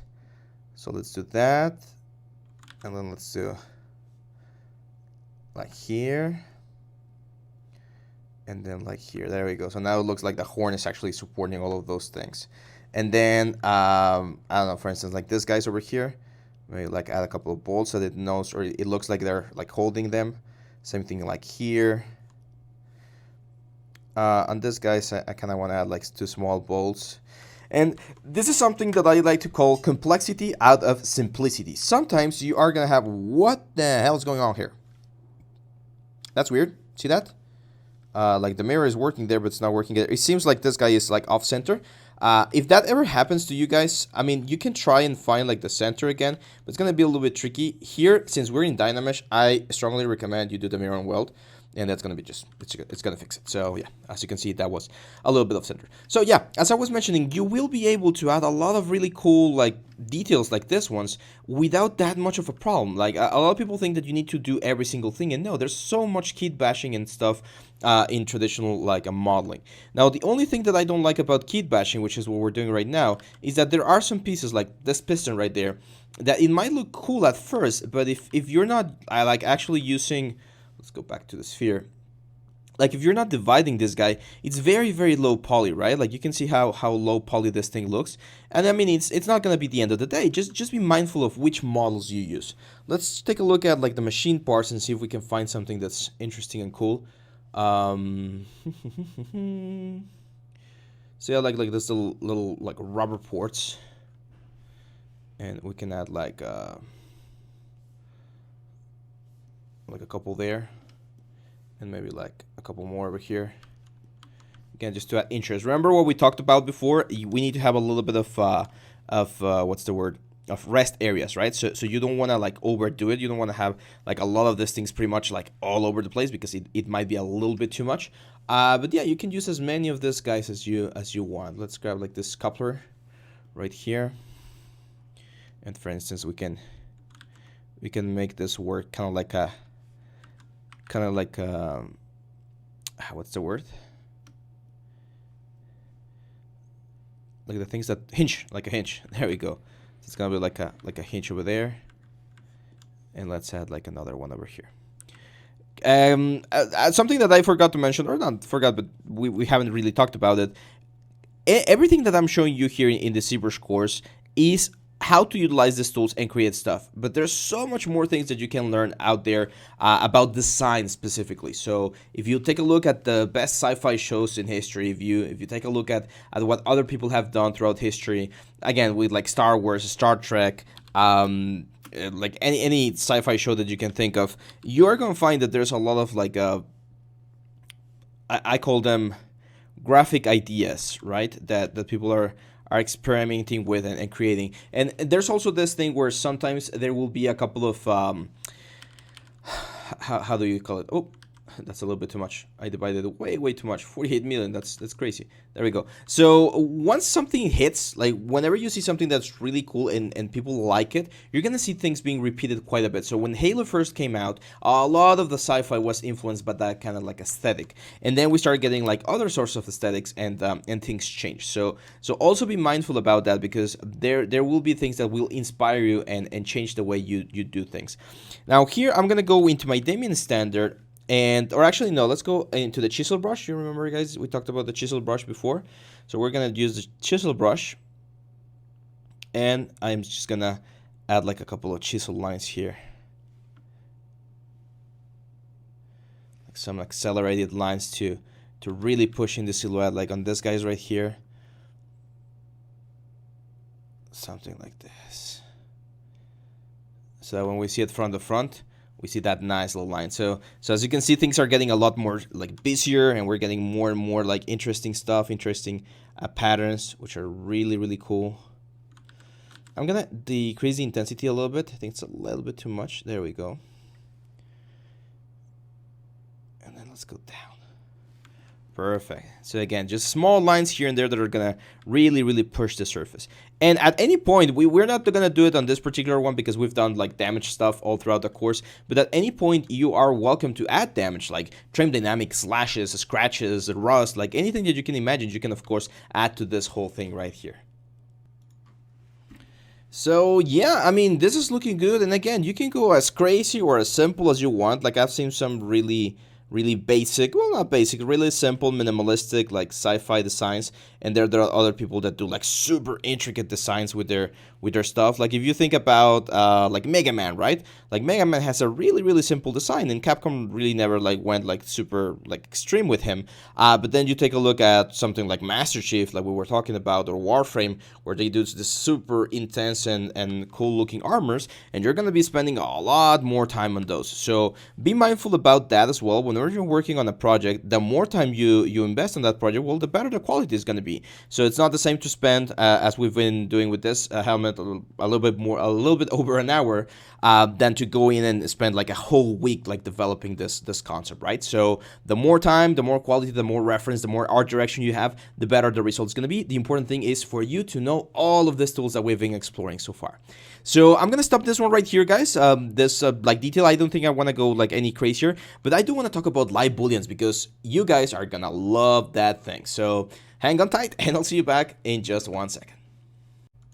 Hey guys, welcome back to the next part of our series. Today we're going to continue with the helmet, and we're going to be talking about live booleans. So let's do a quick refresher of what live booleans were. We use them a little bit here. Live boolean is pretty much you append like any sort of like shape on your scene, like I don't know, like a ring, and then you can use this ring to either add, subtract, or intersect it with your original mesh. So for instance, if I just click here, subtract, you're gonna see that we're subtracting this piece from the object. So these are super helpful to create intricate shapes inside of the hard surface world, and they work very nicely. The only caveat or the only problem with this is that they, and you know it, once you do a permanent live boolean, the shape that you get, it's going to be a shape that's not as workable because we get a lot of n-gons, we get a lot of triangles, and it gets a little bit tricky. So I only recommend this method if you're thinking about using the asset to create a low poly mesh later on, like a retopologization, and then doing bakes, okay? Otherwise, I would try to sculpt everything so that you can like retopologize each piece separately, because those kind of details are a little bit tricky. So here we go. We're gonna add another placeholder sphere, and this one we're actually gonna move outside because we don't want to be affected by this sphere by any chance. And I'm gonna say bi, or not bi, sorry. We have a b, and there's a boolean. There's a very specific boolean mesh right here. Where is it? There we go, IMM boolean. And the IMM boolean has a lot of shapes, very cool, like sci-fi looking shapes. And they're really nice because they will allow us to create some amazing effects very easily. So here's how it works. Let's say we want to use a heatsink, and we want to use this heatsink on this like front view. So I literally, let's turn on symmetry. Do we have symmetry turned on? Oh, there we go. And I'm just gonna draw one heatsink right there. And then, as we know, the only thing I need to do is move this thing where I want this like live boolean to occur, which in this case is this one, and just hit delete. And look at that. It's kind of like creating an indent with the shape of my live boolean, like extremely fast. So here's where we can use like this like power details and like this small little like bolts and things that hold things together. Remember that we were trying to do some of them on the plates, and I wanted to wait. So this is why I wanted to wait, because as you can see, it's very easy to just literally drag and drop. And this is geometry that we're dragging and dropping inside of our model. And then this thing is, of course, doing the live boolean operation to generate whatever, all the things we're seeing right here. So you can see how nice this thing makes it look. And how easy, right? Instead of having to sculpt them all by hand, we can just like literally go there and add like a couple of lines here and there, and that's gonna be doing pretty much all the work. So yeah, as you can see, that's the live boolean. And then we have like this frames right here. Like I want to go on my horns over here, and look at this. Let's add one there, and like a small one over here. You can see we'll follow the shapes as close as possible. Now let's keep it kind of like symmetrical, kind of like following the flow. There we go. So again, complexity out of simplicity, like in a very fast way, or in a very fast like approach, we can start adding these sort of details that make our element look way more complex than it actually is. And it's not really making the job any difficult, because as you can see, it's quite simple to do. Let me grab like this panel latch. I really like this panel latch, and we can add this sort of things like here to the side, or maybe like here on this area. And remember, all of this is topology that's being moved, that's being generated. So eventually we can make this like real. Oh, let's go back to our sphere because I clicked somewhere else. There we go. That's like a little latch over there. There we go. Let's see, what else do we have? We have like this one's. This one's the oval details look really nice. So we can, let's add like one main like oval shape right there. And again, this is like adding details when we were doing like organic sculpting. So the same principles apply. You want to make sure that things are looking as nice as possible before you jump and start doing this sort of things, because otherwise you're just adding like extra noise where it really is not helping. Let's add like a thermal vent, like right there. Let's do another thermal vent like right there. What else? Like this etch port. Like we can make the little lamps a little bit more interesting. We can even like replace the little lamp with like this sort of like square port. That looks a little bit more like a lamp, right? So yeah, I mean, this is a super short video, guys, but I just want to show you the power of the Boolean tools. So again, if you're just gonna be doing like a concept or a render, this is perfectly fine. We just press BPR and look at that. That looks like a very cool like helmet piece, right? Like a nice concept. This could be further refined. Now, what if you wanted to use this for a video game and you're gonna be doing like a low poly and then bakes and everything? Well, remember, you need to go here and make this a Boolean mesh. However, keep in mind that we have 3.9 million polygons. So all of the polygons that we have right here are gonna be applied and are gonna create one single mass, which is something that you might not want. So in those cases, you might want to split the subtool into different parts and export them as they are. But yeah, this is pretty much it, guys. I think I want to add like a detail to the helmet. So there's this line that I really like, this ring design, and see how we can add that ring design over there. Pretty cool, right? Let's get rid of the RGB. Oh, still adding it. Now, since this is really thin, you might not see as much. Or we can add like this cross wire and have like a cross wire go across. You can actually make it go across a lot of surfaces because this is actually like dividing or taking away from other pieces. So yeah, just go crazy with this, guys. It's a really fun way to add detail to the whole thing and make sure your design becomes a little bit more complex. So I'm gonna save this one for you guys. You're gonna have one of the first like options and then the final one. So this is gonna be called sci-fi final, sci-fi helmet final. There we go. So just remember, guys, if you're opening this file to take a look at it and see a couple of the subtools, remember that the last subtool right here, it's live booleans. It's still on. We have not applied them. So at any point, I can just like turn this off, and we're gonna pretty much lose all of the details. But if you turn it on, then we're gonna bring all of those details back. So yeah, that's it for this chapter, guys. We're now gonna jump onto chapter number 7, which I think you guys are really gonna like. So hang on tight, and I'll see you back on the next chapter. Bye-bye. Hey guys, welcome back to the next chapter in this series. Today we're gonna be starting with dynamics. So yeah, let's jump right into it. So dynamics are one of those things, or these things, that have been recently added to Zbrush. And by recently I mean about like a couple of years probably. But it's one of the newest features, or some of the newest features that Zbrush has to offer. And dynamics are really cool. I'm gonna make a polymesh 3D here real quick, and you're gonna find your dynamics menu up here. So for this particular part of the series, I'm actually gonna be opening this little dock over here, getting rid of the brush options, and docking the dynamics over here, because we're going to be using a lot of this attributes. So dynamics, as the name implies, is a way that or it's a system here inside of Zbrush that allows us to dynamically process or calculate how a certain material would behave in the real world. So if I were to like move this thing up, for instance, actually, I can't move it up because the floor moves up with it. If I just run the simulation right now, you can see that this sphere flattens. Like, it completely loses all sort of volume and it flattens into, like, water, right? And you can see how it works right there, which is pretty interesting, but it's not exactly what we want. I'm actually going to go here in Subtool, and I'm going to append another object, so, like, a small cube. And I'm going to push this cube down and to the side. This cube is going to be like my floor guide, because whatever object you have in Zbrush that's like the lowest, that's going to be the mark for your floor in this case. So if I run the simulation, or let's go to the sphere again, and I run the simulation, you're gonna see that it falls and then it hits the ground. Okay, you can see all of the simulations are taking place up there. You can run the simulation, press the spacebar, and that will stop the simulation, and run it again and stop, and run it again and stop at any point that you want, and you're gonna get this sort of thing. So it's really, really cool. Originally, it was designed to create or help us do cloth inside of Zbrush, and that's what I'm going to be focusing on. But there's a lot of other uses. I've seen some people do like chains and other things like rubber ducks or balloons. Like there's some crazy things that people can do with dynamics as long as you start tweaking the elements over here.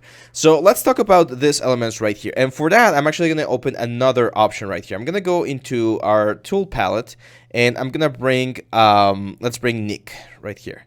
So I just double click Nick, and there we go. So Nick is going to be our model today. Nick has a lot of tools. I'm just going to select the top one, which is the only one I actually want. And I'm going to duplicate this, or sorry, clone this over here.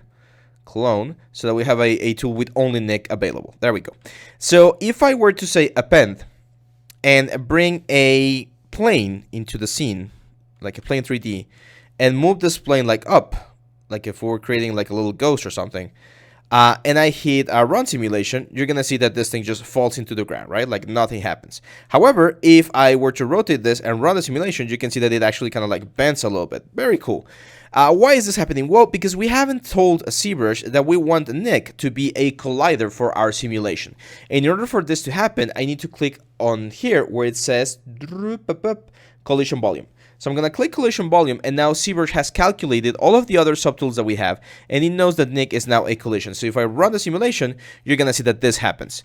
But it's not really working like I want. Like it starts working fine, but then it just like goes through Nick and it goes all the way to the floor. Why is this happening? Well, there's two main things that are happening here. The first one is the simulation iteration, which is how many times it's going to calculate per second where the cloth should be. If I increase this, if I increase the simulation is going to take a little bit longer, but it's going to be more precise, as you can see here. Like it didn't fall through Nick because it knows that it needs to stay up here as if it was just like a traditional cloth, right? However, it's still not enough because you can see that right now it's falling really, really fast, and that's creating a little bit of an overlap there. So how can we avoid that? Well, with the gravity strength. If we decrease the gravity strength to something like, I don't know, 4, and we run the simulation, now you can see that we're running 1,000 simulations per second, and it's taking a lot longer to fall. And that gives Zbrush enough time to understand where things are supposed to be falling, which is exactly what we want. Now, one of the things that you might notice right away is that the cloth looks very like polygonal, right? Like it looks very like harsh. Well, there's one very cool thing we can do here. We can actually turn on, remember, dynamic subdivision. We can turn on dynamic subdivision to get like a nice soft cloth over here. So we can continue running the simulation, and that's going to give us a nice effect. And that's pretty much it. Right now, we're only using gravity, right? So at this point, the only thing that's affecting this cloth is the gravity falling down. However, as you can see, we have a lot of different things. We have inflate, deflate, expand, contract, allow shrink, allow expand, the gravity, liquefy, set direction. Like there's so many things that we can change, and all of those elements are going to be modifying the way this works. But overall, that's roughly what happens. So one thing we can do, for instance, is if we lower the simulation levels and we increase the firmness, what's going to happen now, let's go back and we run simulation.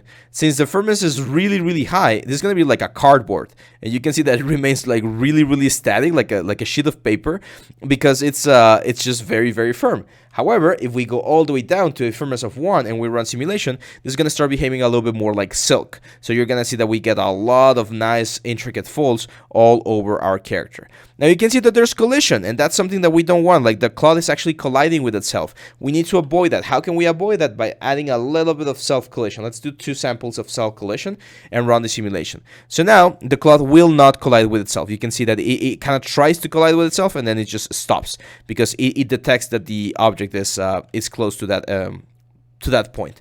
So this is the basics of the dynamic simulation system. There's not a lot of options here. Of course, we have allow shrink, allow expand, liquefy, which are just things that change the general behavior of the thing. For instance, liquefy. If you turn on liquefy, it will look as if it was going through water. So see how there seems to be like a fluid, and this thing's kind of like sliding in this water. So if you want to create something again interesting, you can turn on liquify and you'll get this sort of like effect. So yeah, you can see how it's kind of like navigating like a current of water. It's not falling down, but rather like moving through a volume, right? Again, the most important thing that I want you guys to remember, because we're going to be using it quite a bit for the next couple of examples, is that we need to check our simulation iterations and our gravity strength, because those two things will help us check how like intense or not that the simulation is going to be. So you can see here, with a high enough simulation iterations and a low enough gravity, it won't clip through our character and it will actually like land nicely on top of him. Now, this is not the only thing.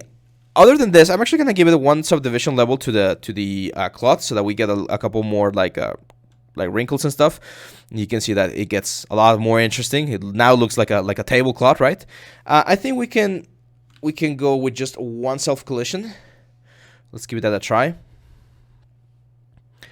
There we go. That looks a little bit nicer. So you can see how the whole thing is just like falling on top of the character, and we're getting this very, very nice effect, right? Well, here's one of the magic things about this system.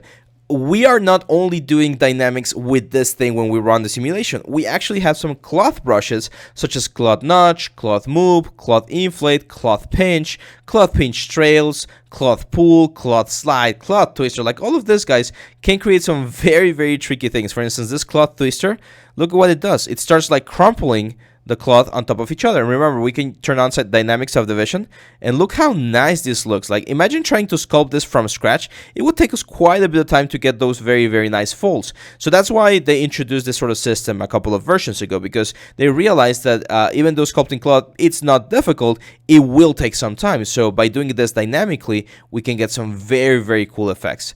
Another one of the brushes that I really like is this cloth notch, which is going to give us some very nice like elements, and it respects the collision box. So in this case, it knows that the character is underneath this. So if I try to push it towards the character, it kind of hugs the surface of the character. You can see here me moving it through the arm, and see how it just like crumples together and creates this very dynamic and natural looking wrinkles. So if you ever need to create like a crazy like bed sheet or something, there you go. This is a very easy way. Another very cool brush is this like cloth hook, which it's kind of like the snake hook. It's very aggressive. It will just like push the cloth like very intensely, but you can use this to like fold it on top of each other, like move it to one side or to the other. And again, it's really aggressive, but it's really, really cool. We also have a move brush, which is a little bit, or not a move brush, it's called a transpose brush. It's this one, transpose cloth. So if I select this transpose cloth, I'm going to go with my gizmo, and if I move the cloth knows that it needs to follow the character, right? Like, see how it's draping on top of the character? So instead of using my simulation to let this run, I can actually just like move this thing down, and as you can see, it's trying to cover this character in a very, very nice way. Just be careful here, because even though we're not simulating, we are using the same amount of like simulation iterations and gravity. So if I do this really fast, you can see that I don't give a ZBrush enough time to think about what's going on, and it just like clips it through the character. But if I go really, really, really slow to give ZBrush enough time, you can see that we barely get any clipping, because it's having enough samples or enough iterations to really know what's going on. So look at how nice this looks. Pretty cool. So let's bring it all the way down. You can see that it's clipping a little bit there because I'm going a little bit faster, and then bleh, we lost it. So yeah, be very careful with the speed at which you move this thing, so you get a nice effect. But there you go. Like, if you want a ghost, there you go. The only thing we need to do is turn off Nick, and we pretty much have a ghost.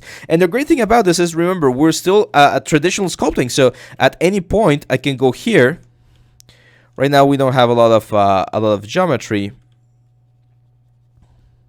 Oh no, you know what? We are in dynamic subdivision. So I'm going to go in geometry. I'm going to apply this dynamic subdivision. And now I should be able to start like sculpting this sort of things. Well, let's make like an angry ghost. And there we go. So if you ever need to do like some Halloween decorations and stuff, it's going to be very, very easy to follow this with dynamics. Now in this case, I'm just gonna check something. I'm gonna use my cloth notch. I just wanna see if it's still, yeah.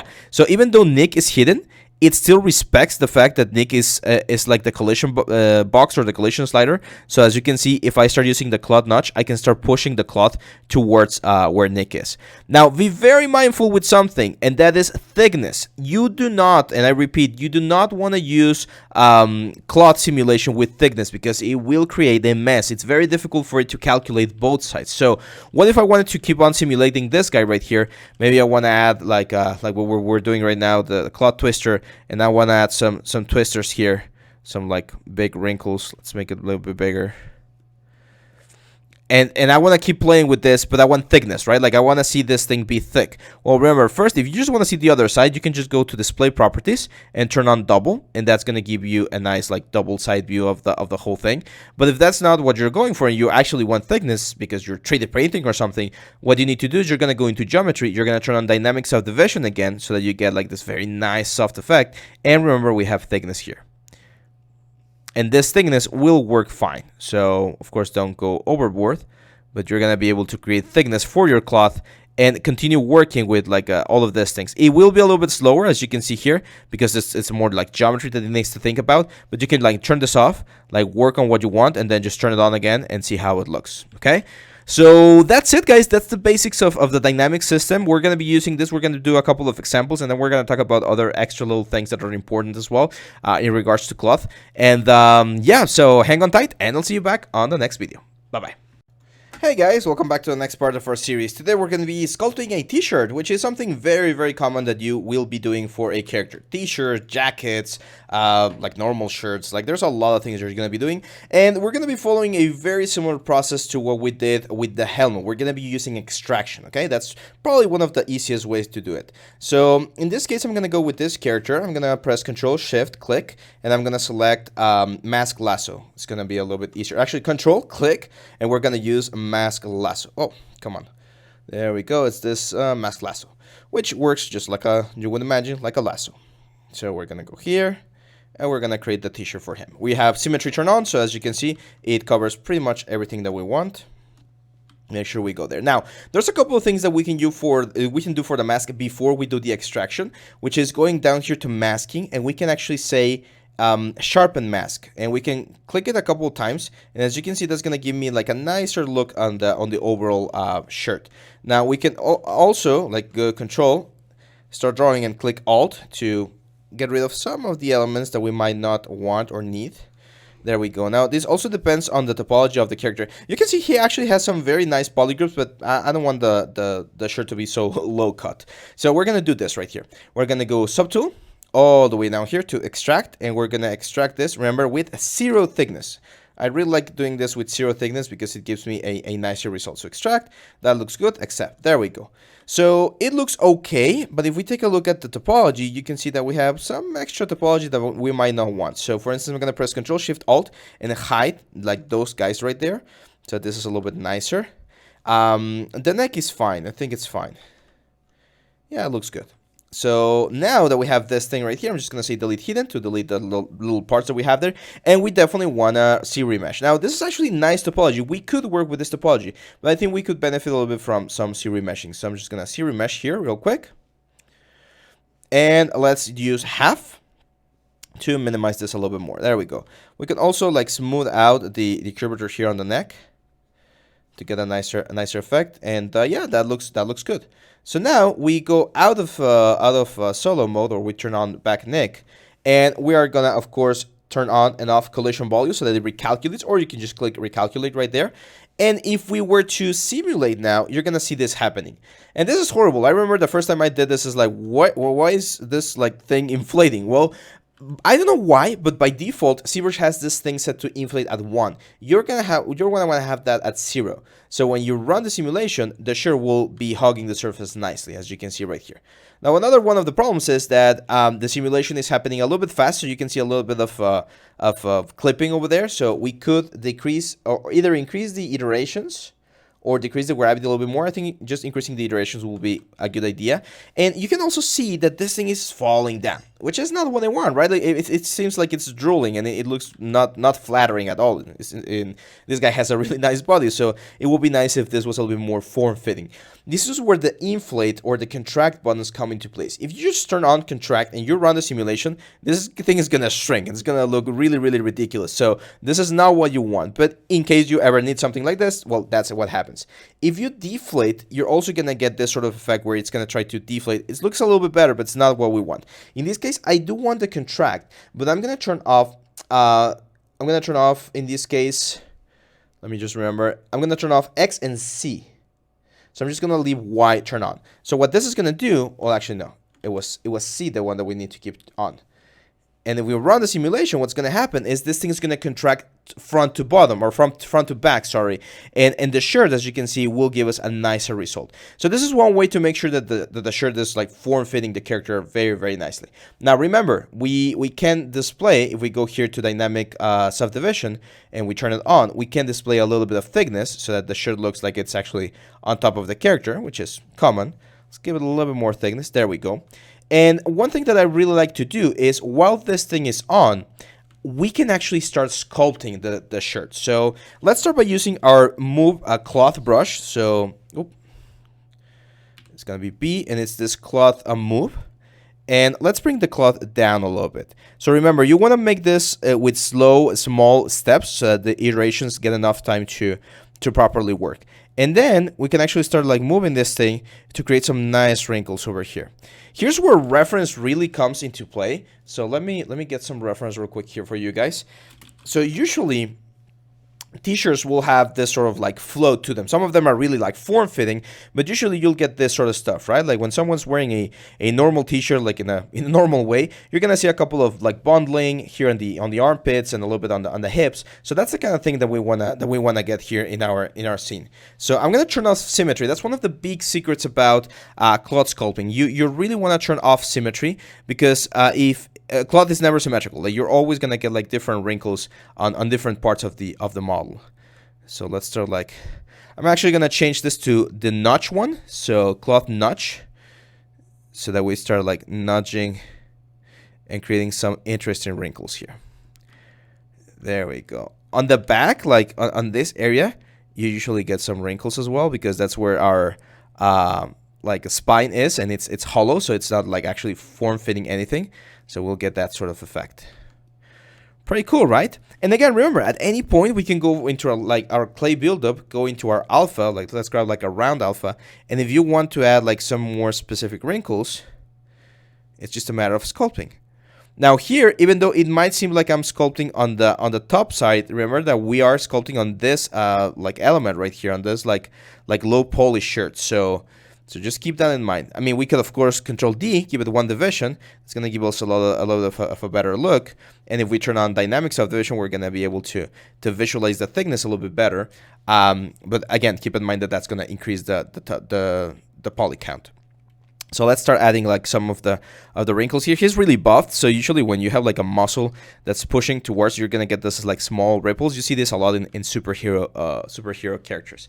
Now, one thing that I want to talk about, and this has to do with clothing in general, you're going to have three main things. Remember, we not only talk about the tools inside of Zbrush, we also like to share some of the information that you're going to be using everywhere else. So clothing usually has something called support areas, like here on the shoulders, where things are going to be really, really flat because most of the volume is resting. Then you're going to have tension areas, which are all of these lines that you see here, where you're twisting one way or the other, and the cloth will tension and create this very nice wrinkles. And you're also going to have compression areas. So in the case of a shirt like this, the main compression areas are going to be up here on the armpits. So you're probably going to see like a couple of like nice little wrinkles creating this sort of effect. And I had a teacher when we were learning about like wrinkles and stuff. He used to say that the wrinkles are like a soup made out of letters. You know, when you are trying to guess what letter you're gonna find. So you're gonna find like C wrinkles, you're gonna find S wrinkles, you're gonna find C wrinkles, L wrinkles, V wrinkles. So it's all about shapes, right? Like sculpting the proper shapes. And there's no better like advice that I can give you guys than to get as much reference as you can whenever you're doing clothing, because clothing is one of those things that really requires you to be quite mindful about all of the things that happen. So here I think we're in a good position. Like I really like this like basic basic cloth. I think I'm gonna move. I'm gonna use again the cloth move to move this thing like a little bit higher up. Again, smooth. Or I mean like slowly. And let's smooth out. There we go. So when you're happy with the cloth, if you're like, yeah, this looks good, but I want to add like more interesting wrinkles, that's when you're going to apply this thing. We're not going to be doing any more dynamics because remember, now we have thickness, and trying to do thickness, it's going to be really heavy for the computer, and it's going to give you like some very awful results because it's going to be intersecting with each other. So again, I'm gonna take a look at my reference here. Let me move this to the side so I can see a little bit better. And I can see some big wrinkles. So I'm going to start blocking in some of the wrinkles with my clay buildup. And I can see like wrinkles like this. Now, here's where I would definitely recommend using backface masking for your brushes, because you don't want to be hitting like the backside of the shirt. Some people like to work with cloth as if it's completely thin, like just a thin layer, and that's fine. Just be mindful that it might look weird. If you're doing like bakes for games and stuff, I definitely recommend you give it a little bit of thickness. That's gonna help a little bit more. However, there are certain things like scarves and like bandages and stuff that you can get away with having like a normal traditional effect. Now, I'm gonna go to my lightbox here, and if we go to our alphas, sorry, to our brushes, remember we had the stitch brushes that we used before. So I'm gonna go here to the stitch brushes, and we have this ones right here, which are a little bit more modern. Here, I am gonna turn on symmetry, and usually we're gonna have like this. I'm definitely gonna go into stroke, lazy mouse, and increase the lazy radius so that I have a little bit more control. So usually in t-shirts, you're going to have like a line over here, and then at shoulder height, it's going to go like down here.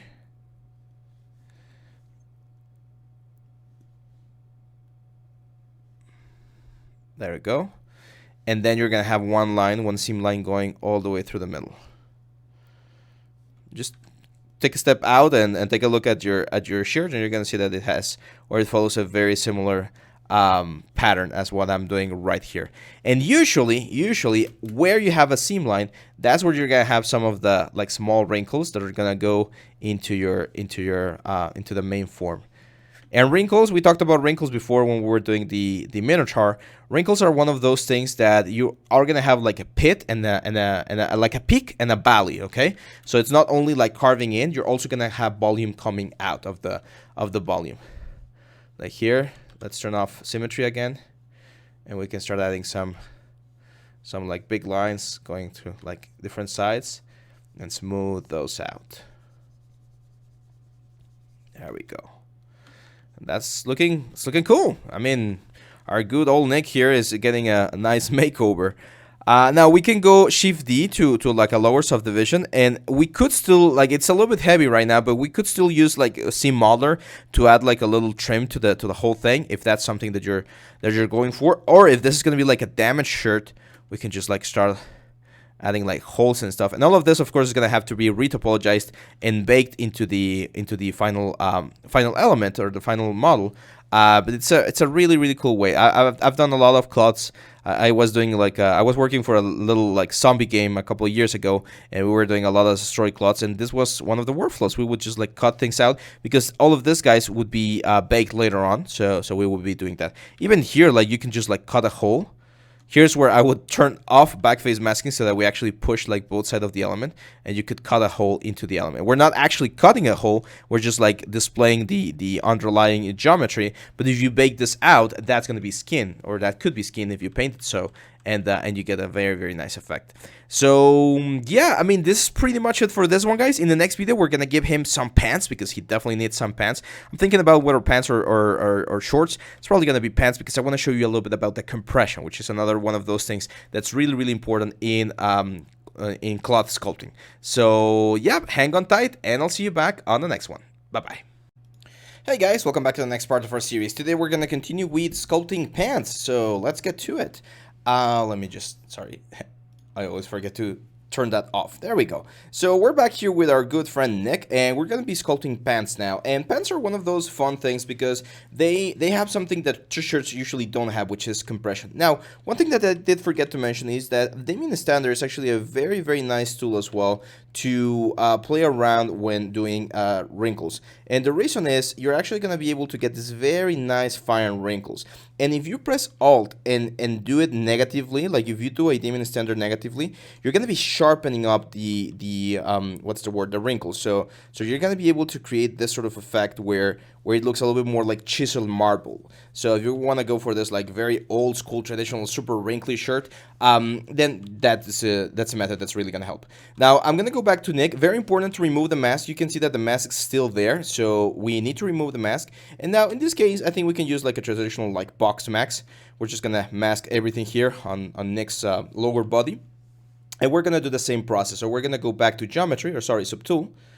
We're going to go into extract at 0 density, and we're going to hit accept. Now this one actually has a very nice topology. You can see that the topology for the pants is actually like very closely following what we want to do. So in this case, there's really no need to dynamesh anything. Rather, I think it's just a matter of like cleaning this up. So what I'm going to do is I am going to go into Control Shift, which is selection, and I'm going to hide the upper like element right here. So all of this lines right here, and all of this front lines right here and right here. There we go. So now, as you can see, this topology for this thing, it's perfect. It's perfect for pants. So I am gonna, of course, go and delete hidden so that we remove those hidden geometries.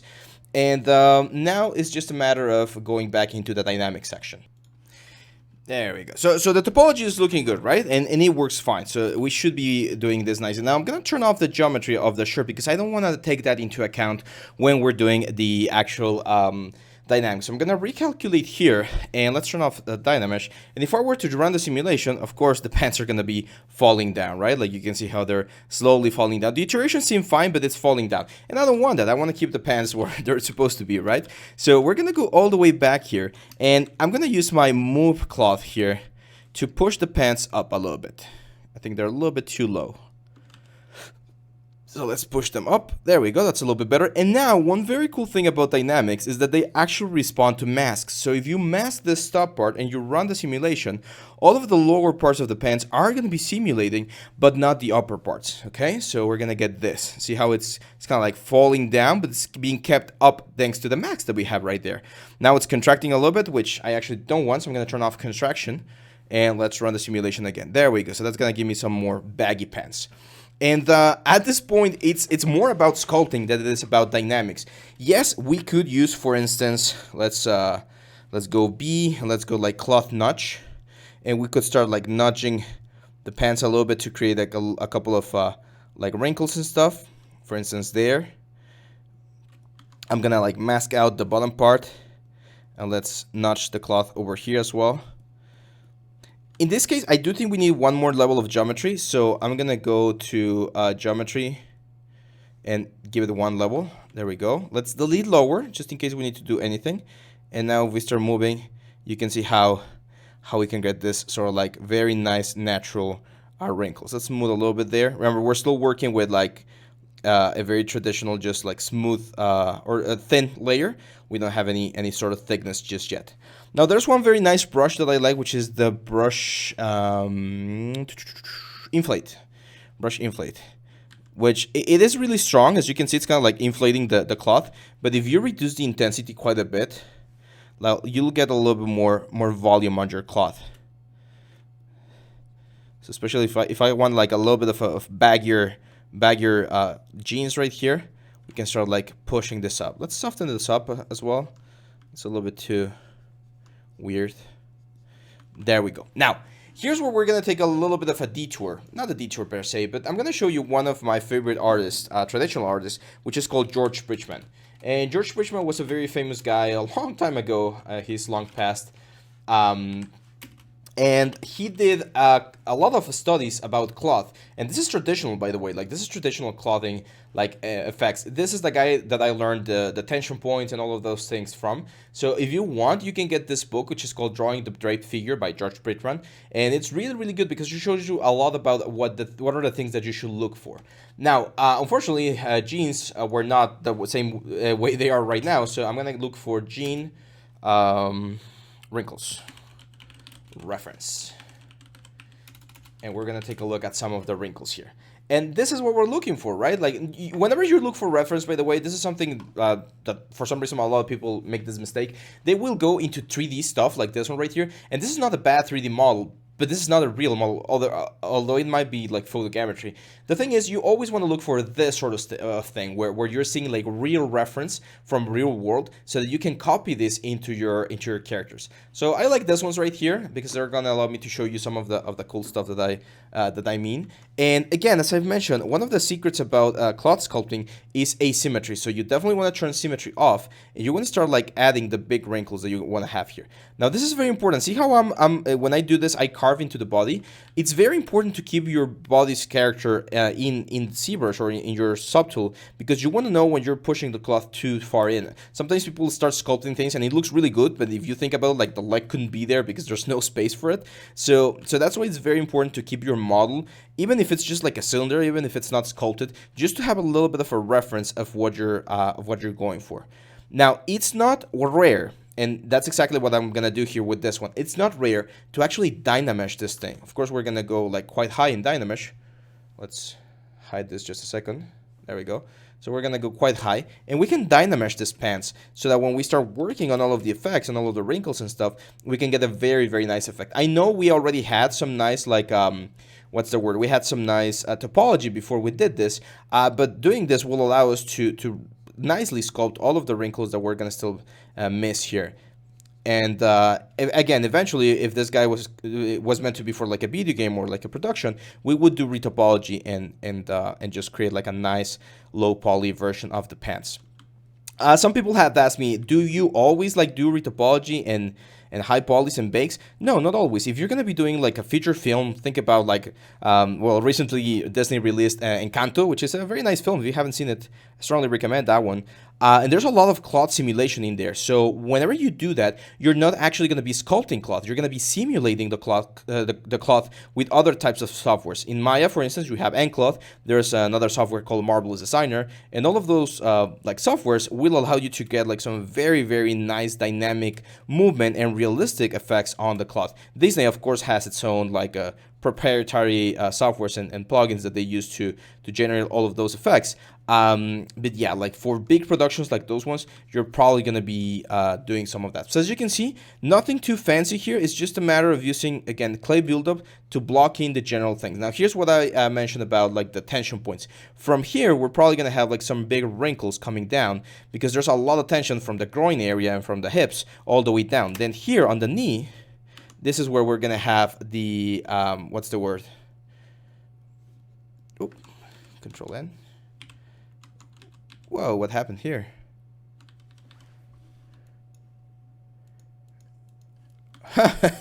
I'm not sure what happened here. This is really weird. What the hell? I think I changed something, but I'm not sure what. Okay, let me try to fix this, guys. I'm not sure exactly what I changed, but something's stuck here. So I'm gonna save this real quick, and I'll be right back. Give me just 1 second. There we are. Not sure what that was. I probably pressed something that flattened everything.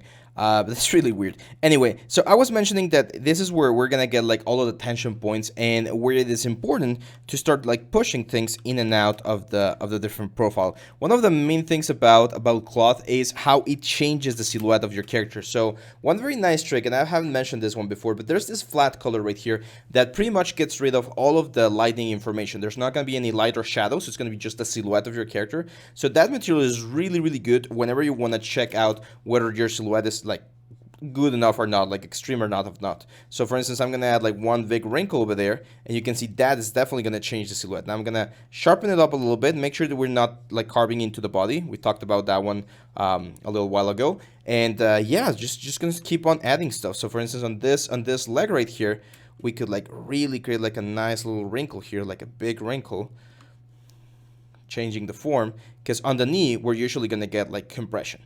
Now cloth is one of those things that again you can spend an eternity sculpting until it gets like to like a magnificent level. One of my favorite sculptors from like traditional art is this guy called Bernini. So you probably have heard of him. He's a classical sculptor, and the Bernini sculpted one amazing piece of art, which is this one right here called I think it was Zeus and a nymph or something, and it's amazing what he could do with just like marble. Like imagine carving this sort of like intensity of cloths and folds with just marble. It's just amazing. This one right here, look at this. It looks like this thing is thin and light, right? But like even the pressure of the fingers, it's just amazing. This guy was a genius, of course. So that's the kind of thing that we can do, of course. Like we can spend as much time as we want sculpting cloth. The most important part is following the principles that I talked about. We're going to have like tension points coming from the top of the element. We're going to have compression points. This one's right here. And then we're going to have a couple more compression points like right here. Cloth is one of those things, from my personal experience in video games, where players don't really pay too much attention unless it's like a very important part of the character that they're playing or they're going to be using. So, for instance, if you're doing like someone who has a cloak and the cloak is going to be animating and moving, then you probably want to take a lot of time making sure that cloak looks amazing. However, if someone's just wearing a t-shirt and the wrinkles are not like following the character perfectly, that's fine. Like people really don't care too much about that because right now the technology is not up to the point where we can simulate all of the cloth like moving around with the wind and everything in real time for every single character. So there are compromises that you can do whenever you're sculpting cloth. And again, as with everything, the more time you spend on something, the nicer it's gonna look. Now, for this one of the things that I want to show you was usually the pants, have this sort of like border on the top, and then of course, the little place where you sip them. So if you are gonna do pants or any sort of clothing, one of the best advices that I can give you is try to make them in the same way that they would do the cloth in the real world. Okay, so that's probably one of the best advices, and not only for cloth, it's actually a great advice for every single thing. Whenever you don't know how something would be made in the real world or in 3D, just think about how they do it in the real world. So I know that here, for instance, I'm gonna mask this out, and we're gonna have this sort of shape. That's the little shape that has or covers the zipper, right? So I know we have something like that, and I also know we have like the pockets, so we can already like mask out like the border for a pocket and a pocket over here. And you could try to just sculpt it from here, but if you do this, I mean, it's not gonna look wrong or bad, but it's gonna look like a little bit off. So the best thing you can do is actually like extract the shapes. Now, there are, and I think the XMD toolbox has some seams, which are really cool. So I'm going to go again here into File, Open XMD toolbox. There we go. You need to make sure this thing gets to green so that it knows that it's connected to ZBrush. There we go. And if I look for seam or cloth, here we go with a cloth hook. Those are most of the basic. There was one. Where is it? Stitches. Insert stitch. You can insert the stitches. Not exactly what I'm looking for right now. Where is it? Where is it? Let me just give it a quick look and see if I can find it.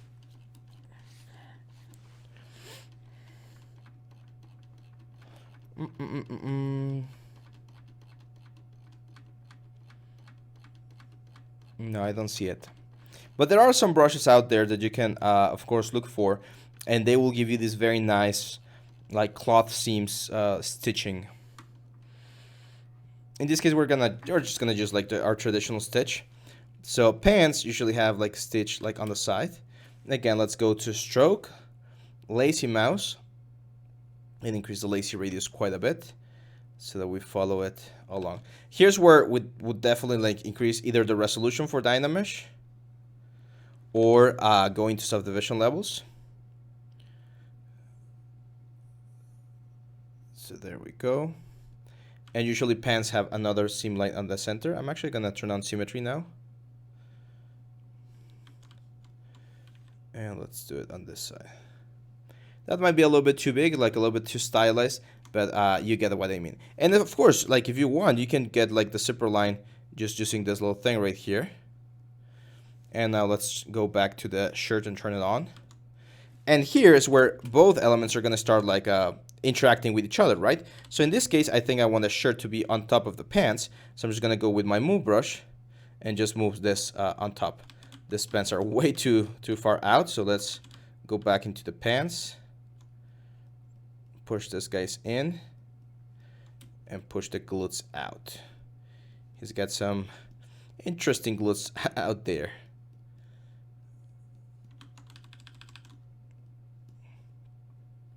There we go. Let's go into the shirt and again just bring it out. As you can see, our little guy right here is starting to look quite nice. We're getting a very nice and complete like a wardrobe for our character. And again, there's a lot of things you can do. You can try doing gloves in a very similar fashion. Like if you were to like mask out like this guys right here, we can extract them and create some gloves. You can do I don't know, like a hoodie, or like there's a lot of things. I've seen people do amazing dresses and stuff, but most of them follow the same pattern. You use the dynamics to block in the general shapes, and then you go in and with your traditional like sculpting techniques, like what we're doing right here with our clay buildup and dynamics and stuff, we just start sculpting things until they look as nice as possible.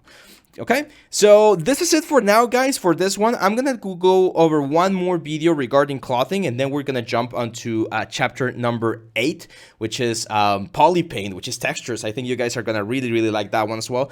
We're actually gonna be coming back to this guy eventually, but yeah, for now, this is it, and I'll see you back on the next guy and the next one. Bye bye.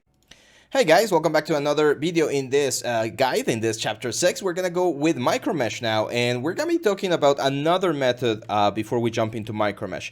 So I want to add a little hoodie to Nick right here, but I want to show you a new method to create an object or any element when you have a character. So sometimes when you have a character, you just want to trace or kind of like find the exact same like distance that this guy has on the head, and I just want to create topology from this, like redraw topology. Some of you guys may know this as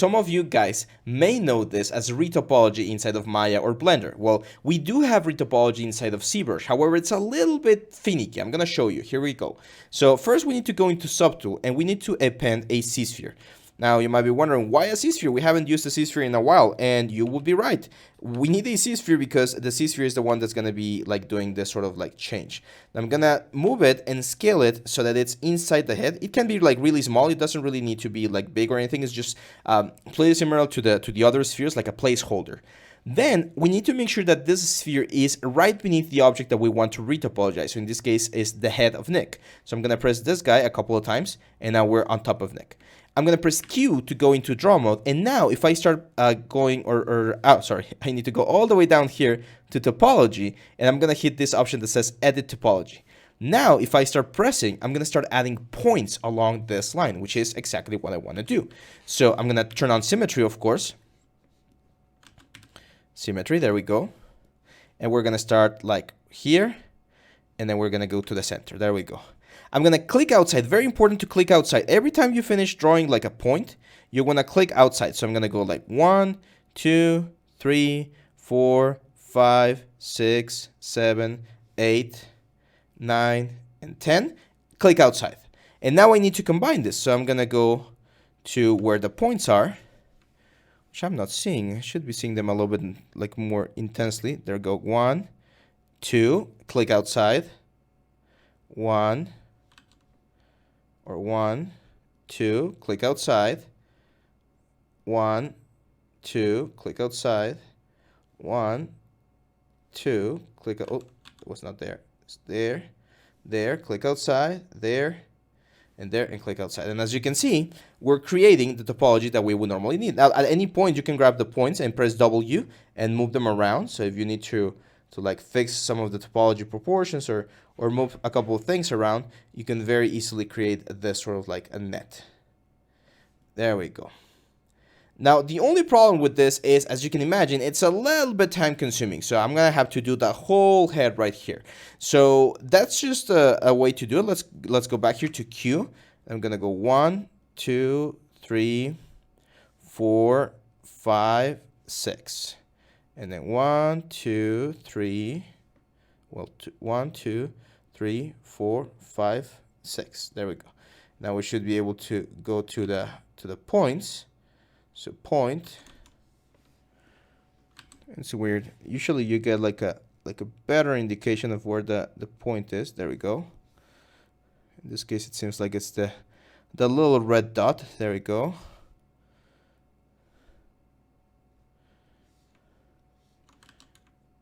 I feel like I'm skipping a point there. And some of you might be wondering, do I really need to do this when I want to retopologize? And yeah, unfortunately, it's one of those things that needs to happen. Now, if you make a mistake like here, for instance, where I'm not really sure what's happening, I can go back to Q, and if I press Alt, I can just delete all of the points that we have here. So there we go. So I'm going to press W, move this one around. Q again, I'm going to do 1, 2, 3, and in this case, we can close it. 4, 1, 2, 3, 4, and then 1, 2, and 1, 2. Why do we need to like click outside of the object? Because otherwise you're gonna get like a really weird thing where the points are gonna be connecting from the previous point to the new point that you're creating, and it makes a mess. So just get a habit of doing that. So I'm gonna do 1, 2, 3. Remember when we see the green dot, 4, 5, 6. That means that we're in the symmetry. 7, 8, 9. There we go. And we're gonna follow this one. So 1, 2, 3, 4. That's a little bit easier to follow because I can see the angles. 5. Oh, click. See that weird line that we have right there? That's a problem. So let's erase some of this, and let's just rebuild it. So click outside. Okay, here's what I'm gonna do to work a little bit nicer. I'm gonna go to Nick real quick. Just select the face, and then turn off everything else, and that way when we are working on the C-sphere right here, it won't be as complicated or as difficult. There we go. So see that's also a problem. We need to fix it. So click. There we go. 1, 2, 3, 4. Outside. Click. Click. There we go. And then we're gonna go 1. Oh, see that? That's what I meant. So that's why you need to click outside. Otherwise, you get the connection from the previous point, and that's not what we're looking for. So we go there. We go there. Let's keep going. Middle line. There we go. Yeah, I'm gonna jump straight there. And that's my midsection. Whoop. Now, could we get a clean result from zero measure? Probably, since this is not a very complicated part of the body, but sometimes you will have to do a little bit of retopology. So that's why I want to make sure to share this small technique. It might seem a little bit tedious. It might seem a little bit tedious, but it's just part of it. There we go. Wait, where's...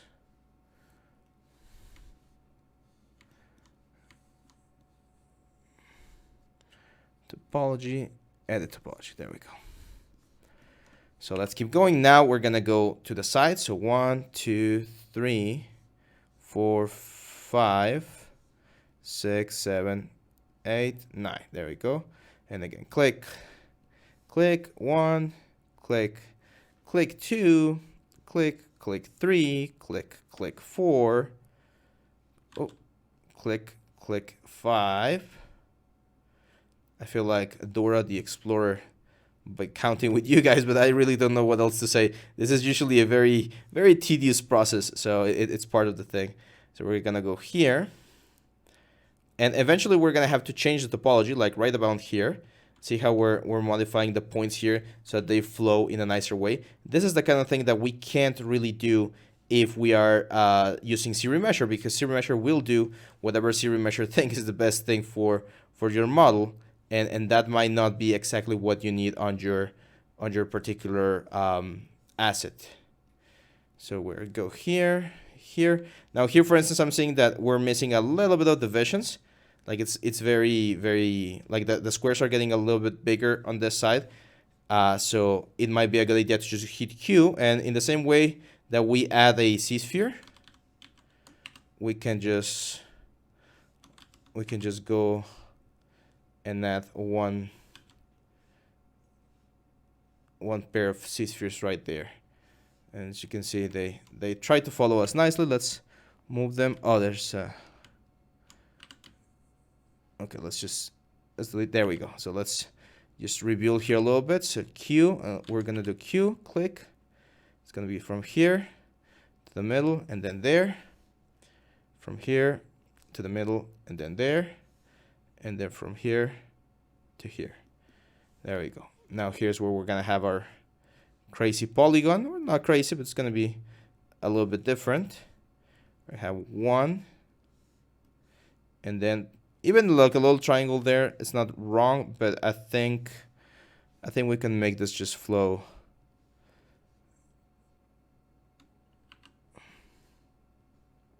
Like right there. Careful there because we're getting a weird effect. So again, one, click, click, click, and click. Okay, that last one is having a couple of issues. Let's go to the center and to the side. There we go. So now, as you can see, we have a nicer topology. Now, I am going to move it around because one of the things that I want to make sure is that we have, like, as nice as possible here. I'm seeing a triangle, like a really, like that's an angle right there. So let's fix this by just making this triangle. There we go. And unfortunately, we don't have, like in Maya, like a relax tool or something to clean up the geometry a little bit. But this should be good for what we're doing. Now, to convert this to actual topology, I can't just, like if I just say edit topology right here in Dynamic Solo, this is the topology that we have, but we're not creating anything. Remember how we created things with Dynamesh or with the C-spheres? We had to create an adaptive skin, but if I do an adaptive skin, it's actually going to convert it into a Dynamesh, which is something that I don't want. So you don't want to do that. What you're going to do is bring the density all the way down to 0 and the dynamic resolution to 0. And if you preview, now you're going to get this. So I'm going to make the adaptive skin. And you're going to see that up here, we're going to have this skin C-sphere, and that's like our little effect right here. And now, I'm going to go back to Nick. You can delete the C-sphere if you want. In this case, I am going to delete it, so bye-bye. And let's Dynamic Solo again, or out. And we have a good old Nick here with his pants and everything. Let's press Control-Shift to see everything again. There we go. And the only thing I need to do now is say append. And we're going to append the skin C-sphere 3D, which is right there, as you can see, on top of him. Now, here's where things are going to get fun, because now we're going to be doing the hoodie. All of this to do just a simple hoodie. But again, this is just another method that I wanted to show you on how to generate new geometry from a character. So in this case, we are going to be using dynamic subdivision, and we're going to be using thickness. But not on him, of course. We're going to be using thickness on the hoodie itself. So on the hoodie, the little cap that we have there, we're going to activate dynamic subdivision, and we're going to add thickness. There we go. Now, of course, that's way too much. We're gonna change the offset to positive 100, so that it's going always to the outside of the element. And let's just keep playing with the number until we get something that looks kind of nice. Let's go 0.005. 0.0025. There we go. I think that's a little bit better. And now I'm going to introduce you guys to a new tool that we have here inside of the dynamic subdivision thing, which is called a micro mesh, micro poly. And a micro poly is a way that we can use, or it's a little tool that we can use to replace each specific square that we have in our dynamic subdivision with another kind of mesh. And this is really, really helpful to create chainmail, to create like kneaded surfaces, to create like what's the word? Oh man, like if you were doing like a basket or something, instead of doing everything like each fiber at a time, you do a general shape like what we just did, and then you replace it with any of this thing, like this, for instance, knitted element right here. And what's going to happen, as you can see, is now each specific square is being replaced by a kneaded surface. However, and this is very important, it's not replacing the new squares, like the smooth squares that we have. It's actually replacing the original squares. And right now, it's not working like what we want, right? So I'm going to turn this off. And what I'm going to do is I am going to apply this. Did I change the subdivisions? No. I'm going to apply this thickness. And then I'm going to divide this. I'm going to press Control D and Control D to have like a nice subdivision. Now we can turn on this one. Of course, we don't need thickness anymore. And we can turn micro poly on. And as you can see, we're going to get this very nice effect where it looks like we're getting like the actual knitted pattern that we want. And the knitted pattern will try to match the flow of the elements as nice as possible. You can click this one, align edges, and sometimes it will, like sometimes the rotation will get exactly what you want. But this will depend on your topology. So that's why the topology is super, super important. Let me go back here. So this one was looking okay-ish, but as you can see, it is going like in a different direction. You definitely want fit, and weld will fix the points with each other, so it will combine both of the points. You can change the scale, of course, of the kneaded surface, which in this case is not something that we want. The mesh is composed of multiple... Okay, let's delete subdivisions. So let's delete lower and let's try aligning them. There we go. So now, as you can see, when I align them, everything is following the proper like direction that I wanted to follow. Let's go back to scale of 1. And we're starting to get this interesting looking effect. Now remember, this is only a preview. Like this is the actual geometry that we have. I'm actually going to give it one more subdivision level. Let's delete the lowers and turn on micro poly on. So this one looks a little bit closer to what I'm looking for. And in a very similar fashion to how the, to how everything else works, at any point, I can just start like moving this thing around and changing the way this works. So right now this doesn't look like a hoodie, it looks more like a chainmail thing. But if I were to start like pushing this thing around and adding like wrinkles and stuff, you can see how this starts looking a little bit more like a hoodie. Now, when we change the scale of the faces, the scale of the micro mesh will change. That's why it's very important to try to get like the proper shape from the very beginning, so that when we're doing this sort of thing, everything looks a little bit nicer, okay? So one of the big rules about micro mesh, whenever you're using micro mesh, is you want to try to keep all of the sizes of the squares as close as possible, so that when we apply this texture, because it's pretty much like applying a texture, it does not disturb. Because if we have like some really long squares, see what happens? Like it will try to apply it, but it won't give you the same result as as what you might expect. But yeah, I mean, this is pretty much it for micro mesh. Like I really like using micro mesh to create like chainmail and stuff. Like let's turn this off, for instance, and let's say we want to sculpt the hoodie a little bit more. So I'm gonna go Control B, Control C, and we can just start adding like a couple of like big wrinkles to the hoodie, maybe even like a border here. Let's soften it up. If you do this, if at any point you're doing like this sort of like construction, let's break symmetry, for instance, and move the hoodie like slightly off.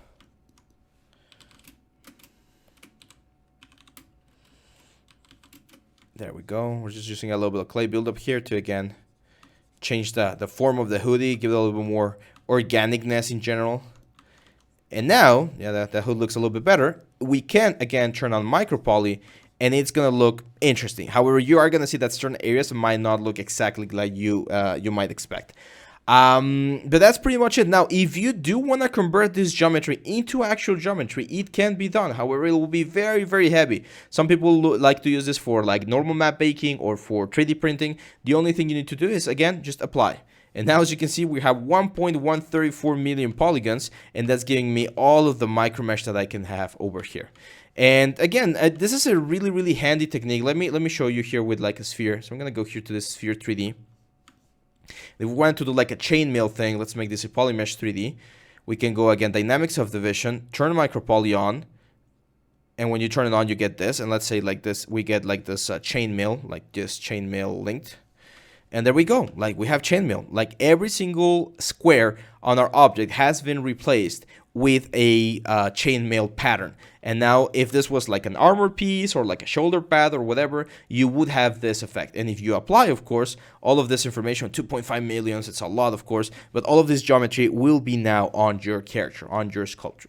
So micromesh is super, super cool. You can combine it with the small method that we saw at the beginning with the retopology. You can do it with zero measure. You can do it with anything that has clean topology. Remember, just remember this. You need to have clean topology to get the best out of this.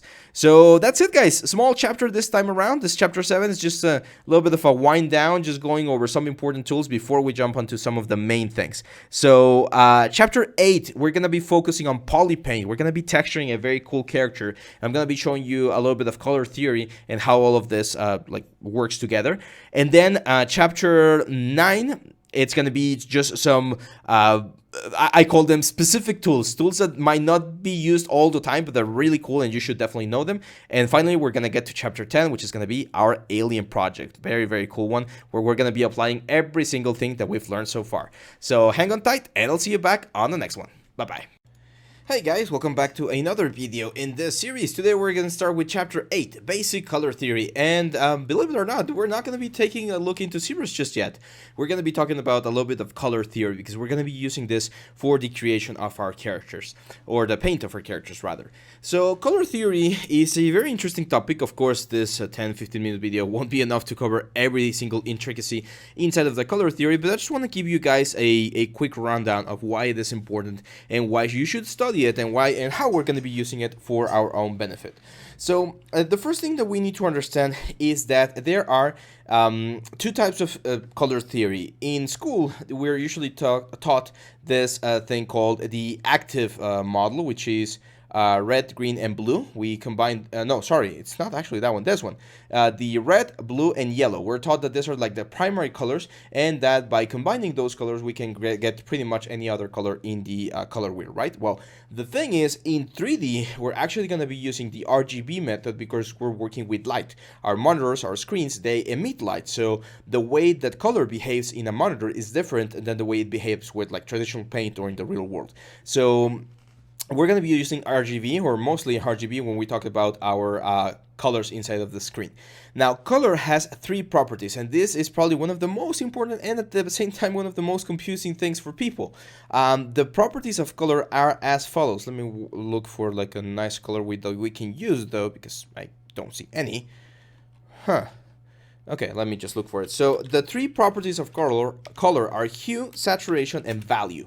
Those are like, again, the three things that every single color that you can think of has. Hue is what tone or what color you're actually talking about. Yellow, green, red, etc., etc. Saturation is how much color there is on the color. Do you have full saturation where the pigment is like extremely like visible, or is it like very faded going into like whiteness? And finally, the value is how bright or dark that color is. So every single color, if you take a look, we do have Zbrush. This is the character we're going to be painting. If you take a look here, every single color is in here. We have the hue on the outside, which is going to give us our color, and then here on the inside we can go from saturated to desaturated and from light to dark. So all of the color properties that a normal RGB spectrum has are going to be right here. Okay, now the reason why we need to talk about color theory is because colors play with each other. They generate things that are called contrast. They generate triads. They create groups of colors, and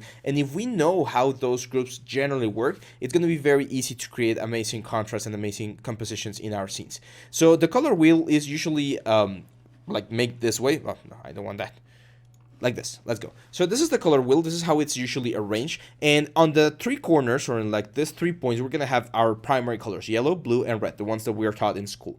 These are called again, primary colors. Secondary colors are all of the colors that we get when we mix those together. So yellow and red will give us orange, yellow and blue will give us green, and blue and the red will give us violet. And then tertiary colors are the ones that we get from mixing a primary color and a secondary color, which is this blue violet, red orange, yellow green, and blue green. Okay, so these are like primary, secondary, or tertiary colors. This is very easy to understand. I think you don't need to be a master at color theory to understand that we have all of this like properties, but there are a couple of things that are really interesting, and this is this thing right here, which is called a color scheme. Okay, so every single time that you are working with colors, you're going to be picking different tones, and depending on which tones you pick, you're going to be following one of these schemes. One of the ones that I like the most is analogous, which is when you use colors that are really close together. So for instance, you can paint like a banana with like this color, this like sort of a yellow color, and then paint the shadows with this nice green color, and paint the lights with this like warm orange color, and you're gonna get an analogous composition because all of the colors are gonna be playing nicely together. It's like having members of the same team, right? Because they're really close together. Another very common type of color scheme is this thing called the complementary color, and there's three main complementary colors. You're gonna grab your primary color, and the one that's on in front of it is gonna be its complementary. So yellow has of course purple, blue has orange, and red has a green. Okay, so the easiest way that I can remember this is when I think about green and red, I think about Christmas. Christmas, you always have green, red, and gold. So you know the green tree and the red spheres. That's a very common like Christmassy thing. Blue and orange, I think about the Zucaritas, which is this. It's from Kellogg's, this brand of flakes, and you get this tiger. So the tiger is orange and the box is blue. So you're gonna have that. Other people think about like the traditional like fire and the water kind of thing. So that's a very, very common complementary color. And finally, yellow and purple, which is a little bit weird. I think about Wario. That's the easiest character that I can think of, and it always reminds me that that's the last complementary color that we use. So yellow and purple. Now, why are these guys important? Like, why is the complementary color important? Because the complementary colors are the colors that are the most like farther apart from the one that we're selecting, so it will generate the most contrast. So red will look the reddest when it's close to green, because green will they will complement each other, and they will like bring the redness and the greenness of both colors. So when you have complementary colors, you're gonna have like a really, really intense contrast, and colors are gonna really pop out of the screen. So that's why people use them. Of course, you're not gonna use 50-50, but let's say you're doing like a green goblin, and you're gonna add like red eyes. Those eyes are really gonna pop because they're gonna be complementary to the whole skin tone of the character.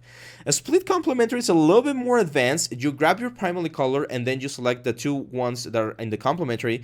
That's the side of the complementary. So it's a little bit more, it's not as intense because you kind of soften up the contrast, but it's still really good. Triad, very common. Again, red, yellow, blue, like a Burger King, for instance. They use these three colors in their logos, and you can grab this little arrow and pretty much move it anywhere, and you're gonna get like different things.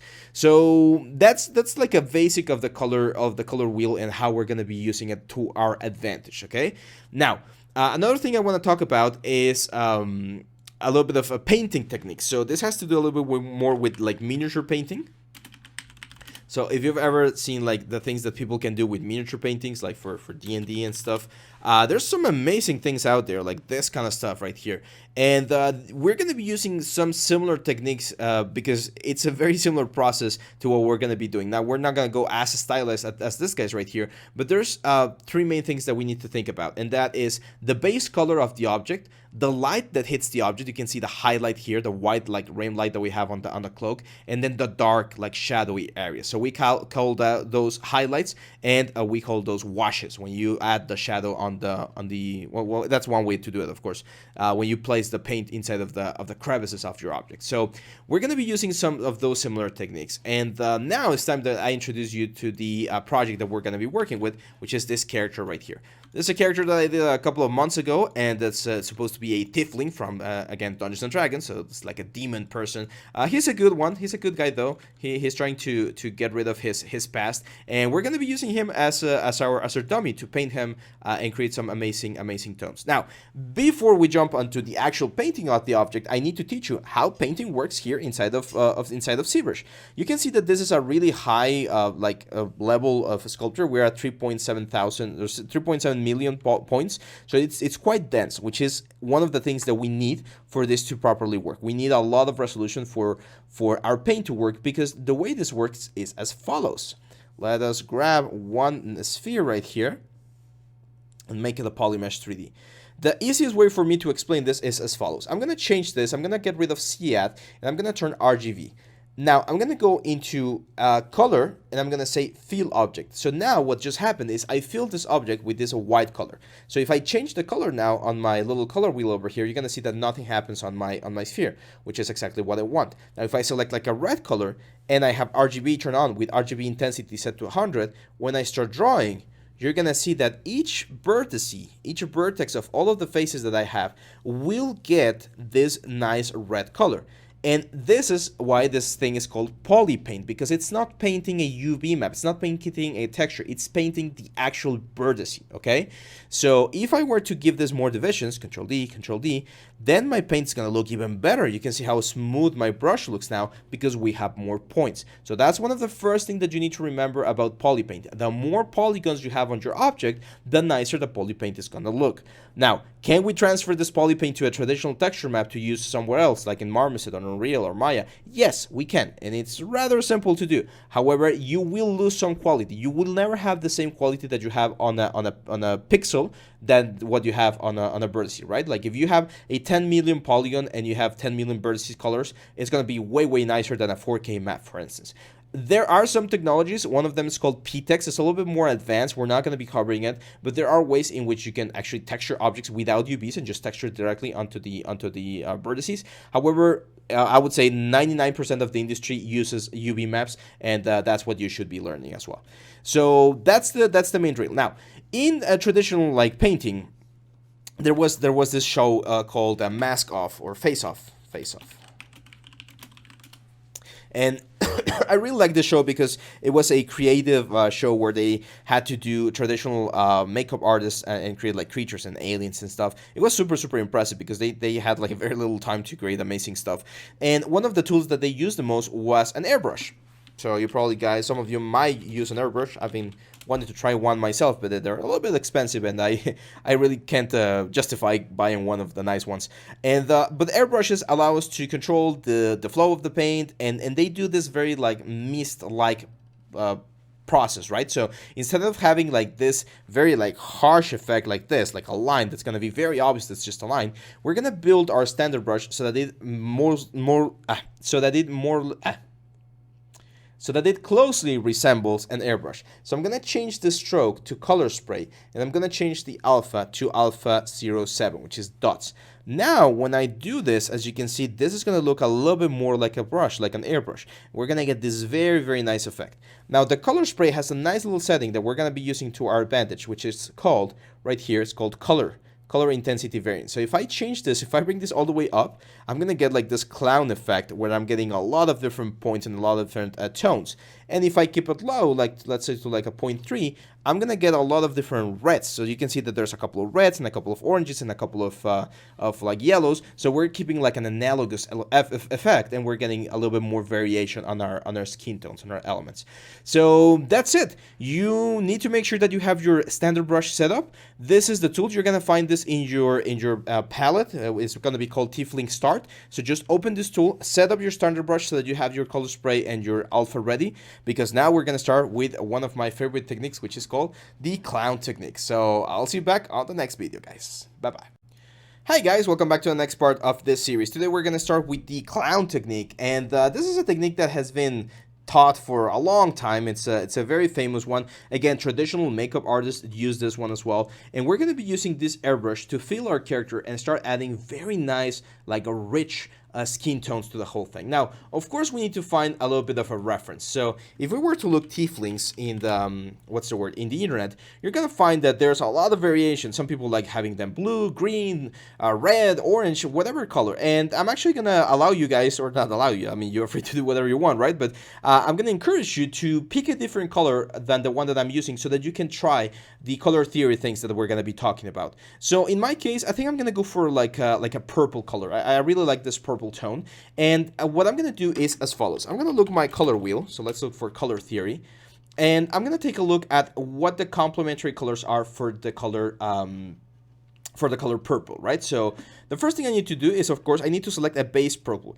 I recommend, if you take a look at this little square right here, I recommend never going to the borders, because the borders are the most intense colors that you're gonna find. So always keep yourself like right on this angle. So I'm gonna go for like a desaturated medium tone, a little bit darker tone purple, like this. probably a little bit lighter, just a little bit like this. There we go. I like that one a little bit better. And I'm gonna go again RGB. I'm gonna say color, and I'm gonna fill object. So now this guy has been filled with this purple color. Now, there's three main tones that we're going to be using. We're going to start with the red color. And the red color is the tone that I'm going to be using for every single area that my character has where I expect there to be a lot of blood flow, okay? Muscles, thin areas like the nose, like the ears, the lips, like every single area where I expect the character has to have like high blood flow, I'm going to be adding a nice little pass of red. Now, here's where you can decide and be like, you know what, I want this red to be a little bit darker, to be a little bit lighter. I think I'm going to keep it light because the skin is already a little bit dark. So I'm going to start adding this. Now, very important, do not change the size of your brush. Once you decide on one size, do not change it because otherwise the dots are going to be like humongous and that's not something that you want. Even if it takes a little bit longer, just go here. Also, don't go overboard. Don't go super intense. Like, see how soft I'm adding the colors right here? I just want to like barely paint the character. Now, for instance, on the ears, we can go a little bit more intensely because I know they're going to be a little bit redder. Like all of these areas over here, there's like small little horns. The nose, we're going to go on the mouth. And see how nice the texture is looking? Because we have the nice like airbrush setup. We're going to be able to create this amazing gradients on our skin and create this very, very nice effect. Now, I like to call this the clown technique. That's not the official name. That's just my interpretation of it. Because our character is going to look like a clown at first, and then we're going to be polishing it so that he looks a little bit better. One thing that I do need to say, and this is especially for those of you guys who have a little bit of experience in other 3D softwares, nowadays, Polypaint is not something that you're going to be doing quite a lot. Polypaint is mostly used for concept art and sometimes for texturing. There are more powerful softwares out there like Substance Painter, 3D Code, even Blender, where you can paint and texture the characters in a better way. Marmoset even. So you're not going to be doing a lot of Polypaint, to be honest, but you can throw in a quick Polypaint every now and then in your projects to show your art director, to show your client, and if they approve, then you move on with your traditional what's the word, with your traditional procedure, right? Like your workflow.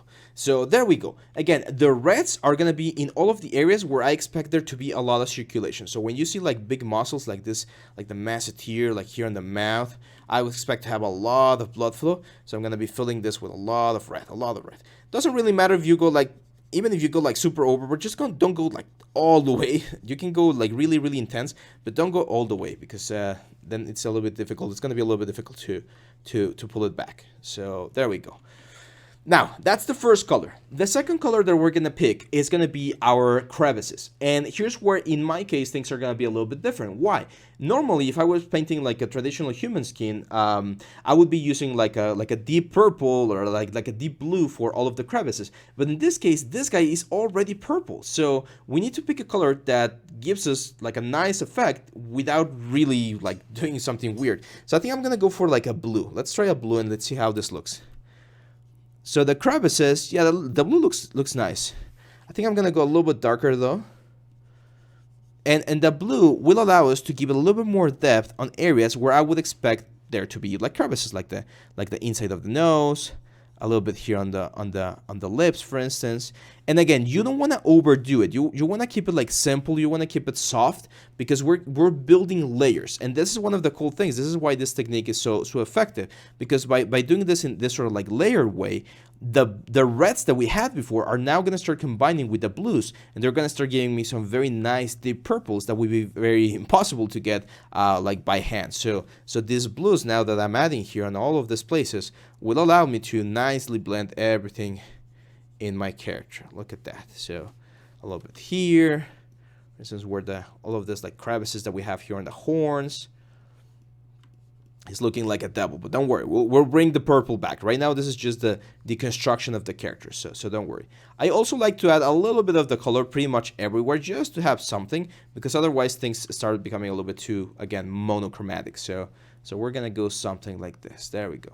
See now how that's a little bit too much? We can just sample like a basic red there and just bring it down a notch so that it blends a little bit better. There we go. Quite nice. Now, we're going to go for the final color, which is going to be a yellow. And yellow is for fat and cartilage. So, for instance, the nose, that's cartilage. The lips have a little bit of fat. Bone, also bone. So, all of this like chin.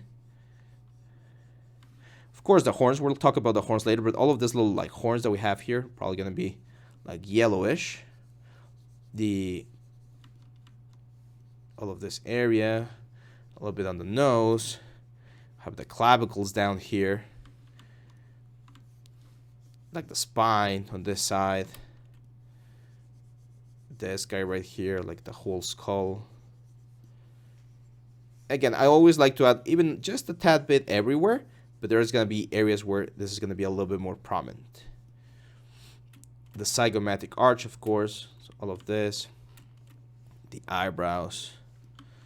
There we go. Look at that. So now this is what I meant by the clown technique, or the clown face, because at this point you can see that our character looks really funny. It looks very, very intense, very, very weird. So what we're going to do now is we're going to bring back the purple color that we had, but we're gonna do it in a soft way. So I'm gonna go down here. Usually on the underside of your characters, you're gonna still have the original color. I'm gonna sample it, and if I were to go to color and fill object, I'm pretty much gonna erase everything that I just did, right? However, if I lower the intensity to something like a 5%, and I go color and fill object, let's actually like bring this out, and I start filling the object like 1, 2, 3, 4, 5. It's gonna be done by layers, so I'm gonna be able to start bringing back the original purple color without erasing all of that nice like grading that I was able to create pretty much everywhere. So I'm gonna give it a couple more clicks. There we go, and look at how interesting and nice my skin looks now.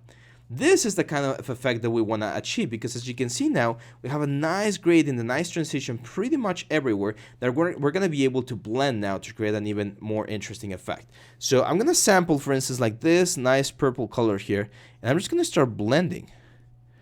Now, of course, we need to bring the intensity back to 100 so that we can paint a little bit more intensely like that. And we're going to be able to bring this back. There we go.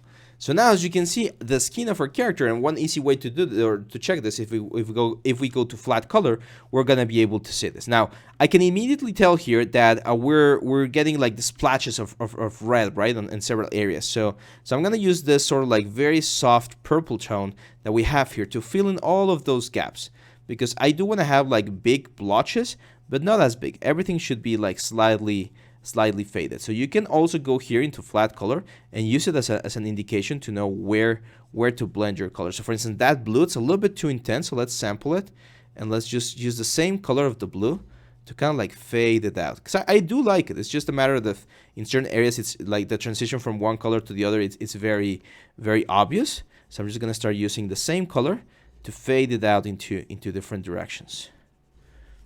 There we go. Nice. So let's go back to our starter material, and you can see how nice our character is looking. This is the clown technique, guys. And again, as I've mentioned, you're going to be doing like different things depending on the type of character that you're working with. Like if you're doing a goblin, or if you're doing like what's the word, like an orc, and you're gonna be grabbing like green skin or something, then the colors might vary slightly, but this is the general thing that we're gonna be following. Now, if you want, this material is a little bit too dark sometimes, so I'm going to go back to the basic material, which is a little bit like lighter, so that we can appreciate the color a little bit more. And you can still, at this point, go back to like a red color.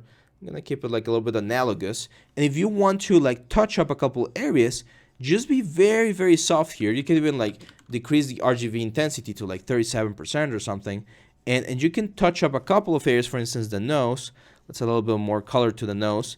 And that's going to allow you to start painting. That's why I've mentioned that this, to me, it's very similar to painting like miniatures. If you've played like D&D, it's very, very similar. I'm going to grab like a dark purple color, and I'm going to use this one for the lips. So I'm going to be very gentle again and just paint these lips like a dark purple color. Again, don't overdo it. Like don't make it like a plaster. You wanna kind of like layer things out and be creating this sort of like transition from one point to the other. There we go. Now I think it's a little bit too much. What can I do? I can just grab another color here and just like tone it back a little bit. Like bring back the original purple, and that's gonna like transition the lips back into like a more traditional color, which is what we're going for. There we go. So again, let's go into our flat color and let's appreciate how this is looking. I like it. I think the tones are fine.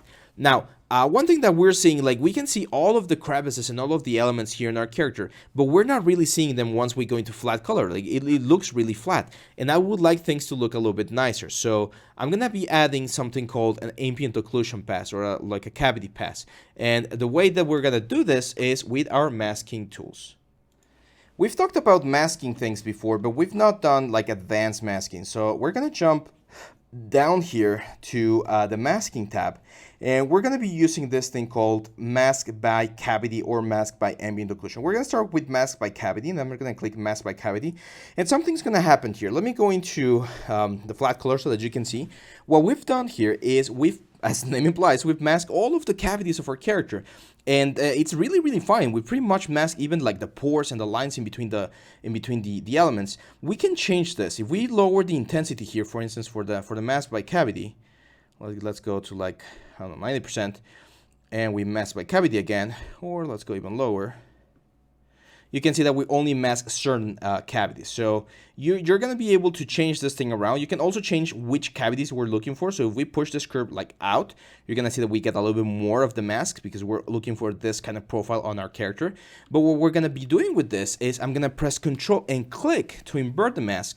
I'm going to grab like the traditional color that we have over here, or like a dark purple color.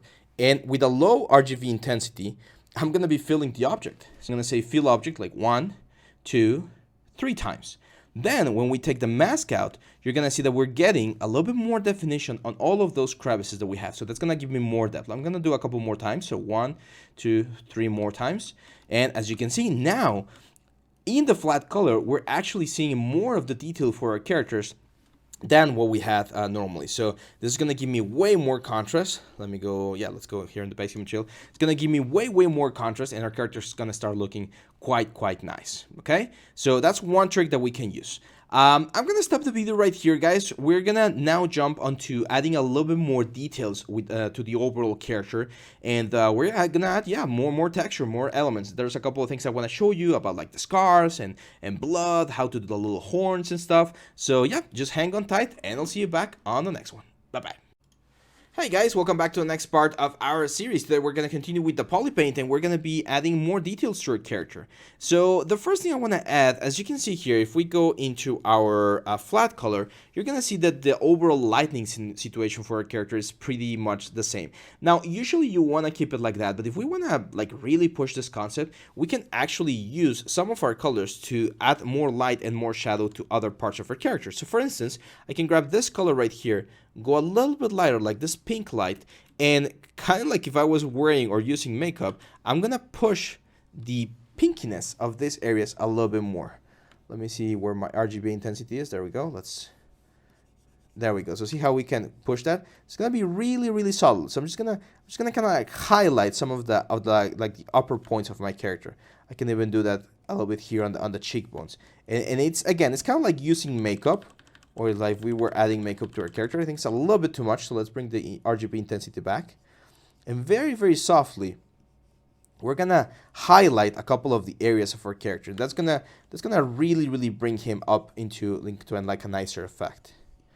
Another thing that's very common is, for instance, when you shave, you usually get like this sort of like dark spots or greenish look here. So I'm gonna go for like a dark green effect, and we're gonna be adding a little bit of this effect here on the chin. So you can see the green is way too green. So let's go a little bit darker, like not so saturated. I'm gonna make this a little bit bigger. And here, I'm not sure. Yeah, we have symmetry turned on. So I'm gonna be adding like this sort of effect. And it's gonna make my character look a little bit more mature, right? We're gonna be adding hair, by the way. This is also the chapter where we're gonna be taking a look at fiber mesh. So that's why I'm adding like this sort of like preparation for the beard and the effects that we're gonna be adding. So there we go.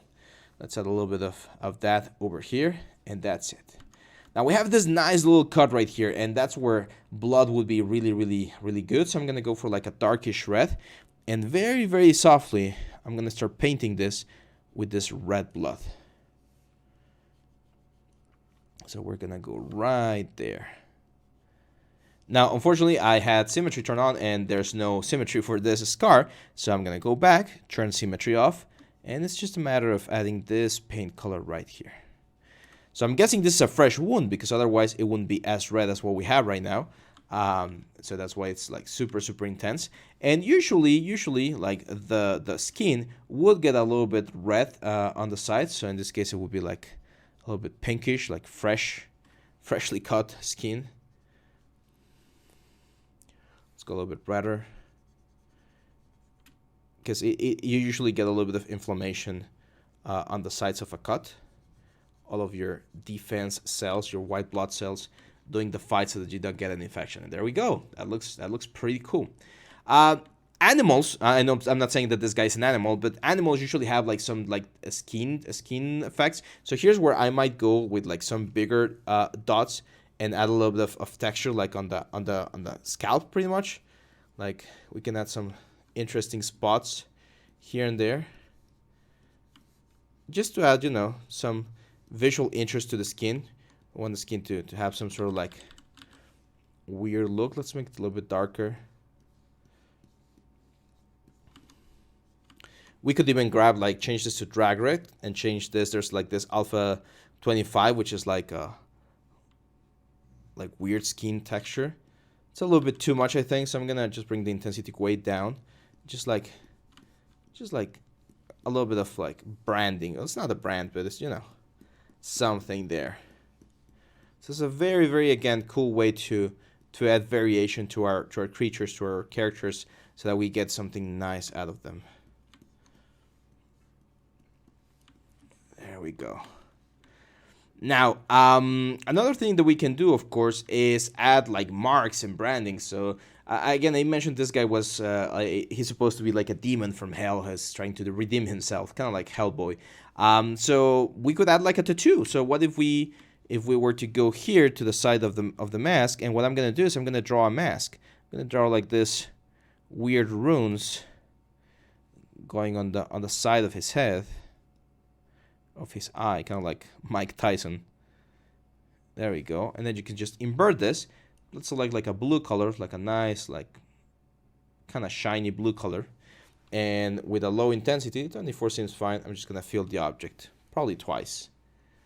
So now, as you can see, we have a nice little like tattoo over there, which is it's gonna make the character look a lot nicer. Let's talk about the horns, because we haven't done the horns yet, and here's where we can decide what kind of like color they're gonna have. Usually they're like dark, like the usual color for horns is like dark brown. So I think in this case we're gonna keep it similar. So we're gonna go with like a dark desaturated brown like this. I'm gonna go RGB intensity to 100, and we're gonna say fill object.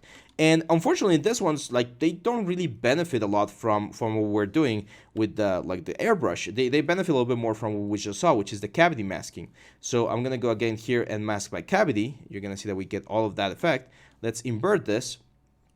Let's grab like a darker color, and let's fill the object. This one's gonna be quite heavy. There we go. So that's gonna give me some quite heavy effects. And then we can like sample the color, go for like a lighter tone. And here manually, we can again build up our spray, or our airbrush effect, the color spray. My God, there we go, color spray. And we can hit some of the upper parts. Let's increase the intensity a little bit. We can hit the upper parts to give it a little bit of lightness, right? To light up all of these effects.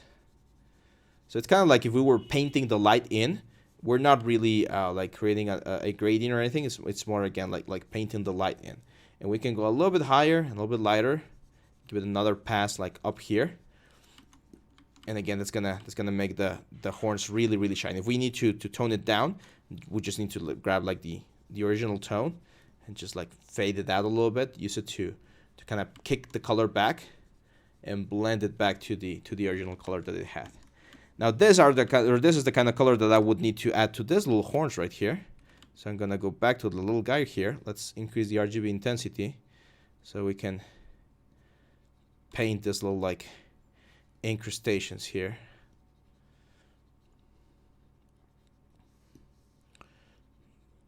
There we go. And painting is a lot like sculpting, because you're gonna be deciding where all of these elements are, and it's a lot of fun, to be honest. And not only is it a lot of fun, your character and your creations will look a lot better if you spend the time to give them a little bit of a hand paint. Or yeah, if you paint them, you're gonna really appreciate it, because the character is gonna be kind of like finalized. You're gonna be seeing like the final process for the whole thing. We can just click here, BPR, and get a look of how nice this looks. Look at that. Pretty nice skin tone. It's not just like a purple. There's a lot of tones and things going on around this character that are making him look so cool. I'm gonna go to the eyes, and I think I want to keep the eyes like white. I think they would look quite interesting and contrasty. Now we could of course remember the contrasty color is yellow, so maybe he has yellow eyes, like mustard eyes. Again, RGB intensity to 100, and we set fill object, and there we go. Our character is looking quite nice. So yeah, this is pretty much it. I'm thinking about if there's anything else that we're missing. But I don't think so. There's a couple more things that I want to show you. I want to add a little bit more like visual interest to the whole character, but we're not going to be able to do it as easily with just painting. There's certain things that a human can't paint as easily, so we're going to be using some textures to add more detail, but we're going to be doing that on the next video. So make sure to get to this point. It might take you a little bit longer than what it's taking me, because of course, if you're just learning, you're going to have to get used to the tools and stuff. But yeah, we're going to do textures next, and after that, we're going to be moving on to the hair, which is going to be really cool as well. So hang on tight, and I'll see you back on the next one. Bye. Hey guys, welcome back to the next part of our series. Today we're going to continue with using textures, and as we were talking in the last video, there are certain things that yes, you can paint, and if you're a super skilled painter, you're going to be able to create amazing detail with just like traditional hand-painted textures. However, there are a lot of details that are going to be very difficult to get, such as the horns, right? Like painting horn texture is really complicated. So I'm going to show you a very quick and easy way in which you can utilize these textures to generate like more interesting effects. So for instance, this one, I know this is not the texture for a horn, but just the variance in color and effects that we have here, it's going to be really cool. So I'm going to save this image in our projects. This is going to be available for you as well in chapter 8. Let's call this horn texture, and we're going to jump right in here. So we're going to jump onto the textures. I'm going to grab my standard brush, change this to drag direct, change the alpha to 1 with a fall off. That one's going to be important so that we don't see like a sharp stop of the texture. And then on the textures, you just need to go here and hit import, just like that.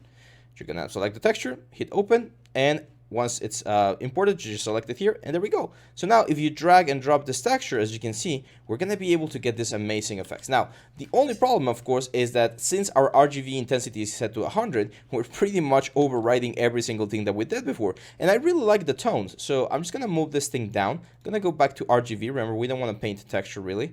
And that should allow me to get only like a little bit of the effect, see? So by dragging and dropping now this sort of effect, it's going to be a lot easier to just modify this thing and add a lot of very interesting paint effects like what you see there. Now, technically, you could turn on C-add, and if you do that, that's also going to be adding some volume to the whole thing, but that might not be something that you want unless you have like a really nice like alpha. Like we can grab this texture actually and make this an alpha, and now if we drag and drop it with C-add, turn on, we're going to get the details as you can see there. So if that's something that you want to try, feel free to try it. It might be a little bit noisy or weird, but you might get some interesting effects. So there we go. Now, if the horns became way too light, remember another thing that we can do is just grab like a darker color, like this dark brown, go to like an RGB intensity, like a low RGB intensity, and fill this object a couple of times. So like 1, 2, 3, 4, 5, 6. And that's going to keep most of the noise texture that we have while still adding like a very interesting effect over here. So yeah, that's pretty much it for that thing. Now you could also use transparency. So let me show you here. I'm gonna open Photoshop, which I know it's gonna mess up my my elements a little bit, and I'm gonna look for a texture like a bruise texture. So whenever you look for a texture, you want to look for something that's as nice and as clean as possible. I just found this one right here. So there we go. Let's crop this. You usually remember we've talked about this before. Whenever you do an image for Zbrush, you usually want this to be square. So I'm gonna go like, there we go, 1500 by 1500, and there we go. Now we can scale this a little bit. And what I'm gonna do is I'm of course gonna delete the background. We don't need the background. There we go. And then with a smooth brush, like a soft round brush right here, let's erase the borders, so that we only have this thing right here. Now, technically, if you know how to use Photoshop and stuff, we could already go here into the saturation. We could colorize this, or rather just Control U, and I'm gonna change the hue so that it matches like a purple hue, something like that, a little bit reddish, and that's gonna work a little bit better for our specific character, right? So, I'm gonna press Control Alt S to save this. This is also gonna be in your files here. So project files, chapter 8. We're gonna save this as a PNG. It's gonna be called a Bruce. There we go. Now we're gonna go here and same deal. Let's turn off the alpha, go into textures, import, and we're gonna import this Bruce. Select this one right here, and there we go. Oh, I think the RGB intensity is way too low.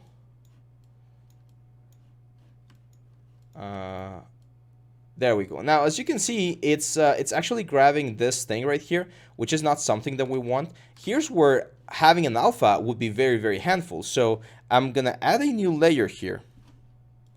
Paint this layer black, like that. Make sure that we delete all of these areas right there. And then this guy, I'm gonna press Control-Shift-U to desaturate it, and then Control-L to push the colors like really, really high, so that now, as you can see, the Bruce matches like the alpha. So I'm gonna Control S.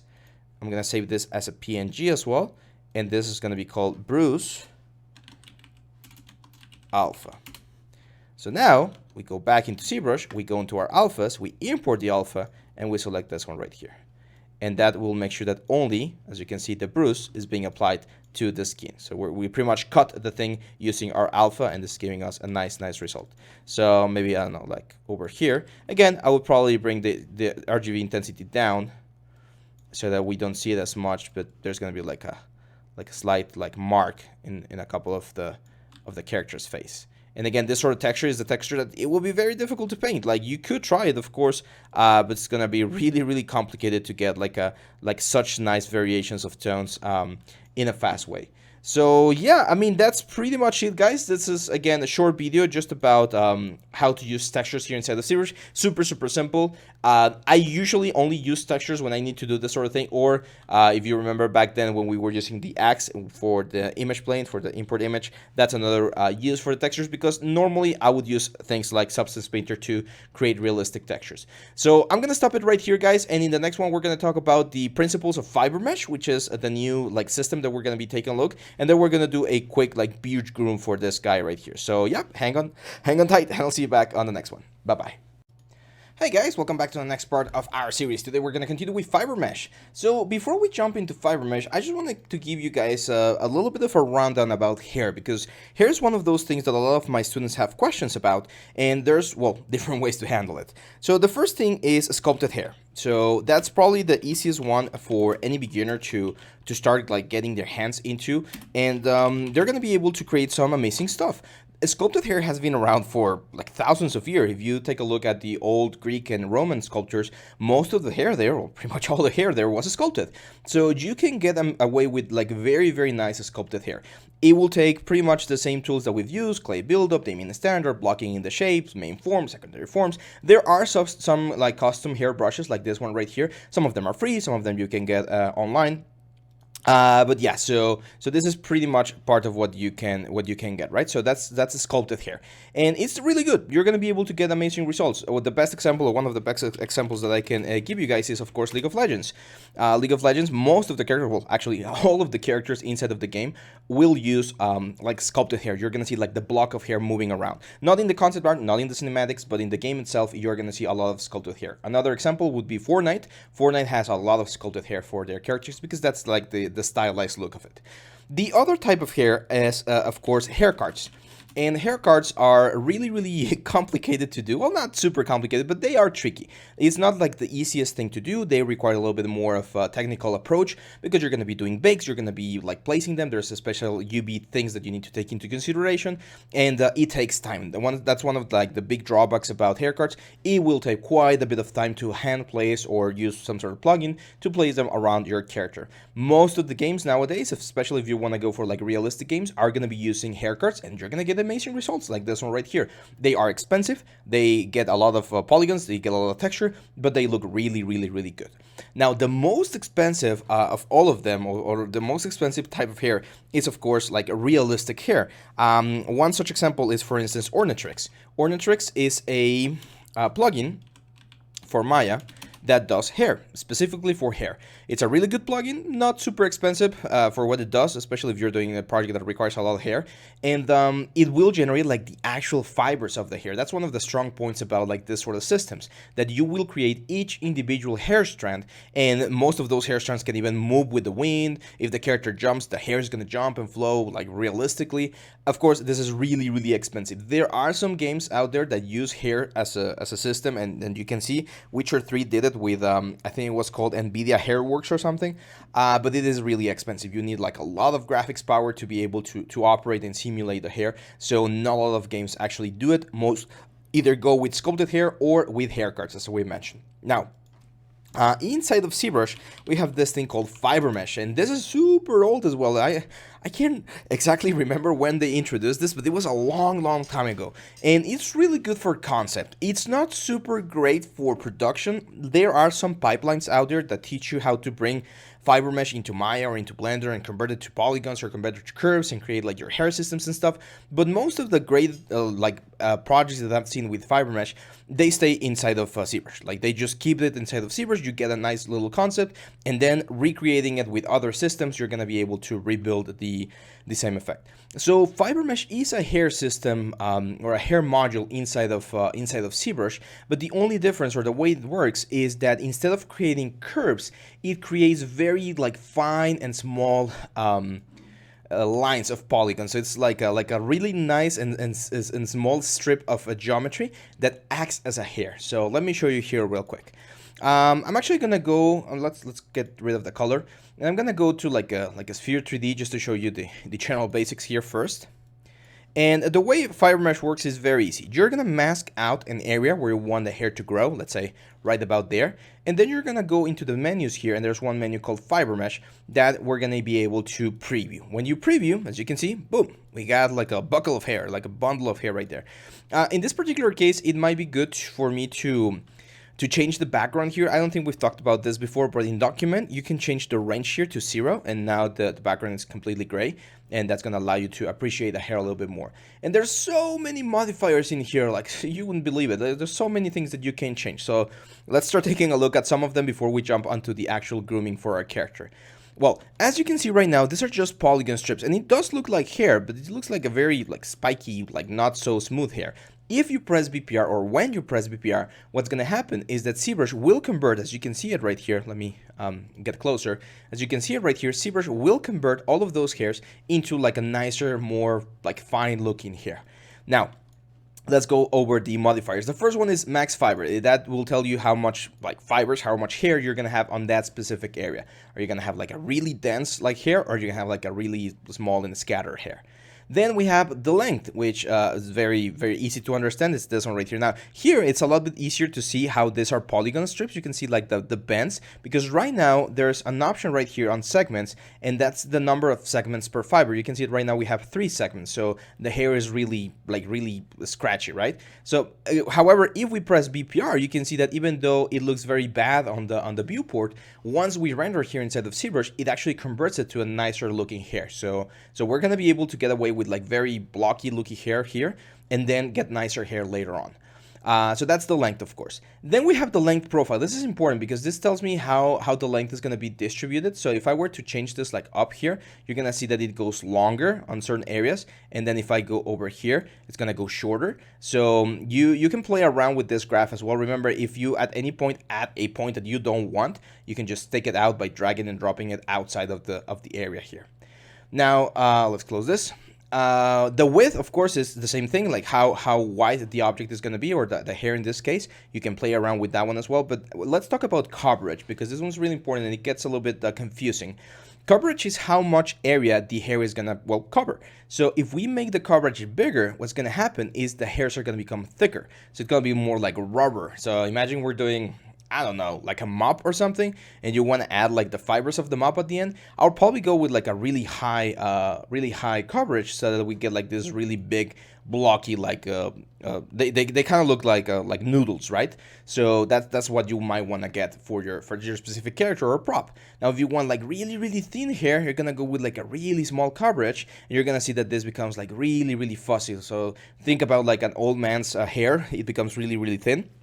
This is what you would get with coverage. So this, sorry, these three guys, this is what I would consider like the three main drivers of how your hair is gonna look, which is how much hair, how long is the hair, and how much coverage does the hair offer, right? So by modifying those three things, you're gonna be able to create cool things. Now, by the way, at any point, if you create a hair system or a hair like setup here that you really like, you can save this, and you can actually go here into Lightbox, and if you go into fibers, you're gonna find that there's a lot of presetted fibers that you can use. Some of them are really wonky, but others are okay-ish. For instance, like this one right here, this is like I don't know, like ivy or something.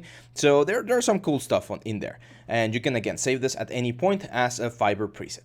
Now, let's keep going here, and this one's important, the scale root and the scale tip. By default, the root will be a little bit thicker than the tip. So if I increase this like really heavily, you're gonna see that we get like a really thick hair at the beginning, and then really thin at the end. So you can change that. You can even invert it, like if you want like a really small tip and then, or a small root and then a really big tip, you can do something like that, and then that's how you're gonna get this crazy looking things.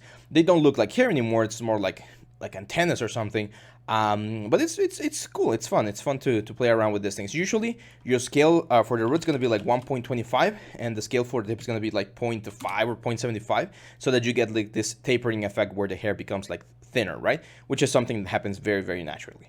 Let's increase the coverage to like a 10. Yeah, that's a little bit closer to like traditional hair. Then we have the slim. Slim is to, again, kind of like slim the hair down. So you're going to see a little bit of a change there. I personally don't use it that much, like the slim function. The one that it's really cool is this one, the revolve rate. The revolve rate will give you like curly hair. So if you want to have like a little bit of a curly hair, you can just increase the revolve rate and you're going to get this. Now, here's an important factor. Remember, we are only working with 5 segments right now. So that means that we're only twisting 3 segments around and creating our curly hair. If we increase the segments, if let's say go to 10, look at that. Our twist effect, or our curly hair, is going to look a lot nicer, because now we have more divisions to really twist the hair around, okay? So it's very important. Now, this is also going to increase the topology or the amount of geometry that you're using quite a bit, so be mindful about that. But yeah, whenever you use this revolve rate, you're going to get that sort of effect. Let's bring this back to 0, and let's bring this back to, let's go 5. I usually like using 5. Twist is very similar to revolve. It will just like twist the hairs around. However, it won't create like spirals. It will just like move it to different sides, and that's it. And then gravity is very cool. By default, it's 0.5, so it's falling down. But if you bring it down like to -1, you can see that the hair is going to go up. So if you're doing like a mohawk or something, this could prove useful, because you're going to be able to create some nice spiky hair going to the top. And if you go really high here, you're going to see how the gravity really pushes the hair down, and it really doesn't allow anything to go up. Now, you do have this direction variation noise, and if you change that, what's going to happen is the gravity is going to be going crazy, and you're going to start having like noise all over the place. So if you want to add a little bit of variation, like let's say 0.2 or something, that could be cool, because it is going to be falling down because the gravity is really high, but some of them won't. Some of them will be going against the current, and they will be creating this weird like effects. Let me increase the coverage a little bit. I still think it's a little bit too thin. There we go. That's a little bit nicer. So yeah. Now H tangent and B tangent, that's horizontal tangent and vertical tangent. Again, they're to give like noise to the whole thing. So if you wanna like have like this grumpy, like, we're not grumpy, what's the proper word? like fluffy, like going all over the place hair, you're probably gonna want to change the H tangent and V tangent. The more you change it, the more extreme this becomes. So as you can see here, it's more like a bush or something. Doesn't look like real hair. But if we just add a little bit of V tangent and a little bit of H tangent, you're gonna have this sort of like messy, uncombed hair. So it looks cool. Clumps is something that you can again activate. It won't be as effective here because we just have like one big strand of hair, but it will try to clump things together. I personally don't think it works as well. There's a brush that we're going to be taking a look later on that works a little bit better. But yeah, and then the color profile, as you can see, it goes from the base to the tip. You can change that if you wanna change the curve. If you want the base to be like longer or shorter, you can change that there. And here the base, of course, is the base of the hair. So if you want red hair, you can just go right here and then like light white there, and when you render, this is going to look like red and white. So the tip has a little bit more weight than you might think, so if you want like really colorful hair, I would recommend going here on the tip, and that's going to give you a nicer effect. And yeah, that's pretty much it for the grooming settings. Like those are most of them. Of course, there's all of this are variations, so you can use them to add a little bit of variation to each specific setting that you have here inside of FiberMesh. Now, there's one very important thing. Right now, we've been working with this thing called preview. So if I were to turn this off, everything disappears. Like I don't actually have any subtool or anything that is saving that hair right there. So in order to make this permanent, what you need to do here in FiberMesh, you're gonna, of course, preview. And once you're happy with the result, you're gonna hit accept. Again, be mindful, once you hit accept, every setting is gone. Like you're not going to be able to modify or change any of the settings anymore. But do not worry, that does not mean that we can't change the hair. There's still things that we can do. And here's where some of the hair brushes are going to come into place. So most of the hair brushes are going to be found under the G key, which is the groomed key. And we have the groom blower, groom brush, groom clumps, color mate, color tape, groom stronger, groom hairball, groom hair, blah, blah, blah. So there's a lot of them. It's pretty much like the cloth brushes. One that I really like is, for instance, the groom brush, and it works really well, like pretty close to like a comb. So if you start like combing the hair, you're gonna see how all of the fibers are gonna start following my brush. Now, very mindful here. These brushes work camera based. So if my camera is like this, you're gonna see how they kind of like move in the direction of my camera. Okay, as you can see, I can pretty much like as if this was a doll, I can just start like combing the hair of this little guy right here. Okay, now if you want to cut the hair, let's say this is too long and you want to cut it, you just smooth it, because remember, these are polygons. So if you just smooth, this is gonna cut the hair. It's one way to do like a little cut here on the hair. And what happens if I want to increase it? Like maybe I regret that decision and I want to go back and I don't have the history. Don't worry. Inside of the brushes, there's one called a groom lengthen, and that will increase again the size of your hair. So it is a very tedious process. It is a little bit complicated. If you ask for my personal opinion about FiberMesh, I think it's a really strong tool for concepting, to just get a general idea of how the character will look. I'm going to show you something real quick. This is a super old work of mine, a character that I did, wow, I don't know, like 7 years ago. There we go, 7 years ago. The beard here, the eyebrows and the mustache, this is FiberMesh. All of this was composed in Photoshop. We're gonna learn how to do this, by the way. And all of this is FiberMesh. And for this particular character, it worked well. Like it worked. The concept was fine. The project was okay. This was for school, by the way. But yeah, I mean, for certain things like this, it's fine. However, if I wanted to bring this beard into a game and make it feel and flow nicely, that's a completely different story. It wouldn't be as easy. So I recommend that you learn FiberMesh to get the idea across, but it is important that you learn also some of the other systems outside of Zbrush whenever you're doing hair, to get like the best out of both worlds. Okay, so yeah, I mean that's pretty much it, guys. We're gonna stop right here, and in the next video we're gonna be grooming our characters. So hang on tight, and I'll see you back on the next one. Bye bye. Hey guys, welcome back to the next part of our series. Today we're going to do the grooming for our character, and we're going to keep it simple. We're just going to go over the basics of FiberMesh again, just the quick modifiers here, while we add a little bit of a beard. So I want to add, similar to what you saw with the character back there with the little dwarf, we're going to add like a beard all the way here. So the first thing I need to do is I need to turn on symmetry and say or tell the software where I want the beard to appear. Usually when you have like an unkept beard, you're gonna get a little bit of beard here on the neck, and there's like a very curious thing here, because you do get a little bit of beard here, but not as much here on the center. So you're gonna get this sort of like shape. I'm gonna have like an irregular like entrance point over there.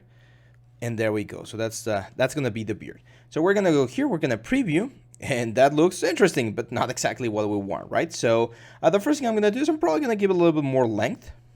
I think a little bit more length would be good. I think a little bit less coverage is fine. Here's where we can start taking or doing a couple of BPR renders just to get a hold of or get an idea of how this thing is gonna look in regards to the thickness. So I think this is a little bit too thick. So let's bring some of the fibers down. The color, I think we're gonna keep the color black. I think it's fine. But let me look at some reference. Again, reference is gonna be king. So if I look at a beard reference, just like a, I don't know, like a Viking beard or something, just like really extreme, really messy. I don't want this to be clean or anything. You can see we have something like this right here, okay? Without the braids, of course.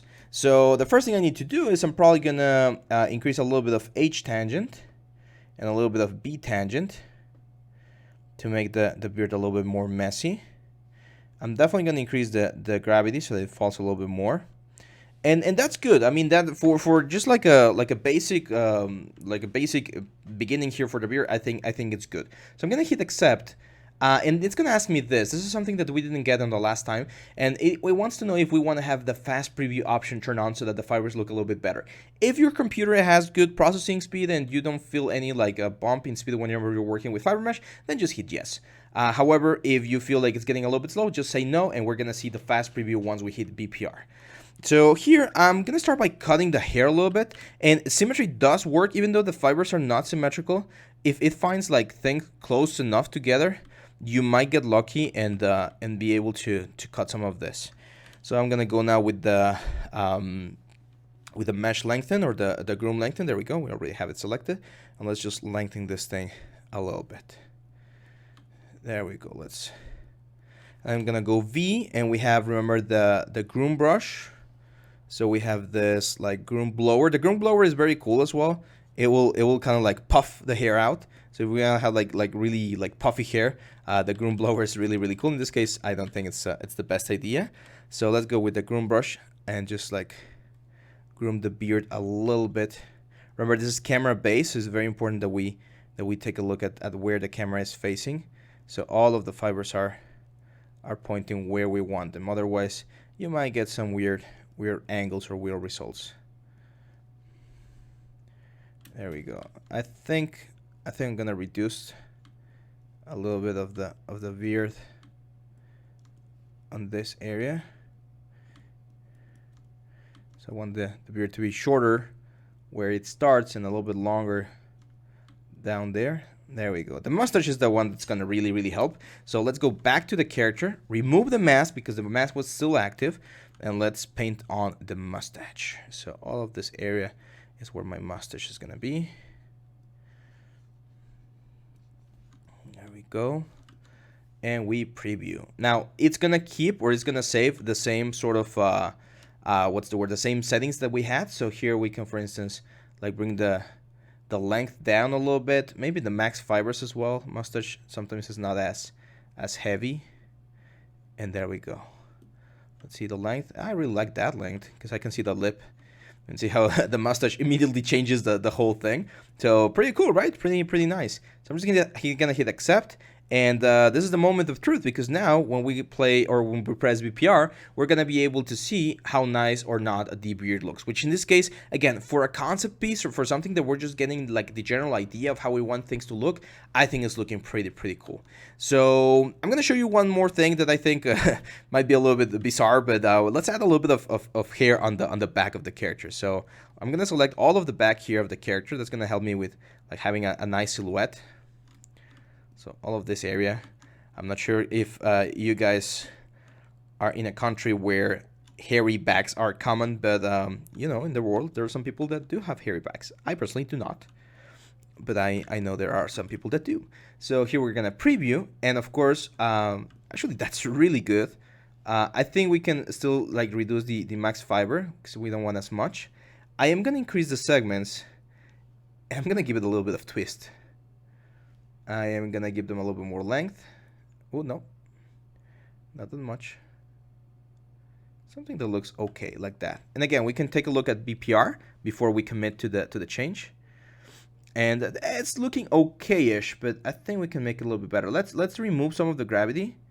There we go. So the hair is a little bit more like spiky. Let's do more revolve. There we go. So we got like curly hairs, probably like a little bit less length. Let's take a look now.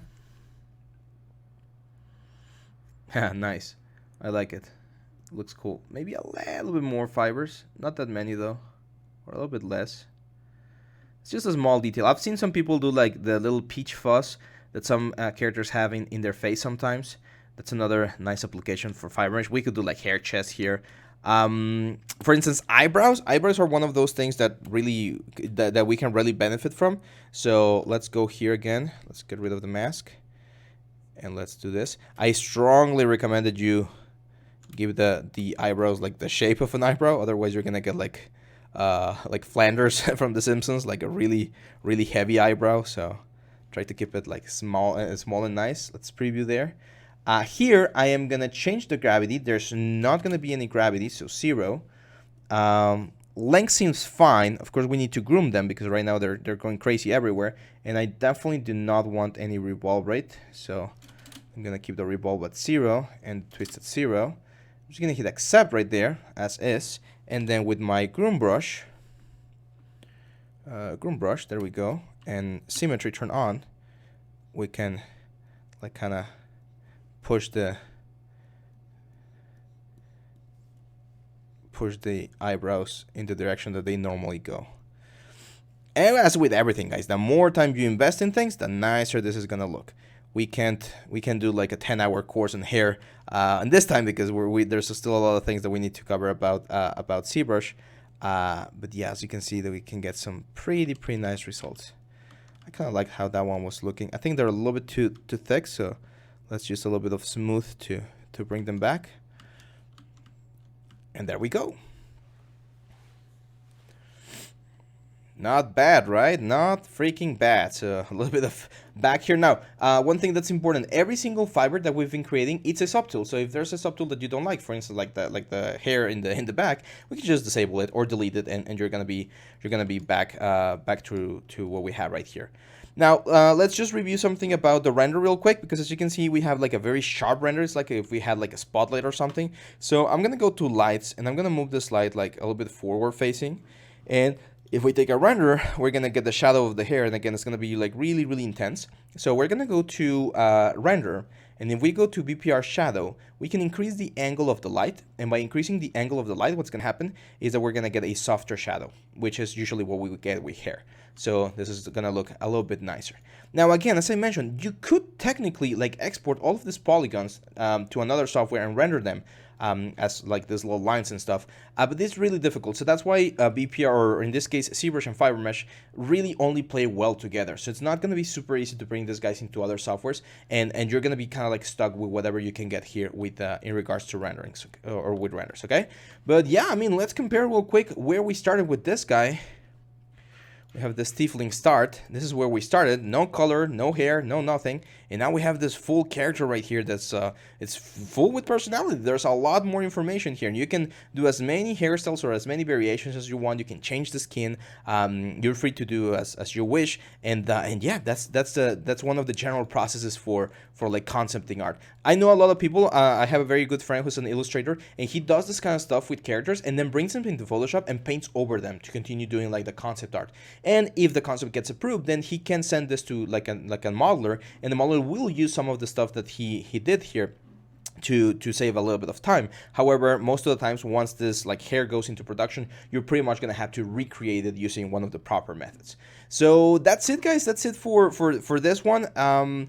We're gonna continue now with chapter 9, and chapter 9 is all about like specific little tools, especially things that have been released recently, like not things that have been in Zbrush for a long time. There's a couple of new tools that have very particular uses and are really cool. So I wanted to save them all the way until chapter 9, so that you guys can see how they can be utilized. And then we're gonna go to my favorite chapter, chapter number 10, which is where we're gonna be doing a piece pretty similar to this one, we're going to be doing an alien. We're going to be creating it completely from scratch and using a little bit of everything that we've learned so far. We're going to texture it, we're going to do something called render passes, and then we're going to do a nice composition inside of Zbrush. So yeah, hang on tight, and I'll see you back on the next one. Bye-bye.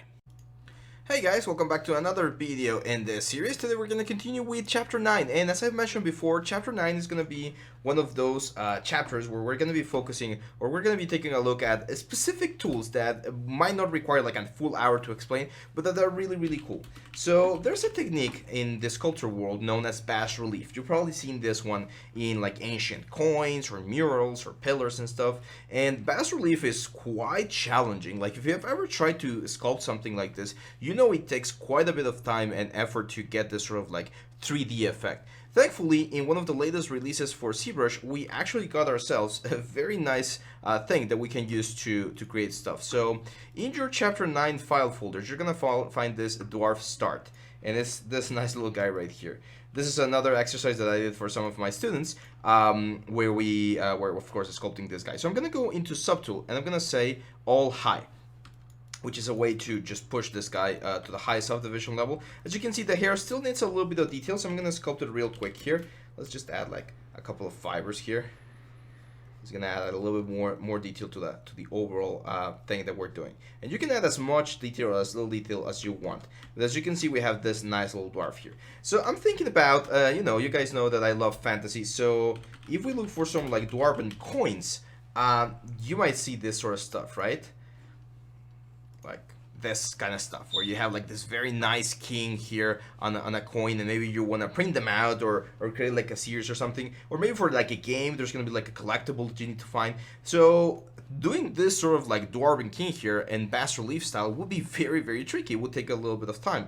However, thanks to this guy that we have right here, we're gonna be able to create like a very, very fast guy here. Now I'm just gonna add a little bit of detail. I want to have this sort of like cross hatching on the overall character, so you've probably seen some of this sort of style in some coins and ancient like inscriptions. There we go. It's just a little bit of something, because bas relief really benefits from having that sort of effect. So what I'm gonna do is I'm actually gonna create the coin. So I'm gonna hit append, and let's create like a cylinder here. Let's grab the cylinder, and we're gonna rotate it 90 degrees so that's facing forward. Let's make it smaller. Now we saw, or we know, I know at least, hopefully you guys are into fantasy as well, and this is a little bit of a common knowledge, but dwarves are really like structured. They like their things to be like really, really nice and really, really sharp. However, I want this coin to be a little bit old. So what I'm going to do is I'm going to turn on polish and dynamesh to dynamesh this whole coin into like a nice little effect. And then I'm going to use my clay, or my knife curve brush here, to add a couple of cuts. So I'm gonna press X, which is symmetry, which should be giving me symmetry on this side, but I'm actually gonna turn on my transform and turn symmetry in the Z axis first. So technically we should be getting, there we go. So I'm gonna have like one clean cut there, and then I want to have like one clean cut on the top, and then one clean cut on the bottom, and then we're gonna have like one clean cut there and one clean cut there. There we go. Now I'm gonna break symmetry, and I'm gonna cut a little bit more in like some weird angles in certain areas, just so that the coin is not like perfect, right? Now I'm gonna make this coin a little bit bigger, and I'm gonna position it where I want like the face of the character. I'm gonna turn on transparency to see, and I kind of want like the mohawk of the character to be right there. So that's what I'm gonna be capturing. I am gonna be missing a little bit of the beard, but that's fine. That's roughly what I want to capture. Let's make it a little bit thinner here. There we go. And then now the way this works is as follows. I'm actually gonna use a tool that I don't think we've used before, but I'm gonna select this guy right here. I'm gonna mask just the whole thing, mask the whole thing, and I'm gonna select any other piece on the character. And if you press this little icon right here, you're gonna be transforming all of the subtools, which is really, really handy, because I can move this guy to the side like this. So now if I were to go back to this coin right here, there's a little option here called project bas relief. And the only thing I need to do is I need to click project bas relief, and what's going to happen is we're going to get the bas relief right there on the character. So whatever the camera is seeing at this position will get projected there. So if your camera is slightly skewed like this and you do project bas relief, that's what's going to get caught, okay? So as you can see, we get some very nice detail, but we need more resolution. So let's grab this guy right here. I'm going to say Control D, Control D, Control D, and we're going to get a little bit more definition there. So if we're at 1.5 million. So if we project bas relief now, you're gonna see that we get that very nice like projection of my character right there. And there's a couple of things that we can do to change this. We can increase the relief repeat count, which is gonna give me a little bit more intensity. We can increase the relief contrast as well, which should give me like a nicer effect. Let's go there, project bas relief. And there we go. It's inflating things a little bit. So usually I like to keep whoa. Let's go back here. This guy. There we go. I usually like to keep this thing like pretty consistent. Like I don't usually change a lot of the settings. Like the contrast there, let's bring it back down to 0. And there we go. Project bas relief. That's a little bit closer. What did I change? Did I change the relief step tolerance? There we go. Again. There we go, that looks a little bit better. So what this will achieve, as you can see, is we will project whatever we have here onto our bas relief. And there's one very cool thing here. I have this one, this is called adjust last. This is part of the stroke textures here in the stroke. And it's another thing that's inside here of Zbrush that allows me to modify the last stroke that we did. And the bas relief option, or the bas relief tool that we just used, works as an adjust last. So if I were to move this thing in or out, I can change the way this thing is being projected on the element. So I can increase the intensity or decrease it depending on what kind of effect I want. Now let's do a couple of things before we do the projection. So I'm gonna go back to the coin, and I actually want to like turn everything off. There we go.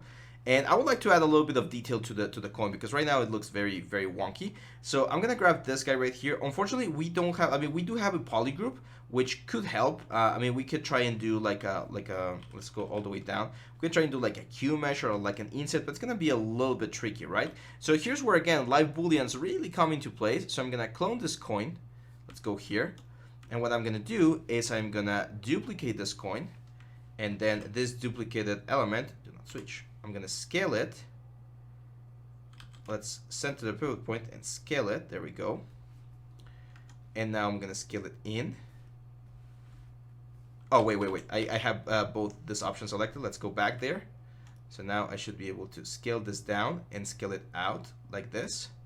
And I can position it like right about there. See, to create like a little bit of thickness. And remember, we can turn on live boolean. And this is going to be removing. So that's going to give me like a nice little border for the coin. I'm going to say C plugin. Is this rotated? Why is this rotated? Let me go back, because there we go. At one point it seems like we rotated things. So again, let's make this smaller. There we go. And just push it slightly out like that, because we don't want to break the wall on at the center, at the middle. So now we go C plugin, subtool master, and we mirror. Okay, there we go. And we're gonna get the little hole on both sides. We're gonna go here to boolean mesh, remember, all the way here. So boolean, make boolean mesh. This is gonna become a U mesh up here. There we go. It's 1.5 million, so it's quite heavy. Let's turn on polish, high resolution, and dynamesh, so that we can keep everything like nice and clean. Now we can go back to our dwarf. Let's delete this coin, and let's append the new coin that we have right here, which is gonna be pretty much the same. There we go. And what we're gonna do is, of course, we're gonna project this. Oh, we had a beard. Forgot about the beard. Let's add the beard, so we get a nice little detail there. That's a weird subtool. I don't remember what that was. So let me just delete that one. There we go. And yeah, now I'm just gonna grab this guy, and what I can do is masking wise, we still should have like that guy right there. So I can actually select that guy, mask it out, invert the selection, and make sure, or actually invert the selection like this, so that the face only gets projected on that side of the element. So now I am just gonna go back to bas relief, which is down here, project bas relief, and we're gonna say project bas relief. And there we go. We have the coin of our ancestor right here. Now you can see there's a little bit of something there that I don't like, so I'm gonna very smoothly like mask this like bottom side here, so that when we project the bas relief, we don't get anything down there. Like it is still a little bit there. It's just protecting, I'm just trying to protect the border a little bit. There we go. Again, camera, very important, the camera face projection, because that's what we're gonna be seeing. Let's shift click this one, and look at that nice guy. Now remember, we still have the adjust last, which we can use well before we remove the mask. and we can adjust this guy so that we have even more or less. And at this point, of course, you can go ahead and start adding a little bit more detail on the specific parts that you might need if you need to sculpt this guy a little bit more. Bas relief is one of those things that I find really interesting. It's one technique that has been kind of like forgotten, but whenever you like mint coins and stuff, it's really important. It's something that it's really useful. So don't what's the word? Don't sleep on it, because there's gonna be a lot of work in the upcoming years about like 3D printing jewelry and like old coins and stuff like that. So I'm pretty sure if you can master this technique and create amazing props with it, you're gonna be able to land some nice side gigs over there. And remember that the more detailed this guy becomes, the nicer the whole bas relief is gonna happen. Okay, so let's just keep like adding a little bit of detail to the hair. This is the part where I love having fun, because you can literally just create like amazing stuff. I did a coin like this a couple of years ago for my players in one of my D&D campaigns, and I actually had to like traditionally sculpt the bas relief. It took quite a while, so that's why having the tool now, it's such an improvement. There we go. Look at that. Pretty cool, right? Let's get rid of the mask. And yeah, we can just keep like sculpting and doing whatever we need to make sure that this thing looks as nice as possible. Like a little bit of, we can even like move things around a little bit, so the head is a little bit nicer. And that's our old nice Darwin coin. So yeah, that's it guys. Now in the next video, I want to show you something called thick skin, which is another little tool that we can use, and we're going to be using it to add a little bit of a detail to this coin without destroying most of the things that we have here. So hang on tight, and I'll see you back on the next one. Hey guys, welcome to another video in this series. Today we're going to continue with thick skin, and we're going to continue with our Dwarven coin right here. We're going to be doing a couple of examples here with the Dwarven coin, because it's a easy to follow example, and we're going to be learning some cool stuff. So I'm going to go now to this little menu right here. We've pretty much covered all of the menus here. You've probably seen most of the things here. There's a couple of more that I want to talk about. Some of them are a little bit more specialized, so we might not be able to cover them in this whole course, but yeah, pretty much everything here has been talked about. So I'm going to turn on thick skin right here, and what thick skin does is it adds this sort of like, how can I explain, like a barrier to my object. And now what I'm going to be able to do is I'm going to be able to use like any brush, pretty much like the clay build up here, but I won't be able to push the detail more than 20 units in this case. So see that little guy right here? Doesn't matter how hard I press, I won't be able to push it. And I'm not just adding surface, I'm literally like bringing the surface that I previously had 20 units to the front. So this is really good to add this sort of like clay effect or damage structure without really like modifying or destroying what we previously had. This also applies to like the negative axis. So if I push this, I can only push this 20 units in this case to the back here. So I'm actually gonna clone this. I want to have it as its own subtool. So let's go here. There we go. And there's a very nice brush down here, which is called, it's not soft clay, where is it? There's like a clay, it's some sort of clay brush that gives us this very nice like effect. Where are you? Where are you?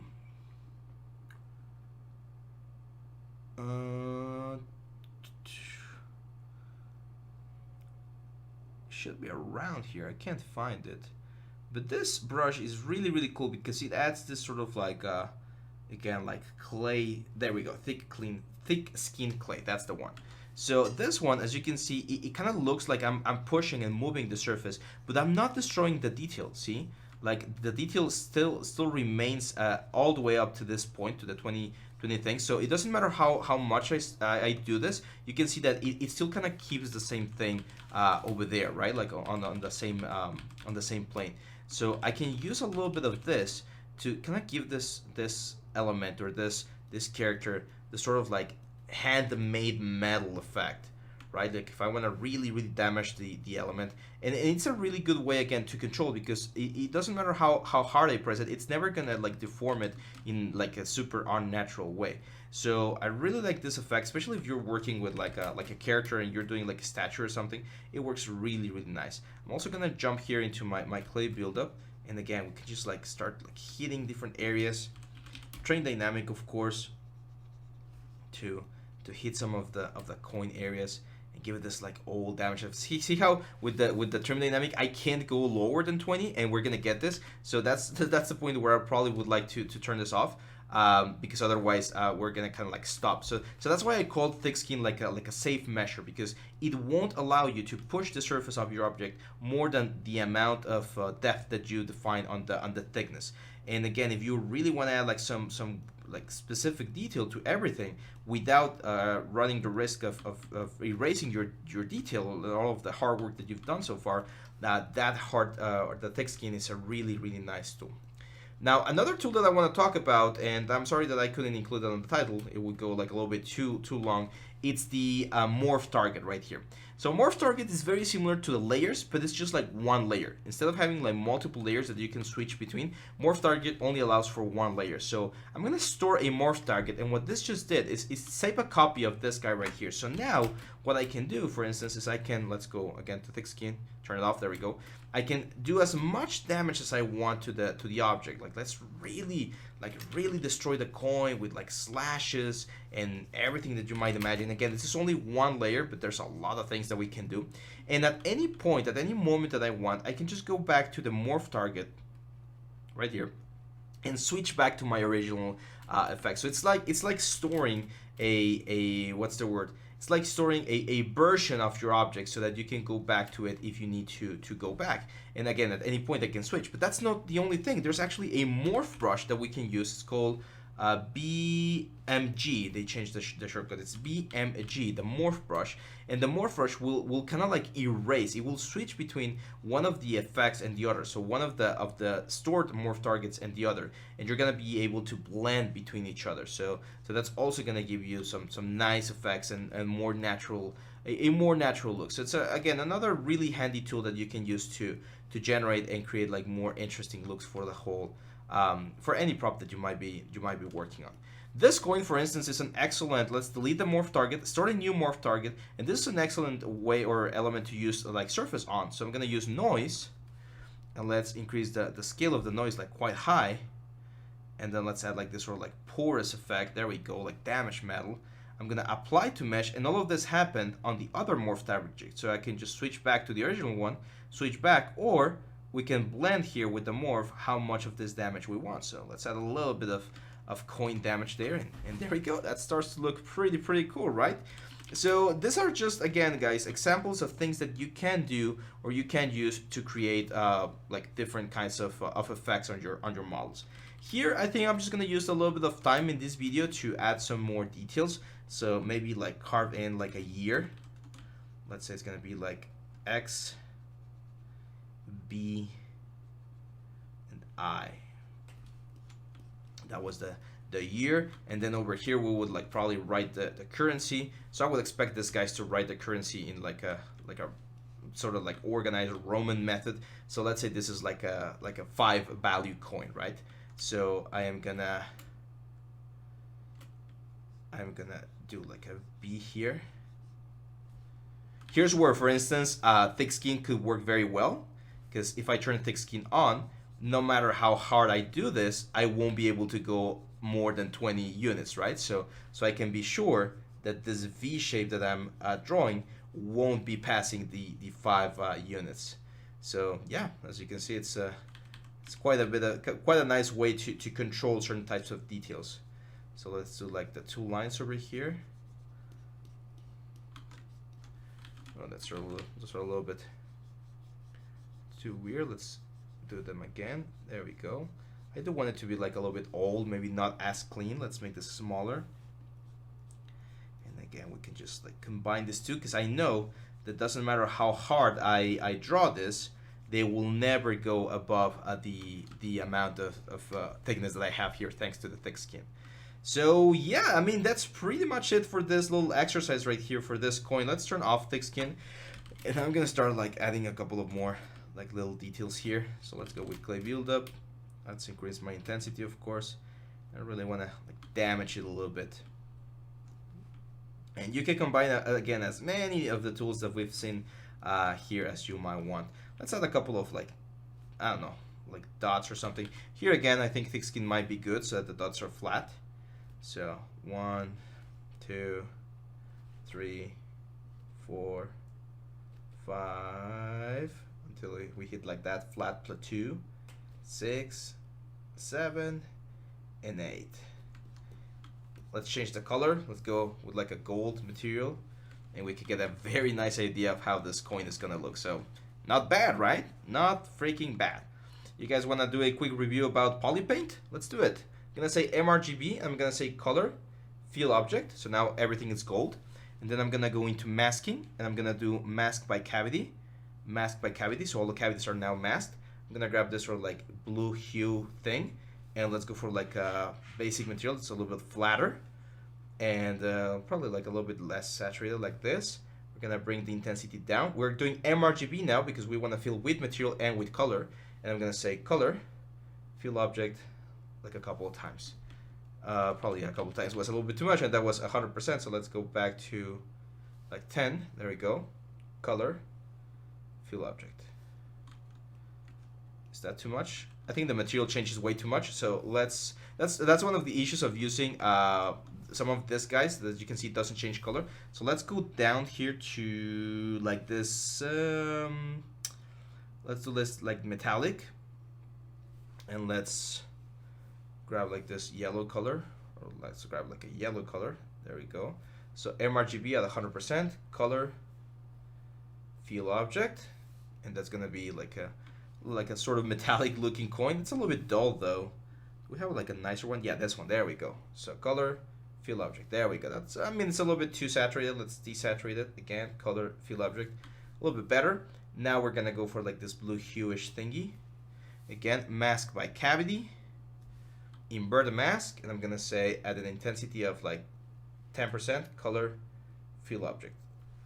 And that way we're gonna have like an old rusted coin ready to be 3D printed or used in the game. Like, you can definitely take this one, give it a retopology, and get it in game. So yeah, let's do a quick render there, and that's looking quite nice. So there you go, guys. I'm gonna stop the video right here. This was Bas Relief and Thick Skin. We're gonna take a look at a couple of other important tools here inside of Zbrush, and yeah, I'll see you back on the next video. Bye bye. Hey guys, welcome back to the next part of our videos. Today we're gonna continue with a slightly advanced topic. So if this is a little bit too advanced for you because you're just starting 3D and this is your first course or something, don't be afraid. I would suggest you still watch it just to know what these things are. But yeah, we're gonna be taking a look at multi-map exporter.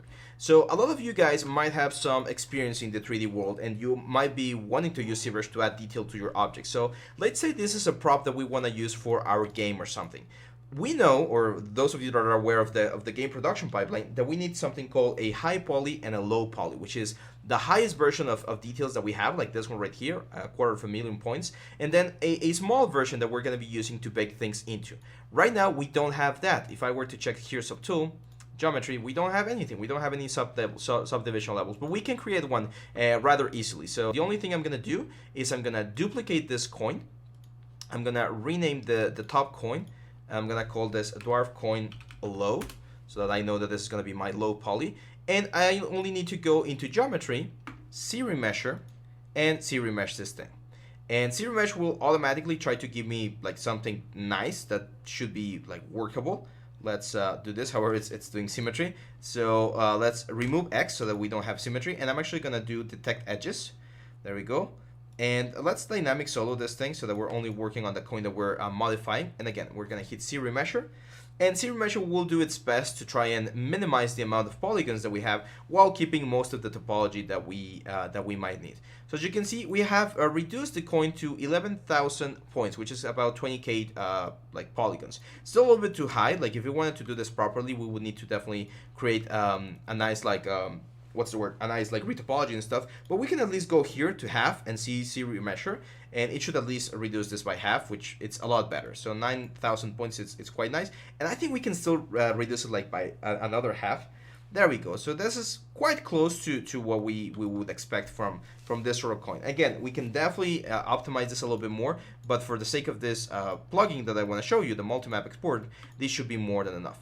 So we need to get UVs. And again, we talked about UVs earlier when we were doing the visor, and the proper way to do the UVs would be to go into Maya or Blender and get like the proper cuts and everything. However, we don't have that right now, so we're gonna have to do some UVs here with our UV master. I'm just gonna say no symmetry and unwrap. And what unwrap will try to do is it will try to generate an island. Now the problem here with this particular coin, if we take a look at the UV map here, it did something like really weird. Can this work? Yes. Is it gonna work properly? No, probably not. So I'm gonna show you a couple of things here with the UV master thing that could work really nicely, and that is that I'm gonna try and polygroup this thing. So I'm gonna grab Control Shift click, going to select rect, and I'm gonna create a polygroup on half of the coin, like here. So I'm gonna go to polygroups and I'm gonna say group visible. So now, group visible. Do we have a mask or something? That's weird. Huh, that's really weird. I'm not sure why it's not grouping something. Let's try let's try masking. I'm trying to see if I have anything active that's not allowing me to properly do this. Let's go to mask rect, mask like half of this, and say group masked. Oh, silly me. I didn't have the element active, so let's go back here. There we go. So the thing was working properly. So I'm going to select this one, invert, and just say group visible. So now we have two sides of the coin like polygrouped. Technically, if we go now into C plugin and we go here into the UV master and we click polygroups and hit unwrap, it will respect the polygroups. And now if we take a look at the UVs, we should have two coins, which look a lot nicer. So this is kind of like an example of what you would have if you were working with like a traditional low poly, high poly pipeline. Here's where things are gonna become really interesting. I need to project these high details that I have here to this guy right here. But in order to do that, I need to, of course, duplicate this a couple times or subdivide this a couple times. So I'm gonna do Control D once, twice, and 3 times. And now I'm gonna turn both on, and selecting the one that's the low one, I'm gonna go into project down here and hit project all.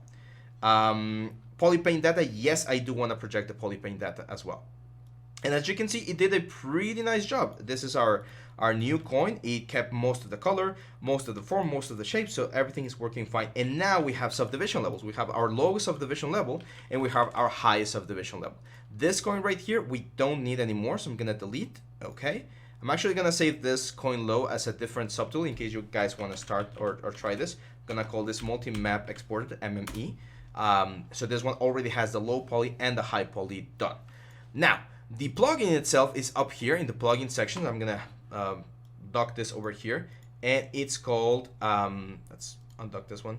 It's called a multi-map exporter, this one right here.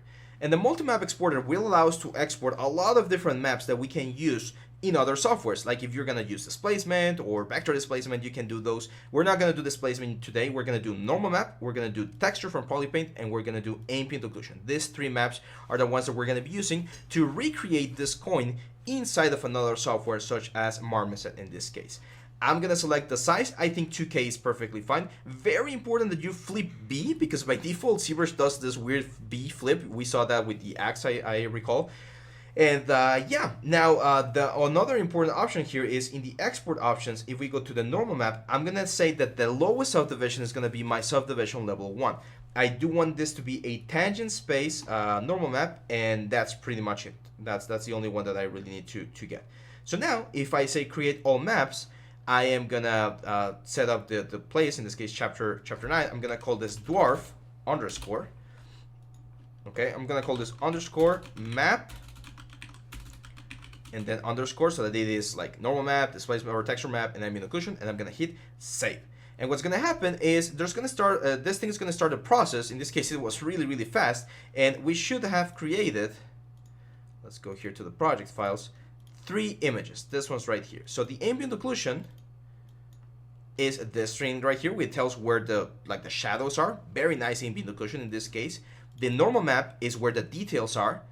and the texture map is the color of the object, this one right here. So we have created these three maps. The only thing we need to do now is export this coin. So I'm going to go to the lowest subdivision level, very important, and I'm going to export this in chapter 9. I'm going to call this dwarf coin.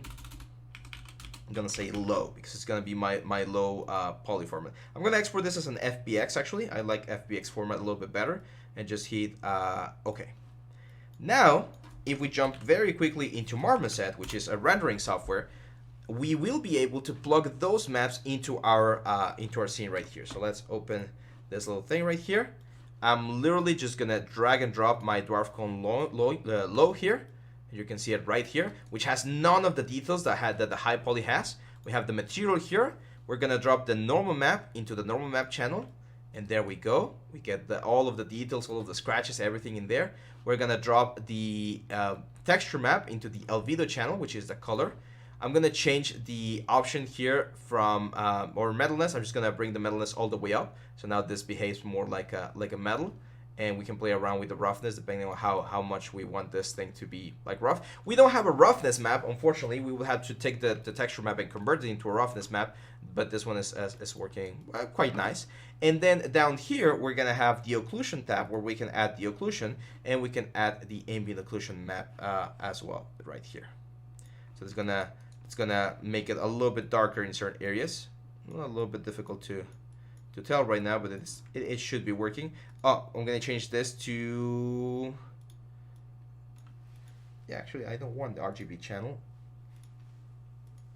It should be working fairly similarly, but yeah, that's fine. There we go. So now we can of course go into the render, turn on ray tracing for instance, so that everything gets like calculated in a nicer way. If we were to bring the roughness down, you can see the reflection of the world in the coin. But yeah, we will be able to change this. So now, as you can see, my coin is outside of Zbrush with all of the maps that represent the detail that Zbrush has. So if you guys don't have a lot of experience with Substance Painter or Marmoset and you want to create bakes inside of Zbrush, the multi-map exporter is an amazing way to do it. There are ways to do displacement and vector displacement, but that would require me to teach you guys about Arnold and Maya and other things, and unfortunately we're not going to be able to cover that in this course. However, don't just don't forget about this little topic right here, the multi-map exporter, because you will be exporting maps so that you can use them in other softwares quite often. And yeah, that's pretty much it for the coin, guys. We're gonna jump now onto a small little exercise for the other parts. But hopefully all of this information, the thick skin, the bas relief, and now the multi-map exporter is helpful for you. That's it for now. Let's stop this video, and I'll see you back on the next one. Bye-bye. Hey guys, welcome back to another video. This is the final video for chapter 9, and we're just going to take a quick look at some of the hard surface tools that we're still missing. One of them is Bevel Pro.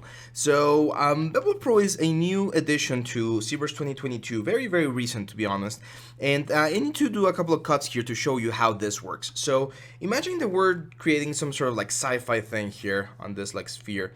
So I'm going to go here with my knife curve. Let's make this a polymesh 3D. Let's do Dynamesh real quick. And let's start adding like some cuts. Let's of course turn on symmetry. Let's go to the front. And let's say we do something like this. And then we do something like, I don't know, like this. And then we go to the front and we do something like this. So as you can see, this is a really complex shape. And let's say you wanted to bevel like a very nice line across all of the hard surface things that we have to create whatever shape you're looking for.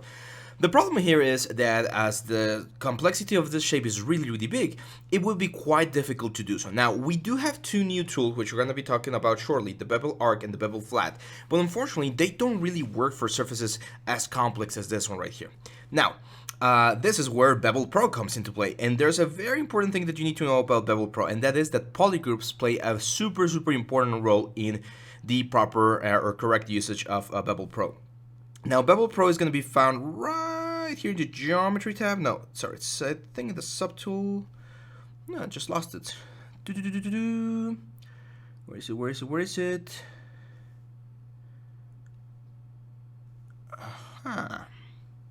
Should be around here. I can't find it.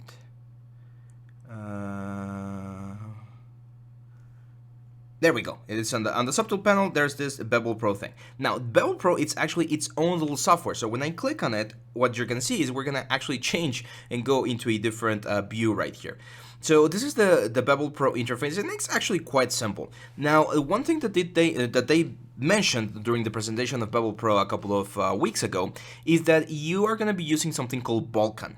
And Vulkan is a graphics software that's going to be displaying this thing right here. So if you have like a really old graphics card, you're probably not going to be able to use it. You can check that on your graphics card provider like webpage, but you do need to keep that into account. So how does this work?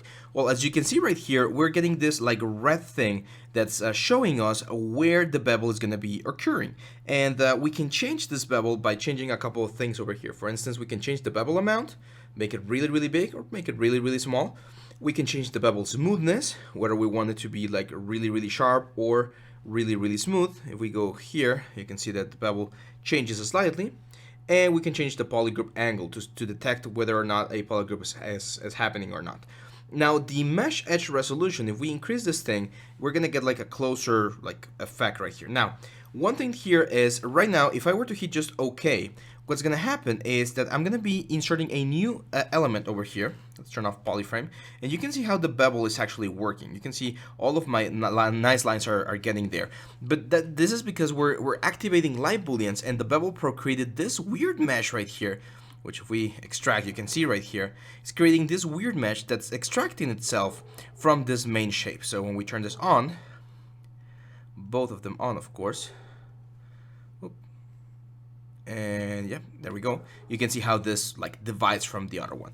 Now, unfortunately, we do have a couple of like points there that are not doing exactly what I want, so we need to go back and fix them. Let's delete this cage right there, and let's go back to Bevel Pro. And you're gonna be able to identify those points very easily, because you're gonna get like these weird effects over there. So what should we do there? Well, if you get that, you need to start moving this thing called the mesh offset. And the mesh offset will change how the mesh is behaving here on your effect. Now, the more complex the object is, the more difficult this could get. The red area is the width of the actual bevel itself. And yeah, so right now we have like a very big width offset. That would be like a really a huge bevel, and here we can control how much bevel we want. What you want is you want to make sure that you don't have any like blue points. Like you want to see that the red pretty much going throughout the whole thing. Like if you see the red covering all of the corners, all of the edges, like see how there's not enough red, so we might need to increase this a little bit more. I'm actually gonna bring the edge resolution down. There we go. And let's increase this a little bit more until we see all of the red covering the thing. There we go. So that seems to be working a little bit better. Let's check other places. It can get a little bit tricky there because it's like a very specific corner, but it should have worked fine. Now, right now, or in the past example, I just hit OK over here, and it just created the mesh, and I needed to apply the what's the word? The boolean. You can actually go here to auto apply, and it will apply the boolean for you. So when you jump back, you're gonna get this. And look at this. Look at how sharp and nice all of those bevels look. Now, unfortunately, we are using live boolean. So as you can see, this is a live boolean now. If you wanted to keep on working on the edges and stuff, you'll probably have to like polish this, do like a high resolution and Dynamesh, and hope that the edge like holds nicely, right? But if you just want to add like a general edge loop or a general like bevel to the whole thing, Bevel Pro is amazingly good at what it does. And again, remember, it's very important that you have polygroups. Like for instance, let's go back here, and let's say we want to add like another one over there, like through the whole element. Again, try to do like a bevel on that line right there, and it would be like almost impossible. Now, if we were to go back here to polygroups and group everything, group visible, right now everything is a single polygroup. If I try to go subtool and Bevel Pro, I'm gonna get this message. It cannot be executed on a single polygroup. However, if we have multiple polygroups, it should be very easy to just jump into Bevel Pro. The little software loads, we get this. We just hit auto apply and hit OK, and there we go. We have our nice little bevel along that curve with like the proper break and everything, and we get an amazing piece that we can keep on working with. So Bevel Pro, amazing tool for hard surface things. We didn't really use it on the helmet because I was trying to keep things a little bit simple for the first introduction to hard surface. We actually do have another hard surface course specifically for Zbrush where we go a little bit more in depth into different techniques that you can use for the prop making. So make sure to check that one out if you're interested. And yeah, that's it. Now let's jump onto a cube to show you you how the little bevel arc works. Or actually, no, not the cube. I think we can... No, yeah, I'm gonna have to do it on the cube first, and then we'll do it on the... on something else. We're gonna make this Polymesh 3D, let's do Dynamesh. And the bevel arc and bevel flat brushes are really, really good when you have a straight surface, like this one right here. Because what you do is you just draw a line across the surface and then you go back. And when you go back, you're gonna be drawing the bevel. Now, for this one, I do recommend having a big brush. And when you do this and then go back, look at that. We're just flattening everything to that like first dimension that I did. That's why, again, I really recommend a big brush. So the brush really doesn't matter. You can have like a gigantic brush. What matters is the distance that you draw here when you cross two sections. Because when you go back, that's when you get the bevel. See? Super, super fast, super, super cool. So it's really, really nice because, again, you can just like cross a surface and there you go. You got the bevel. Cross a surface and there you go. You got the bevel. And you can create amazing little like fast bevels that way. The bevel curve works exactly the same way. The only difference is that you're going to get like a curved surface. So if we go here, you can see that as we keep pushing this, we're going to get this very nice round edge. And it knows where to stop. Like when it sees that the surface is no longer like perpendicular, it stops and you won't be able to add like any more details. But again, like look at that. That will be very difficult to sculpt by hand. So the bevel or arc brushes are really, really good to create this sort of effects. So right there is trying its best to fit into the object.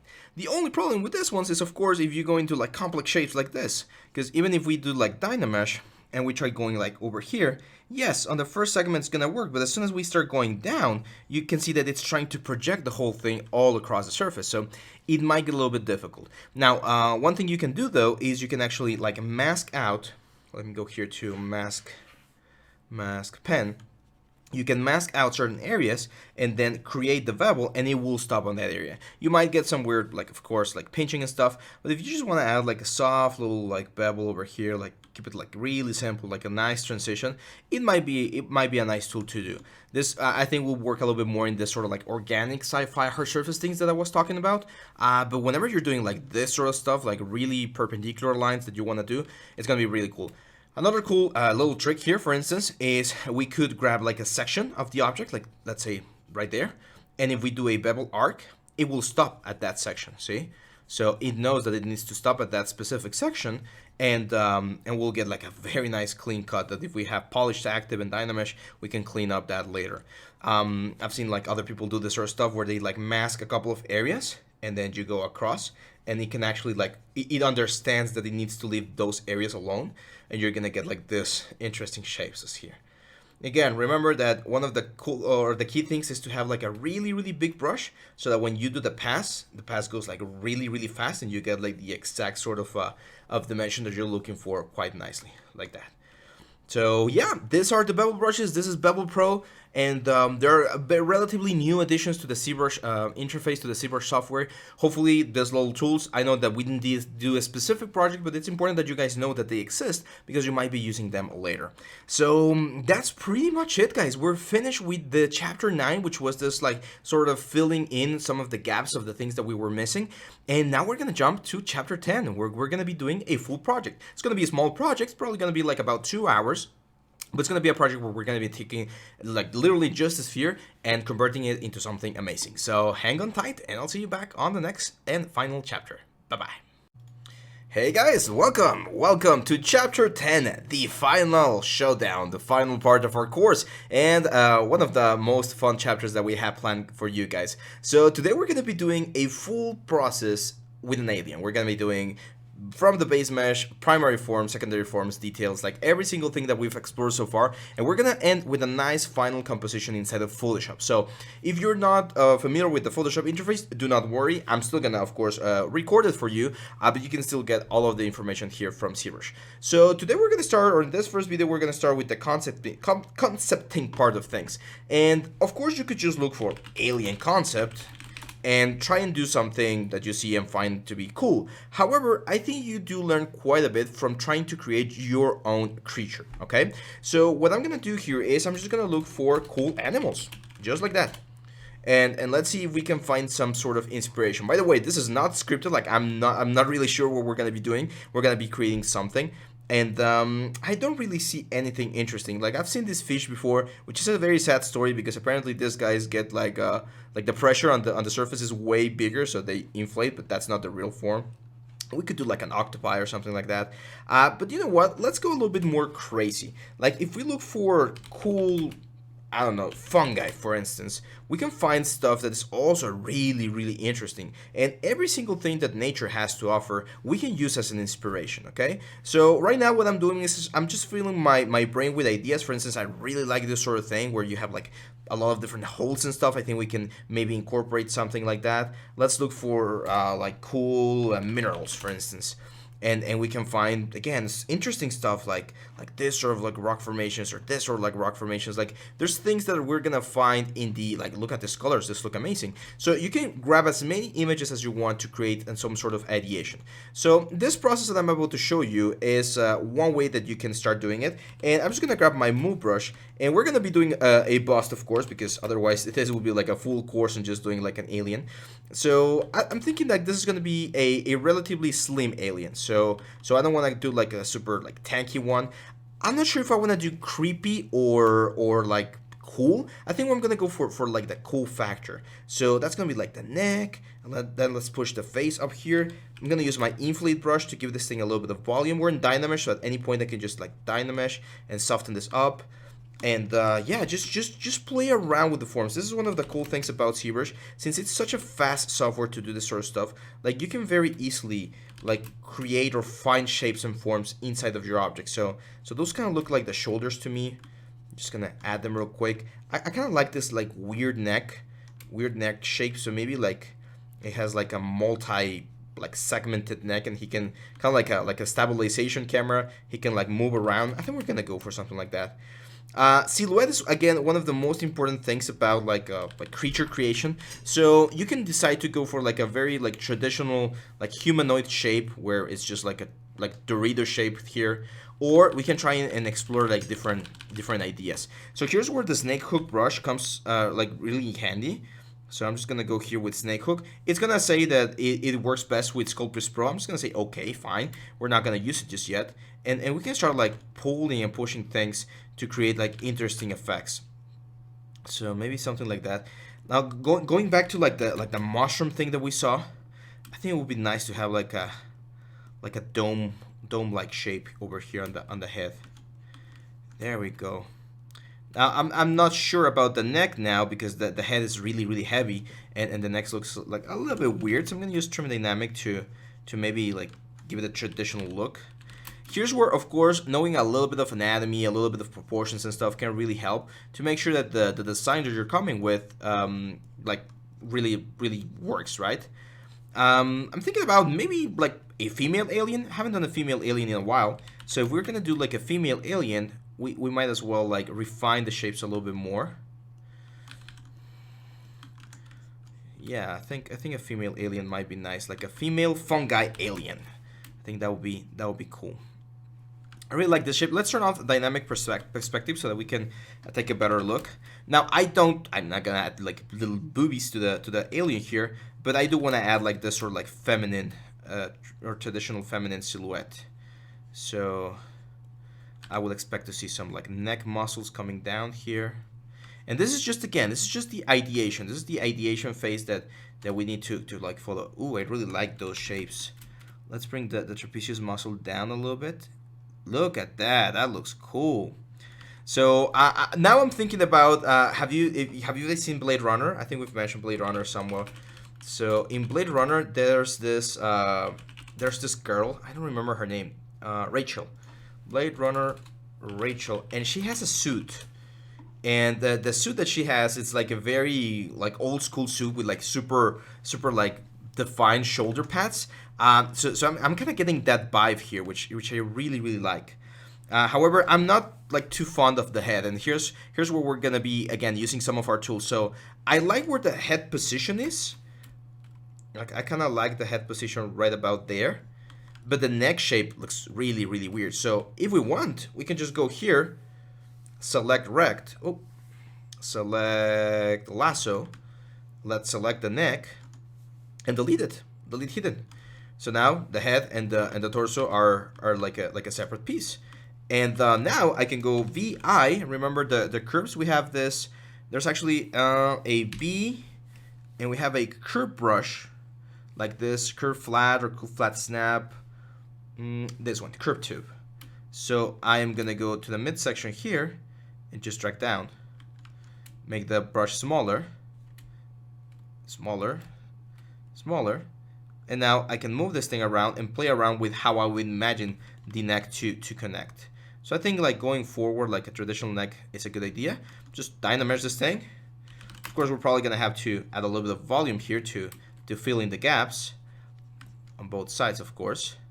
But as you can see, that works nicely.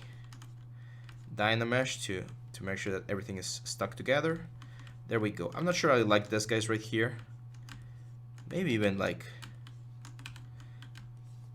let's get rid of them, and maybe like let's get rid of a little bit of there. Delete hidden, Dynamesh, and there we go. We're gonna get some weird shapes. So again, this is one of the cool parts about the whole process, and a lot of like concept artists do this sort of thing where they'll just like imagine how things will look. I'm thinking about like a flower. You know how the flowers create like this sort of like petal effect.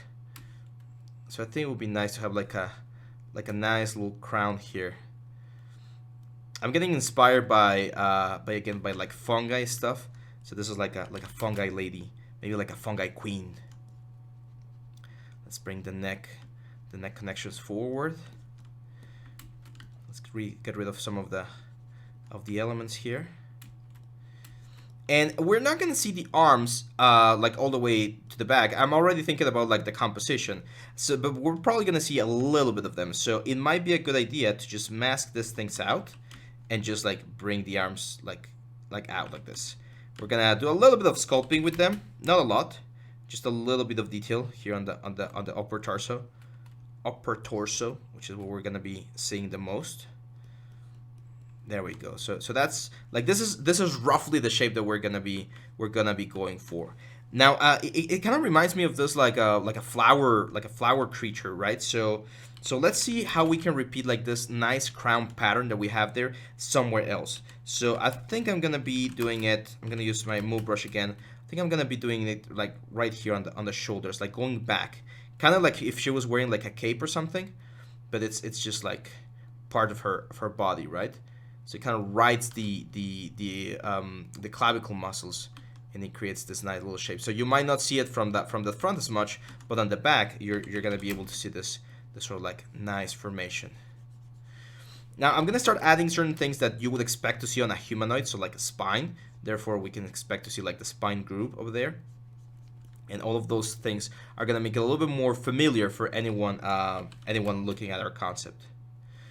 Like, see that little thing right there? That's where, and it's gonna be really weird what I'm about to say, but once you get enough experience with like sculpture, the sculpture kind of talks to you, and you're gonna see things that are not there yet, but that you feel like they need to be there, right? So for instance, here I'm seeing this sort of like detail where there's gonna be like it's gonna push the sternocleidomastoideus muscle, and it's also gonna help me to further develop this sort of like plant-like creature. So there we go. Yeah, let's keep pushing. So I'm gonna push the arm a little bit to the back. We need to refine some of those things later on. And on the chest, I want the chest to be really flat here first, and there's gonna be a little bit of volume. Again, we're not doing any sort of like breasts or anything, but I do want to add a little bit of volume. Do we have like something weird here? I feel my element a little bit weird. I would expect to have some sort of like a rib cage. There we go. So some sort of rib cage right there, and then we would expect like the stomach. That was very pocho from my part. There we go. We have a muscle back here called the latissimus dorsi. So I would expect again to see some sort of indication over there. And the pectoral muscle, which comes from here, goes all the way to the arm. So here on the arm, we have a very important muscle called the deltoid. So let's do that, like very sharp deltoid. And again, I'm already thinking about like the final composition. It's probably gonna be something like this, like slightly looking up or something. And that's all we're gonna see. So this is all of the things that I really need to think about. Okay. So I'm gonna stop the video right here, guys. I think this is a really nice ideation. If you wanna keep exploring, if you wanna like really go to town and spend like 10 minutes on like 4 or 5 different options, go for it. The more exploration you do, the easier it's gonna be to find something that you like. In the next video, we're gonna be working on the primary forms. I know we've already detailed a little bit of the character here, but we're gonna be doing a little bit more, like more definition, where the eyes are gonna be, where the mouth is gonna be, all that kind of stuff. So hang on tight, and I'll see you back on the next one. Hey guys, welcome back to the next part of our series. We're going to continue with the primary forms, so yeah, let's get to it. As we saw in the last video, this is looking quite nice. I really like the idea. There's one thing that's bothering me a little bit, and that's the size of the head. I think it's a little bit too big, so I'm going to go with mask. I'm going to go mask lasso. We're going to mask all of this head right here, and we're going to move the pivot point to the base of the neck, remember with Alt, and we're going to scale it down just a little bit so that it looks a little bit more, you know, proportional to the rest of the character, maybe a little bit more. Sometimes when you do like small features, it looks a little bit more realistic because it's closer to reality. If we do like big blobby heads, we start to go into like the cartoon realm. So this sort of like shapes that we have here, I really like those curvatures that we have there. So I'm thinking about having the eyes like right about there. Again, we're gonna do like this almond shape sort of like eyes to give it this sort of like friendly vibe. I don't think we're gonna have a nose. So no nose for our character, but I would like to have like a nice little mouth here. So I'm gonna go with Damien standard. I'm just gonna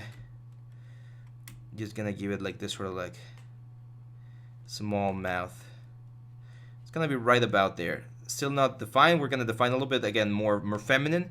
But yeah. Now see how this shape is looking a little bit too flat. This is where proportions and general like understanding of form can really come into play, because we can push this out a little bit and it's gonna immediately make it look like this sort of like sharp features are gonna immediately make her look a little bit more feminine. I'm gonna push the corner of the eyes out so that we see it a little bit more like frontal. When we see the front view, we can see the whole eye. This is important in design as well. When you have a character that has the eyes like pointing to the sides, that usually indicates that the character is some sort of like herbivore, or that he needs to be aware of its surroundings. When you have a character that has the eyes pointing forward, that usually means that it's a predator and needs to be looking towards his prey.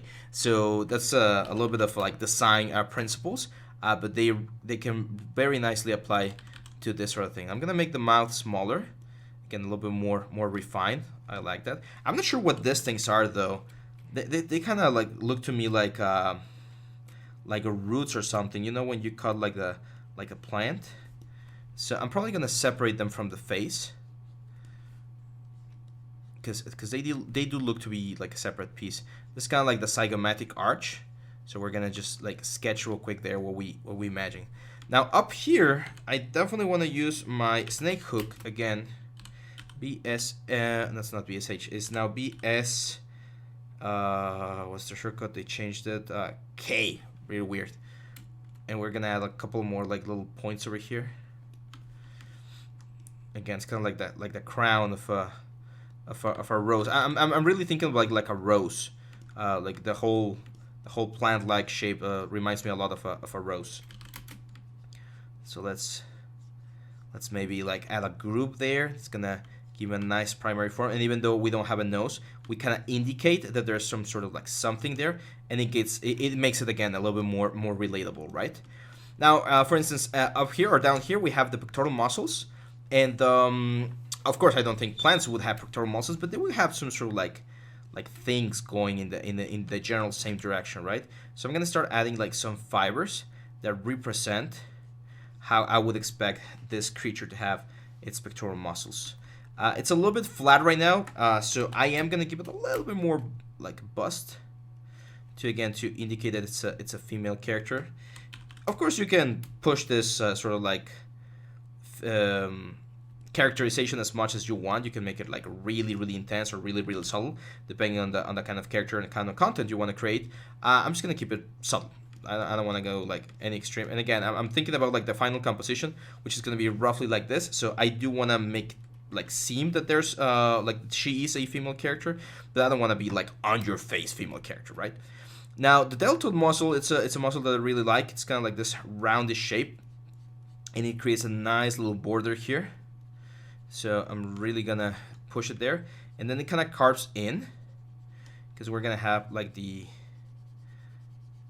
bicep. The bicep is gonna be coming from the inside of the arm, from the armpit. It's going to be coming out and here. Now, I don't really need, and that's again one of the great advantages of doing like aliens. You don't really need to have like perfect anatomy, because at the end of the day, you can justify by saying, yeah, that's their anatomy. It's a little bit different from ours. So you really don't need to have like a perfect anatomy. But if you get close to what we have in the real world, to what a real human, a real creature has in Earth, it makes it a little bit easier for people to buy into your idea. So for instance, here on the tricep, I'm just gonna like push this tricep down, and again, as you can see, that the arms kind of look like arms, right? Like the flow of things that I'm adding suggests that they follow a similar anatomy, even though we're not gonna be seeing like the bottom part. So we're probably gonna be cutting right about there, and you can see how the arm flows nicely without the need for me to really detail. So I'm doing this sort of like bark texture, which I think is looking quite nice. Now here again, talking about primary forms, I'm definitely going to push like the clavicles. Those are really important, so they're going to go all the way over here. And let's add like a little border there. There we go. Clavicles are like bike handles, so they're going to go like in there and then like back here. And that's going to allow me to kind of like separate this like crust thing that we have up here. I'm going to use my Damien Standard to start like defining this division here. I want this to look kind of like a dress. Let's increase the intensity a little bit so we can carve in a little bit more. And remember, we're still in Dynamesh, so at any point we can change things around. So this is like the muscle that's gonna be coming from the top. Let's create a little bit of a cavity there. Same there. I wanna kind of like hollow out that thing.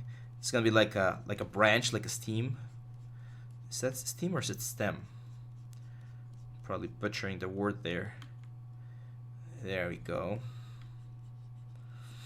And then we can make these things like flow into like the. I really like this sort of like the sign. Again, it reminds me a lot of like the roots of a tree. So I think we're in a good path. Now, unfortunately, even though we did talk a little bit about design, we can't like really go in depth, and it's going to be a little bit difficult for me to explain every single reason why I'm doing all of the like changes that I'm doing on this guy. But just remember that every single thing that you have seen in your life, movies, comic books, video games, animes, like anything that you've seen, will inspire you in some way. So this creature that I'm creating right now, it's probably a mixture of a lot of different creatures that I've seen in the past, and I'm just like projecting them over here. So it kind of reminds me a little bit of Groot from Guardians of the Galaxy. It kind of reminds me a little bit about you guys remember Lilo and Stitch, the big alien, or the main alien that goes to Earth. So there's a little bit of everything, right? And we've mentioned this before. It's okay. Like, it's okay to gather inspiration from different places. The thing that's not okay is to rip off an idea. Like, if I started doing something that looks exactly like the inspiration that I'm looking for, then that would definitely be a problem, right? So make sure that you use inspiration, or that you follow your inspiration, but don't go stealing anyone's work, okay? So yeah, I mean, this is looking good. I think the chest is looking a little bit weird, so let's do a little bit of fixing here. Usually you would expect this to kind of like disappear. I think I'm gonna go again following a little bit of what I just mentioned. Groot has this sort of like plates, so I'm gonna make the muscles kind of like plate-likes. There's a couple of muscles like down here that are like little fingers, so let's add them, and then let's add like a nice little border on the pectoral group, or the trapezius rather. See this shape right here? It looks a little bit too masculine, I think. So I'm gonna bring this in, bring this out. Let's get this thing closer to each other. Let's Dynamesh. I think the deltoid looks a little bit too intense as well. So I'm gonna make it smaller. There we go. See how that makes the shape a little bit more feminine, I think. Colors, of course, are going to play an important role. We are going to be poly painting this thing later on. I think now that I see this shape, I kind of would like to do like sort of like breastplate or something, where it just kind of like flows into the body like this. And have fun, guys. This is the final project, so you're now at the home stretch. You're now at the it's a moment where you're gonna be now proving not only to yourself but to everyone that's gonna be seeing your portfolio that you know Zbrush and that you know how to create like amazing stuff. So feel free to explore, to create like interesting things, to play around. Like if you want to add like very extreme things or very simple things, go for it. You can do a cartoon character, like a stylized character. You can do like a realistic character, like what I'm doing here. Like you're free to do whatever you seem fit. I'm showing you this process because I want to make sure that all of the tools that we've been talking about throughout this what was it, over 10 hours of content, are of course remembered. So that's what we're going over again, primary forms and everything. Now, as you can see, I have not increased the Dynamesh resolution in quite a while. Like we're still working under 200K triangles, and that's one of the main principles. We talked about this very early on. One of our golden rules is never go up in subdivision or in detail level unless you really need it. Okay, so you're gonna maximize, or you're gonna use as much of the space as you have before you jump onto the next one. So let's go here. I want to create like those sort of like elements there. Nice. Yeah, I really like it. And I like the fact that the head is like really soft and really smooth. We are going to be adding some details, of course, but I want to keep like the body a little bit stronger and the head kind of like the, I'm not going to say the weak point, but just like the base stuff. So let's go to subtool. Let's do the eyes. So I'm going to append a couple of spheres. Of course, we're going to move this sphere to the upper area. Let's make it smaller. There we go.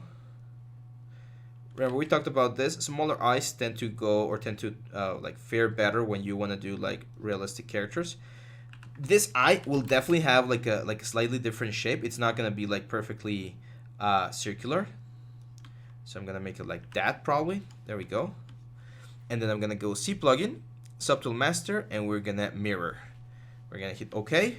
And let's grab like a dark color. I'm gonna change the material, something a little bit reflective, like this chrome material. I'm gonna say mRGB, RGB intensity all the way to the max. I'm gonna say color, fill object, and now we go back to this starter material. Oh, yeah, it worked. There we go. So I'm not sure why we're not seeing the reflections though. That's really weird. Let's try another one. Do we have a mask? Huh, that's really weird. Okay, let's try this again. So color, field object. There we go. That's better. Go back to starter material, and that way we can see the eyes of our creature even before we do any poly paint. So doesn't this guy look a little bit more, or girl, doesn't she look a little bit more real now with those little things? I would say so. So I'm gonna stop right here, guys. This is the primary forms pretty much done, like a general sketch of our character. It's looking quite nice, I think. And in the next video, we're gonna start working on secondary forms. So we might need to increase the resolution a little bit, but as you can see, things are looking quite nice. So hang on tight, and I'll see you back on the next one. Bye-bye.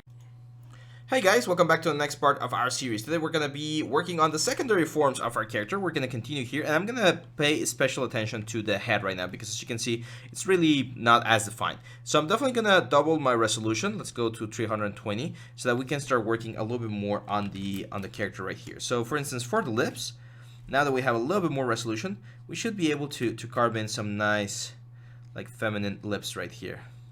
Again, I want to keep it friendly. I want to keep it simple. So I'm just gonna do like very simple lips. I'm gonna press with my Udemy standard to create like the nice little definition here. A couple of little mouth or corners in the mouth right there. And there we go. That's just the base, as you can see, just like that.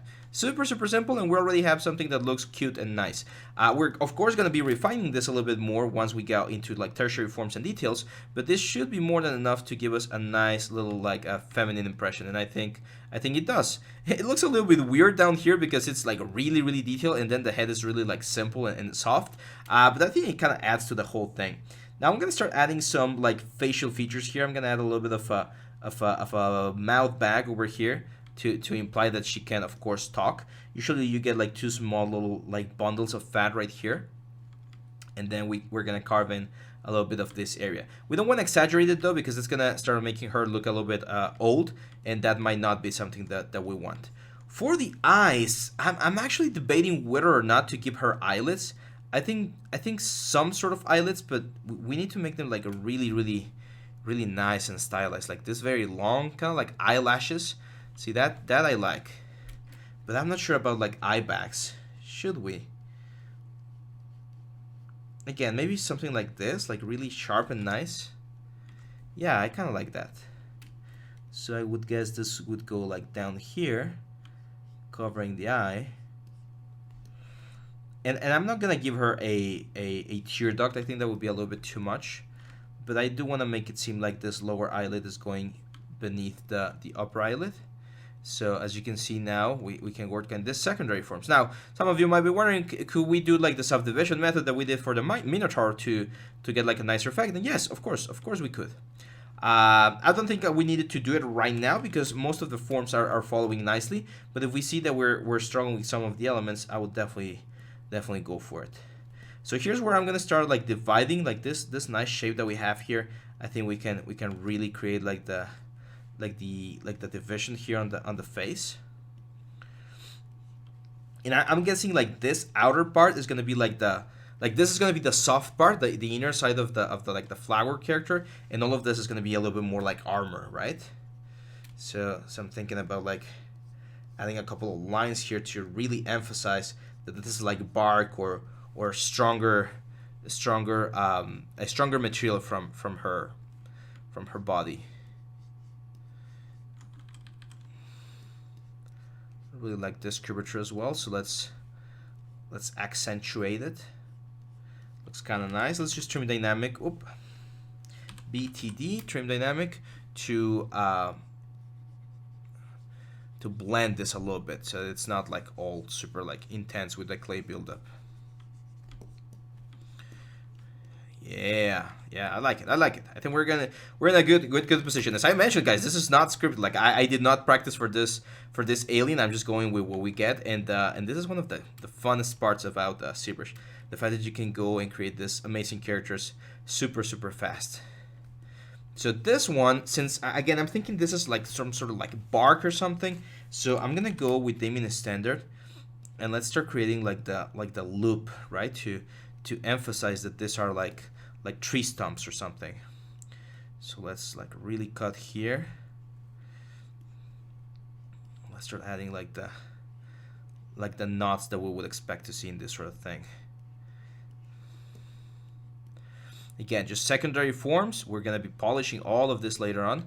It's just to give myself an idea of how this thing is gonna flow. I'm gonna keep it simple though. I think it's a little bit too much, like too harsh. So instead of like a tree stump, it's more like when you cut like a flower, and you get like the inside of the membranes of the flower. Now up here, we definitely need to define like some sort of boundary. So I think we're gonna expand a little bit to the inside, and we're gonna follow this sort of like tree root effect. So I want to kind of like follow the shapes of the crown and create like some sort of like patterns. Again, kind of like if there were roots. See, that looks cool, right? And it gives her a little bit more of a royal effect or royal presentation. I'm gonna push this thing upwards actually to give it rounder, and we can even like really like push the side. That's a little bit too much. So I really need to make sure female faces usually have like this very round forehead. So I need to be very mindful of keeping that nice round forehead, because that's gonna make her look pretty and stylized. There we go. Yeah, that's looking good. It's looking good. Now let's keep on refining some of these areas right here.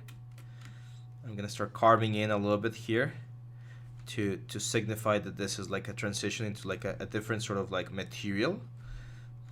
Very important. Material definition is one of the hardest things to do in 3D, but at the same time is one of the most important ones, especially in sculpture.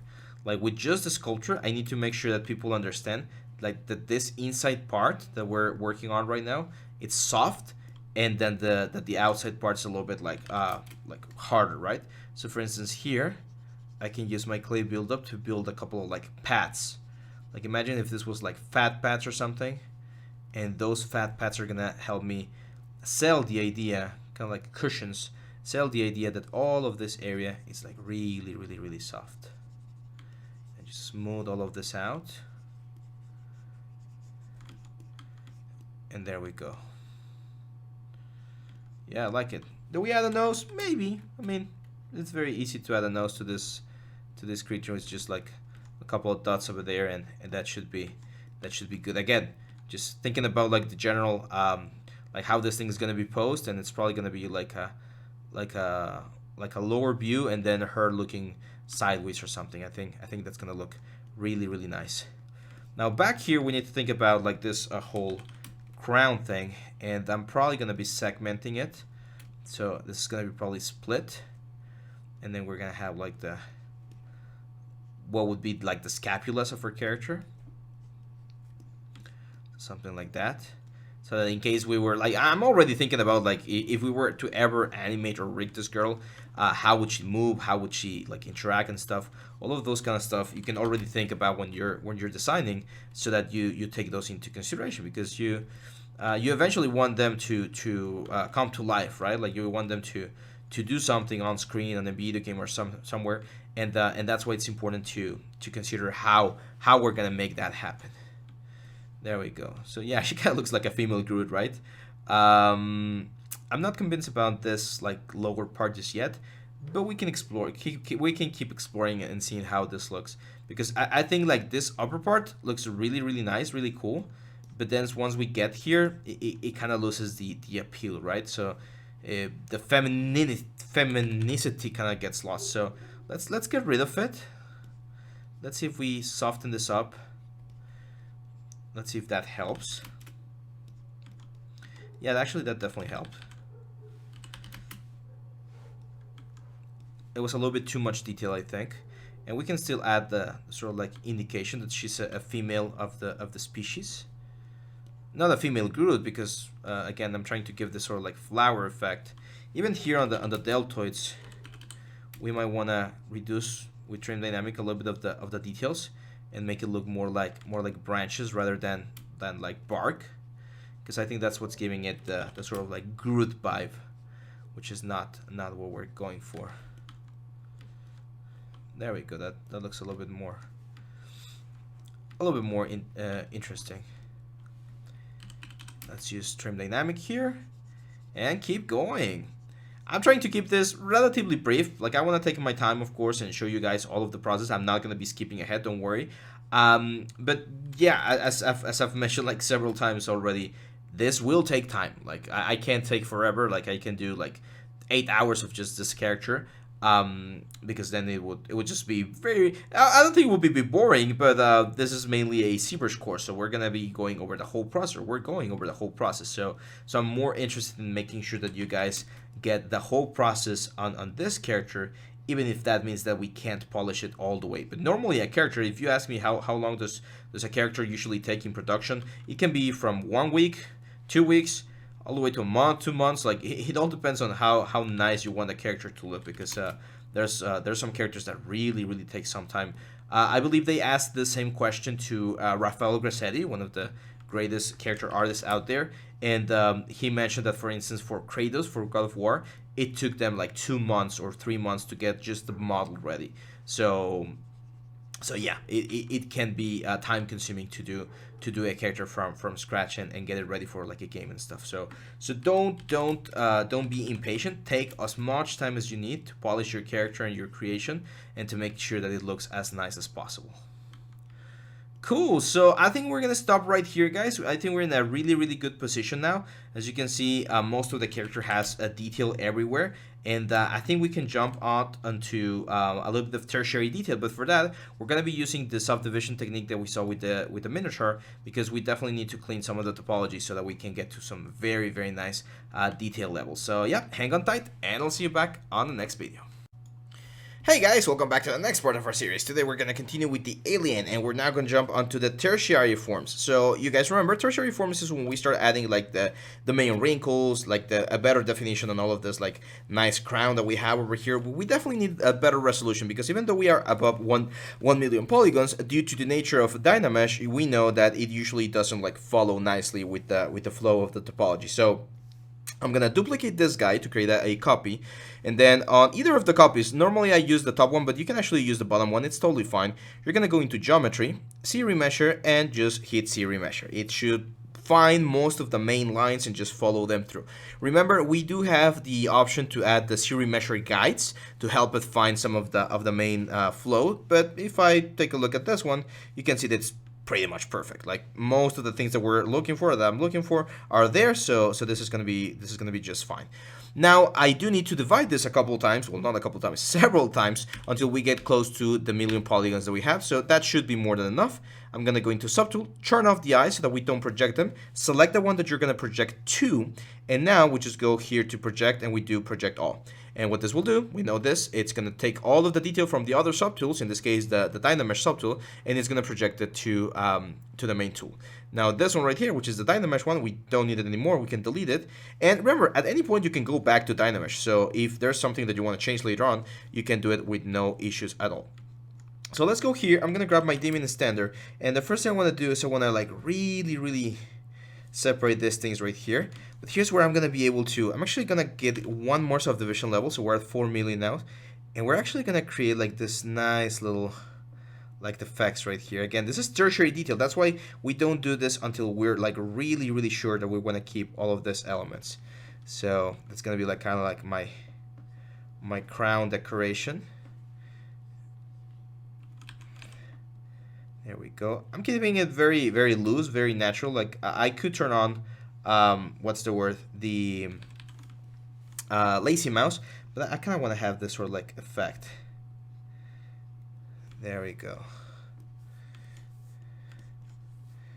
Let's keep going forward. So for instance here, even though we don't have it, or we don't have like a spike, we can just add a little detail, and it's kind of like makeup, right? It's gonna add those very nice effects. I'm tempted to even like add it like over here, and then just work with what I have here with my topology, and kind of like push this up a little bit. Dynamesh again, or dimming standard again, and just push it so that we can create that nice little effect. Let's continue going over here. This one, let's push it to the other side. And then we just continue filling this in until we get this. There we go. Nice, right? Now I'm gonna use my snake hook, even though snake hook is usually very destructive. BSK. I'm just gonna use it to really like point these things a little bit more and create this sort of like nice little thorns, right? So it's gonna change the silhouette as well, and give it a very nice effect. Let's turn on the eyes. Let's go back here. Turn on the eyes. There we go. I'm actually gonna move the shape of the eyes a little bit so that they match the eyes that I inserted a little bit more. That's nice. And we can add just a couple of like main wrinkles here. Again, long, nice, like flowy wrinkles to really push this sort of like flowery effect. Like I do want to add detail. We're gonna be adding a little bit more detail later on. But just gonna be very careful on how and where we add it. Here, let's like really push this thing down. And now, since we have more geometry, we can actually work on the lips. So here's where I would go mask lasso, mask the lips, so that Zbrush doesn't have to worry too much about the whole geometry. And let's do a little bit of work. So lips, you want to go with the dimming standard and sharpen them up on the border here to really separate them. And lips usually have like a nice little triangular shape here, and then like another little path going to the side. If we want to add more detail to the lips, we're definitely going to need a little bit more geometry, so we're going to have to jump all the way to like 20,000 polygons or something. I don't think it's necessary because she has like really small lips, but you can see how nice we can we can sculpt all of this for her. There we go.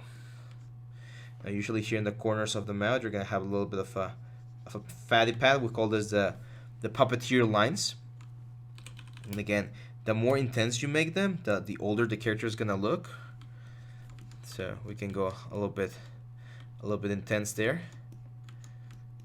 She's the queen after all, right? So she's we definitely want to segment her face. So I'm gonna find like a line right there. Let's polish some of this stuff, because most of this thing is gonna be like a different color. Eventually, when we get to colors, we're not talking about colors just yet, but eventually when we get into the poly paint into colors, we definitely want those areas to be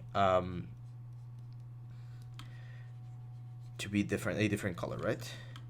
So I know that this center line is going to be like a specific color, and then everything else is going to be like a different color. It's probably going to be like green, and then red or pink, and then some sort of like brownish or yellowish tint. So we're going to have a little bit of everything. I'm thinking we're going to have quite a bit of fun on the colors as well. So let's go here. Let's add a little bit more detail on these guys right here. So they're like borders. We can just soften them up and give them a little bit more definition.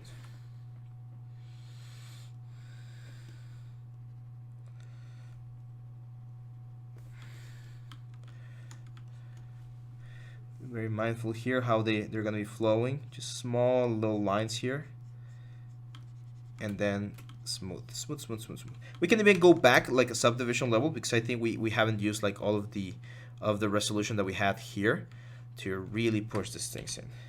I'm going to start adding like certain elements. Like I've seen some like roses that have like little dots every now and then, like little holes in their sort of like construction.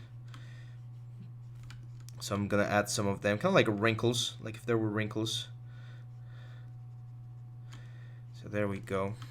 And you always want to be like rotating things around and checking how it looks from different angles, because that's the kind of thing that's where you're gonna be noticing like other effects. Now here, let's add like a little bit of support, because we really don't have anything here. So just like a weird looking form. Same thing here, for instance. Like we can follow this along and start creating like a nice little pattern that goes into the thorns, just to have something, just in case anyone like looks at this side of the character, we're gonna be able to appreciate something there, right?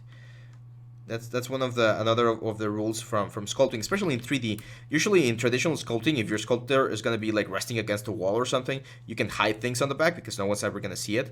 But in 3D sculpting, if like for a game or for a movie, you really don't know where the shot's gonna be coming from. So you definitely wanna like be sculpting everything. So this is what I call just adding form, just letting like again the sculptor tell you where it needs things to flow into. And it's just going to add like visual interest to the whole thing. There's no need to think about anatomy that much on this particular character, because again, it's an alien, so we can justify a lot of things. But you do want to keep things looking, again, proportional and nice. Let's go to this guy right here. So see those details right there? I really like those details. So I know I said that I didn't want to do like plates, but they just look so nice. So I'm just going to use my Damien standard here to start carving a little bit of that, because I definitely think it makes it look really, really cool, to be honest. So it could be like pieces of armor. Maybe she's you know how queens and kings sometimes wore like a ceremonial armor. So maybe it's something like that. She's wearing like a couple of plates to like a ceremony or something.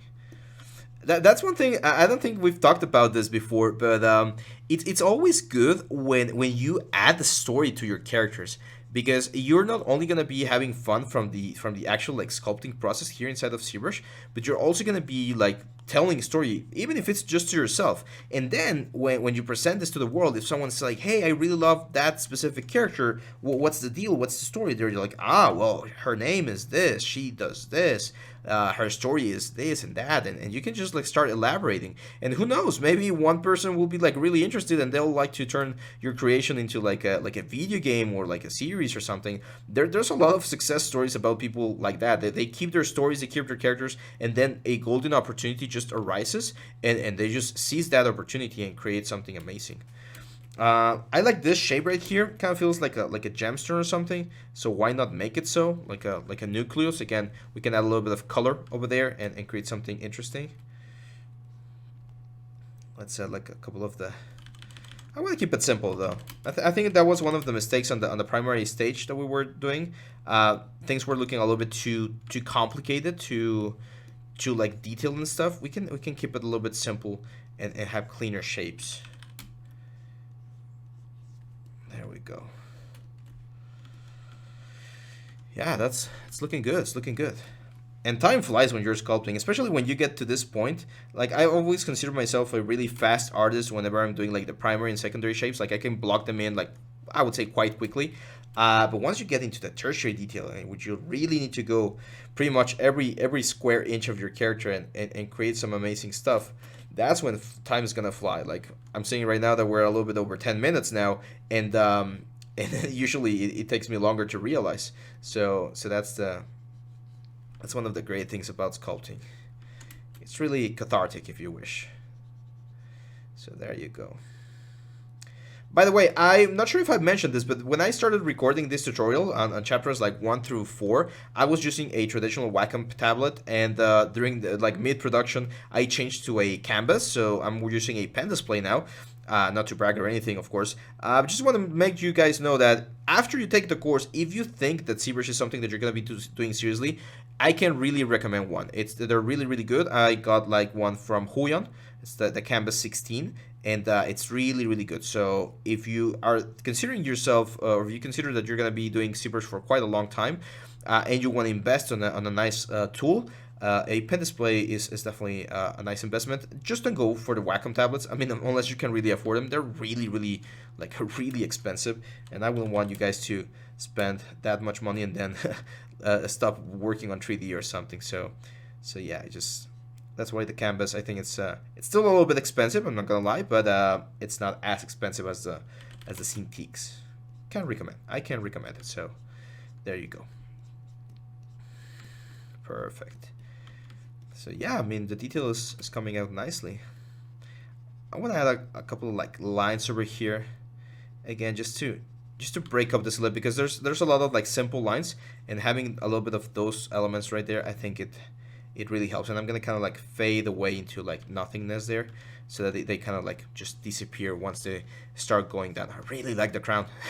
I'm really happy with how the crown turned out. So I'm gonna go and give it a couple of extra passes here on the little like marks, because I really like how that looks. It looks, I don't know, very royal, very regal or something. I am gonna give it a little bit of detail on that, like that over here as well.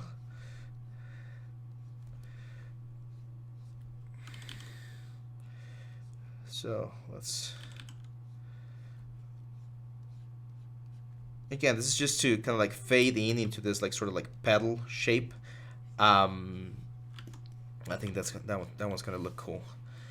So yeah, this is looking good, guys. As you can see, the tertiary detail is pretty much there. So in the next video, guys, again, I could spend hours and hours and hours up on this character, but I don't wanna drag this like super long. So I'm gonna jump onto the main details, like just like traditional details, and we're probably gonna be doing some more tertiary detail on the next video. So yeah, that's it for this one, guys. Hang on tight, and I'll see you back on the next one. Hey guys, welcome back to the next part of our series. Today we're going to continue with the alien details, so let's go. Now, unfortunately, while I was doing the last part, Zbrush crashed after I finished the video, and we lost a lot of the detail that we have already did, like the tertiary detail that we had, but worry not. I'm gonna rescue a little bit of that detail, and if not, we can just like keep moving here with the general process. At least you guys have that information there on the video, so that detail will be there in infinity living where I can't reach to it.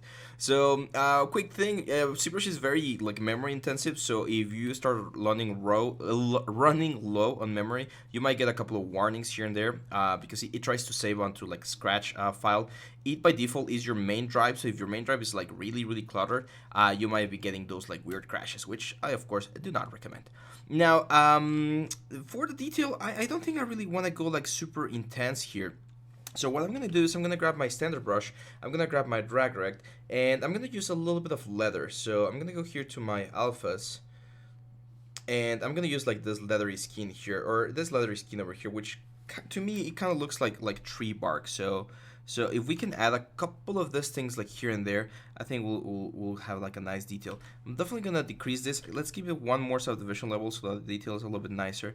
There we go. So see, like on certain things like this main like neck that we have right here, I think adding a couple of these lines would really push and sell the fact that this is supposed to be like a hard surface, right? Like a hard element.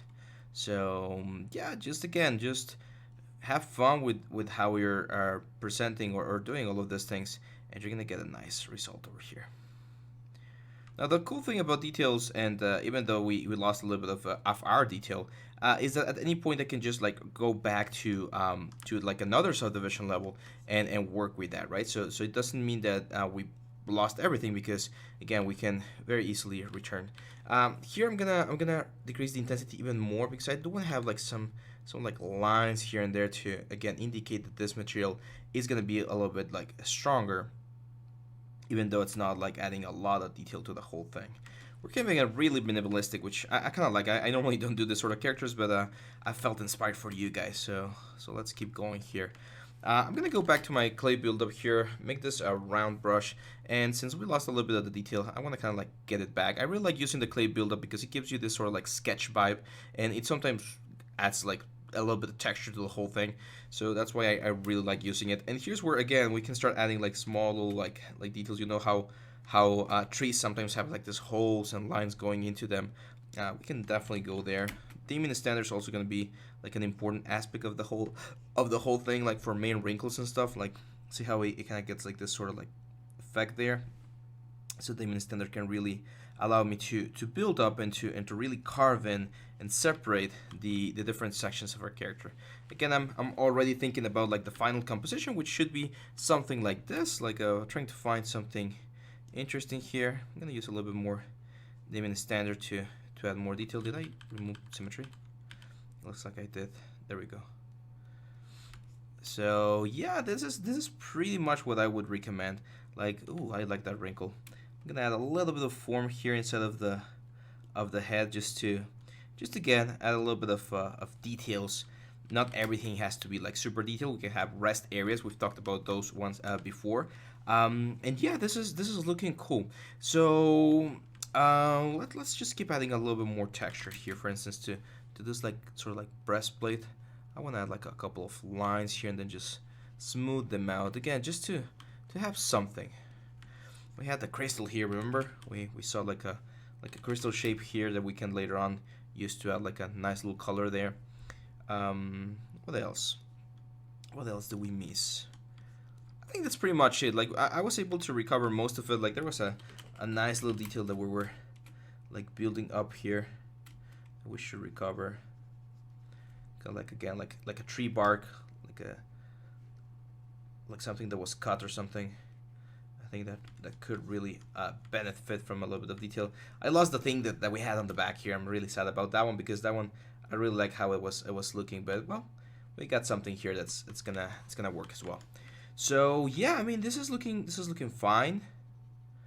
I really like it, and we can keep pushing this and with details and stuff. I think I want to give it like sort of like, even flowers have this sort of like leathery skin. So I'm gonna go BST. I'm gonna change this to spray. And I'm gonna give it like a very subtle like texture only on this area, like only on the soft area here, because I think that's the area that we're gonna have this sort of like flowery effect. You can transition a little bit into other areas, but I want to be a little bit more prominent there. Of course, here on the neck, and any areas where I can see like a little bit of skin, I would expect to see this sort of like leathery skin. Let's go back to drag rect, and I think we can add like a couple lines here to the chest. Again, kind of like following the shape that we have there, and yeah, that's it. I don't want to go like too much into details here. I mean, we can, like I was thinking maybe like small little like spheres here and there. As I mentioned, like we can spend so much time on this sort of like projects. There's really no limit on how much you can polish a character. Right now I'm just trying to show you the whole process from start to finish, and we need to get to the point where we do a little bit of compositing, right? Like rendering and compositing. So that one's gonna be fun. There we go. So I don't like those little dots. However, if you see those little dots, that means that you're probably gonna see them somewhere else. Like in nature, usually doesn't just do it on one side and that's it. So we need to decide where. Maybe like a little bit of texture here and kind of like fading out to like smaller and smaller dots. I think that kind of looks interesting. And again, once we have our final composition, we're gonna get something cool there. I'm gonna emphasize the device up a little bit more, so something like that.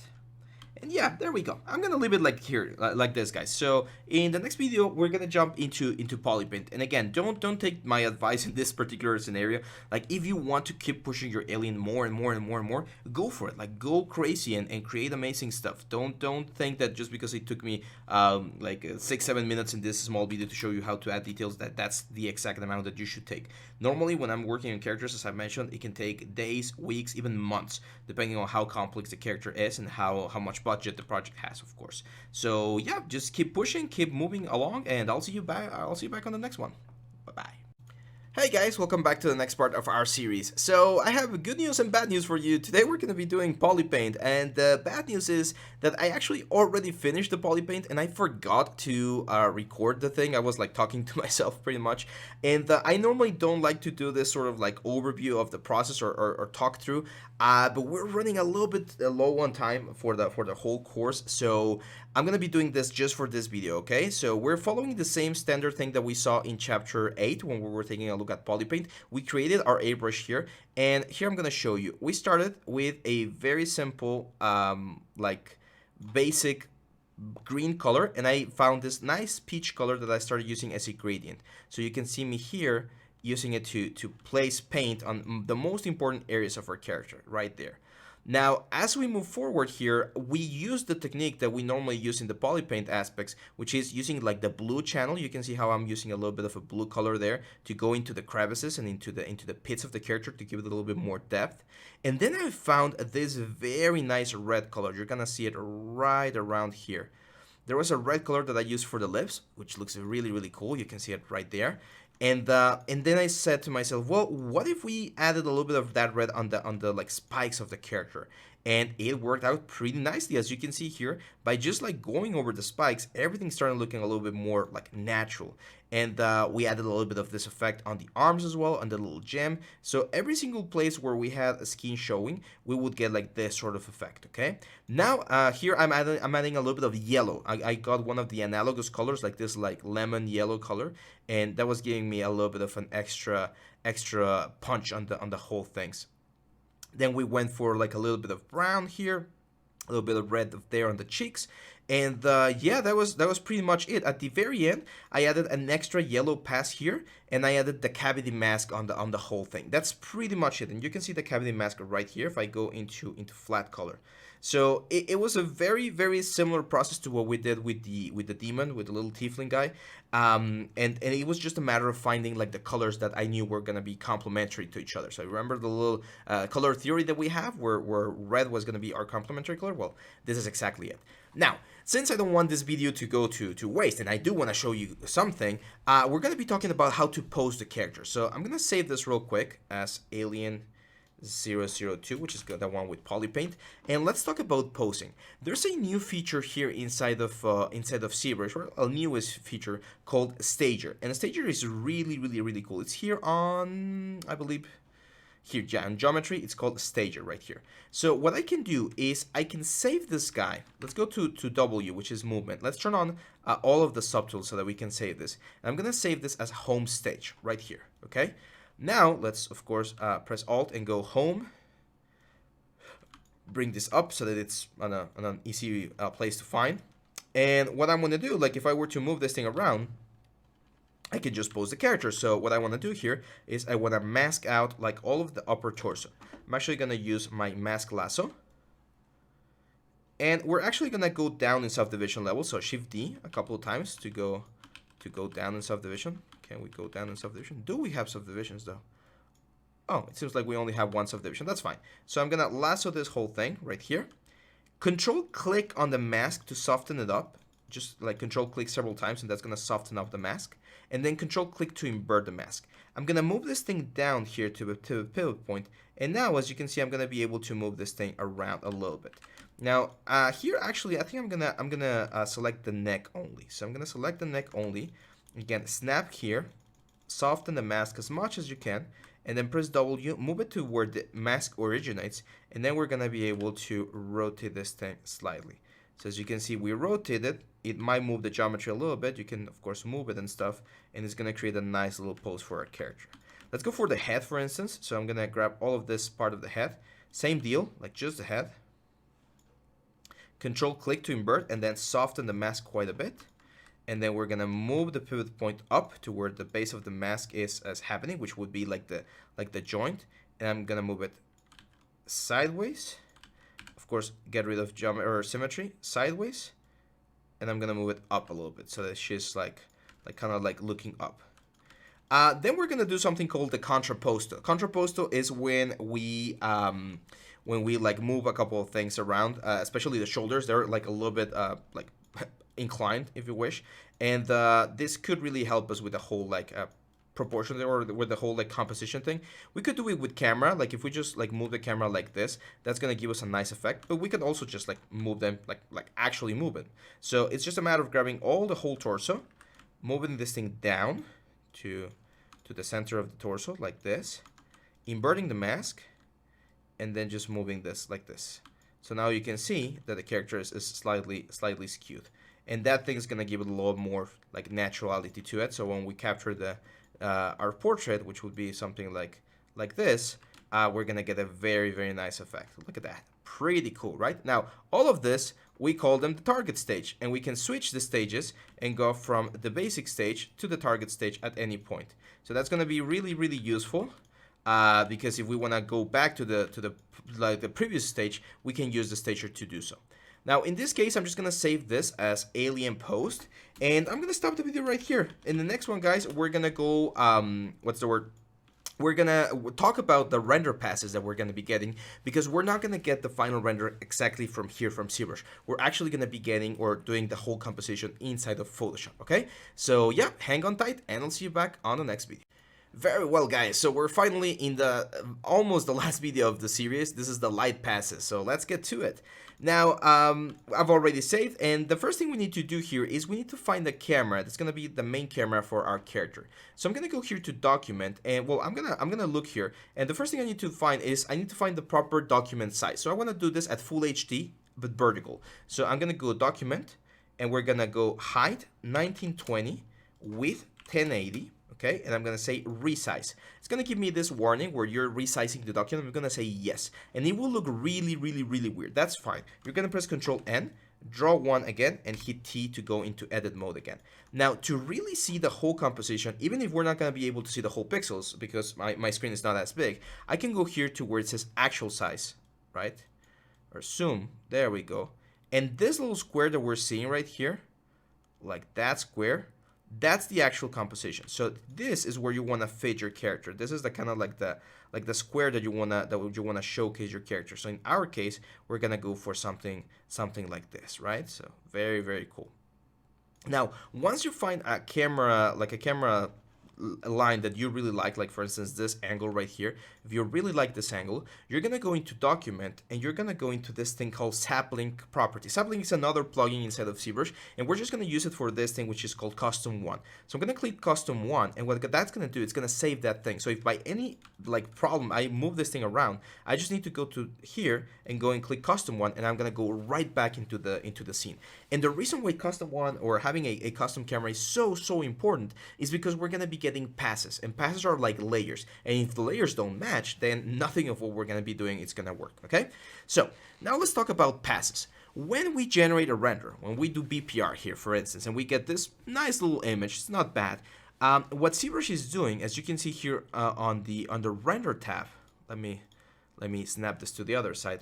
So on the render tab, you're gonna see that what's happening is ZBrush is rendering a couple of passes. It's rendering this shaded pass, depth pass, shadow pass, mask path, floor pass. It's doing all of these renders and it's combining them into this composite pass, which is what we're actually seeing displayed here on the viewport.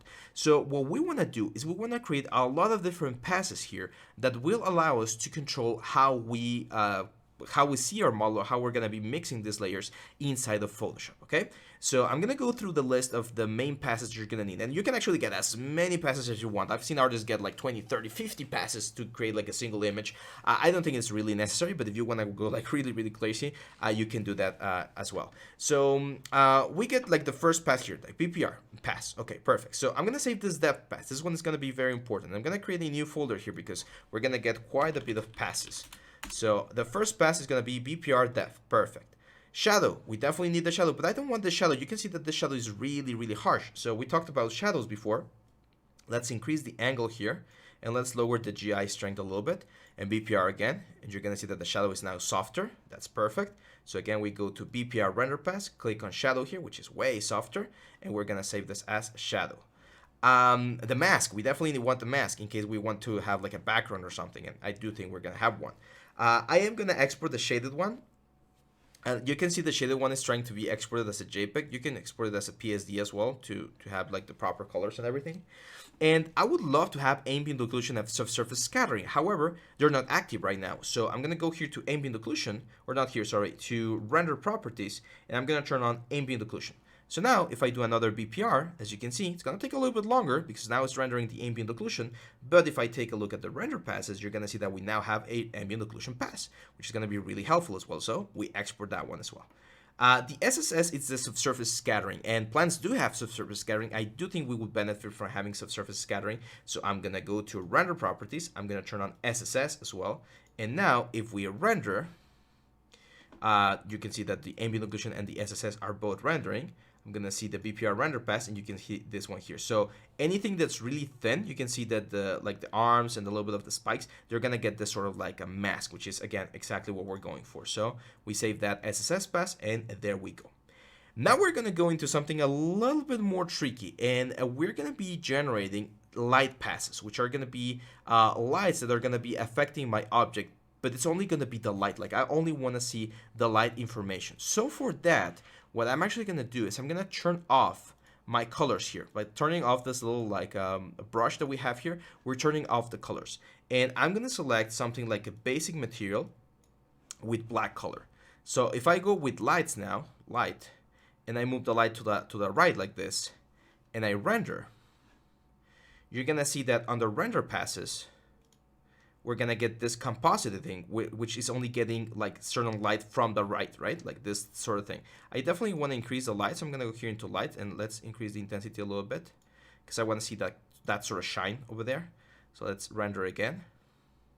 There we go. Now, we don't need the ambient occlusion and the surface scattering anymore, so we can actually turn them off for now, because we already got them. So render pass, and this one, this compositing one, I'm going to call, this one is the left light. Then we're gonna go into the light, which we have, by the way, over here, move it to the other side and render again. Now we're gonna have like the right light. So this is gonna be right light. Then we're gonna go like to a top light, render again, click here, it's gonna be top light. And then we're gonna go to like a bottom light, render again, and that's gonna be my bottom light. So bottom light, and there's one that's super important. I'm gonna click here to bring to push the light to the back, and it's gonna be the rim light. And this one I'm actually gonna really crank up here on the intensity. So I'm gonna go like to intensity of like 5. It's gonna be my right rim light. So it's gonna be a right rim, and then we're gonna do the same thing but on the other side, and this is gonna be left rim. Now I'm going to do something even crazier that for the untrained eye might look really weird. Let's go back to like an intensity of 1. But I'm going to change the material to this material called reflected map, which is going to be our reflection map. So I'm going to render this thing out. And again, the compositing thing, I'm going to call this reflection.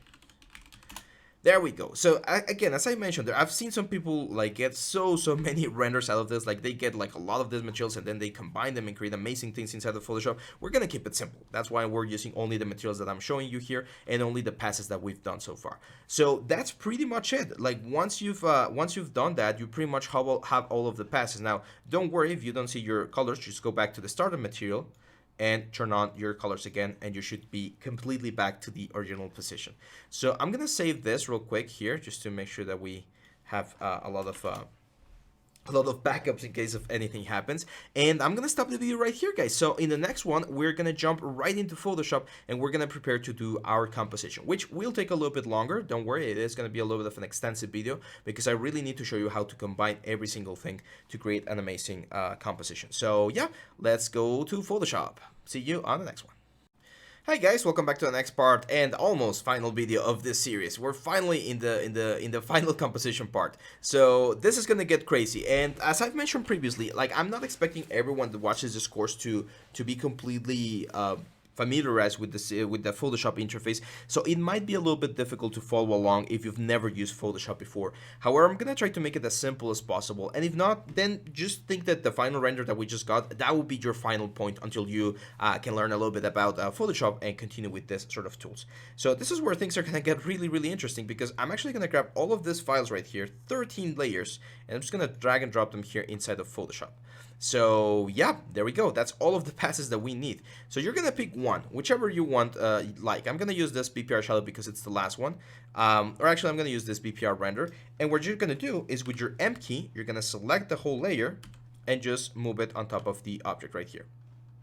And once you move it there, you can just delete it and just rename them. Make sure you rename what each layer is, because we're gonna be rebuilding all of this stuff.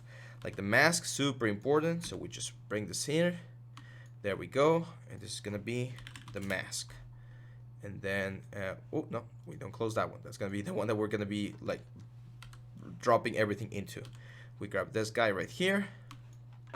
That's the depth. There we go. So by depth, this is the ambient occlusion. There we go, ambient occlusion. By ambient occlusion. This is the bottom light. Bring this here. I'm gonna call this a bottom light. Let's close that one. This is the top light. We go here, and that's the top light.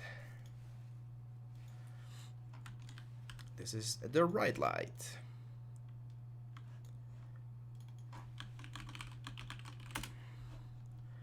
Go. You can use any like sort of whatever makes it easy for you to remember the names or anything. I just try to make them as clear as possible to what each one of this is. Right, a rim. This is the reflection.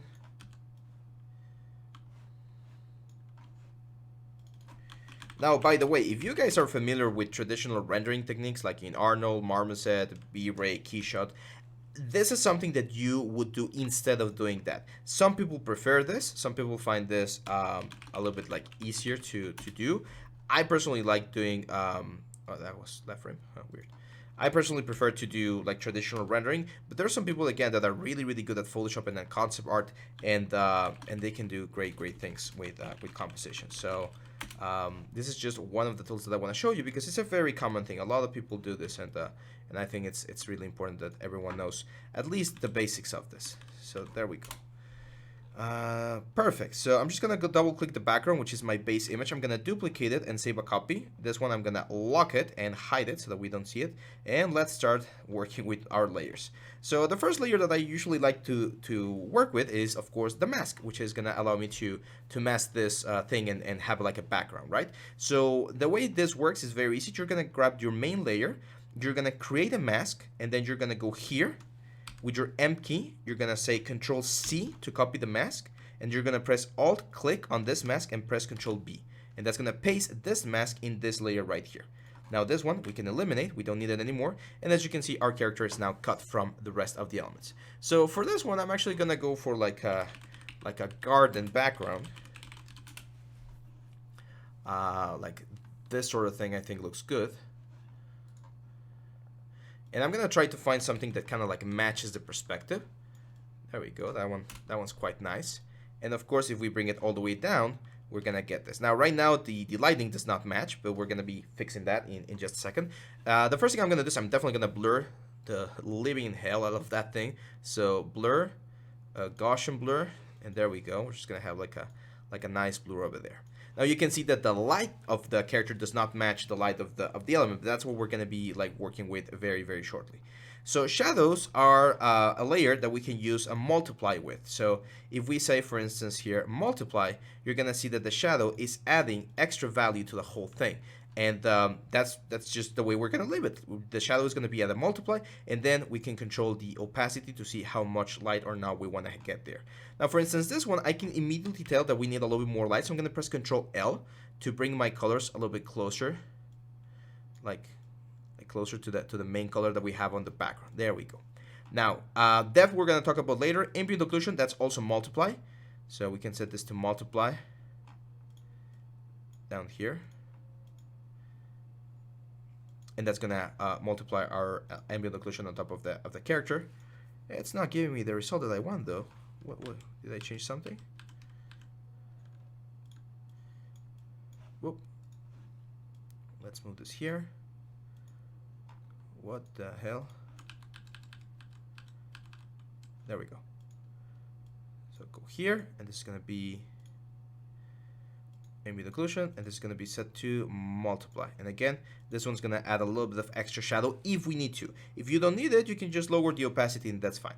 Now here's where the lights are going to come into play. Like for instance, the top light. Top light's going to definitely help here. And if we set the top light to screen, oh, I know what I'm doing. I'm changing things where I'm not supposed to be changing things. There we go. So we're going to bring this thing down here, and if we change this to screen, or to like light and stuff, we can eliminate the black colors and only be left with the light colors, which is what we want right here. So there we go. So as you can see, the screen is bringing more colors. There's also another one that I really like, which is the linear dodge, which as you can see really pushes the colors of the element. I think I'm gonna keep it what else can we do? Yeah, I think color dodge looks quite nice. So there we go. We're gonna leave it at color touch. Now you can play around with the levels as well. So if I push this thing, you can see how this really like shines more light on the top of the character and makes it pop a little bit more. It's a little bit too much, so I am gonna push it, but then I'm gonna lower the opacity right there. And I would really like to have like the right rim. I think it's gonna be really, really cool. So I'm gonna select this one as well. And again, if we go here to like linear dodge or color dodge, you can see that it is kind of like adding a layer of light onto the scene. So this one right here, you can see it's adding the whole thing over there. I think I'm gonna wait for this thing at the very end, because right now you can see that it's adding like weird lights. Now the cool thing about this guys right here is, again, with Control L, you can change how much light it's actually like going into the scene. And you can change the shininess. It's kind of like lighting the character in real time inside like of a 3D engine, and you can again create nice compositions. And you can actually go Control U, which is the hue saturation, colorize this, and change the tone of the light, which is also super, super nice, because now we can select like a different color for the light. Like let's go like really, really warm, like something like that. I think it's gonna really help the character, and look how nice it starts to look, right? Let's go now for like this left light, this one right here. So I'm gonna go again with like a screen. Let's go Control L, and let's start playing around with the intensity. So a little bit of intensity there, and then Control U to go into color again, colorize. And what if we go with like a blue sort of like shadow here? Pretty cool, right? So again, that's one of the advantages of having all of these lights, and you can play around with a lot of things. Like even this render looks quite nice, right? But yeah, we're gonna be able to do cool thing, like I don't know, color burn, and then let's see what happens if I lower the opacity. That could be something. And that's what all of these layers are going to allow you to do. In this case, again, I'm going to go color dodge. And just going to really lower this, just to get like a little bit of an extra punch there. I think this one's a little bit too much. Another thing you can do is you can actually mask things out. And if you don't want to have certain effects, like maybe that sort of thing, I only want it like down here. You can go with your brush and then just like delete the light from where you don't want it. Same thing for like the other one, like this right rim. Maybe we don't want as much right rim on this other side, so we just like delete some of them, or use the black mask and bring it back in. So there's a lot of things to do, but in this case we actually had to first create a mask. So there we go. So now with the mask we can delete the light from everywhere and just like slightly like little by little bring it back in wherever we want it. So again, this will depend on how you feel with Photoshop in general in regards to the whole thing. Another thing we can do is we can actually press Alt click, and this will only affect the mask that we're seeing. So by doing this, we're pretty much making sure that only the mask area of the character is being affected, so that way the background shouldn't be affected anymore, and we're going to be able to modify the background as well. So for the background, for instance, I think we can increase the light as well. Well, not that much. Or we can say Control B, color balance, and I'm going to make it a little bit more yellowish so that it matches the colors of our character. There we go. Now, here's where I think the shadows are a little bit too much. Like this one's right here. I think in this one. So I'm going to go Control B on this one, which is color balance. And I'm going to go to the shadows. And I'm going to change the shadows a little bit, like light them up a little bit here to change the things here. The character might be a little bit too saturated, but we can do some changes later on. There we go. Now, here's one of my favorite effects, which is the lens blur, which is where the nice little where is it? The depth one. The depth map is gonna come into place. So what I'm gonna do is I'm gonna bring this all the way down here, and I am gonna select this guy, the main character. I'm gonna go filter, blur, and I'm gonna say lens blur. And then the lens blur, what it's gonna do is I'm gonna select a source, which in this case is a oh yeah, we need the layer mask. Sorry. So again, we're gonna duplicate this guy. There we go. Duplicate this guy on top. Oh, or let's do it on the bottom here first. So this one right here on the top, I'm actually gonna. Okay, no, I know what we're gonna do. Sorry. So the first thing I'm gonna do is I'm gonna press Control Shift Alt E, and what Control Shift Alt E does is it merges everything. So like this guy, Control Shift Alt E, it merges everything. No, it's not merging it. Sorry. I'm getting a little bit confused here. It's been a little while since I've done this. So let me bring a copy of this guy, but I'm gonna bring it all the way to the top.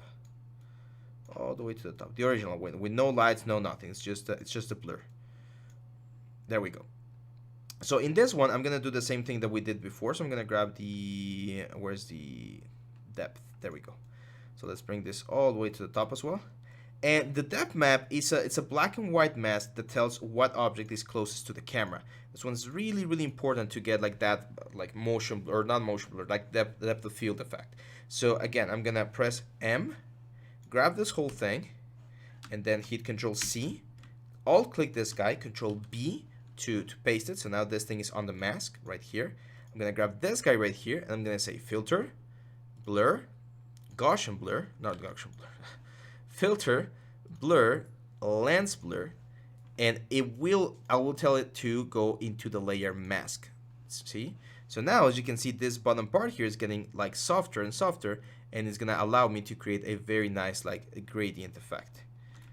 So I think we can exaggerate a little bit more. So let's go filter, blur, lens blur again, and I'm gonna do set focal point. You can see how it blurs things out. So let's push the focal point. There we go. And now we can change this. There we go. See how nice the blur effect occurs there. I don't want to make it super intense. So something like that I say will work fine. I'm just gonna hit OK. And now that we've hit OK, I think we can disable this mask. So delete layer mask. And you can see how this thing is now blurred, which is close to what we want. Now the only problem with this is that we need to cut it out. So I'm gonna go back to the mask, Control click the mask. So as you can see now we're selecting the guy over here, and we can grab this guy right here and just mask it out. So now this guy has a nice sharp effect over here, but it's being blurred by everything, right? So I'm gonna grab this guy right here, bring it all the way down. And I need to replace, like, not this one. This is not going to be the one that we are going to be using anymore. This is the one. So we need to close this thing and start like applying these things again, like the stack. So now we apply the stack again. There we go. And we're able to get that nice blur here. You can see how this thing is slightly blurred. Now I'm gonna make I'm gonna do an even bigger change here. And one thing we can do here is we can go, and the blur is still there. So if we go into like a brush here, and we make it like really small, like a soft round brush with black in this case. Whoa. We're gonna be able to bring some of the sorry guys, it's a little bit late over here, and I've been doing this for all throughout the day, so I'm a little bit tired, but there we go. We can get like that nice effect. I still think the shadows are a little bit too intense, so I'm gonna go Control L again. I'm gonna bring the blacks like closer up, not there, this guy. Control L, and we're gonna push this thing like a little bit closer there so that the shadows are not as intense.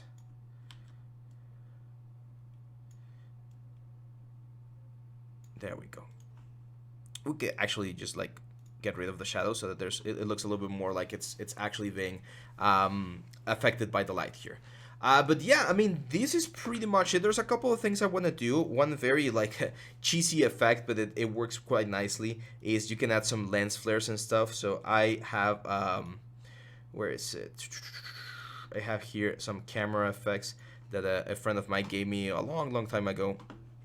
And we can use some of this like flares, like for instance I have this dusty light leak. This of course is going to be all the way on the top, like after all of the passes. There we go. And we can set this to like a screen or linear dodge, multiply, even overlay, soft light, and this is gonna add like this very nice like overall tone to the whole thing. Just be careful, don't overdo it. So in this case, I am gonna add it to kind of like affect the whole thing, but not super intensely. Let's see, what else do we have? We have I have this little like sunburst or rosy left. I think this one's really gonna work here, because we can rotate this and have this light here, and we're gonna set this to screen. There we go. So now it looks like there's like a nice glow coming from the top of the character. I still think it looks a little bit too dark. And I'm not sure if it's maybe the environment.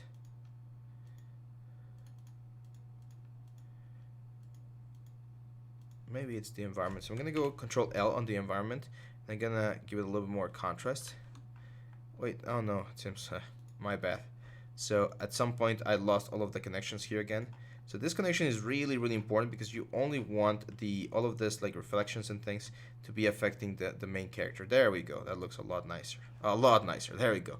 Quite like a postcard, right? So yeah, I mean, this is pretty much it, guys. As you can see, this is a very nice render. This is just a collection of all of the things we learned. So I'm gonna stop the video right here, and I'll see you guys on the final video when we review well, all of the things that we just saw. So thank you very much for this one, guys, and I'll see you on the next one.